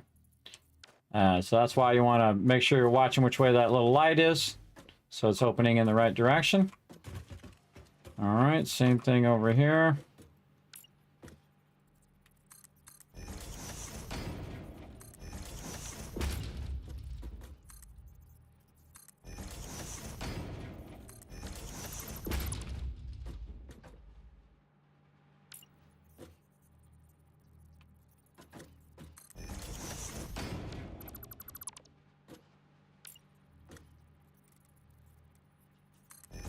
Hey, morning, Smoot. What's up?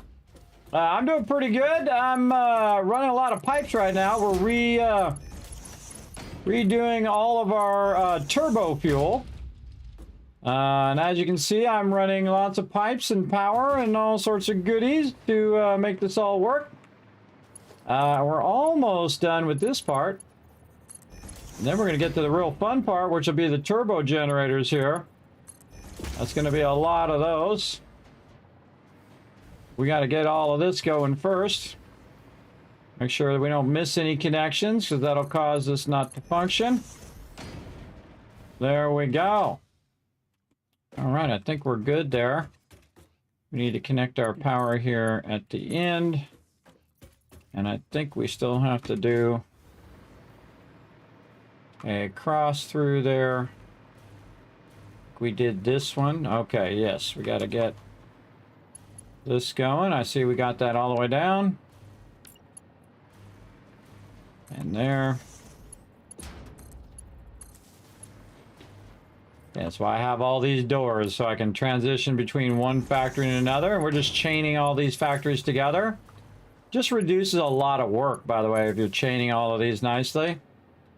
It's also bringing all the power down here. So if you want to get up here and look and see if you have power all the way down, you can see you got power all the way down. Just absolutely crushing it. And there we go. Now again, it's not fancy. It's not glass. It's not all these other little shapes with the lights and all of that stuff. I'm just showing you the basics of how to chain A and B functions, and then you can build little mini factories by putting an A part down and a B part down. Now, there's only 1/2 of our turbo fuel, everybody. That's just the first 5, and now we're going to go do another 5 right over here. And again, we'll leave a double gap on these because it's a little more awkward to do blueprints.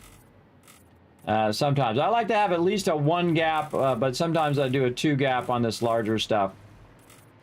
And again, we'll just fill all this in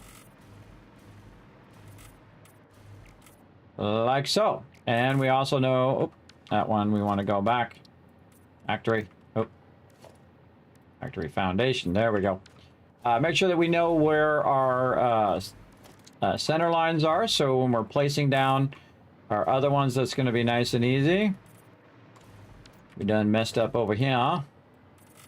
Get all those redone. And again, this way out like that. And these are all access roads. And then also where the gaps are between the fronts and backs and all that stuff. And let's just put purple up here so we know where to start. And that just allows us to do the A, and then come back and do B, B, B, B, B, all in a sequence. Makes it go way faster when you're doing that, when you know where to start and all that stuff. So let's put some more foundations out here. Snap the blueprint here and make this go a little faster.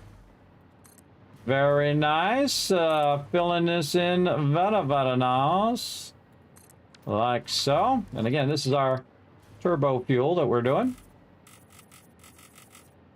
And factory squatch. There we go. Okay, and then the rest of these, just finish those up if my mouse wants to cooperate. Okay, so we know right where those are going to go. And they're only 4 wide, so we know we have plenty of space there to make it happen. And we'll get over here. Now, we're going to probably run out of resources if my resources haven't replenished in the dimensional depot. Now, the cool thing is, since I have power from all of this all the way down, makes this placement of this a little bit easier than it was before. We just want to make sure that the arrow's facing us, and then to put that right on that edge. And right here. Always hit H just to make sure that it does look like it's lined up. And yeah, there's a lot of resources here, and that's why we made 10 boxes of resources. To make this way easier to come over here and just build up our turbo fuel.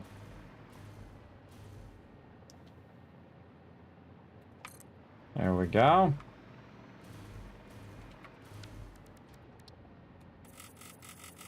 Make sure we add that. And then A right here. Again, these are 2-part buildings, so you have your A part and your B part. A part is the first 3, and then the B part is the other 2. And this allows us to very easily say 5, 10, 15, 20, 25. And then 5, 10, 15, 20, 25. So that gives us 50, right? Now, of course, if the thing was just a little wider, All right, 1, 2, 3, 4, 5, 6, 7. We could get it, but there is no blueprinter that can go 7 wide, so that's why we use multiple recipes or multiple blueprints that kind of go together like peanut butter and jelly. Right over here, and then we always have to do a little bit of work to connect all the stuff together. That one looks like... I know it's rounded up. I'm just missing that foundation at the bottom. Throwing me off there for a second. Looks good. And we're going to have this done in no time. Way faster than we did it the first time. And this is way nicer.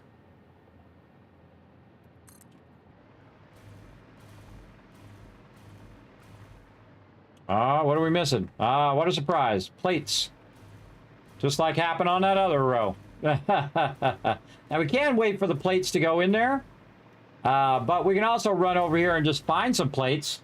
And again, this is all in line, everybody. This brings the oil, runs the oil in here, converts it into fuel, and then also compact coal being converted there. And then the fuel and the compact coal go in the turbo fuel, which produces turbo fuel. And then we take the turbo fuel and we put it in the generators. So let's see if we've got any more down here. Now, actually, we can just hit F and see if there's any plates in there without actually having to go in the box like we were going to dismantle it. We can see there's no more plates in there. So we can take a quick ride up top. See how much room we have in our inventory. Plenty of room. And just grab some plates for ourselves. Again, the great thing about a server is you have the power of time. And time allows you to let it run and run and run. So you just set up a bunch of resources and you let it run and run and run like I did. I let it run over the holiday season, and then when I came back, because the server runs, because G-Portal's awesome, you can set it so it doesn't run, by the way, when you're not on there. I have it set so it'll just keep running, even if I'm not on the server. It's been running for over 1,300 hours, without me even being around for that long. I don't even know how many hours I have into it on this particular playthrough, but I can tell you it's not 1,300. And you can see I have a backlog of basically all the resources here, and they're also aimed right at the Dimensional Depot. Now, no matter how fast you got this turned up, everybody, it's not going to be fast enough to sometime catch up. But you can see it's going at maximum speed. We've upgraded it all the way with our Mercer spheres, so it's going at very, very fast speed. But it's never going to be faster than you doing this. That's always going to be the fastest that's going to happen. So we're going to grab a bunch of plates and just run them down here so we don't have to keep tracking them down. Okay, and right now we can go ahead and just use some up out of our inventory. Now I have it set so take from inventory before the depot. This way I can burn up anything that I have on my character instead of it having to reload the depot over and over again. And we're building big stuff. Look at these cool little factories sitting over here ready to rock and roll. All blueprinted, all modular style. And then also inline style as well, where they're all in a row. And we can go ahead and use our manifolds to our advantage. There we go. All right. Back over here, and all we got to do is just kind of run all the lines and do all the things. Probably going to do power first, because that's going to be super useful. Now I'm going to actually take the power from the priority switch and run it over here. So the priority switch is actually going to be able to turn both lines off separately, and I've stacked them like this just because they're closer to the front, and if you do them in twos like that, a little easier to troubleshoot them later. So right over here, we're going to go ahead and take this up, and there we go. Dropping stuff. No, no, no, no. We got to drop some of this off. I don't like dropping them boxes, because then I got to come back later. They irritate me. I got to come back later and get it going. Ooh, let's go underneath our train here. Whee! Going on under here.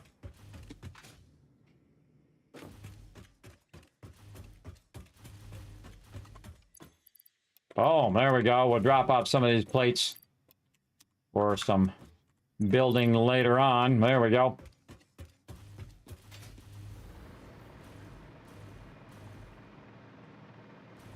And again, this is all of our power right here along the main road. We got our thing there. I was going to move my coal up, but I decided, nah, I'm fine. And then this is all my fuel, and then eventually turbo fuel which is what we're working on over here. So no, no, no, don't be doing that. All right, there we go. And so we'll just do the same thing here, except for we're going to cut this directly into the inside from our connection is on this side. Yes, so we're going to run that right down here like this. And then we'll just run this straight across. See if it reaches all the way here to our primary input. Now remember, A is from your primary power, B is actually going to your factory. So if you want to turn your factories off, make sure you're running it out of the B function. And then when you flip it off, you'll see that the B is no longer on. And all of these have now turned off. And that's how you did it. You know you did it right. See all the little red lights? You can see the red lights right here. You know that that's all off. And then over there, you can see those red lights are off over there as well. And then if I go ahead and flip the switch back on, we'll then see that the lights are all green. And over here, these ones are green as well. And you're like, well, Kismet, those ones are red. Well, I haven't run those power yet. Haven't run that power yet, but I will. Uh-oh, damaging fix-it property. Now I'm in trouble. All right, let's keep this rocking and rolling. Let's just do all of our power first, because that's going to make it easier when we're doing all this other stuff. And we'll get our double wall outlet.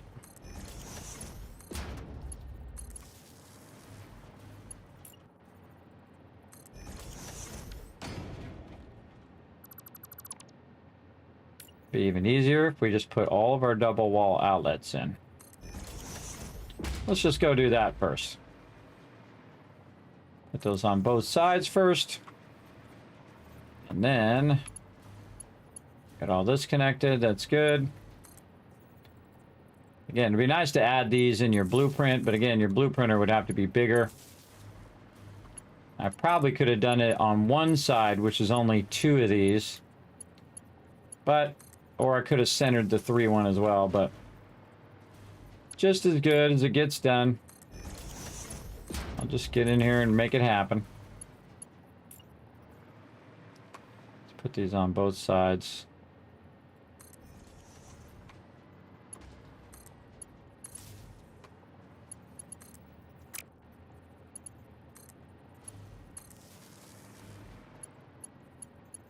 Gotta be very meticulous with this.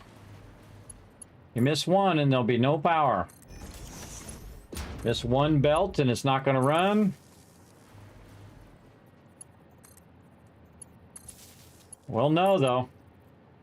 We'll know the second we start this up.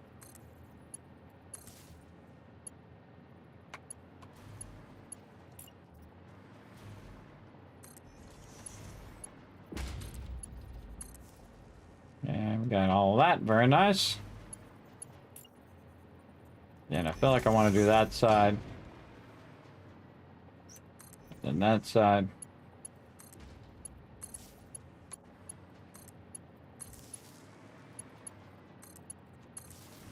How we doing? Oh, okay, that's the outside. We don't need this one. We don't need that one. That's the end of the line. All right, now we can look at all of our stuff. Oh, we forgot to connect across. There we go. All right, now we can see all of them have power. So we got the power done. Very nice. And sometimes you just want to do the one thing, right? You do the power, you do the pipeline runs, you do all of that. It just makes it a lot easier in the long run. Like this. And then we're just gonna take these all out for now. Come back and fix that. Get this connected. Take this out. Get all this right side connected first. Should have just took both sides of that out in the blueprint. That would have saved me a little bit of time.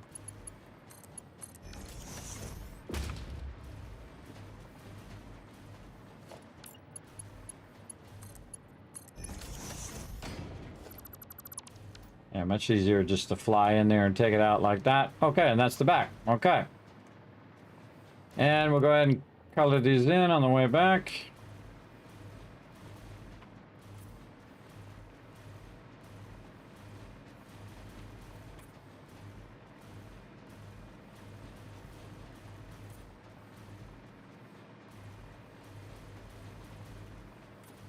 Okay, now other side. And do our pipe. We'll try to do our pipe. Go ahead and also go to my little setup that I did here. If it'll let me scroll there. There we go. I can just go here and then I can switch to here. There we go. And we'll do the same thing here.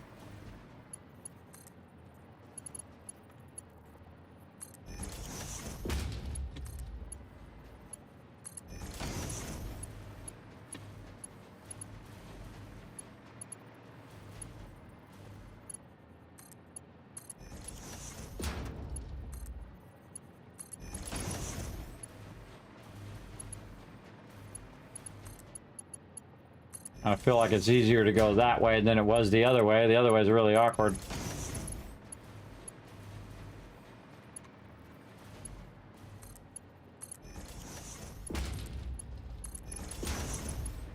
That's it. Okay, those are all done. All the way back to the again. I like to work from one side forward over and over again just to make sure that I'm doing it consistently. And here we go with our door things again. And we're not zooming off.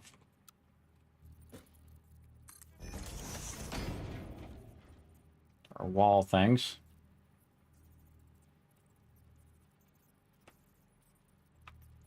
Okay, I think this was offset like that. Let's see.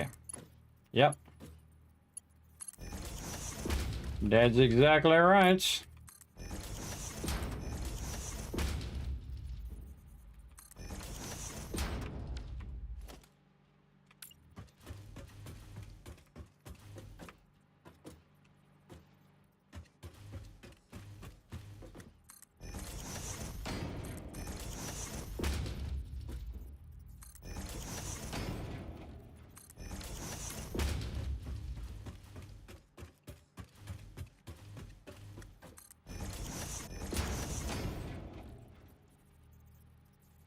In the center here.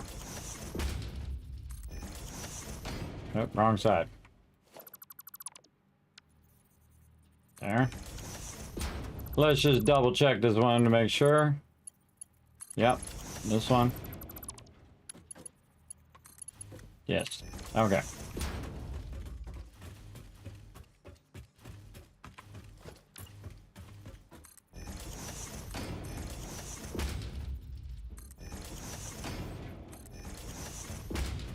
Okay, and that's it.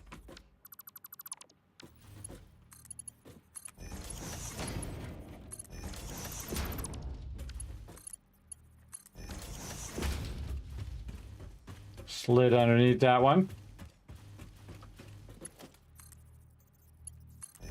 Making sure those are all connected.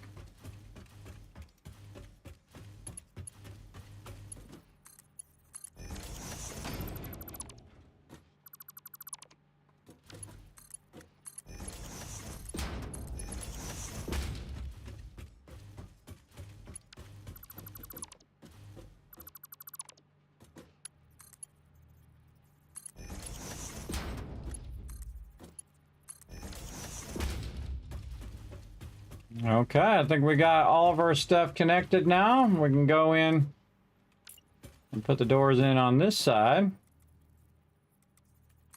that we like.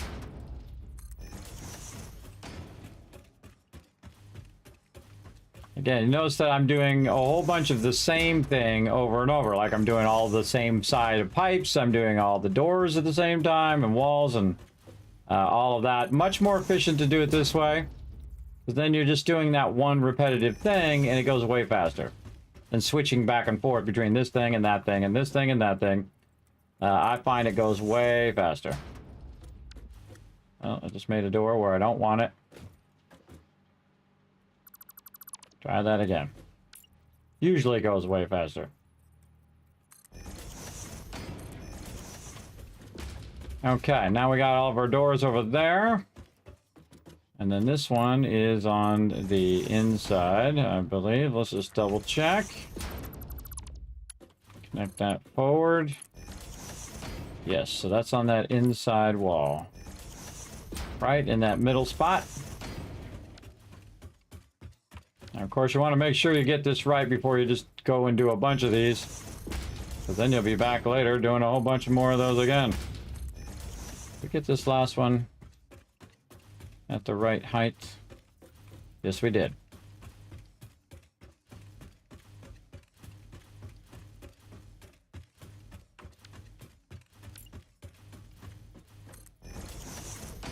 It's easier just to use a wall than to try to use one of those doors.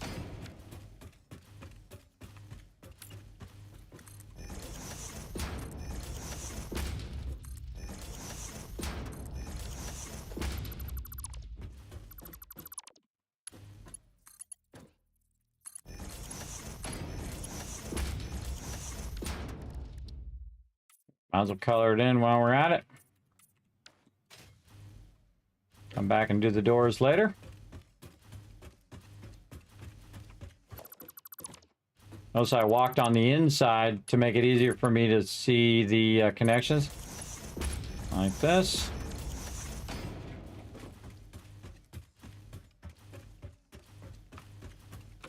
I think I'm going to do this connection first. That keeps it from trying to flip around and connect in the front, which is kind of annoying. That it does that. Oh, we should color that, but that's okay. We'll come back color them all at the end.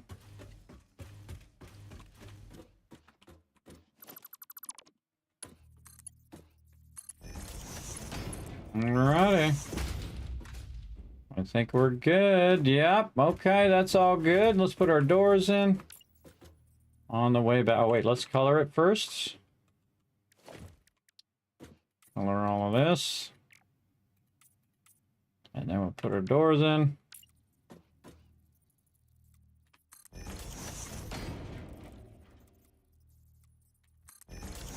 Because we need to peek in there and see what's up.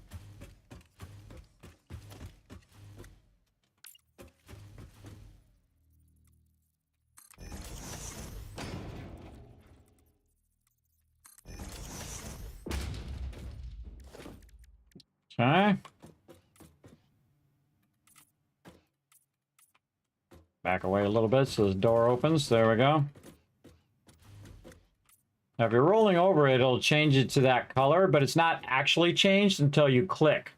So sometimes you'll think that you paint stuff in, but you got to move your cursor away to just double check that you did paint it all in. Again, much easier to paint it before you put the walls in. Like that, or the doors in this case.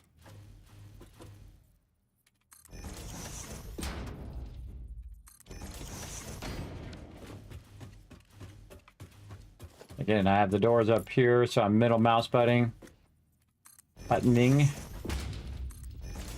So that, oops, not the thing I wanted. Wanted the door, thank you. There we go, there we go. Back away. All right, let's just hope we don't have to redo all of that. Because we might, we'll find out.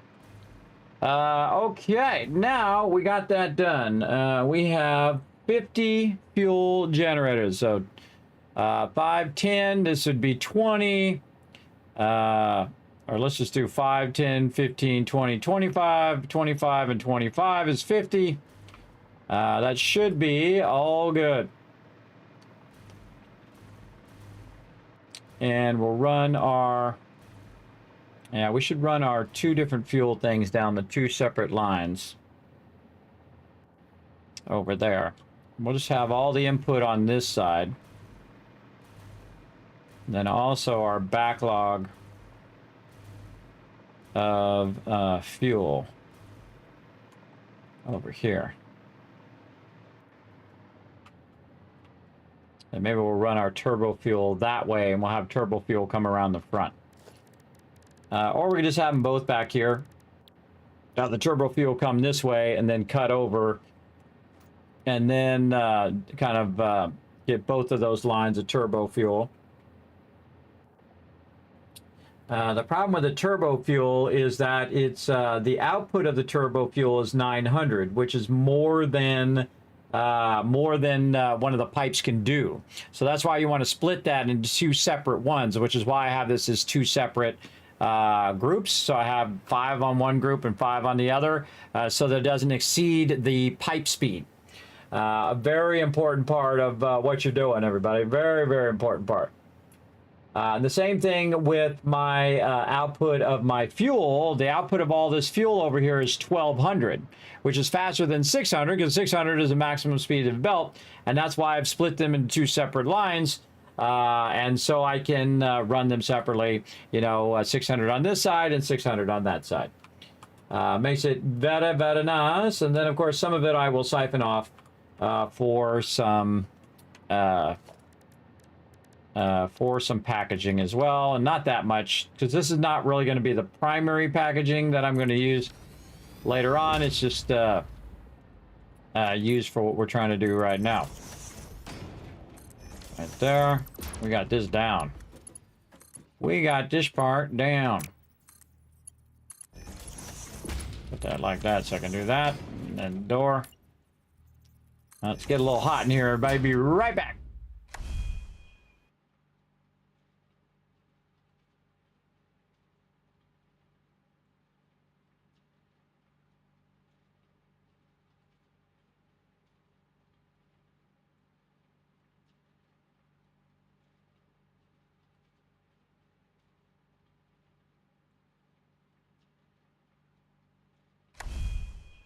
Right back. All right, I turned a little heater on because it's getting frosty in here. And now it's getting the opposite. Get a little too warm. So yeah, okay. So we got our input here. And we're going to run those from over there to over here. We're going to run those underneath like this. Then we'll make another one of these over here. And we're going to leave a little bit of room. Turn it this way.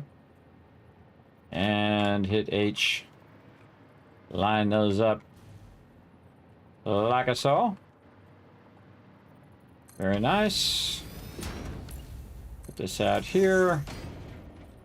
Put that in its spots. Take this out. Get this up here. Line that up. Run our thing crazily. Land, guy. And then this to here. That to there. And then we have our cool sliding door there. Very nice. Okay. And then we want to run that into there. This one more forward than that one? No, those are about the same. Okay.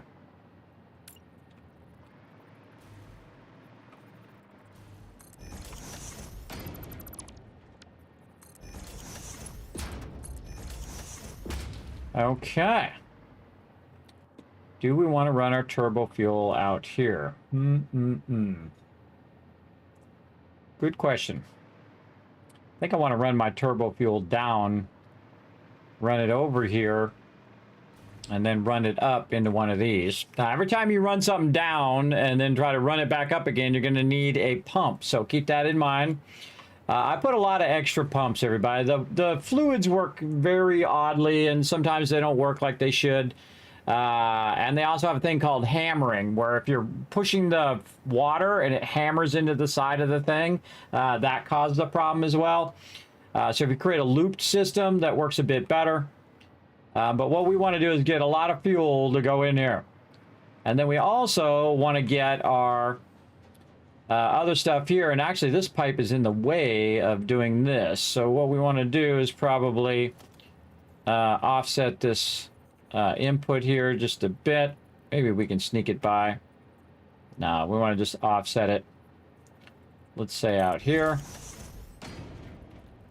And then bring our lifter up. And then run that into there. Oh, this is probably going the wrong direction. Yes, this should be going Are you not reversing? Oh, it's just changing the type of belt. Mark 5, and then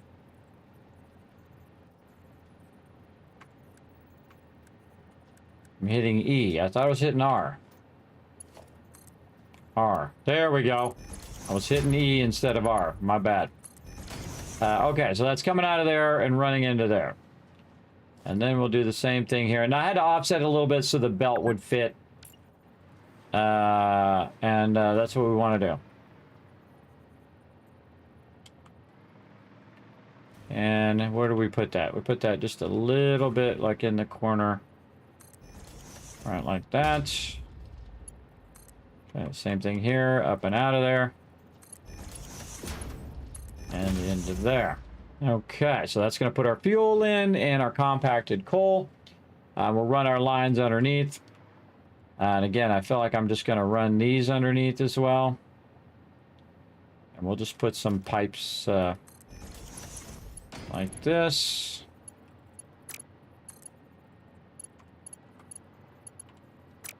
Oh, a little too close. Back just a little bit.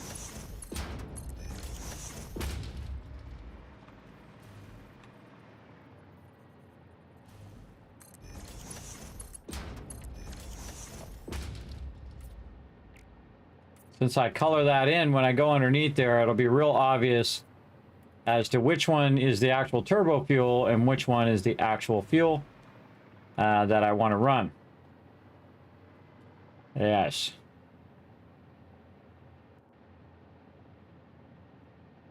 I could just run that one from over there and run it from here to here. Then we'll just come straight out. I don't necessarily have to run it all the way down to there. Yeah, I feel like it'd be better if I came out of there straight across and then could end up here. And then this one, or actually this one could go underneath, come across, go to this one, and then the closer one could go straight across over to here. That sounds like a plan to me. Let's go down here, though, and figure out how we're going to do our line runs here. Like what we'll do is just go ahead and use ourselves a nice wall. I wish they had these for pipes, man. They really would be wonderful if they did. So we just need this. And we'll line this up like that. That one's going to go to that one. And we'll just put this in the center.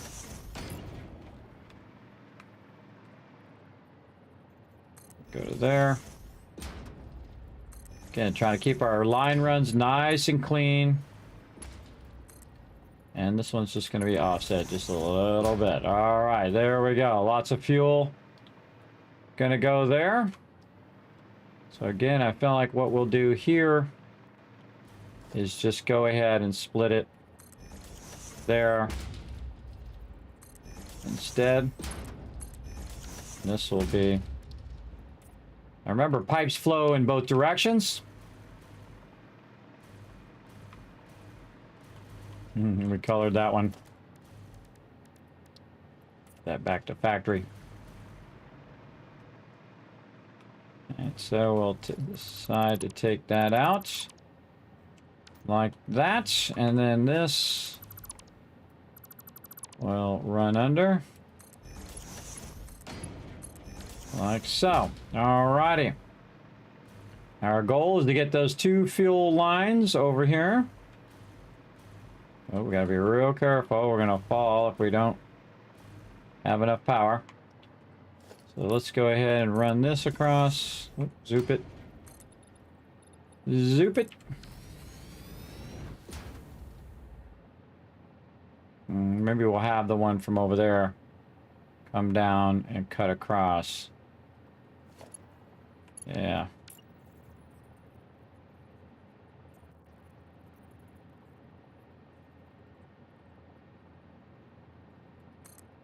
The only problem with working underneath here is that the lighting is terrible.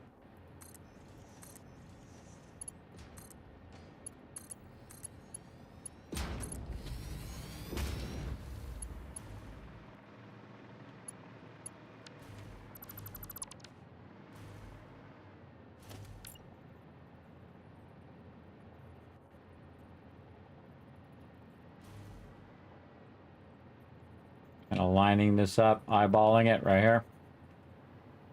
Then right here. And we're going to run this on the outside. There and there.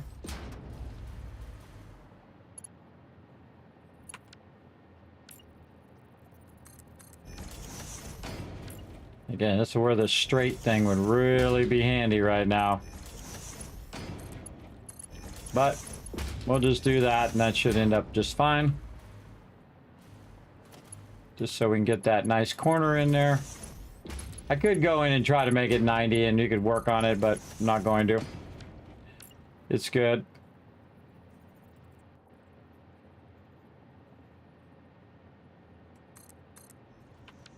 And we only need the center one.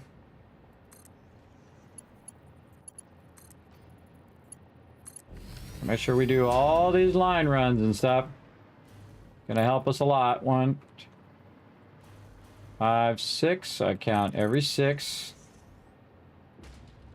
Right there. Right in the center. Almost there.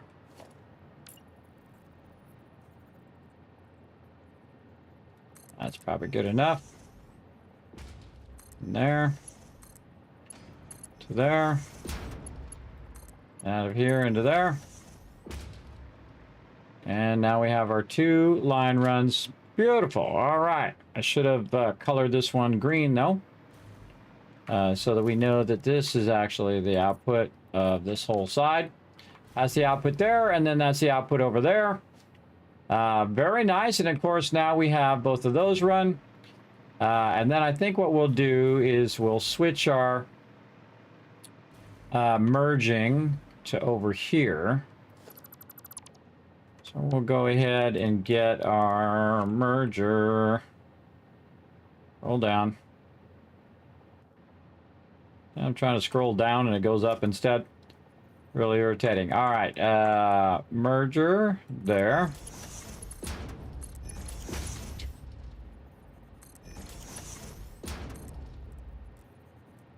Have this go inward like that.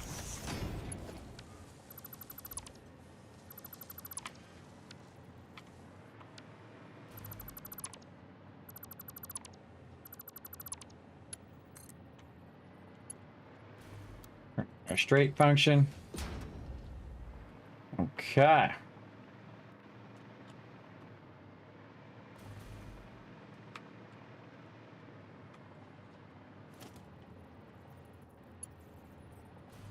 And let's go ahead and run this alongside.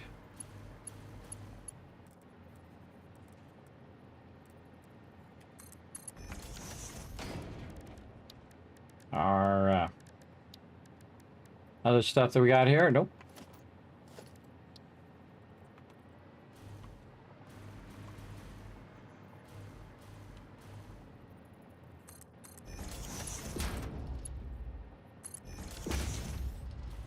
Nice. All right.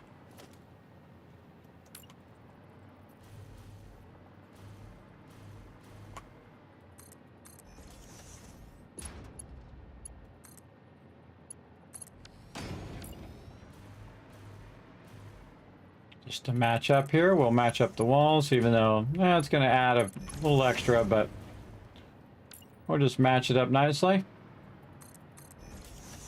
Now, the reason why I use the 3-1 is in case I want to add something later, which often I do, but this time we're going to really make sure that we're not just running our stuff all over the place. Also, when we're running this, we're not only thinking about how we're running it, but also the cosmetic look of it.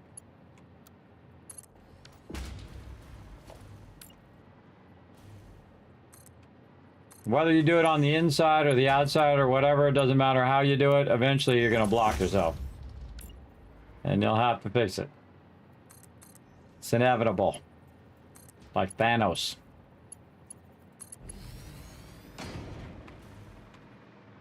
Okie-dokie.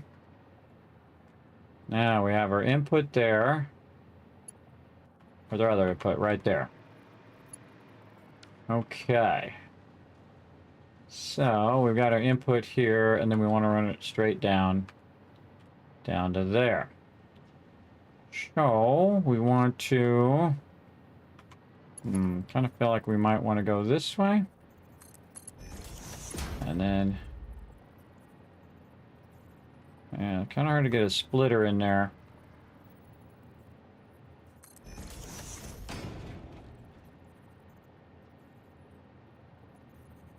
It'd be nice if it snapped to the side of the splitter. Okay, it's gonna make me put some walls and stuff in here to make the splitter work. Let's do it.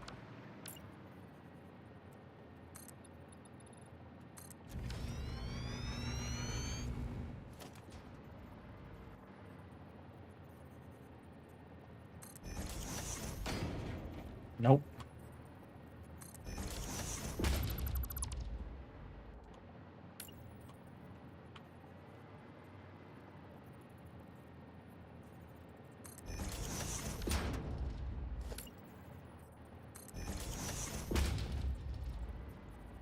There it is. I only need the one splitter. Always put your lifters in last, so go back in and put that lifter in there for sure. This should divert to there. Okay, that's going to start running down that line, and then this one here, it's pretty easy. We just line it up like this. Not sure that's going to reach. Oh. Do that. I run this. There. Now our compacted coal is split nicely between those two lines. Okay. And we got a lot of good stuff going on right here. A lot of good stuff. Okay. I feel like a good time since we're in here working with our foundations to do our little compacted coal backlog that we want to do here. Usually want to go, oh, I want to go 3 down, not 2 down. 3 down.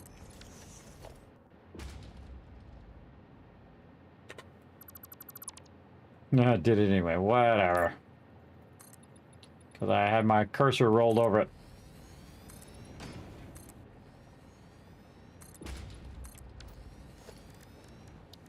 All right, now I'm going to set down in the lower part here, basically a box. Try to get it to go the way I want it to go. Like this. Go there. It's not lined up very well. Let's go ahead and move it over a little bit.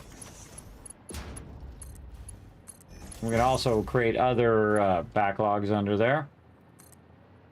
And this here. And I don't think I have any more dimensional depots. Oh, I do.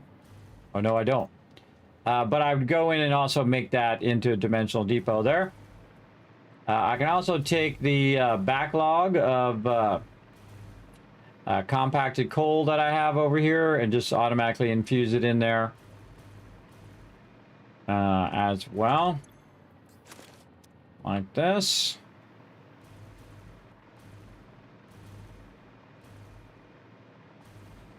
And what I'm starting to do right now is run that compacted coal down the line. Oh, we forgot to do our upper compact coal lines there. And then boom, got that in there. And we can take this out, probably have enough room. And just take that out from far away. And if we're not full, it'll put all of that in our inventory and we don't have to run all the way over there to get it. We'll just put it right in our inventory. And then we can put that in there, and then any left, I'll hold down control and throw it in the trash because I don't want to deal with it. Okay, so that's going to go in there, and that's good. And then we need to make our compact coal connections here, which apparently I forgot to do. There's always something you forget.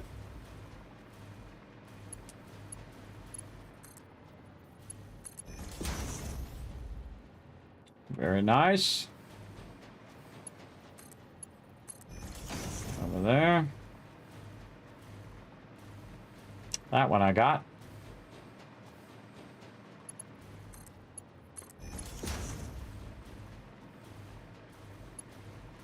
Did that one as well.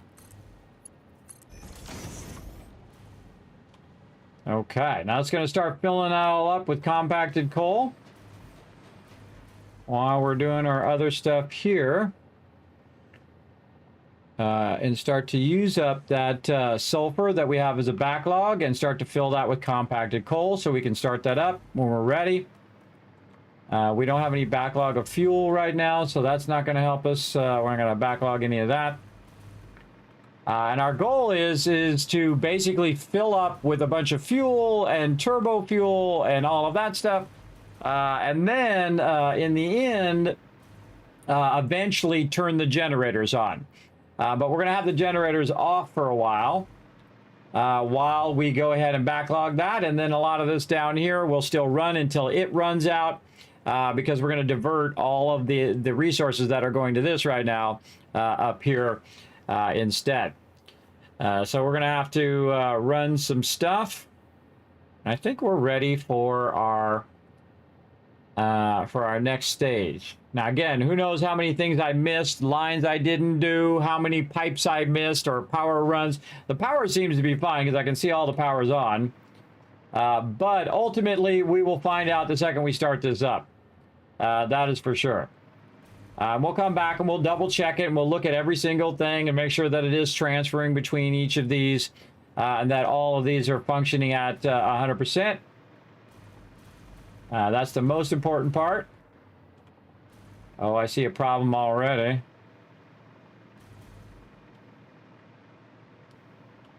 Right here. Oh, that one's running into the awesome sink. No, it's supposed to be like that. Okay, yeah, 2 awesome sinks running that excess out of there. Okay, yeah, it's running. It's doing a whole lot of compacted coal. Very nice. Okay, what else we need to do here? Got that all going over there. We got all this stuff running over here. Probably want to do some pipes over here, or pumps underneath here to make sure that that's pumping. We got to do all of our line runs underneath there. Yeah, let's do our pumps and our line runs. Let's go do all of this down here. So we'll want to go ahead and do our first pump here on this line and make sure it's going in the right direction. There we go. When in doubt, add a pump.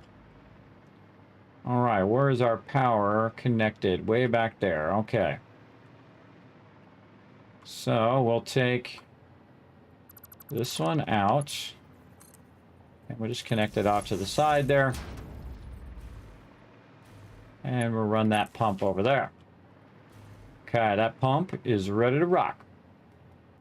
We've got to go ahead and work on our floor holes here. On this one. On that one.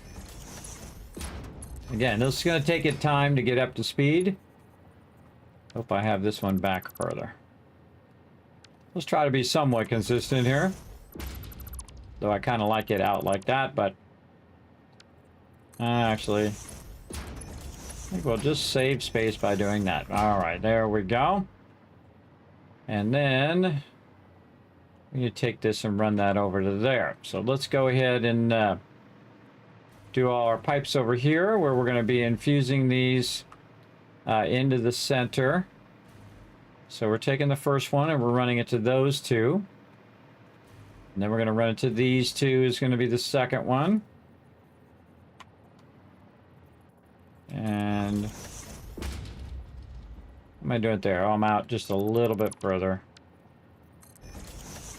Like that, so we can see those pipes. Yeah, very nice.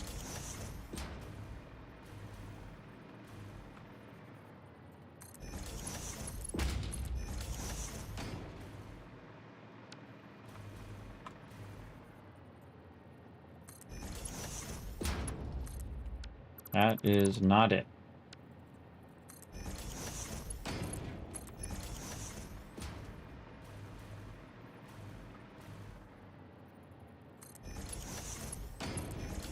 Okay, got all those under there.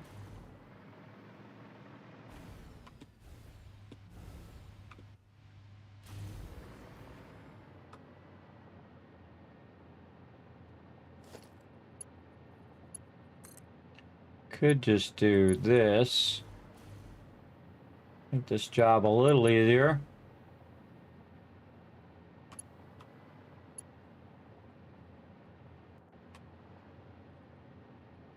Do that, and then run it to there.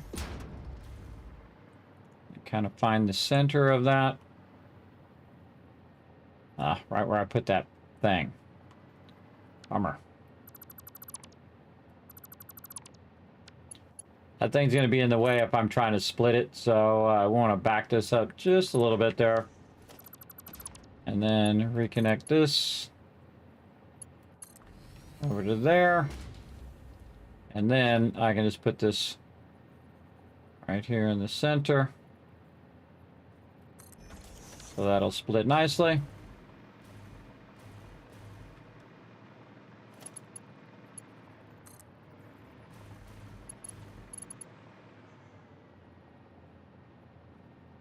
One, two, three, 4, 2, 3. So this one right here is actually the center.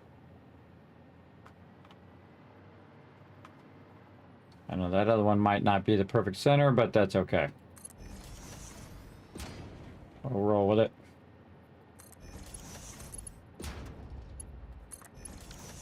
Okay. Now we'll want to take this and let's just bring it out. Run this one along this line. If it wants to turn the way I want it to turn, come on, scroll wheel. Ugh.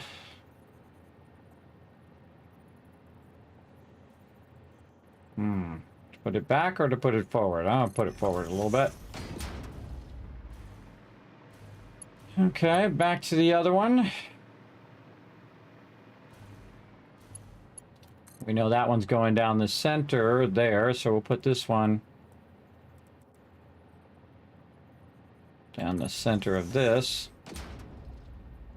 Like that. You know what? Even better. Let's do this.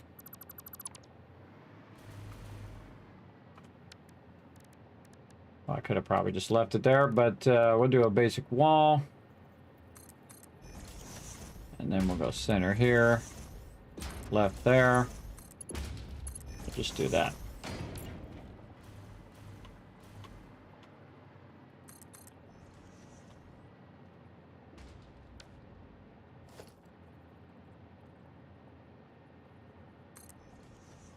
This one doesn't need this one. That's only just to visualize it.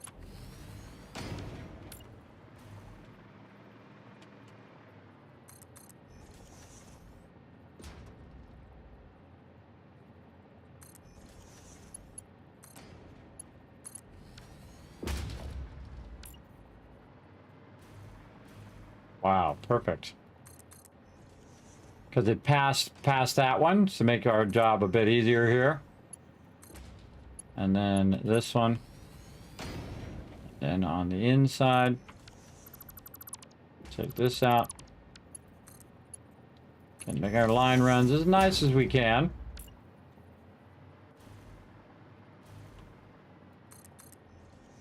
And we can make them even nicer if we really want to spend a lot of time on it. But right now we're just going to get these running all the way to the end.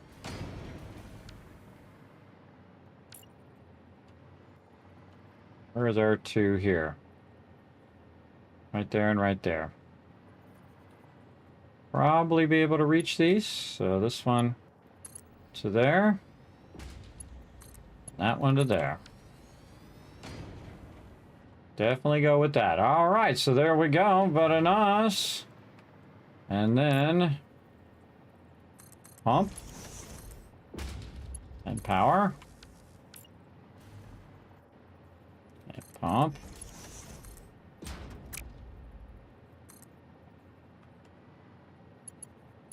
And power. All right. That's all looking good. I like that. I like that a lot. All right, so there's all of our oil going into here. This will turn into fuel. We'll have our byproduct come out there. We'll get rid of that. We'll run our fuel down this way. Our fuel then goes back and backlogs back there as well. We could run... We could run some of this excess into the dimensional depot. Maybe just do it this way. Or we have it up on top.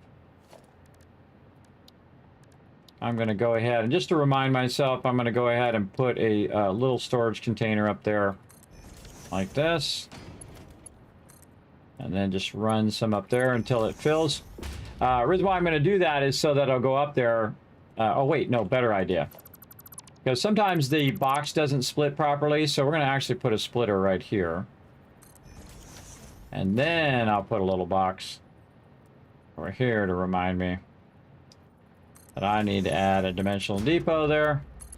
Basically what it will do is take some of that resin and put that in the dimensional depot, just in case I need that at some point. So each of these byproducts and primary products and all that stuff will eventually just automatically go in the dimensional depot from everything that I'm producing. And this is just power production here, everybody. We haven't even done any of our factories again and all of that. But right now, power is our primary thing. So that's pretty much it for our fuel, our compacted coal, and our turbo fuel. Very nicely, very organized, looks very, very cool, and it's all enclosed so that we don't see all the functions of it, so it doesn't slow down our frames per second as much. So very useful. That is for sure. How many hours have we been going? 11 hours. All right. I think we could get our turbo fuel in here. Or our fuel generators. Let's go ahead again and leave ourselves a couple rows here for us to run this in here.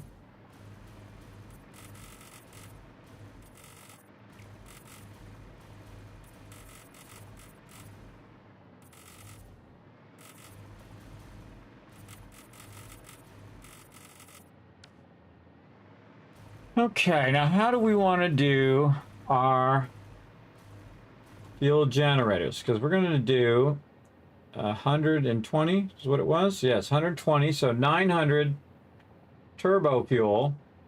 We're actually producing 1125. So 900 turbo fuel divided by 7.5 is 120. So I want to make sure that we are feeding this in here evenly. I kind of feel like maybe what we want to do is cross run these. Yeah, kind of cross run these so that this is going and feeding in here in both directions. And then this, you know what? That's what we're going to do. We're going to cross run these here. Across all of this, and at the end we'll have all of these feed points. So each of these would be a feed point into our turbo fuels, so they're evenly being run into the turbo fuel or into the fuel gens. And then what we'll do is we'll run these other ones underneath the same way where we're doing that, and they'll run underneath along with these, and we'll offset them so they'll be in the next row as well. So basically that means we got to do 60 and 60. So this right here should do the first 60, and then the other ones there should do the second 60, or these can do the first 60s and they can do the second. It doesn't really matter in the long run. Let's go take a look at it in our blueprinter over here. I kind of feel like we can move our blueprinter up now as well.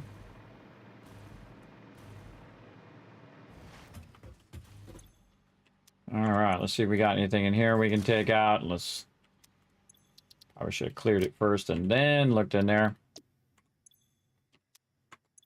There we go. Yeah, actually, we can just leave that there. let's go down here where we're going to be working. So this will be a bit easier. So we don't have to run all the way back there every time we want to make a change to what we're working on. And so we'll just put some of these down like that. And then a blueprint, designer. Okay. Nope. We wanted to get the actual thingy. There we go. And let's see what we did for our stuff. Now this stuff can actually be put away now. Let's actually put a bunch of this stuff away because we're not going to be using that for now. I prefer to keep it in the undefined first, and then later on when I'm kind of done with it, then I'll put it away in the fuel power down here. Same thing there. These are assemblers for our compacted coal, so that's actually for power. Biomass and, well, actually this would be under fuel power. Or fuel power. Oh.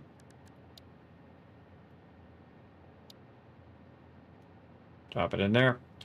What do we got here? Fuel refinery. And this is for our fuel production as well. Fuel power. Fuel power. All right, apply changes. There we go. And then this stuff over here, we'll go ahead and just remove that. Remove this. Yeah, there we go. Now we cleaned it up nicely. Okay, now we can work on our stuff without having that all on our face. Okay, where is our fuel gens? Right here, fuel gens. All right, fuel generators looking sexy. All right, do we have our power line runs though? And that I don't think we did. And we want to definitely get that going. And maybe even enclose these in so we don't have to look at them. And what kind of grouping do we want to do? Do we want to do these in groups of 4, 8, 10, 20? That's what we want to think about. Now, again, there's a total of 60. So grouping them, you know, in 30 and 30 would be one way, or 15 and 15 and 15, or even doing them like, you know, 6 in one, 7 in the other, or something like that. 120 is kind of an odd number. So let's say 120 divided by 4 would be 30 of these. So we would put 30 of these down. How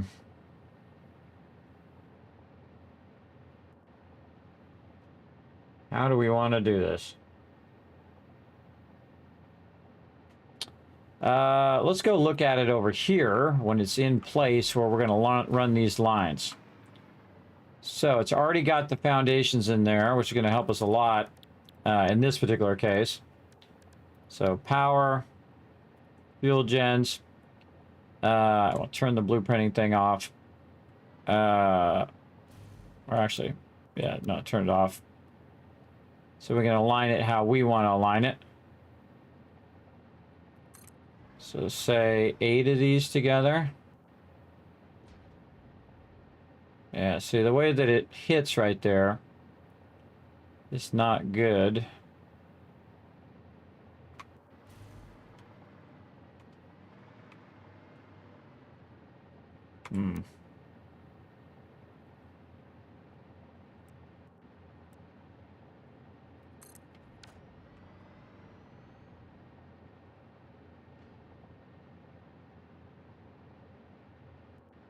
Maybe we should run these long ways.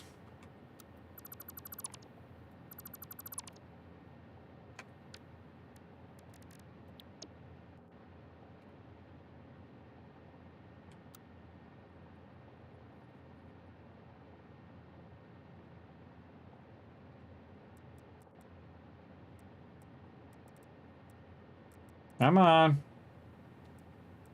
Times will not rotate the way I want it to rotate. So I could do this.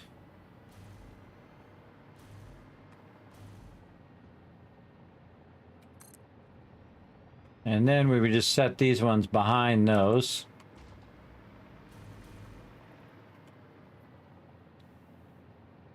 So they're aiming in the right direction.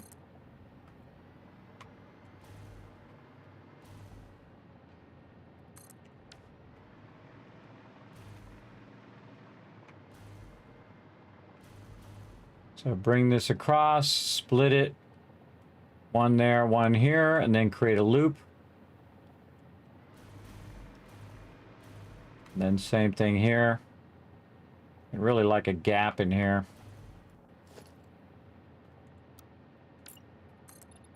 Like this. So how many is this? This is 16. So that's 16 there. So 120 divided by 16 is 7.5. So that's not that great.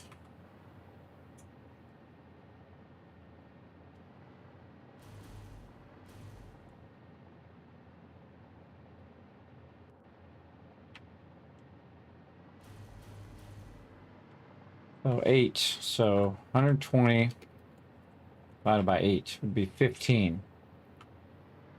So 1, 2, 3, 4, 5, 6, 7, 8, 9, 10, 11, 12, 13, 14, 15. That's a lot. Maybe 16 in a row. So let's do 120 divided by 16. Be 7.5 rows. 7.5 rows is not what I need. 12 would be 10 rows.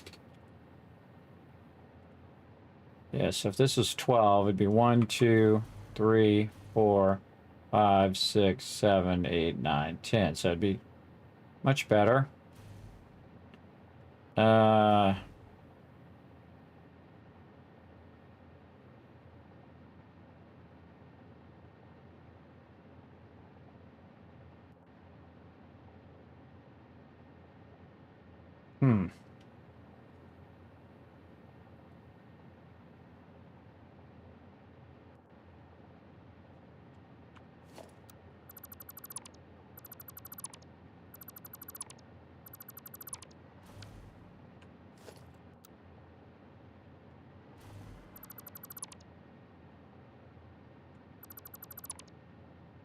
Ugh, hate that where you can't, where the highlighting thing's not working right.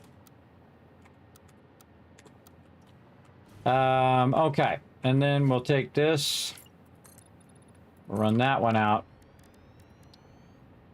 and then do this, and then go in and do our fuel gens like this, facing this way. Eventually. Can't tell because a little thing is in the way.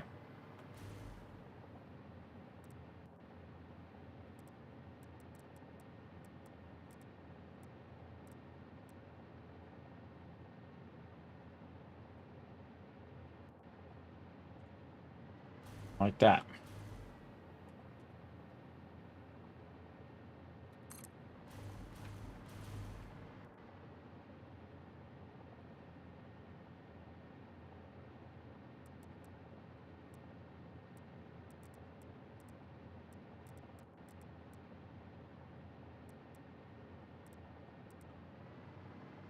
God, that's annoying when you can't see which way the arrow is pointing.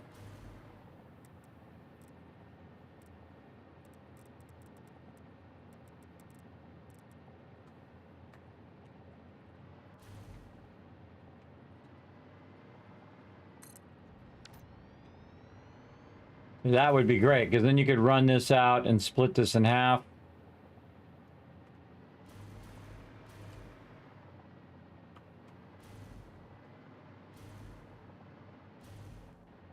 Then have 10, 20, and then you have 12 rows.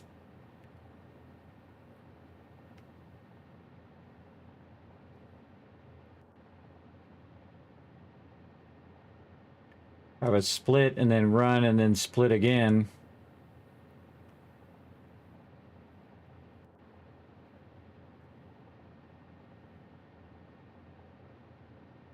So 8, 12. And so you'd have 12 and 12. That would be 2, 3, 4, 5, 6, 7, 8, 9, 10. Yeah, that's the way to do it. Do them in groups of 12. Do them in groups of 12 and then offset the 12 and then you run it across. Okay, so let's do that and see how we like it. Now again, this is just me testing right now to see how I want to run them. I'm actually going to come back and fix these up a little bit more.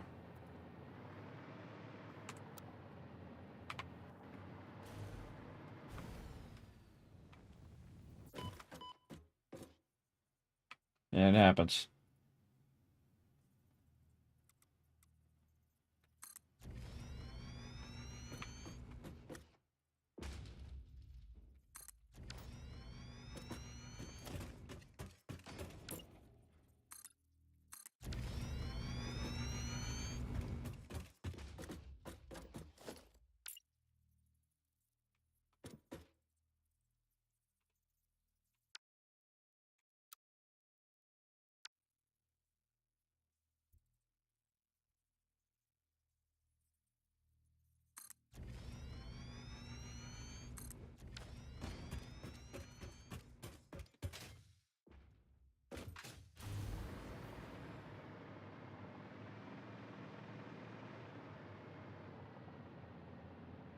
Okay. That's 12. 4, 8, 12. And so you do it like that, and then you have 6 rows. So 12 is going to be a total of 10 rows. So 5 rows. So 1, 2, 3, 4, 5, and then you have 5 rows in the back, and then you have 10 rows. And then again, you have this coming out, and actually, I should probably have one line, this line combining. That's what I should do. Have this line combined to here, and then go out and then split into all of these front ones. And then this whole thing coming out, splitting in the center here. Like this. And like that. Because then it's going to flow this way and combine together. Then we can flow that out and run that straight. Next one, next one, next one, next one. That sounds like a plan. All right. Sounds like we got a plan there now. Again, I'm just trying to visualize how it's going to look and how it's going to lay out, and it's compact enough that it's not like going to be a really long thing, which is annoying when it goes too far, and then you have to run all the way to the end. You got to make a hyper tube to get all the way to the end of it. That's kind of like what we're doing down here right now, where it's just you know, it's actually 2 rows, but still it's pretty long. So if we could cut those into smaller rows and then kind of compact them more together in a closer space, we wouldn't have to run that out so far. And this is cool looking. Yeah, all of that, all of this, then to this, and then right to these. Again, those will all be there, and then a whole nother row over there. But we want to go ahead and take a look at how we're doing our power runs here, because we want to pre-get our power runs in. And I saw that we had taken out a foundation here. Oh, because we already did the power runs. Yes. Oh, look at me, how smart I am. With my sneaky self. Yeah, I did. You can see the line run there. So I did run them all already. Thank goodness. All right. So I ran all those in, and they equal this one over here. Now, just in case, I'm just going to go ahead and just upgrade this.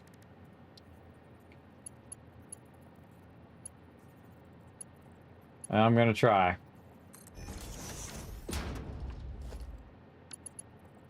There we go. Just upgrade that one connection, because I'm going to chain those connections together. Yeah, so which side is that on? That's on this left side. And I'll just run along and do that. And what we'll do is we'll just do this. And then we'll go, how wide is this? 5. 1, 4, 5, and then again. So this first one's going to line up, but these other ones are not going to line up because of the way that it's overlapping. Now we could, in theory, try to center this one. 1, 2, 3, 4, 5. So we could just center it across all of those, just to make it look nice. Yeah, let's take a look at it. And then no blueprint. Take this out. Dang it. Stop showing me that stuff. And then we'll get this blueprint.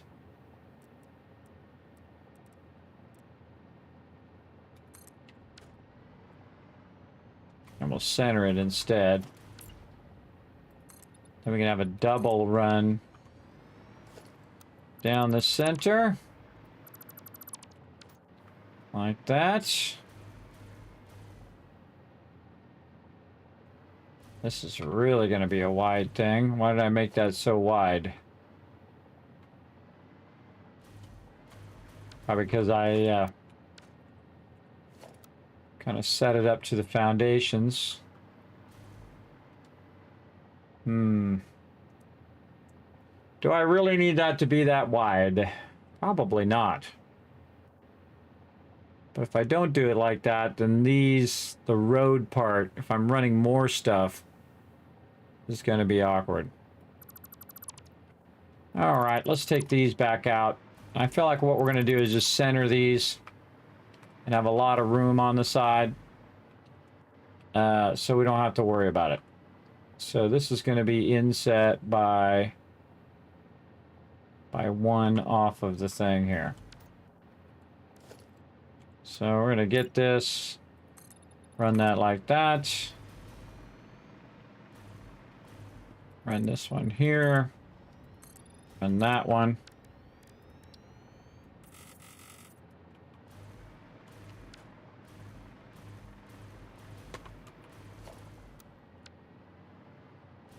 Okay, this stuff is always fascinating to me.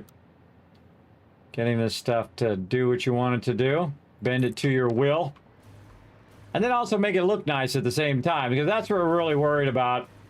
Is making that look right. So we're making really wide areas there between this, but in the end, it's going to look very nice, very uniform in what we're doing.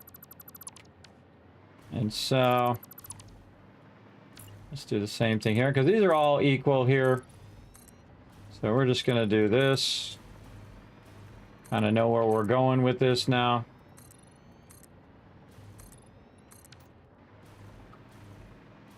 One, 2, 3, 4, 5. Perfect. And then this here.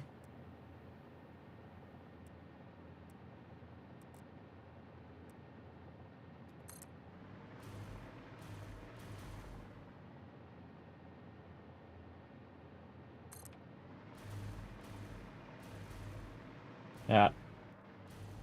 That was not right.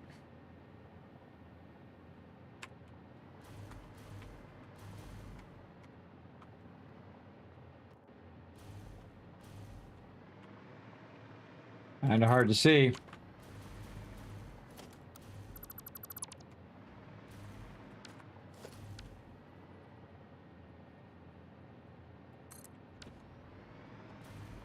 Okay, 1, 2, 3, 4, 5, and then each of those are 12, and that would be half of what we need, and then we'll do it again on the other side. I think that's pretty good. I think we'll go with that. And that's just so we can keep our in-between roads here consistent all the way down. So we can just run that all the way down, and if we're running through there, we can go ahead and just run through there. Now, of course, we got some pipes in the way, so if we're on our vehicle, we'd be in trouble, but we can just keep that nice and consistent. And then give lots of room to our fuel generators here. And these things are just going to sit over here and run anyway. It's not like we're going to do a whole bunch of stuff. Let's see. Do we want to enclose our fuel generators? These are good questions. Probably don't want to have to watch it go up and down and take up my frames per second. Let's take a look and see what I want to do here. Probably want to go up as high as wherever the light is. Where's our lights on these in the front? Let's see what we can do with our foundations here.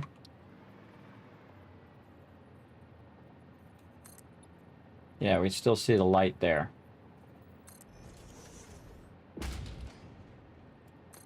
We don't need to see all the animation going on inside here. All we need to do is be able to see the lights that are coming off of there. And then we just hide some of that animation. We can still access it and look and see if it's working.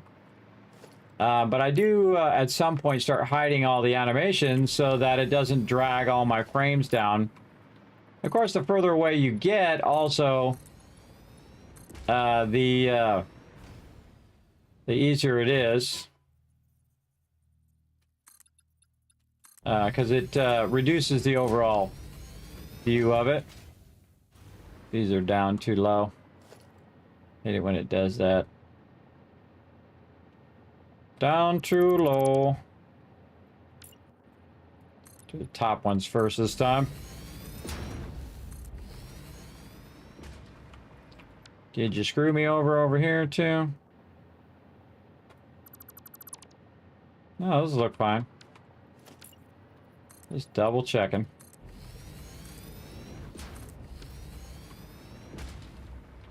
Okay. Probably should put doors in here, but we're going to go ahead and just see if I like that.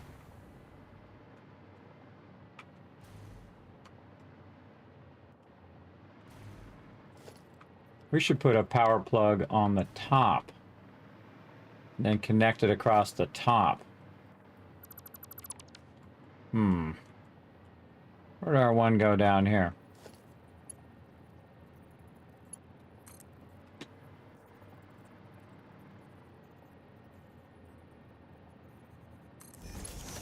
Could just do that. That'd also allow us to check the power.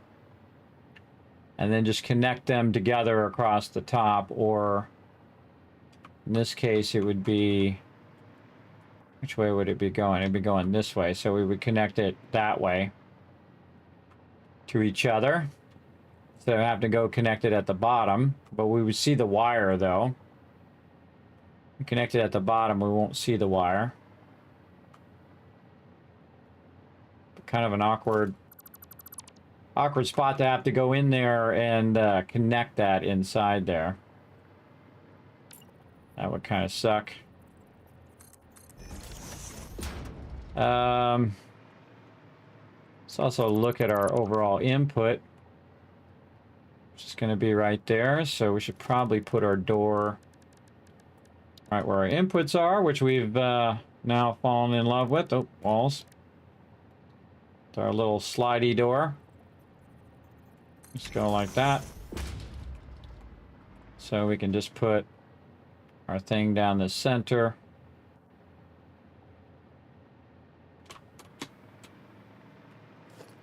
Maybe we should just not even bother with our outer things and just have the doors open. Have the doors open if we want to see any connections in there. Just run it out of there into the other one.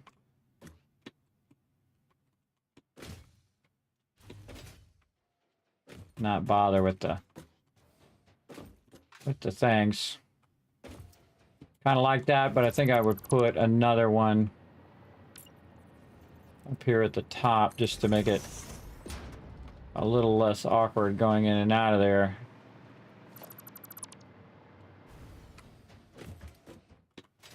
Which way is this door open?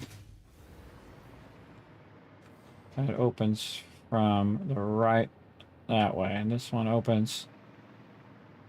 Yeah, that's right. I want to make sure they open in the same kind of direction, so when I'm running through it, it'll open the same way on the other side. So when I'm in here and I run through, that'll open the same way. All right. We also need some power over here, so I don't have to keep turning around. Put that back there. Okay, so now we've got those enclosed. But I really do want to figure out how I'm going to chain this power. So, what I could do is actually have it run to here. And then... And then run it from here. Grab it from there, run through there, and then connect it to the other side. Or I could have connectors on both sides.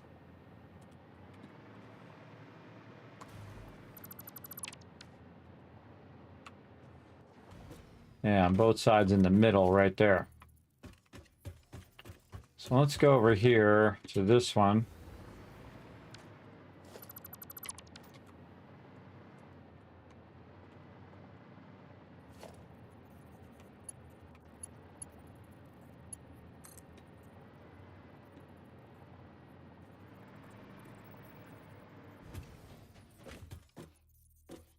We'll just connect this in the center on one side, and then we'll also connect it on the center on the other side. So it's coming or going, it will, you can chain them down the line much easier. So I can just click this, and then the other one will just open up here, and I'll just do that. Yes. And then I'll just run the pipes through the doorway, and the doorway can just close, and then I'll put these back in like that. All right, I'm liking all of those changes. Let's go ahead and put this one in down here that we no longer need to keep that one out. And then this here, we can see when they're all working. We can run our pipes and run our power between these. And all of the animation is hidden inside there. All right. Wow. Okay. Almost 12 hours coming up. 12-hour stream coming up for all of you. And again, we'll still be able to access it, see if they're all on, see if they're all functioning, but we won't have to actually look at the moving parts there. And I'll probably gap all of those as well. So I'll probably put it here, then put a little gap, put another one. That'll really space it out a bit, though, to do that. Or I could just remove one side. Remove the back side. And then when I put this in, it'll automatically, this wall will become the back wall of the other one.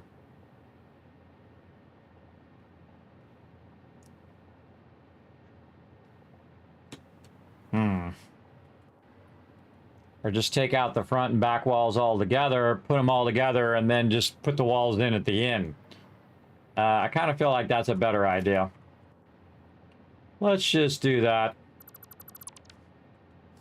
And we can put the, because we're going to be chaining these together like 12 deep. So 3 of these together.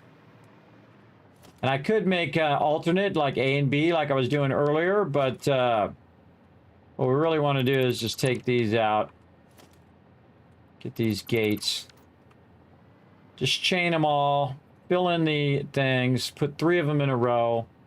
And then just do the ends. And then we should be fine. Yeah. That's what we want to do. And we're going to go ahead and save this one. Land. All right, so for fuel gens factory, for fuel gen for producing power, with power runs on both sides and open sides to combine factories together and finish in at the end. Finish in 12 combined in a row. Okay, 3 of these blueprints together.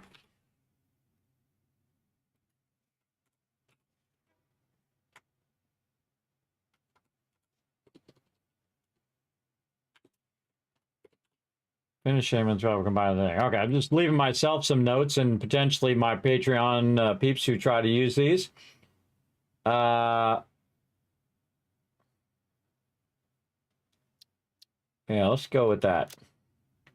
See how we like that. Okay, let's go test it out.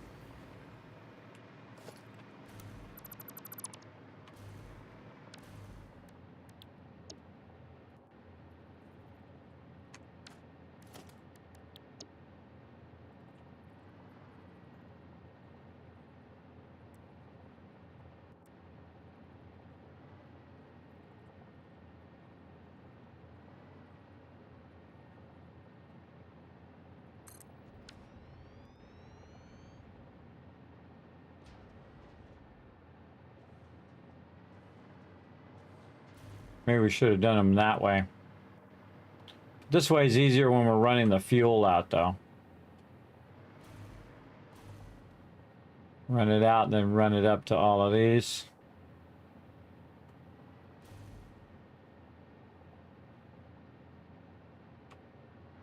Yeah, we also need to put a priority power switch here so we can control all of this as well.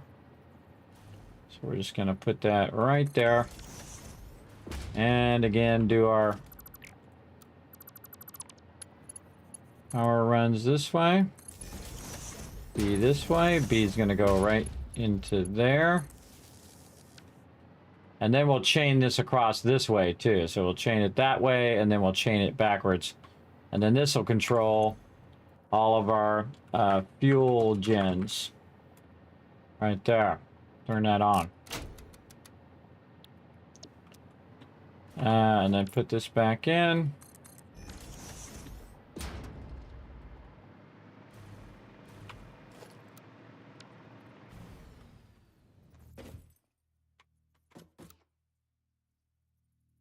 Okay.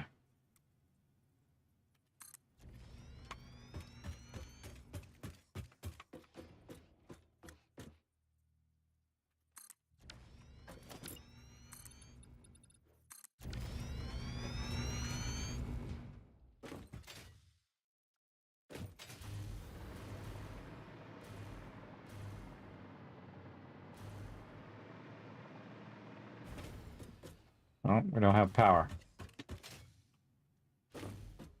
Did I not turn it on? It's on.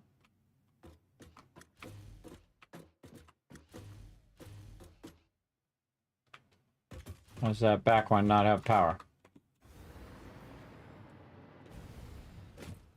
When I get here, I don't have any power. Weird.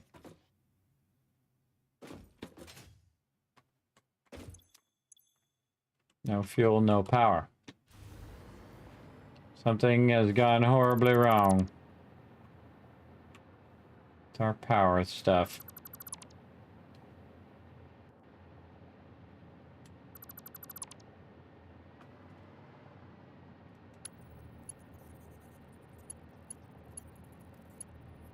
We should rerun all that power. Something wrong with that power.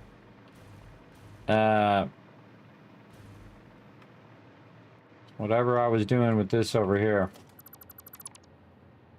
Let's take these out and just take out the whole connections.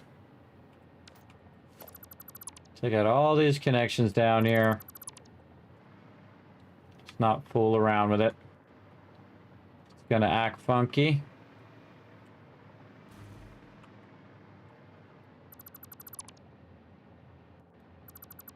And it looks like they're connected, but There's something definitely not connected right. So let's just do these again. Where's the center of this thing? Right here.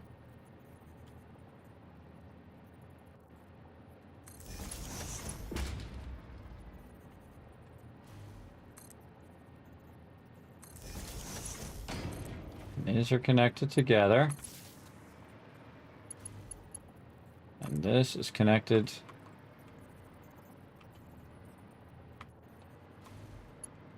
to the front connector. Oh, wait, we should redo the front and back connector again. Take that out. Let's just redo all the connectors, because who knows what the heck is going on now. Okay. We did those two.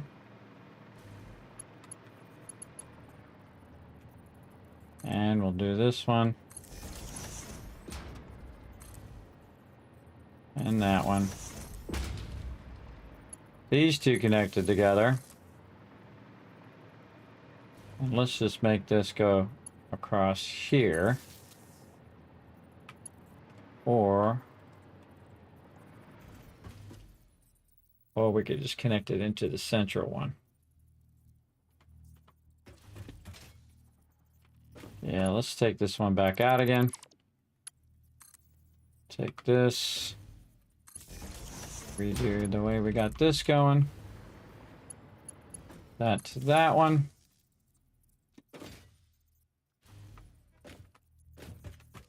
And we'll put a central one in here.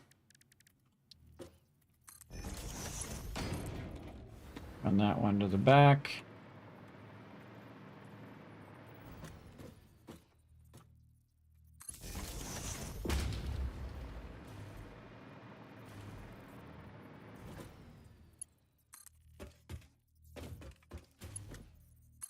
That's going to go center.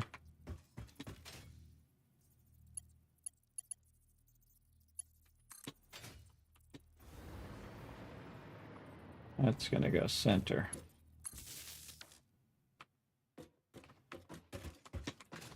And then we put all these ones in on the side. All right.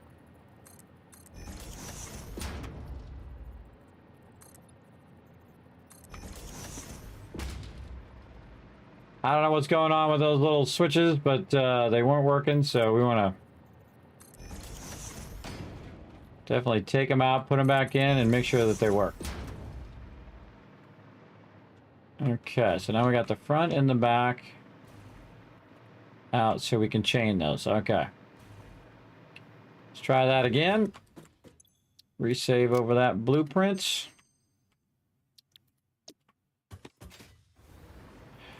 Take all these out.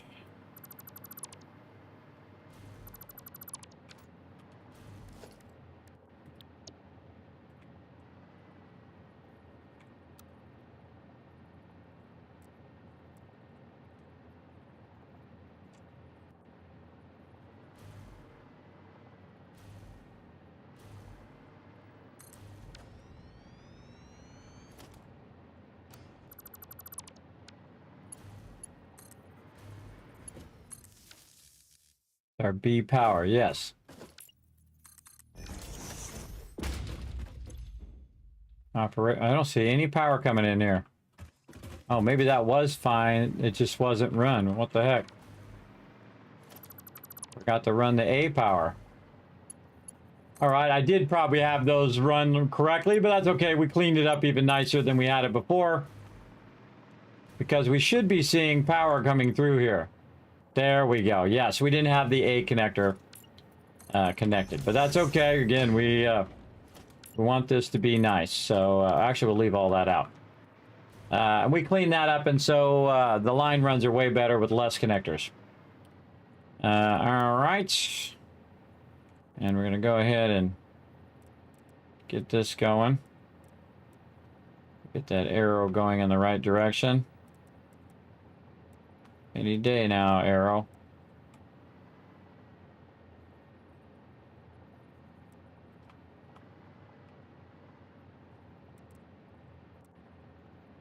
There we go.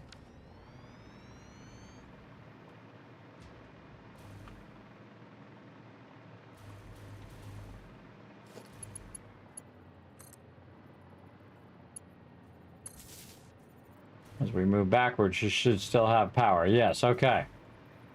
And then while we're in here, let's run that forward.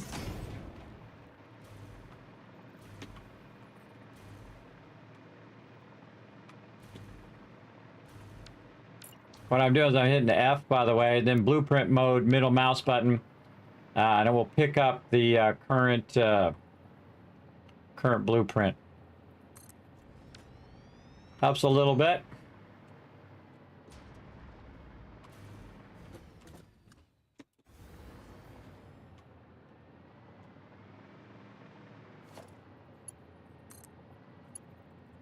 Yeah, this is really nice. Run that. Fill in our things there.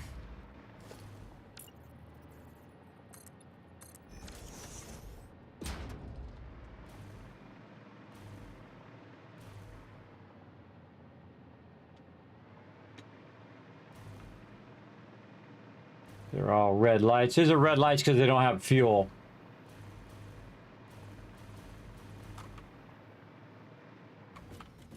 All right, now when it comes to our circuit priority, we want our compacted coal to not go off, our turbo fuel, our fuel gens, our fuel factories, hub power check. And of course, all of these other things are the highest priority. And of course, we're going to fill up with a whole bunch of these other ones, but we have a lot of power stuff over here. And some of these nodes eventually will become just factory nodes. But for right now, that's all of our hub stuff. Now, this is hub power check, which is by my my main thing. But all of these we want to remain on at all times to keep our power running. Okay, now we can just take all of these out.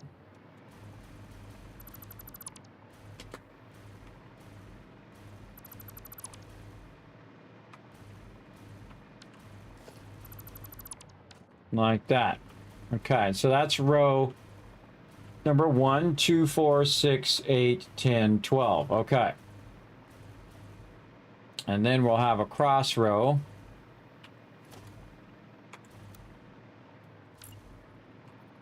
Right here, separating those.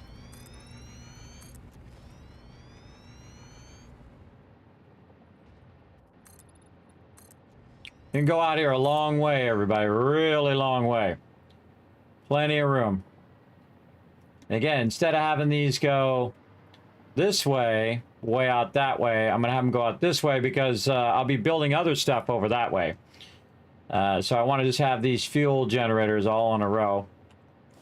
And I think we got this now.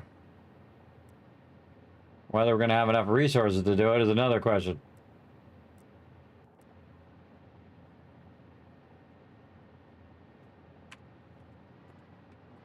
All right, make sure those are lined up. Looks like it. Once you have that in, then you can start snapping your blueprints together. And get this to rotate the right way.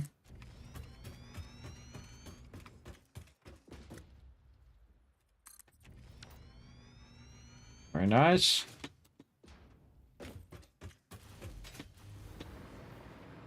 And there we go. Yeah, it's not too bad. That's 2 rows and then all nicely compacted in this whole area here. All right, I like it. Let's keep it rocking. And then run that to there.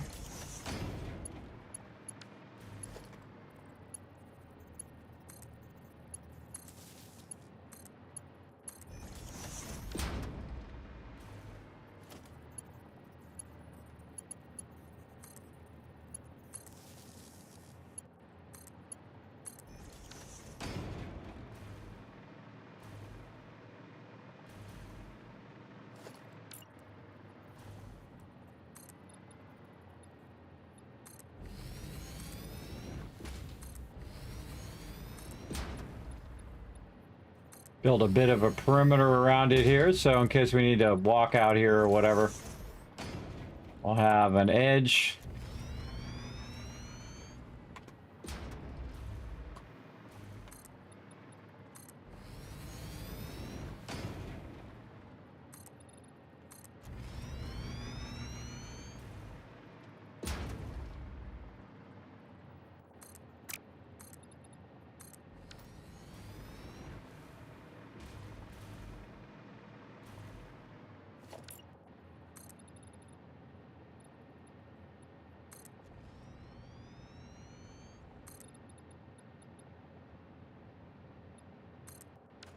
Build that edge there.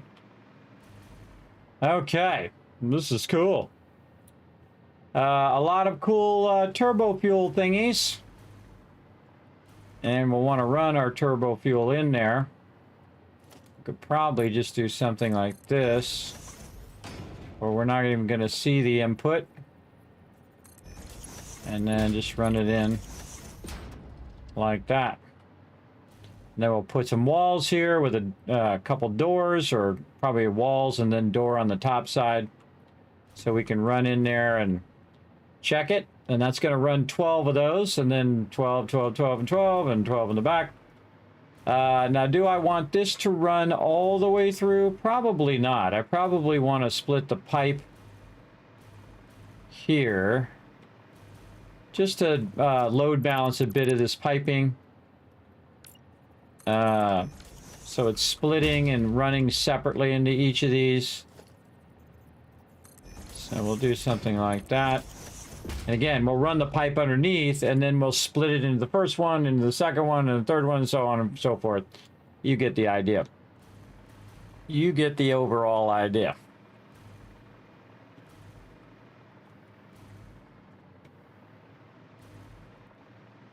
And again, ultimately,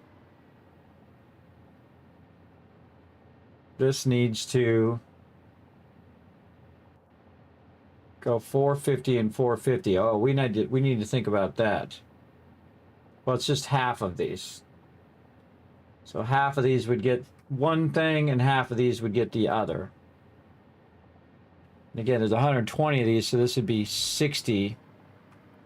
This is 24. 24 would be 50. 60 would be 10. Oh, okay. So to balance these lines, we would need to make sure that we're running it in halves, so 60.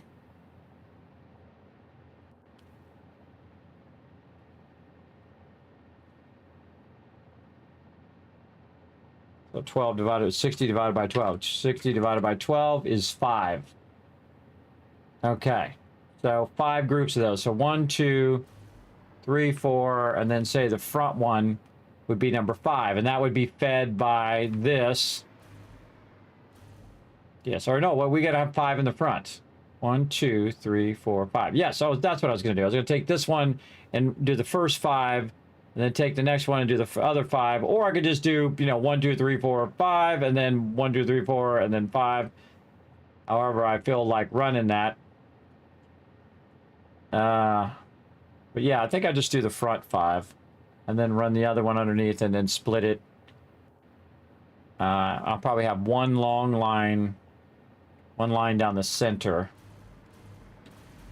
So this would be the center one. So we'll take that line and just run it down the center. Or are we going to run it off separate? So run this out. Go to that one. 2, 3, 4. And then maybe 5 at the end.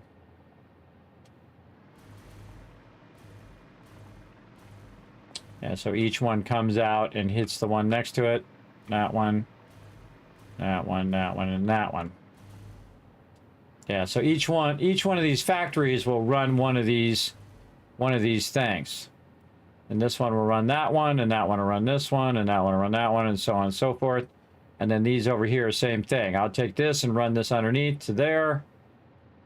And each of these will run each of those different modules.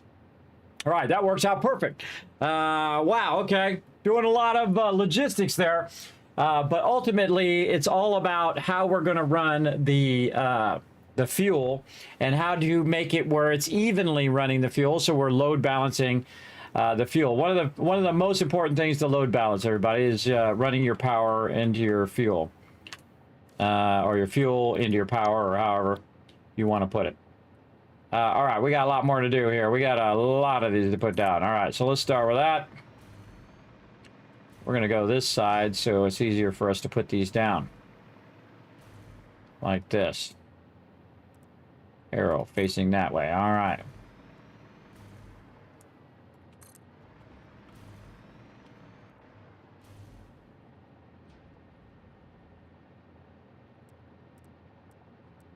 Come on, arrow. I hit H just to make sure that that actually is where it should be. There we go. And we should run this along here so it's not making it so awkward.